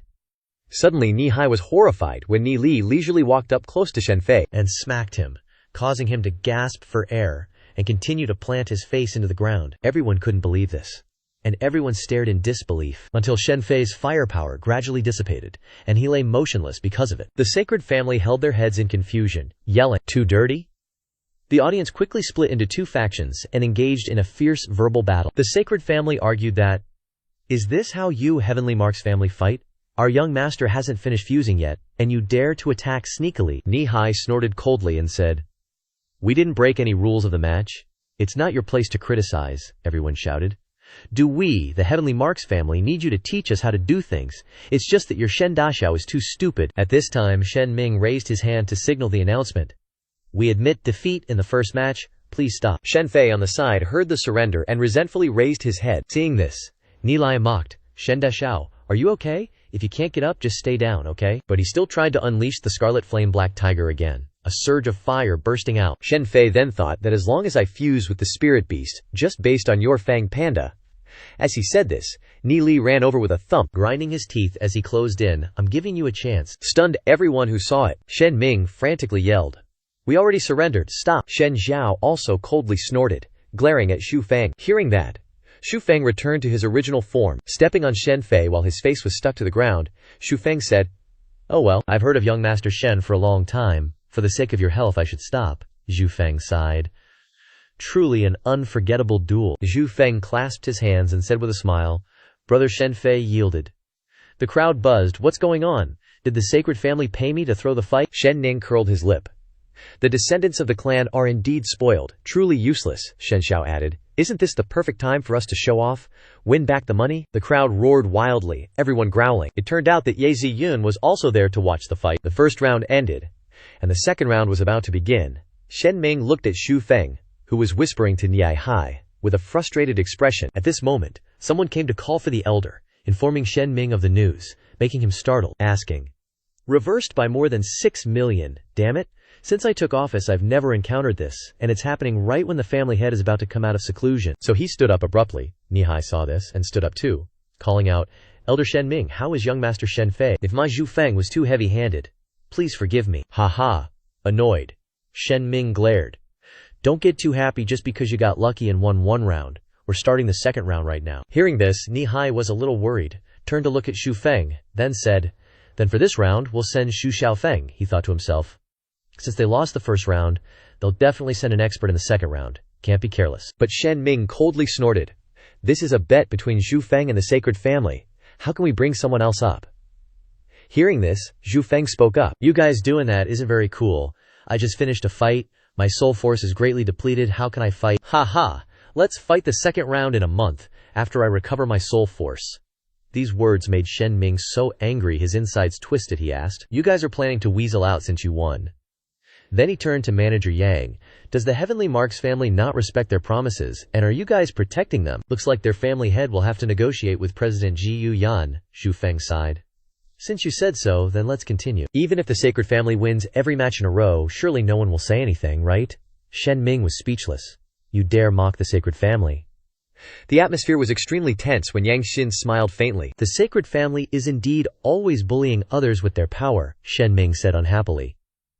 So what? So Zhu Feng provoked. The Sacred Family is so confident. Then betting 2 or 3 billion this time isn't out of the question. Hearing the number of several billion made Shen Ming's face pale, a little afraid. He quickly calmed himself, thinking, even though he lost so much in the previous round, he still hasn't seen his true strength. If it's another 2 or 3 billion, I'm doomed. He then said, anyway, there's still a small match before that. Bet 1 billion. Zhu Feng realized that the Elder Steward couldn't use assets without limit, so he pouted. Still stingy, how cheap, 1 billion it is. Then let's bet 1 billion this round. Thinking, first I have to lure him in, to prevent him from retreating when he's cornered. Gamblers always want to quickly win back what they lost. At that time, just give him a little hope, and it's enough. Below, the audience was cheering wildly. Holy crap, I almost lost my house in the last round. I have to win it back this round. Another person added, that kid from the Heavenly Marks family is really an idiot, using a fanged panda as his demon spirit. If he didn't cheat in the last round, he would have lost already.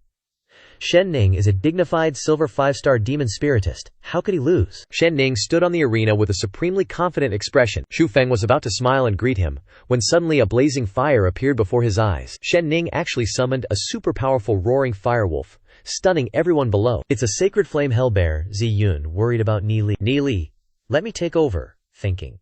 Just a greeting, and he's already summoning a demon spirit. Is that really necessary? Meanwhile, Shen Ning's summoning process was complete. He transformed into a wolf surrounded by fierce flames. Everyone laughed, saying, Shen Fei is a dignified silver rank 5-star demon spiritist, and his demon spirit is a gold rank sacred flame hellbear. This match is in the bag, haha, look at that panda over there, it's got a stomachache, haha, on the fighting stage. Ni Li also transformed into a panda. Ready to fight, Shen Ning instantly used his feet as a springboard, jumping up to attack Ni Li, his fist rushing forward like a god with an imposing aura. But just as he gathered strength to throw the punch, Ni Li suddenly took off running like crazy, making Shen Ning rage. Stop right there.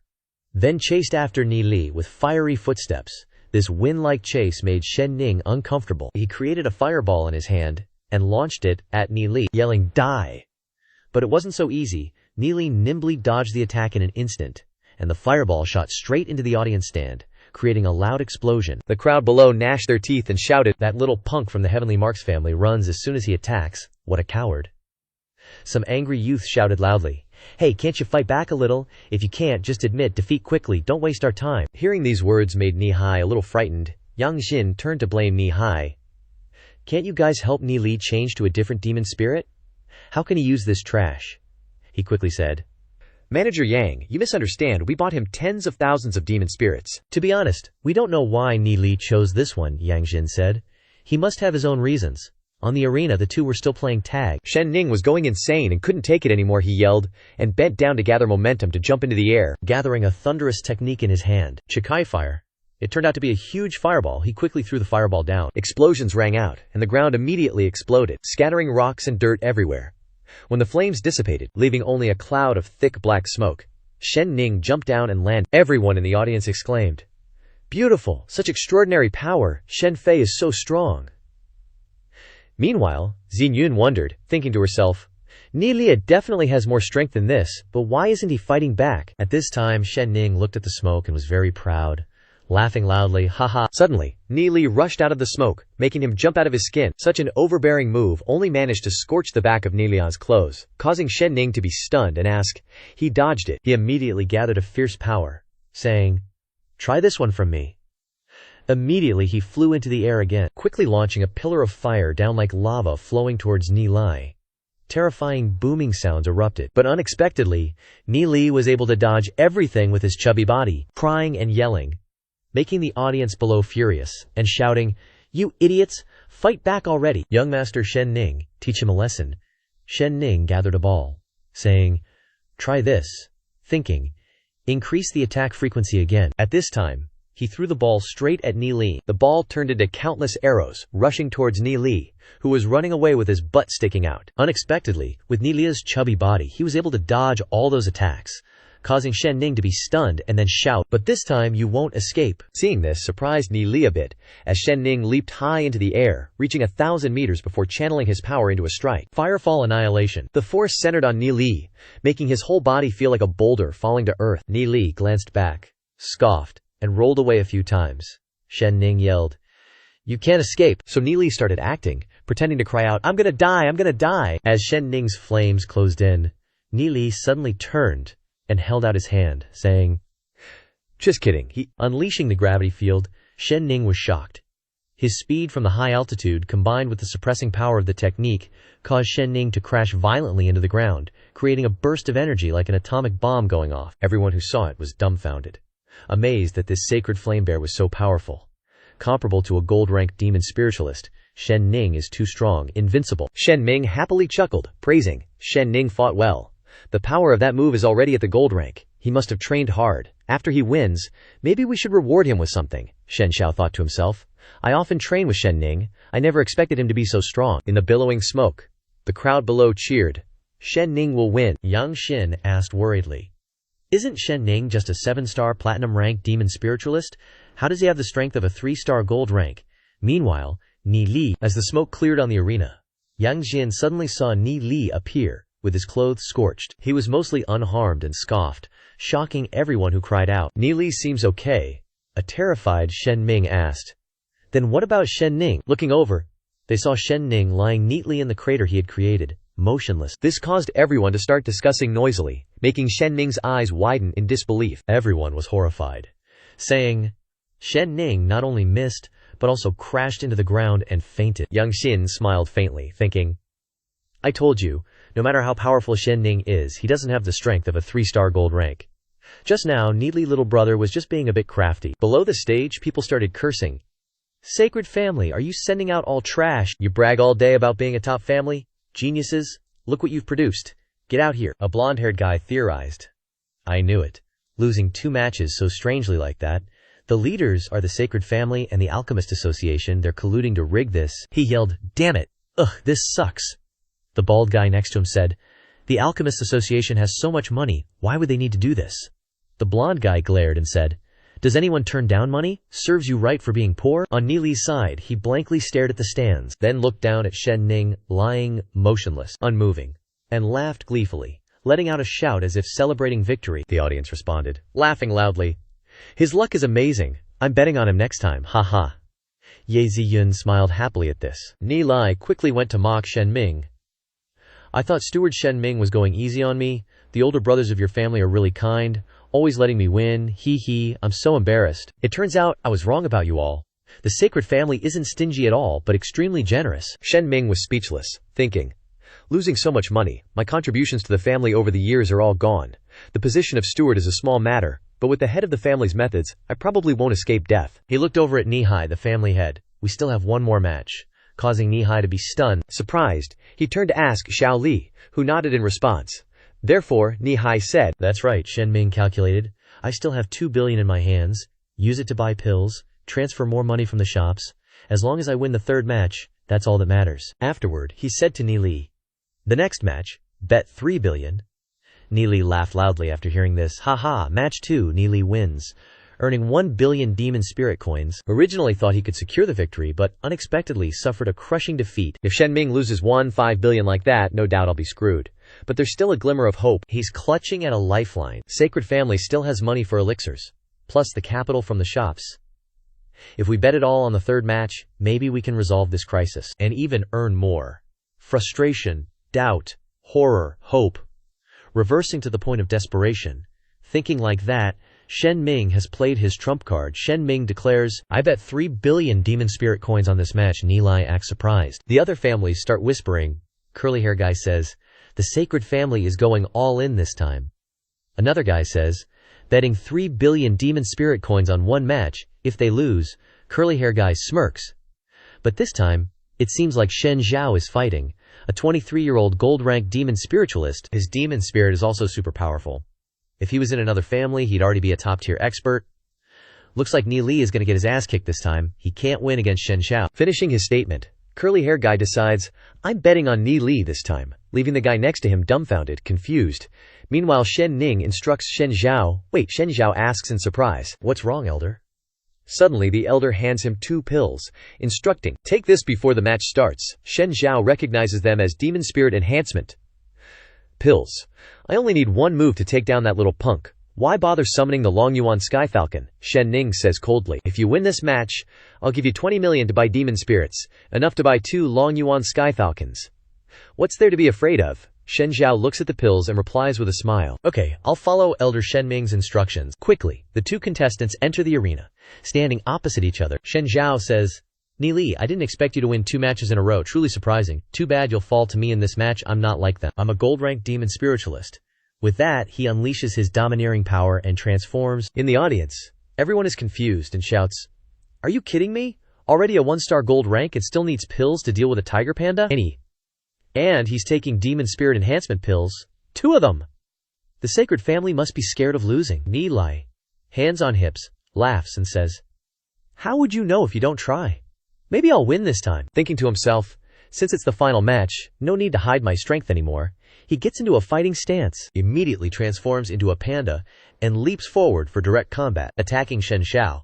The 2 clash and compete in strength. Shen Xiao quickly darts out to throw a kick. Ni Li dodges to the side but still gets hit in the chest, forcing Ni Li to brace himself. Though he took a hit, he's unharmed, surprising Shen Xiao. Suddenly, Ni Li reverses the situation, using the gravity field technique, causing the ground to crack into small pieces. Everyone watching is thrilled, exclaiming, so strong, thinking, as expected of a 1-star gold-ranked demon spiritualist, he can subdue Ni Li without even transforming. Shen Xiao recognizes, you're indeed not simple. He snorts and unleashes his aura, immediately sprouting fiery wings behind him. Ni Li sees it and thinks, Long Yan Sky Falcon, huh? So he can fly, then leans and thinks, dodge it? On Shen Xiao's side, he soars high into the air, then laughs and says, you're the toughest little brat I've ever met. Let's see how you handle my flame dragon blast. With that, he strains himself to unleash a powerful force, making everyone below freak out. Shouting, it's so hot, Ni Li then challenges, well, let's see who's stronger. He takes a deep breath to prepare a finishing move to counter. Ni En asks in surprise. Family head, Little Li, Ni Hai, says blankly, I didn't expect him to have such powerful soul force. Shen Xiao sees this power and is shocked, thinking he wants to fight back, so he unleashes the Flame Dragon Blast. And Ni Li, not afraid of anyone, unleashes the Primal Energy Burst to counter and see who's the best. Ni Li's roar cracked the earth as a burst of energy slammed into Shen Xiao. That Origin Energy Blast was like a nuke, aimed straight at the Fire Dragon's mouth, so freaking powerful. The ground crumbled and cracked under the pressure, falling apart in chunks. Shen Xiao couldn't resist that Origin energy either. He took a critical hit and went flying. Everyone below was confused. They were all like, wait, Shen Xiao got blasted? Where's Ni Li? Suddenly, Ni Li, still in his bear form, appeared and stood firm under the stands, leaving the crowd gaping in shock. And Shen Xiao was just spinning around in the air, someone shouted. But Shen Xiao is a super genius golden rank. He even ate a strengthening pill. How could he not beat Ni Li's fanged panda? Yang Jin blushed and thought, Ni Li, I totally underestimated you. You're only 13, and already this amazing... Ni Hai was sweating bullets, frozen in place. He's not as simple as he looks. Little Li was faking it. He's already a golden rank demon spiritualist, and he has so much secret. Last score he was bronze rank 1-star, and now this. After a few days he reached silver rank. Now it looks like he's already a golden rank demon spiritualist. Even Lord Yimo didn't have this much talent.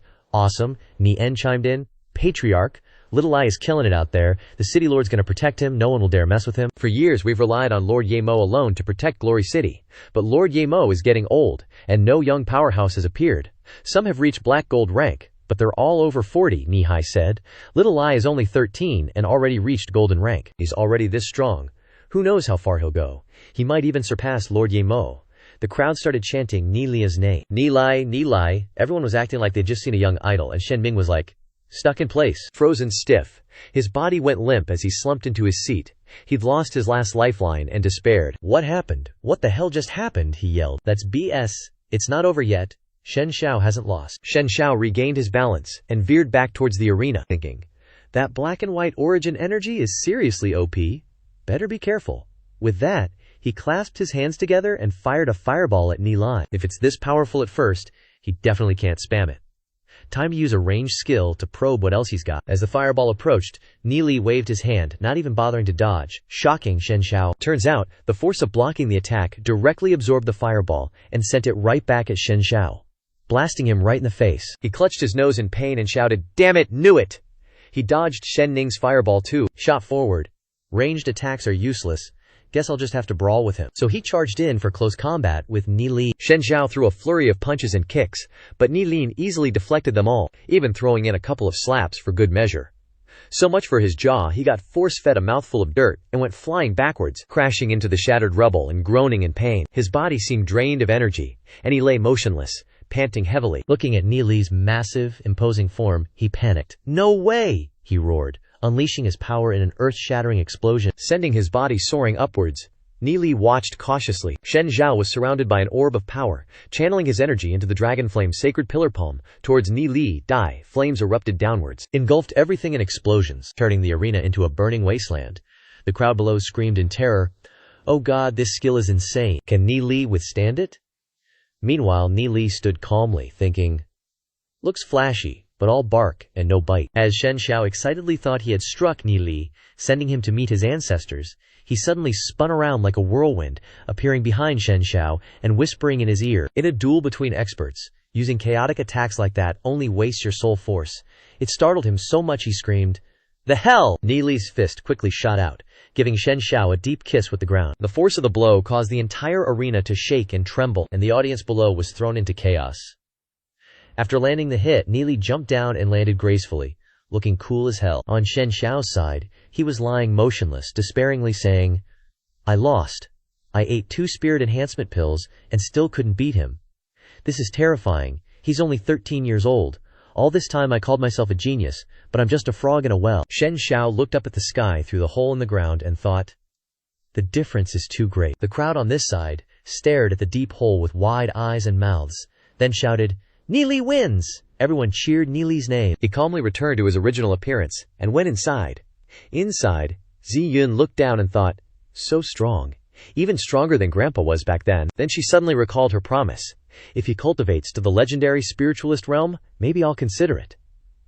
Thinking of this, her face turned red, and she shook her head shyly, thinking, who wants to marry that playboy? On Shen Ming's side, someone came up and asked, "Elder, what do we do now?" Elder Shen Ming swallowed hard, his head spinning. His last lifeline had been cut, making him feel like he had fallen into a deep pit of helplessness. Li, on the other hand, was happy. "Call me Daddy, BTCH.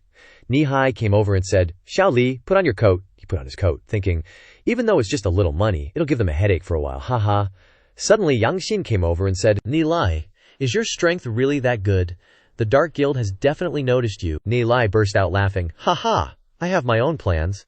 Plus I haven't shown my full strength yet." Nilai, hands on hips, asked back, "That's right, did you guys get any results from the investigation into the Sacred Family and the Dark Guild?" Yang Xin nodded and said, "We only found out that they recruited a person named Li Yunhua, who is actually a member of the Dark Guild. I've already reported it to Guild Leader Ji Yu Yan, but based on this alone, we can't do anything to the Sacred Family." Li said seriously, "That's enough.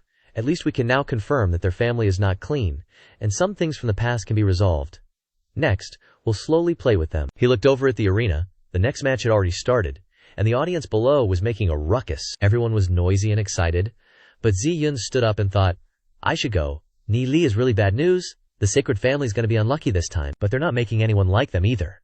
As she suddenly turned her head, Li unexpectedly blocked her path, standing and smiling mischievously, startling her, and she guiltily said, "Nilai, I just came to watch casually. I didn't even know you were participating." Hearing this, Li pointed and said, "Then go back and keep watching." It made Xinyun stunned and respond, "I don't think it's fun here at all, so I want to leave. Is that not allowed?" Li smiled and said, "All right.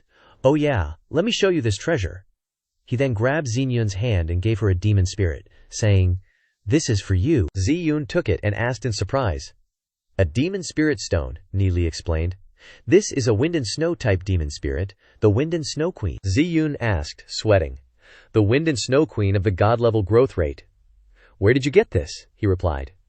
"It took quite a bit of effort. This isn't an ordinary Wind and Snow Queen demon spirit.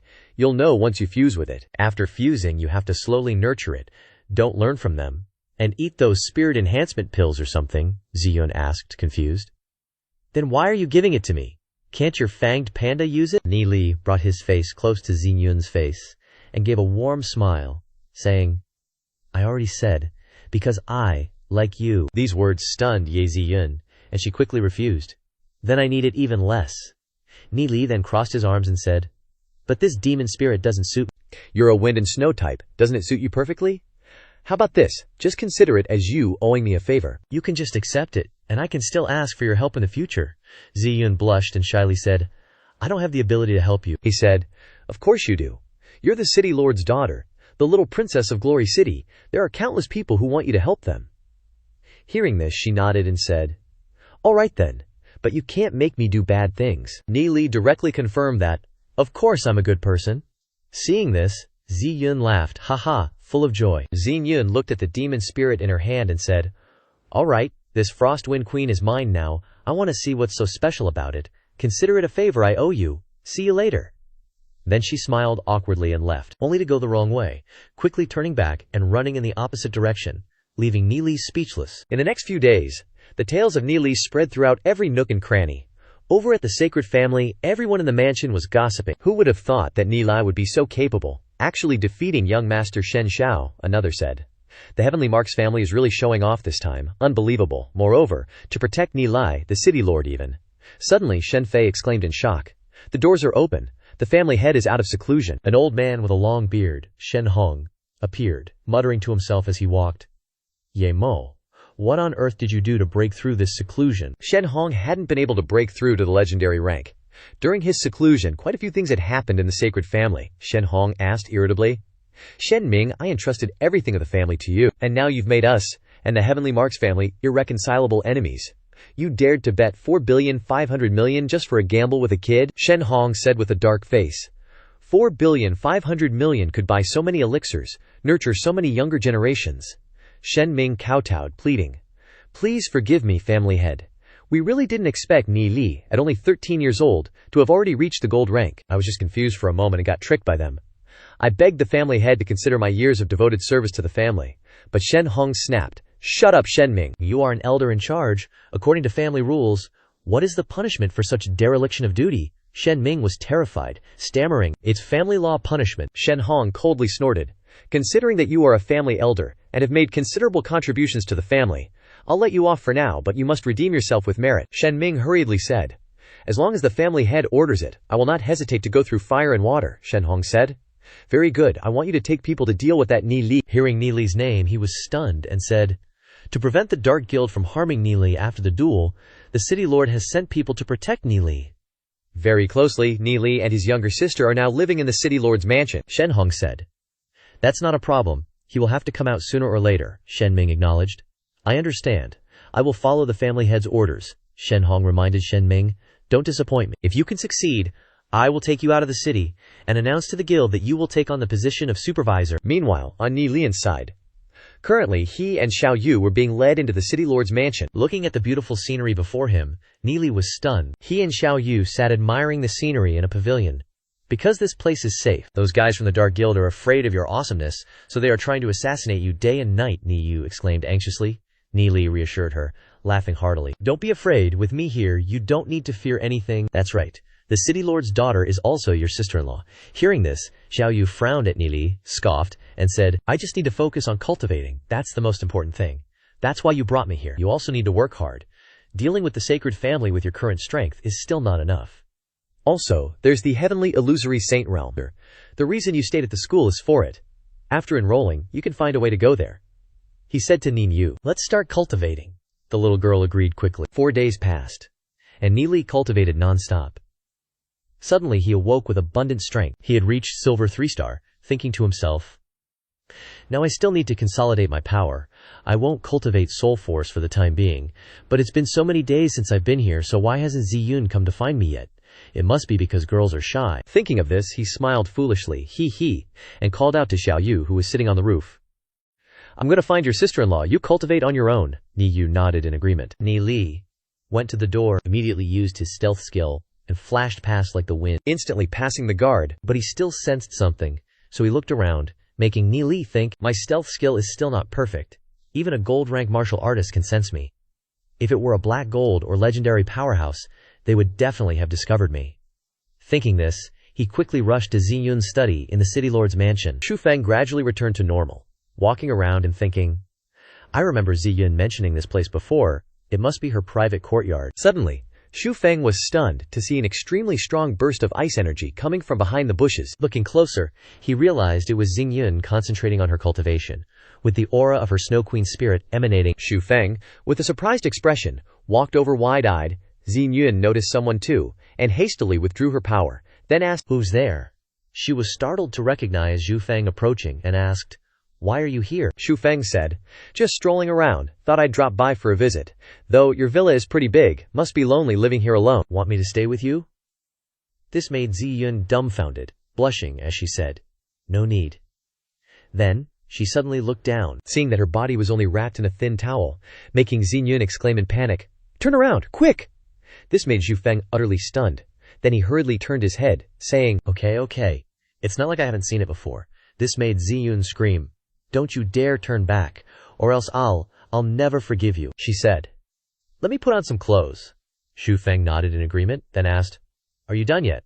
But Ziyun still wasn't finished after a long time, making Xu Feng wait forever, until the sun was about to set, when Ziyun finally appeared, saying, Done. You can turn around now. Hearing this, he turned his head to look, and seemed to freeze before her beauty, making the young man's heart flutter with excitement because of the girl before him. Suddenly, Xingyun stamped her foot, sulking as she said, Xu Feng, I'll remember today's events. I'll definitely settle the score with you. Xu Feng chuckled. Don't be angry. On the contrary, I want to claim back a favor you owe me from before, she angrily said. These are two completely different things. Of course, I'll repay your kindness. But as she said this, Xu Feng suddenly grinned slyly, took off his clothes, revealing his well-toned six-pack abs, and said, Then let me give you another look. This made her hurriedly cover her eyes with her hands. But her eyes couldn't help but peak, making Xu Feng laugh heartily. Suddenly, someone came calling for Ziyun. Hearing the voice, she recognized it as her father, making Xu Feng also startled, saying, I'm leaving. He immediately used an invisibility technique and quickly darted away, making Ziyun standing there also gape in astonishment. When the city lord arrived, Xu Feng had already disappeared without a trace. He came and asked, Your complexion isn't good. Are you sick? Ziyun hesitantly forced a smile and said, No, I'm just cultivating. Her eyes darted around anxiously, thinking, Where did Xu Feng hide? Making the city lord realize something was amiss. He sensed the presence of another person. Before Ziyun could retort, he unleashed his power, sealing the area with imposing pressure. That power quickly surrounded this area. With a glance from the city lord, he reached out and grabbed something in the air. Suddenly, Xu Feng was caught and appeared before him, with his body bare. This situation made the atmosphere suddenly awkward. Xu Feng, seeing that he had been caught and revealed, thought, This isn't good. Meanwhile, the city lord looked at his naked body with displeasure, and furiously raised Xu Feng straight into the air, making him exclaim in shock. Ziyun hurriedly stopped him. Don't! Wait! He immediately threw him straight down to the ground, causing the ground beneath to crack. Seeing Xu Feng's body injured by her father, Ziyun hurriedly ran over and asked, Are you alright? Then she helped him up. She turned to blame the city lord. Father, why did you casually attack people like that? He's my friend, not a stranger. Hearing the word friend made the city lord's blood boil. Xu Feng pushed Ziyun away and bowed, saying, This humble one, Xu Feng, greets the city lord. The city lord smiled faintly, saying, The genius I've been painstakingly protecting all this time turns out to be you. He glared and asked, But why did you appear in my daughter's private villa? Xu Feng sweated profusely and evaded the question. I just got lost. Moreover, we were classmates before. Knowing she was here, I just wanted to visit. Hearing got lost, the city lord knew he was lying, and furiously flicked him away with his aura, glancing at him and saying, Ziyun, I'm truly disappointed in you. I can't believe you'd do something to disgrace the family. Nilin, clutching his chest, spoke up.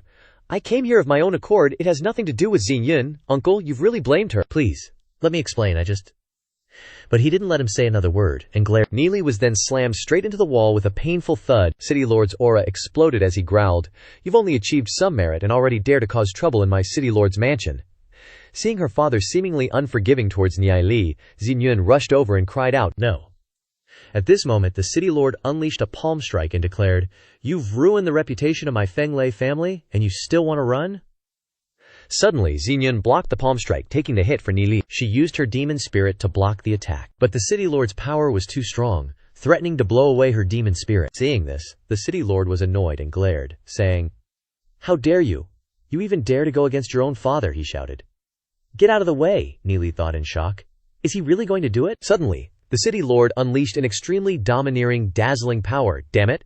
Xingyun's tears streamed down her face as she pleaded. Father, he really didn't do anything. Please spare him. Please don't hurt him. If you want to punish someone, punish me. Neely rushed over and called out to Xingyun. The city lord yelled, Say that again. He seemed a bit surprised when a pair of blue wings appeared behind Xingyun. It turned out those wings were from Neely. Seeing the girl he loved crying and begging so heart-wrenchingly, Neely couldn't hold back anymore, and he said, Get out of the way, Xingyun. Xingyun looked directly at the city lord and said, I respect you. As Xingyun's father, that's why I'm respectful. You think I'm afraid of you? This arrogant remark stunned the city lord. Xingyun quickly wiped away her tears and said, Please stop, I'm begging you both. But Neely angrily said, You act rashly without even figuring out what's right or wrong. Have you really thought about Xingyun's feelings? Besides cultivation, have you ever cared about her? Do you even understand how lonely she is? At school, she doesn't have any close friends, and at the city lord's mansion, she's not cared for by her parents. You and Ye Mo only know how to bury yourselves in work. Ziyun's tears streamed down her face as she cried out, Stop it, Neely! But he continued, Ziyun and I are just close friends. Have you ever thought about her feelings? All you care about is the reputation of the family. Hearing this, the city lord's blood boiled, and he said, Very well? That's very reasonable. He swung his hand and tightened his grip, suppressing Neely, causing him to collapse with a thud and cough up blood. The city lord asked, You broke into my daughter's residence and you still dare to lecture me here. Are you tired of living? Neklai actually got up and shouted loudly, What's there not to dare? The city lord continued to torture him, but he still stubbornly shouted, I'm not afraid of you. Just as he landed, the city lord gave him a slap that twisted his jaw, sending him crashing into the wall. Even though his Adam's apple was deformed from the beating, Neely still said, Damn it, you're just a black gold demon spiritualist. If you give me time, 1 year. Hearing this, the city lord coldly snorted in disdain and asked, 1 year? What will happen if I give you another year? He confidently declared, I will definitely be able to defeat you. Hearing this, the city lord was a little surprised, thinking it was just shameless. Boasting, Do you think having a morphing soul force is already very powerful? But Neely coldly snorted and said, I can even risk my life right now to fight you with my soul. Seeing Neely's crazy expression, the city lord sighed and agreed. Fine, I also want to see what you can accomplish in a year. If you can really defeat me, then I'll have nothing more to say. Neely firmly replied, 1 year is enough. With just 1 year, I'll definitely be able to defeat you easily. The city lord glared at him unhappily, causing Neely to be blasted into the wall again. Then he pointed and said, Don't forget what you said. Then he turned to Ziyun and said, And you too. If you don't reach the gold rank within a year, don't even dream of seeing him again. Nikeli gasped and replied, Don't worry, I'll definitely do what I say. Xingyun ran over and worriedly called out to Nikeli. After speaking, the city lord angrily turned and left. As he walked in, Ji Yu Yan, with a serious face, reminded him, You went too hard, city lord. Nalai is our association's alchemist. Others may not know, but how could you not, brother? There's still that sir behind him. The city lord replied, Of course I know. If it were anyone else, they would have died a long time ago. The city lord coldly snorted and said, It's ridiculous. That kid was even personally brought into the house by me, Ji Yu Yan said. I also didn't expect his martial arts talent to be so astonishing. The city lord said, His strength isn't bad, but he's too stubborn. He still has a lot of good medicine formulas in his hands. The future of Glory City may still depend on him. I don't know what he's thinking. Relying on his little bit of ability and already causing trouble everywhere. He's only 13 years old, and he already dares to run wild in the city lord's mansion. Ji Yu Yan chimed in. I think the young miss is quite fond of this. Ni Li. 13 isn't exactly young. Back in my day, at that age, I already had a wife and kids. The city lord scoffed. It's not like he's only messing with my daughter. I don't know why Ziyun is so fixated on him. Ji Yu Yan asked. Heroes have always loved beauties. Otherwise, why would you even dare to chase him out? The city lord said, I already welcomed him here. If I kick him out now, wouldn't I be slapping my own face? Ji Yu Yan agreed, laughing heartily. Haha, a dignified city lord, yet ultimately checkmated by a little punk, the city lord replied, It's all for Glory City. On Neely's side, he was standing in front of Xingyun's room, calling out, Hey, she called back. You've rested in my room for so long. Isn't it time you went back? Neely replied, I haven't recovered yet.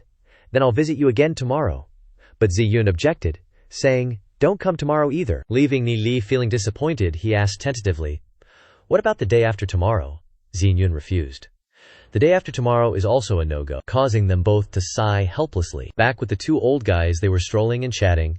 The city lord asked, "By the way, have you ever heard of the Great Soul Fusion Technique?" Ji Yuyan shook his head. "I'm not too clear on it. According to what that kid said, when he uses this Great Soul Fusion Technique, he'll definitely be able to defeat me. But the side effects are huge. It's a move that will result in mutual destruction. If possible, I'll still need the chairman to lend a hand and help me pry more information out of his mouth," Ji Yuyan asked in surprise. "Does the city lord really need to resort to such a technique? This is an extremely risky move?" The city lord shook his head. "No, I certainly won't use it casually. It's just to prevent any future troubles." "The Dark Guild has been getting more and more restless lately," Ji Yuyan asked in surprise. "Is there any news from Lord Ye Mo?" The city lord nodded in confirmation. "They want to lure demon beasts to attack Glory City." Hearing this news caused Ji Yuyan to freeze in shock. The next day, Nilil's buddies also came to the city lord's mansion to visit him. Nili asked in surprise, "Why are you guys here too?" Lu Piao praised. "Nice one, bro." Chasing Ye Ziyun all the way to her house, Du Zhen pushed Lu Piao's head down and asked, "I heard you defeated Shen Yu of the Sacred Family. Is it really a good thing to show your strength right now?" Nili replied. "Before, I was too weak so I could only be humble, but now I can fuse with demon spirits. If I have to face the Dark Guild, I'll still be able to protect my life. It's also a good time to give the Sacred Family a taste of their own medicine. It's so satisfying," Du Zi laughed heartily. "This is a big one, but you've really made enemies with them now. If it's just personal grudges, choosing to go against their family doesn't seem like the wisest choice. Especially since the Sacred Family is the core strength of our Glory City," Lu Piao interjected. "Forget it. Based on the Sacred Family's personality, they'll never let Nili go." Nili smiled slightly and replied, "That's right." Looking at his two bros in front of him, he thought of how they lived and died together with him in his past life until the very end, and said, "But no matter what, I'll stick with them to the end, because there are some things that I can't forgive them for. In the future, one side will definitely have to die. It won't be as simple as a martial arts competition." Hearing these words made them silent. Then Lu Piao burst out laughing. "Why are you suddenly being so serious? It's just a family, there's nothing to worry about," Lu Piao said confidently. "Because we're still here," Nilai nodded happily and said, "You're really good brothers." Later, Wei Nan and the others were teasing Zhao Yu happily. Lu Piao said to Nili, "Oh right, Zhao Ning'er has entered the heavenly sacred border. Did you know about this?" Nili asked in surprise. "Why did she run there again, without telling us?" Lu Piao said, "You've been running around all over the place lately. Where would she find you?" Causing Nili to pause and ponder, Nili thought, "I heard that the heavenly sacred border can cause great damage to the soul. I really can't rest easy. I also want to go to the heavenly sacred border. Then I'll just go today." Du Zhen said, "If you leave the city lord's mansion, how will you ensure your safety? The academy is a whole day's journey away." Nili replied, "No problem, I'll just disguise myself." He then called out to Wei Nan, Zhang Ming, and Zhao Changjun, "Sorry to bother you, but please help me take care of Zhao Yu." Hearing this, Zhao Changjun agreed. "Okay, you can rest assured and go." Immediately, Nili raised his hand to his face, using facial alteration. "All right. Then I'll have to trouble you." Instantly, his face changed into someone else's, causing everyone to gasp in surprise. Wei Nan said, "He's become even more handsome." Lu Piao was stunned. "I didn't expect you to even know this kind of skill," Nili said nonchalantly. "Of course, when you're wandering the pugilistic world, of course, I gotta know a few tricks to keep myself alive, you know?" He then says, "All right," and hands them the demon spirits, telling them, "Hold on tight." Wei Nan gets the Windwalker, Zhu Jiangjun gets the Sacred Fire, Zhang Ming gets the Stone Armor, and Du Zi gets the Raging Tiger Berserker Demon Spirit. Lu Piao happily says, "You guys probably won't believe it, but I've already fused with a demon spirit. Lately I've been training like crazy, and I finally reached silver rank, so the old man rewarded me with a gold rank demon spirit. A gold rank demon spirit. Someday I might become a gold rank demon spiritist." Nilin is stunned, and says to Lu Piao, "What I gave you is the Scarlet Blood Demon Wolf. It might even evolve to legend rank someday, if you don't want it." Hearing this, Lu Piao flinches and snatches it away. "Who wouldn't want it?" Nili awkwardly laughs. "Haha, this dude." Then he turns to Zhao Yu and instructs, "You gotta train hard here, okay?" The little girl replies, "I know." Nili quickly speeds off to the illusionary divine palace with his two best buddies. Scene change. Back at the academy, everyone wonders. Vice Principal Zhao Ning'er has been in there for so long. Why hasn't she come out yet? Is something wrong? Yisheng speaks up. "Yeah, even though students with high talent can stay for a relatively long time, this is too long." Suddenly someone shouts, "Vice Principal, there are 3 students who want to see you." They're all students who just entered the genius class. Ye Sheng nods in agreement, saying, "Bring them in." The teacher obeys and quickly leads Nilin's group in. Nili happily thanks the teacher. He sighs. To be able to enter the genius class at such a young age, they're really something. Hearing this, Lu Piao gleefully snickers. He points to the vice principal's office. It's here, go on in. At this moment, Neely changes his appearance back to normal, then politely smiles and says, "Thank you, teacher," leaving the teacher dumbfounded by Neely's 180-degree transformation. He immediately enters the room, sitting across from Ye Sheng, causing him to be surprised as he recognizes, thinking to himself, "It's Neely." In the previous exam, his soul force was clearly only 100 points, but now he's defeated even Shen Xiao. He composes himself and says, "Hello." Neely gets straight to the point. "Vice Principal Ye Sheng, I want to enter the Illusionary Divine Palace, is that okay?" He immediately replies, "Of course. Even in the genius class, no student is stronger than you." Neely thanks him and says, "I want to go in right now." Ye Sheng happily agrees. "No problem." On the way to lead Neely's group inside, he says, "Xiao Ningzher has been in there for so long without any movement. Why don't you go in and see what's up?" Arriving at the location, Ye Sheng says, "Go ahead in." Neely looks at it, agrees, then turns to his two friends, saying, "I'm going in, you two just wait there for me." A moment later, he swiftly strides into the Illusionary Divine Palace. Dunzin seems a little worried, saying, "I wonder if it's dangerous." Lu Piao reassures him, "You're overthinking it. Of all the geniuses who enter the Illusionary Divine Palace, who's as strong as Neely Duze?" Also agrees with Lu Piao, suggesting, "Instead of worrying, why not fuse with your demon spirit? I can't wait to see how strong my scarlet blood demon wolf is." Duzi, standing beside him, also agrees. Ye Sheng looks on, sighing. They really know how to strive for success. It would be great if all students were like that. Scene change.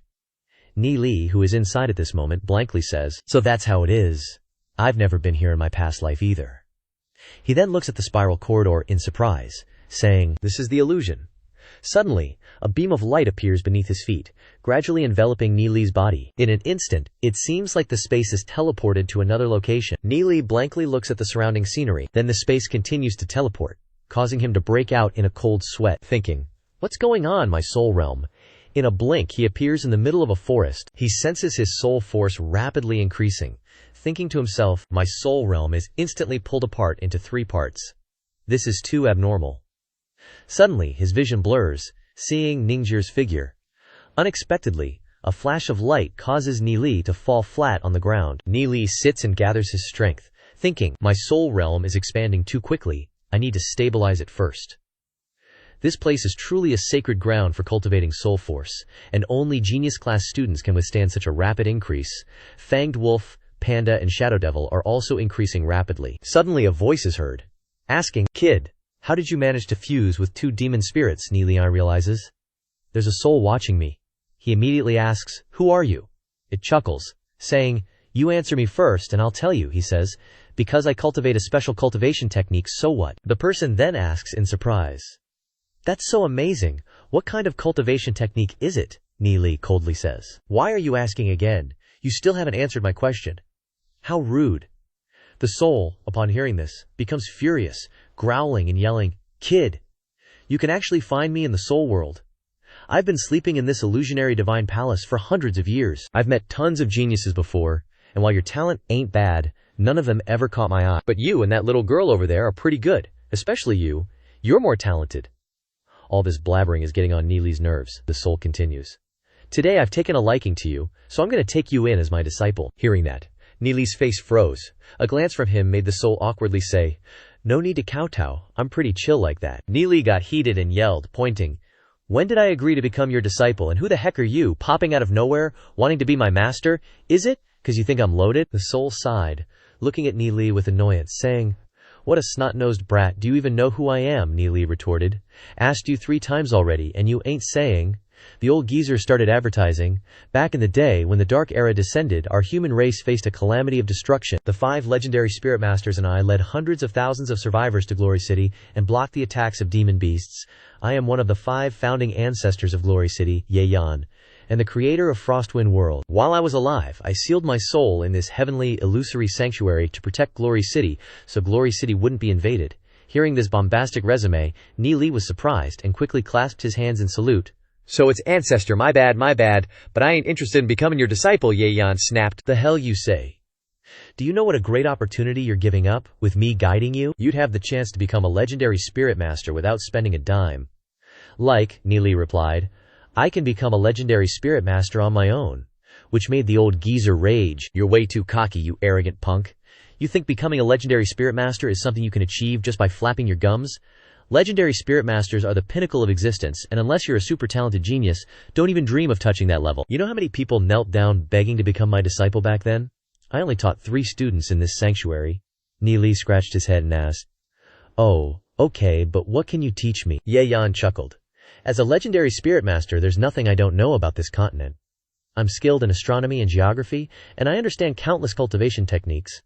I can also guide you in the field of demon spirit cultivation and combat skills, but all this— Neely already knows that stuff, so he just stared blankly, leaving Ye Yan stunned. Then he said, All right, I have 5 of the strongest inheritance techniques here. You can choose one. The old man stretched out his hand, channeling his energy, and the book suddenly appeared before Neely. He picked up one, the Spirit Transfer Art. Neely pouted and said, You're not even embarrassed to show me a book like this. Its highest limit is only black gold rank. This technique is so tattered. Look at these 3 pages. Channeling soul force into the heavenly pivot acupoint. Do you even know what the heavenly pivot acupoint is for? Hearing these words made Ye Yan's face go blank, and he quickly said, Wrong one. Which left Neely speechless. He continued to criticize, There's also this one, the Yang Spirit Art. This technique takes forever to cultivate, and you have to find a place with the most sunlight to cultivate.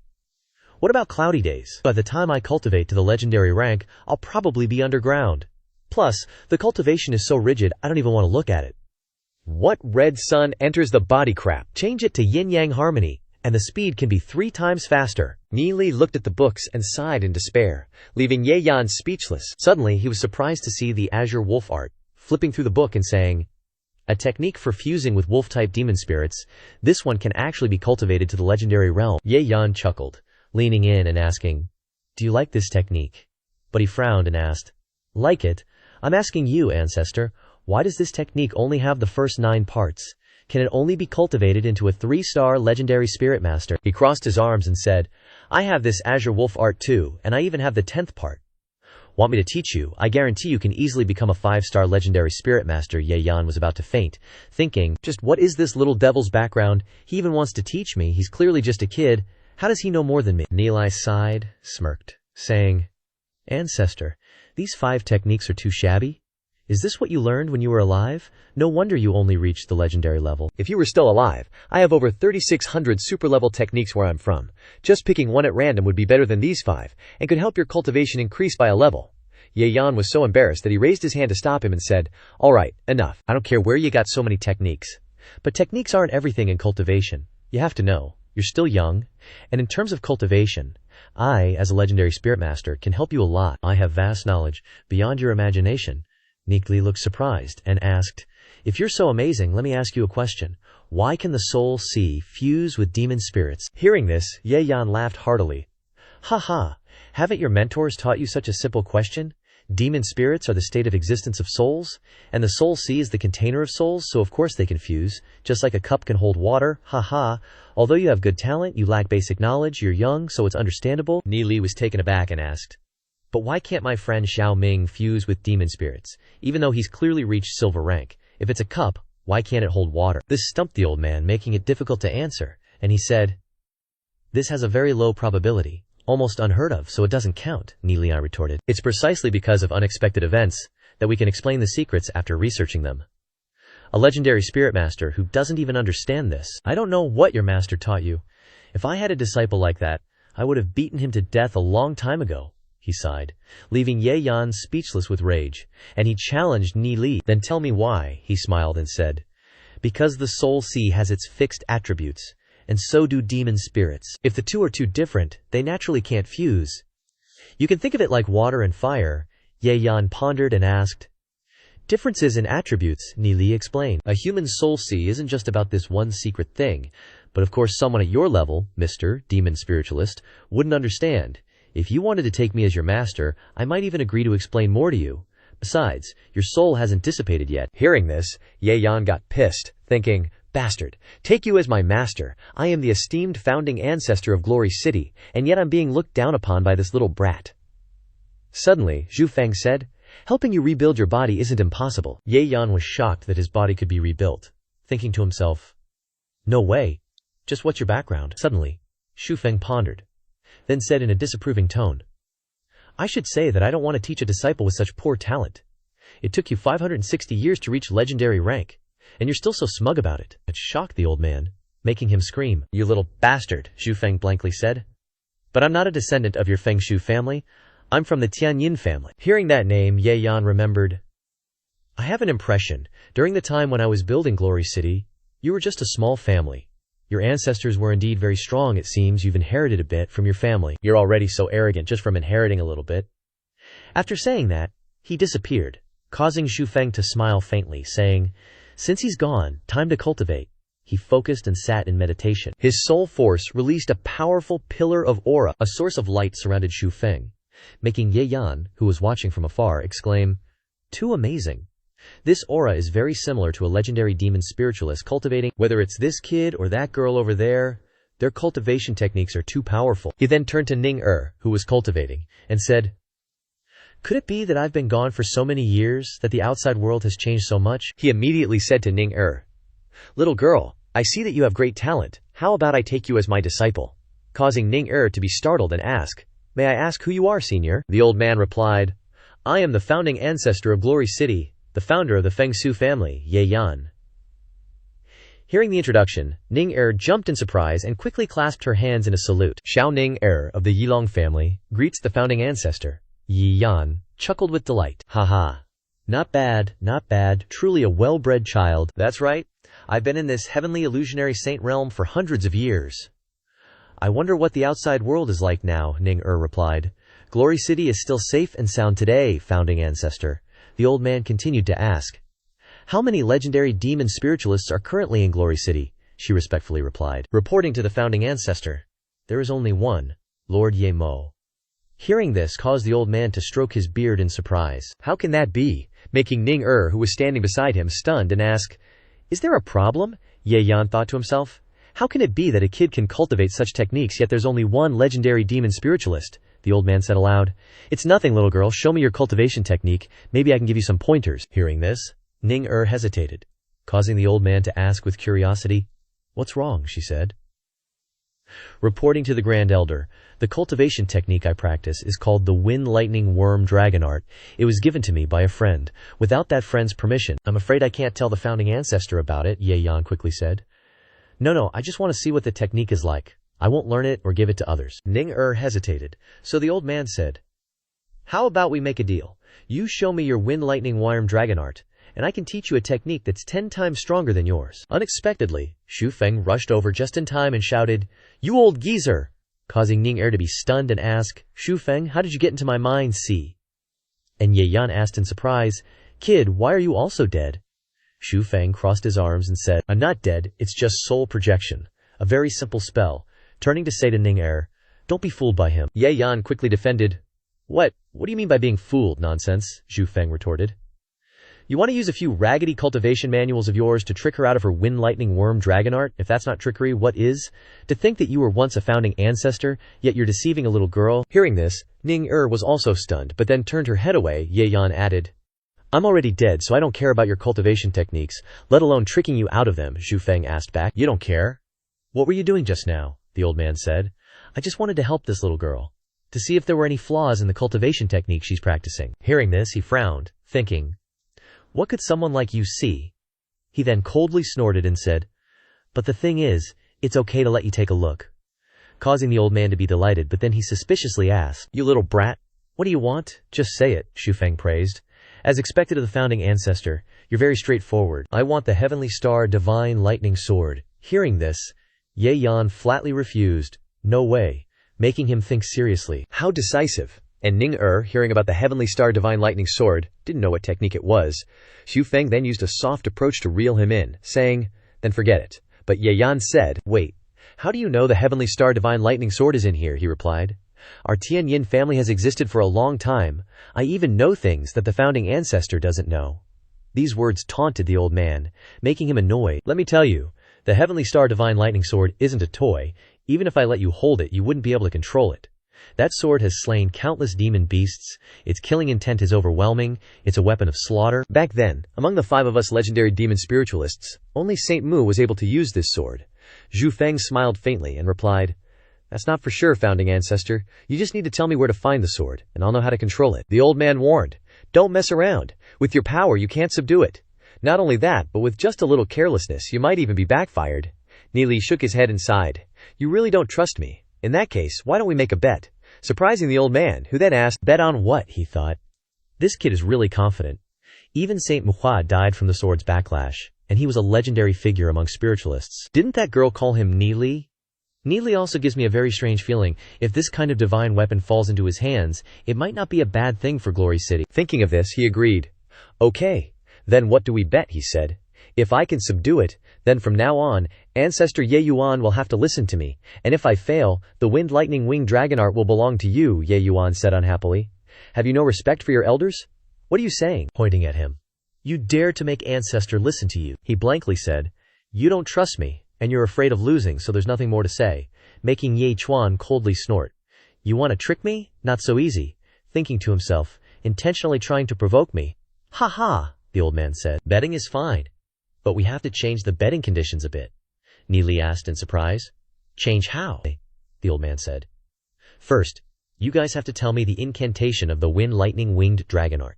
After that, I'll take you to find the Heavenly Star Divine Lightning Sword, and if you can't get the Divine Sword, then you'll have to demonstrate your cultivation technique for me." Neely also nodded and agreed, then turned to ask for her opinion.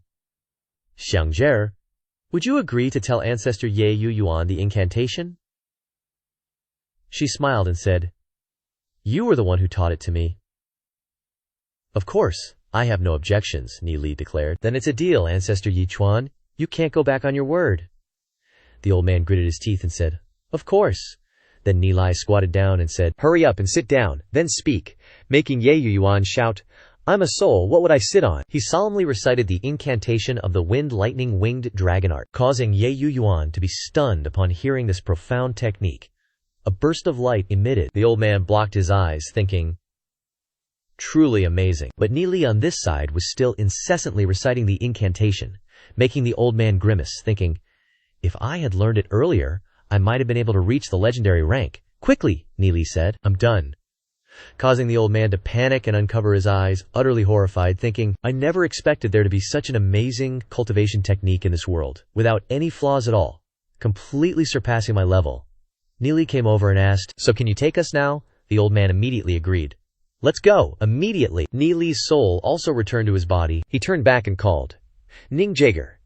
She also looked and called, "Neely." Suddenly remembering the red jade engagement cord she had given him before, she lowered her face, quickly calming herself down, and went with Neely. Following Ye Yuan, the old man led them for a while, then instructed, "Right ahead is the center of the Holy Land, be careful." Neely spoke up, saying, "Because it's an illusion, the scenery is constantly changing." As soon as he finished speaking, countless demonic beasts with surging killing intent suddenly appeared before his eyes. He frowned and thought, "Is the killing intent emitted by the divine sword?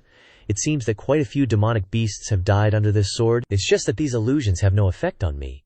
He turned to look at Ninger, and she was trembling, her face dark and full of fear, he thought. It seems it's still too much for her to bear. He immediately channeled his energy and shouted loudly, causing Ninger to awaken. She gasped for breath, scared, and soaked in sweat. Neely immediately asked, "Are you okay?" She lightly smiled and replied, "I'm okay, thank you, Neely." Meanwhile, her body was soaked in sweat, pouring into her cleavage like a flowing spring. This scene struck Neely's eyes, making him embarrassed. Quickly covering his mouth to stop drooling, he turned to ask, "Ancestor, if I can subdue the divine sword, you'll follow me. Is that really true?" Ye Chuan confirmed, "Of course I, a dignified ancestor, have never lied to anyone before. If you really can't subdue it, then I won't be able to stay in the illusionary Holy Land either, because my soul relies on it to exist until now. But kid, I still advise you, this divine sword isn't easy to pull out." Neely grinned and said, "Just so happens I don't like things that are too easy to do. It's really boring." These words left Ye Yuan speechless, thinking, "This stinky brat is even more boastful than me."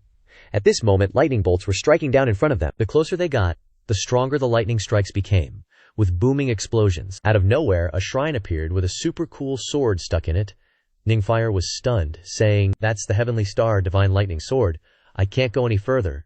The soul energy it emits is too strong, my soul force can't handle it. She immediately used the wind lightning winged dragon art to suppress it. Nilai glanced over and praised, the speed of increasing soul force here is even faster than before.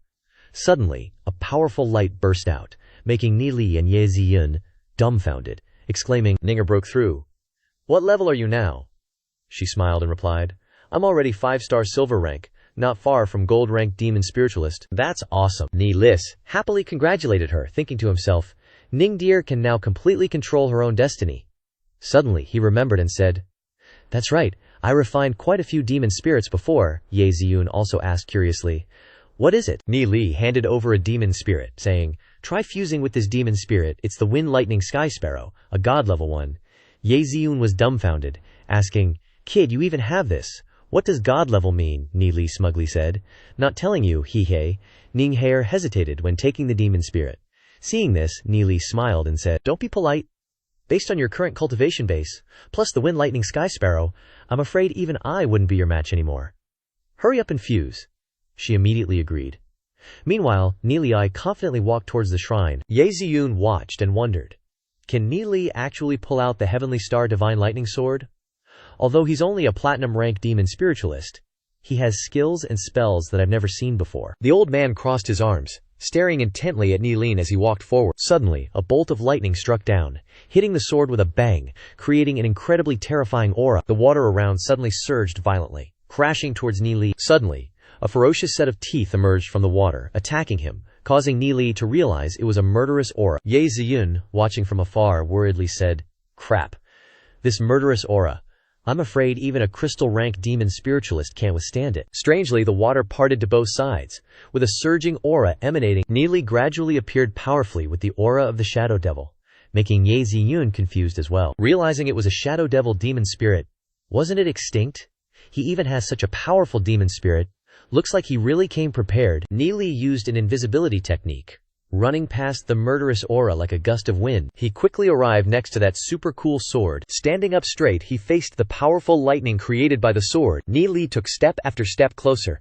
Suddenly, the terrifying lightning struck, making Nili stunned, thinking to himself, My soul force just made contact with the Heavenly Star Divine Lightning Sword, but it was attacked. He realized these lightning streaks were demon spirits within the sword, exclaiming, Very good.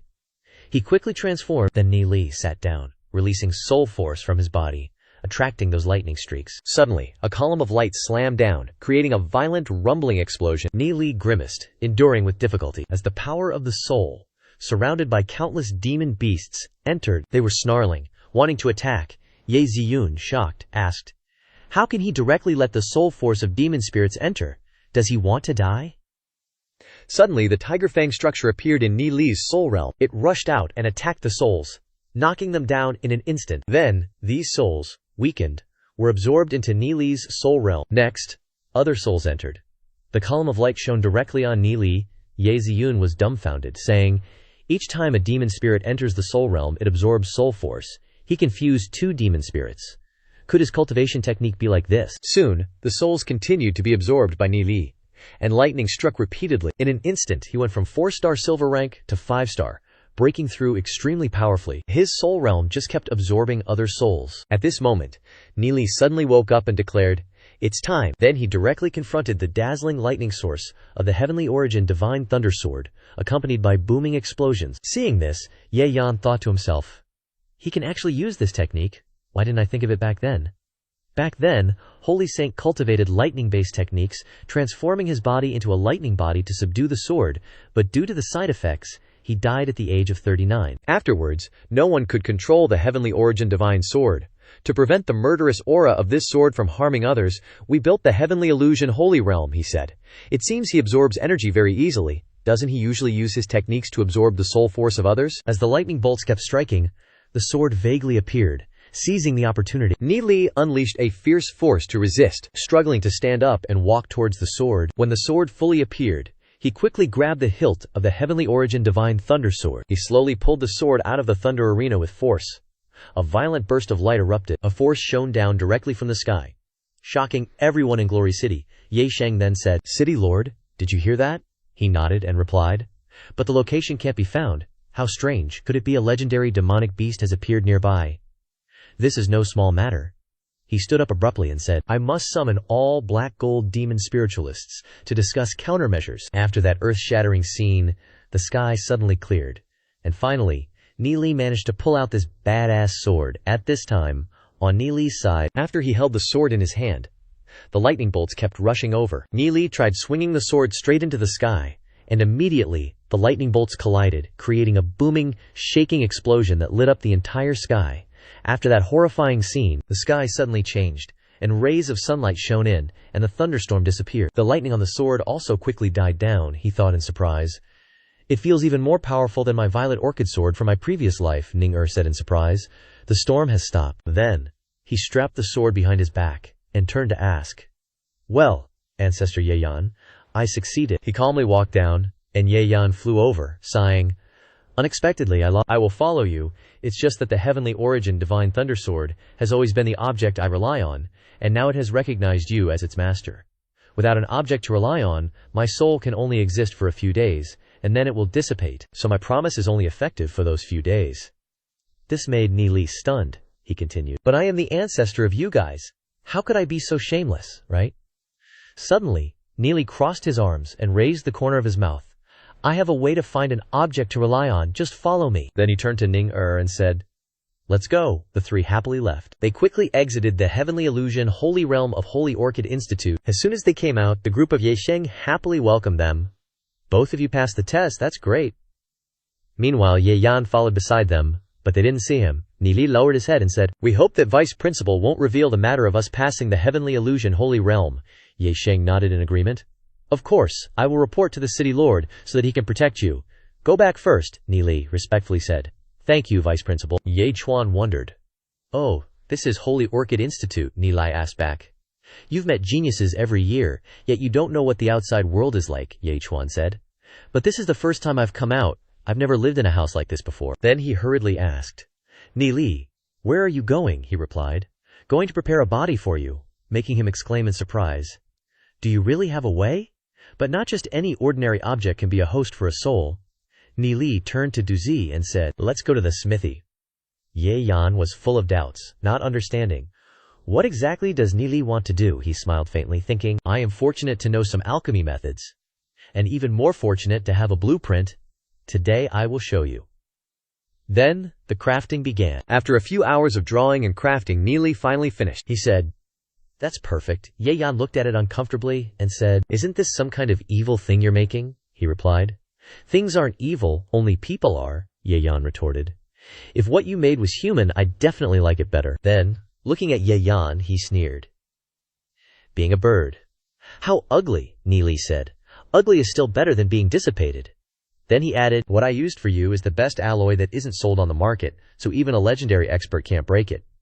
Then he turned and said, "Old man, it's done, come on." Immediately, Ye Yan's soul entered the iron bird. Its eyes lit up and it flapped its wings. Lu Piao's eyes widened in shock, and he exclaimed, "Ah, it's flying." Neely then asked him, "How is it?" Ye Xuan replied. "It's okay," Neely chuckled and said, "Once you get used to this soul puppet, your strength will gradually recover to a legendary level soul." Ye Xuan sighed. "Legendary soul puppet, how ironic. But this is as good as being resurrected." Neely then said, "We need a name." Suddenly, he thought of the name Zhao Fei Fei, causing Ye Yan to scream, "What? You little brat? I am the grandfather ancestor?"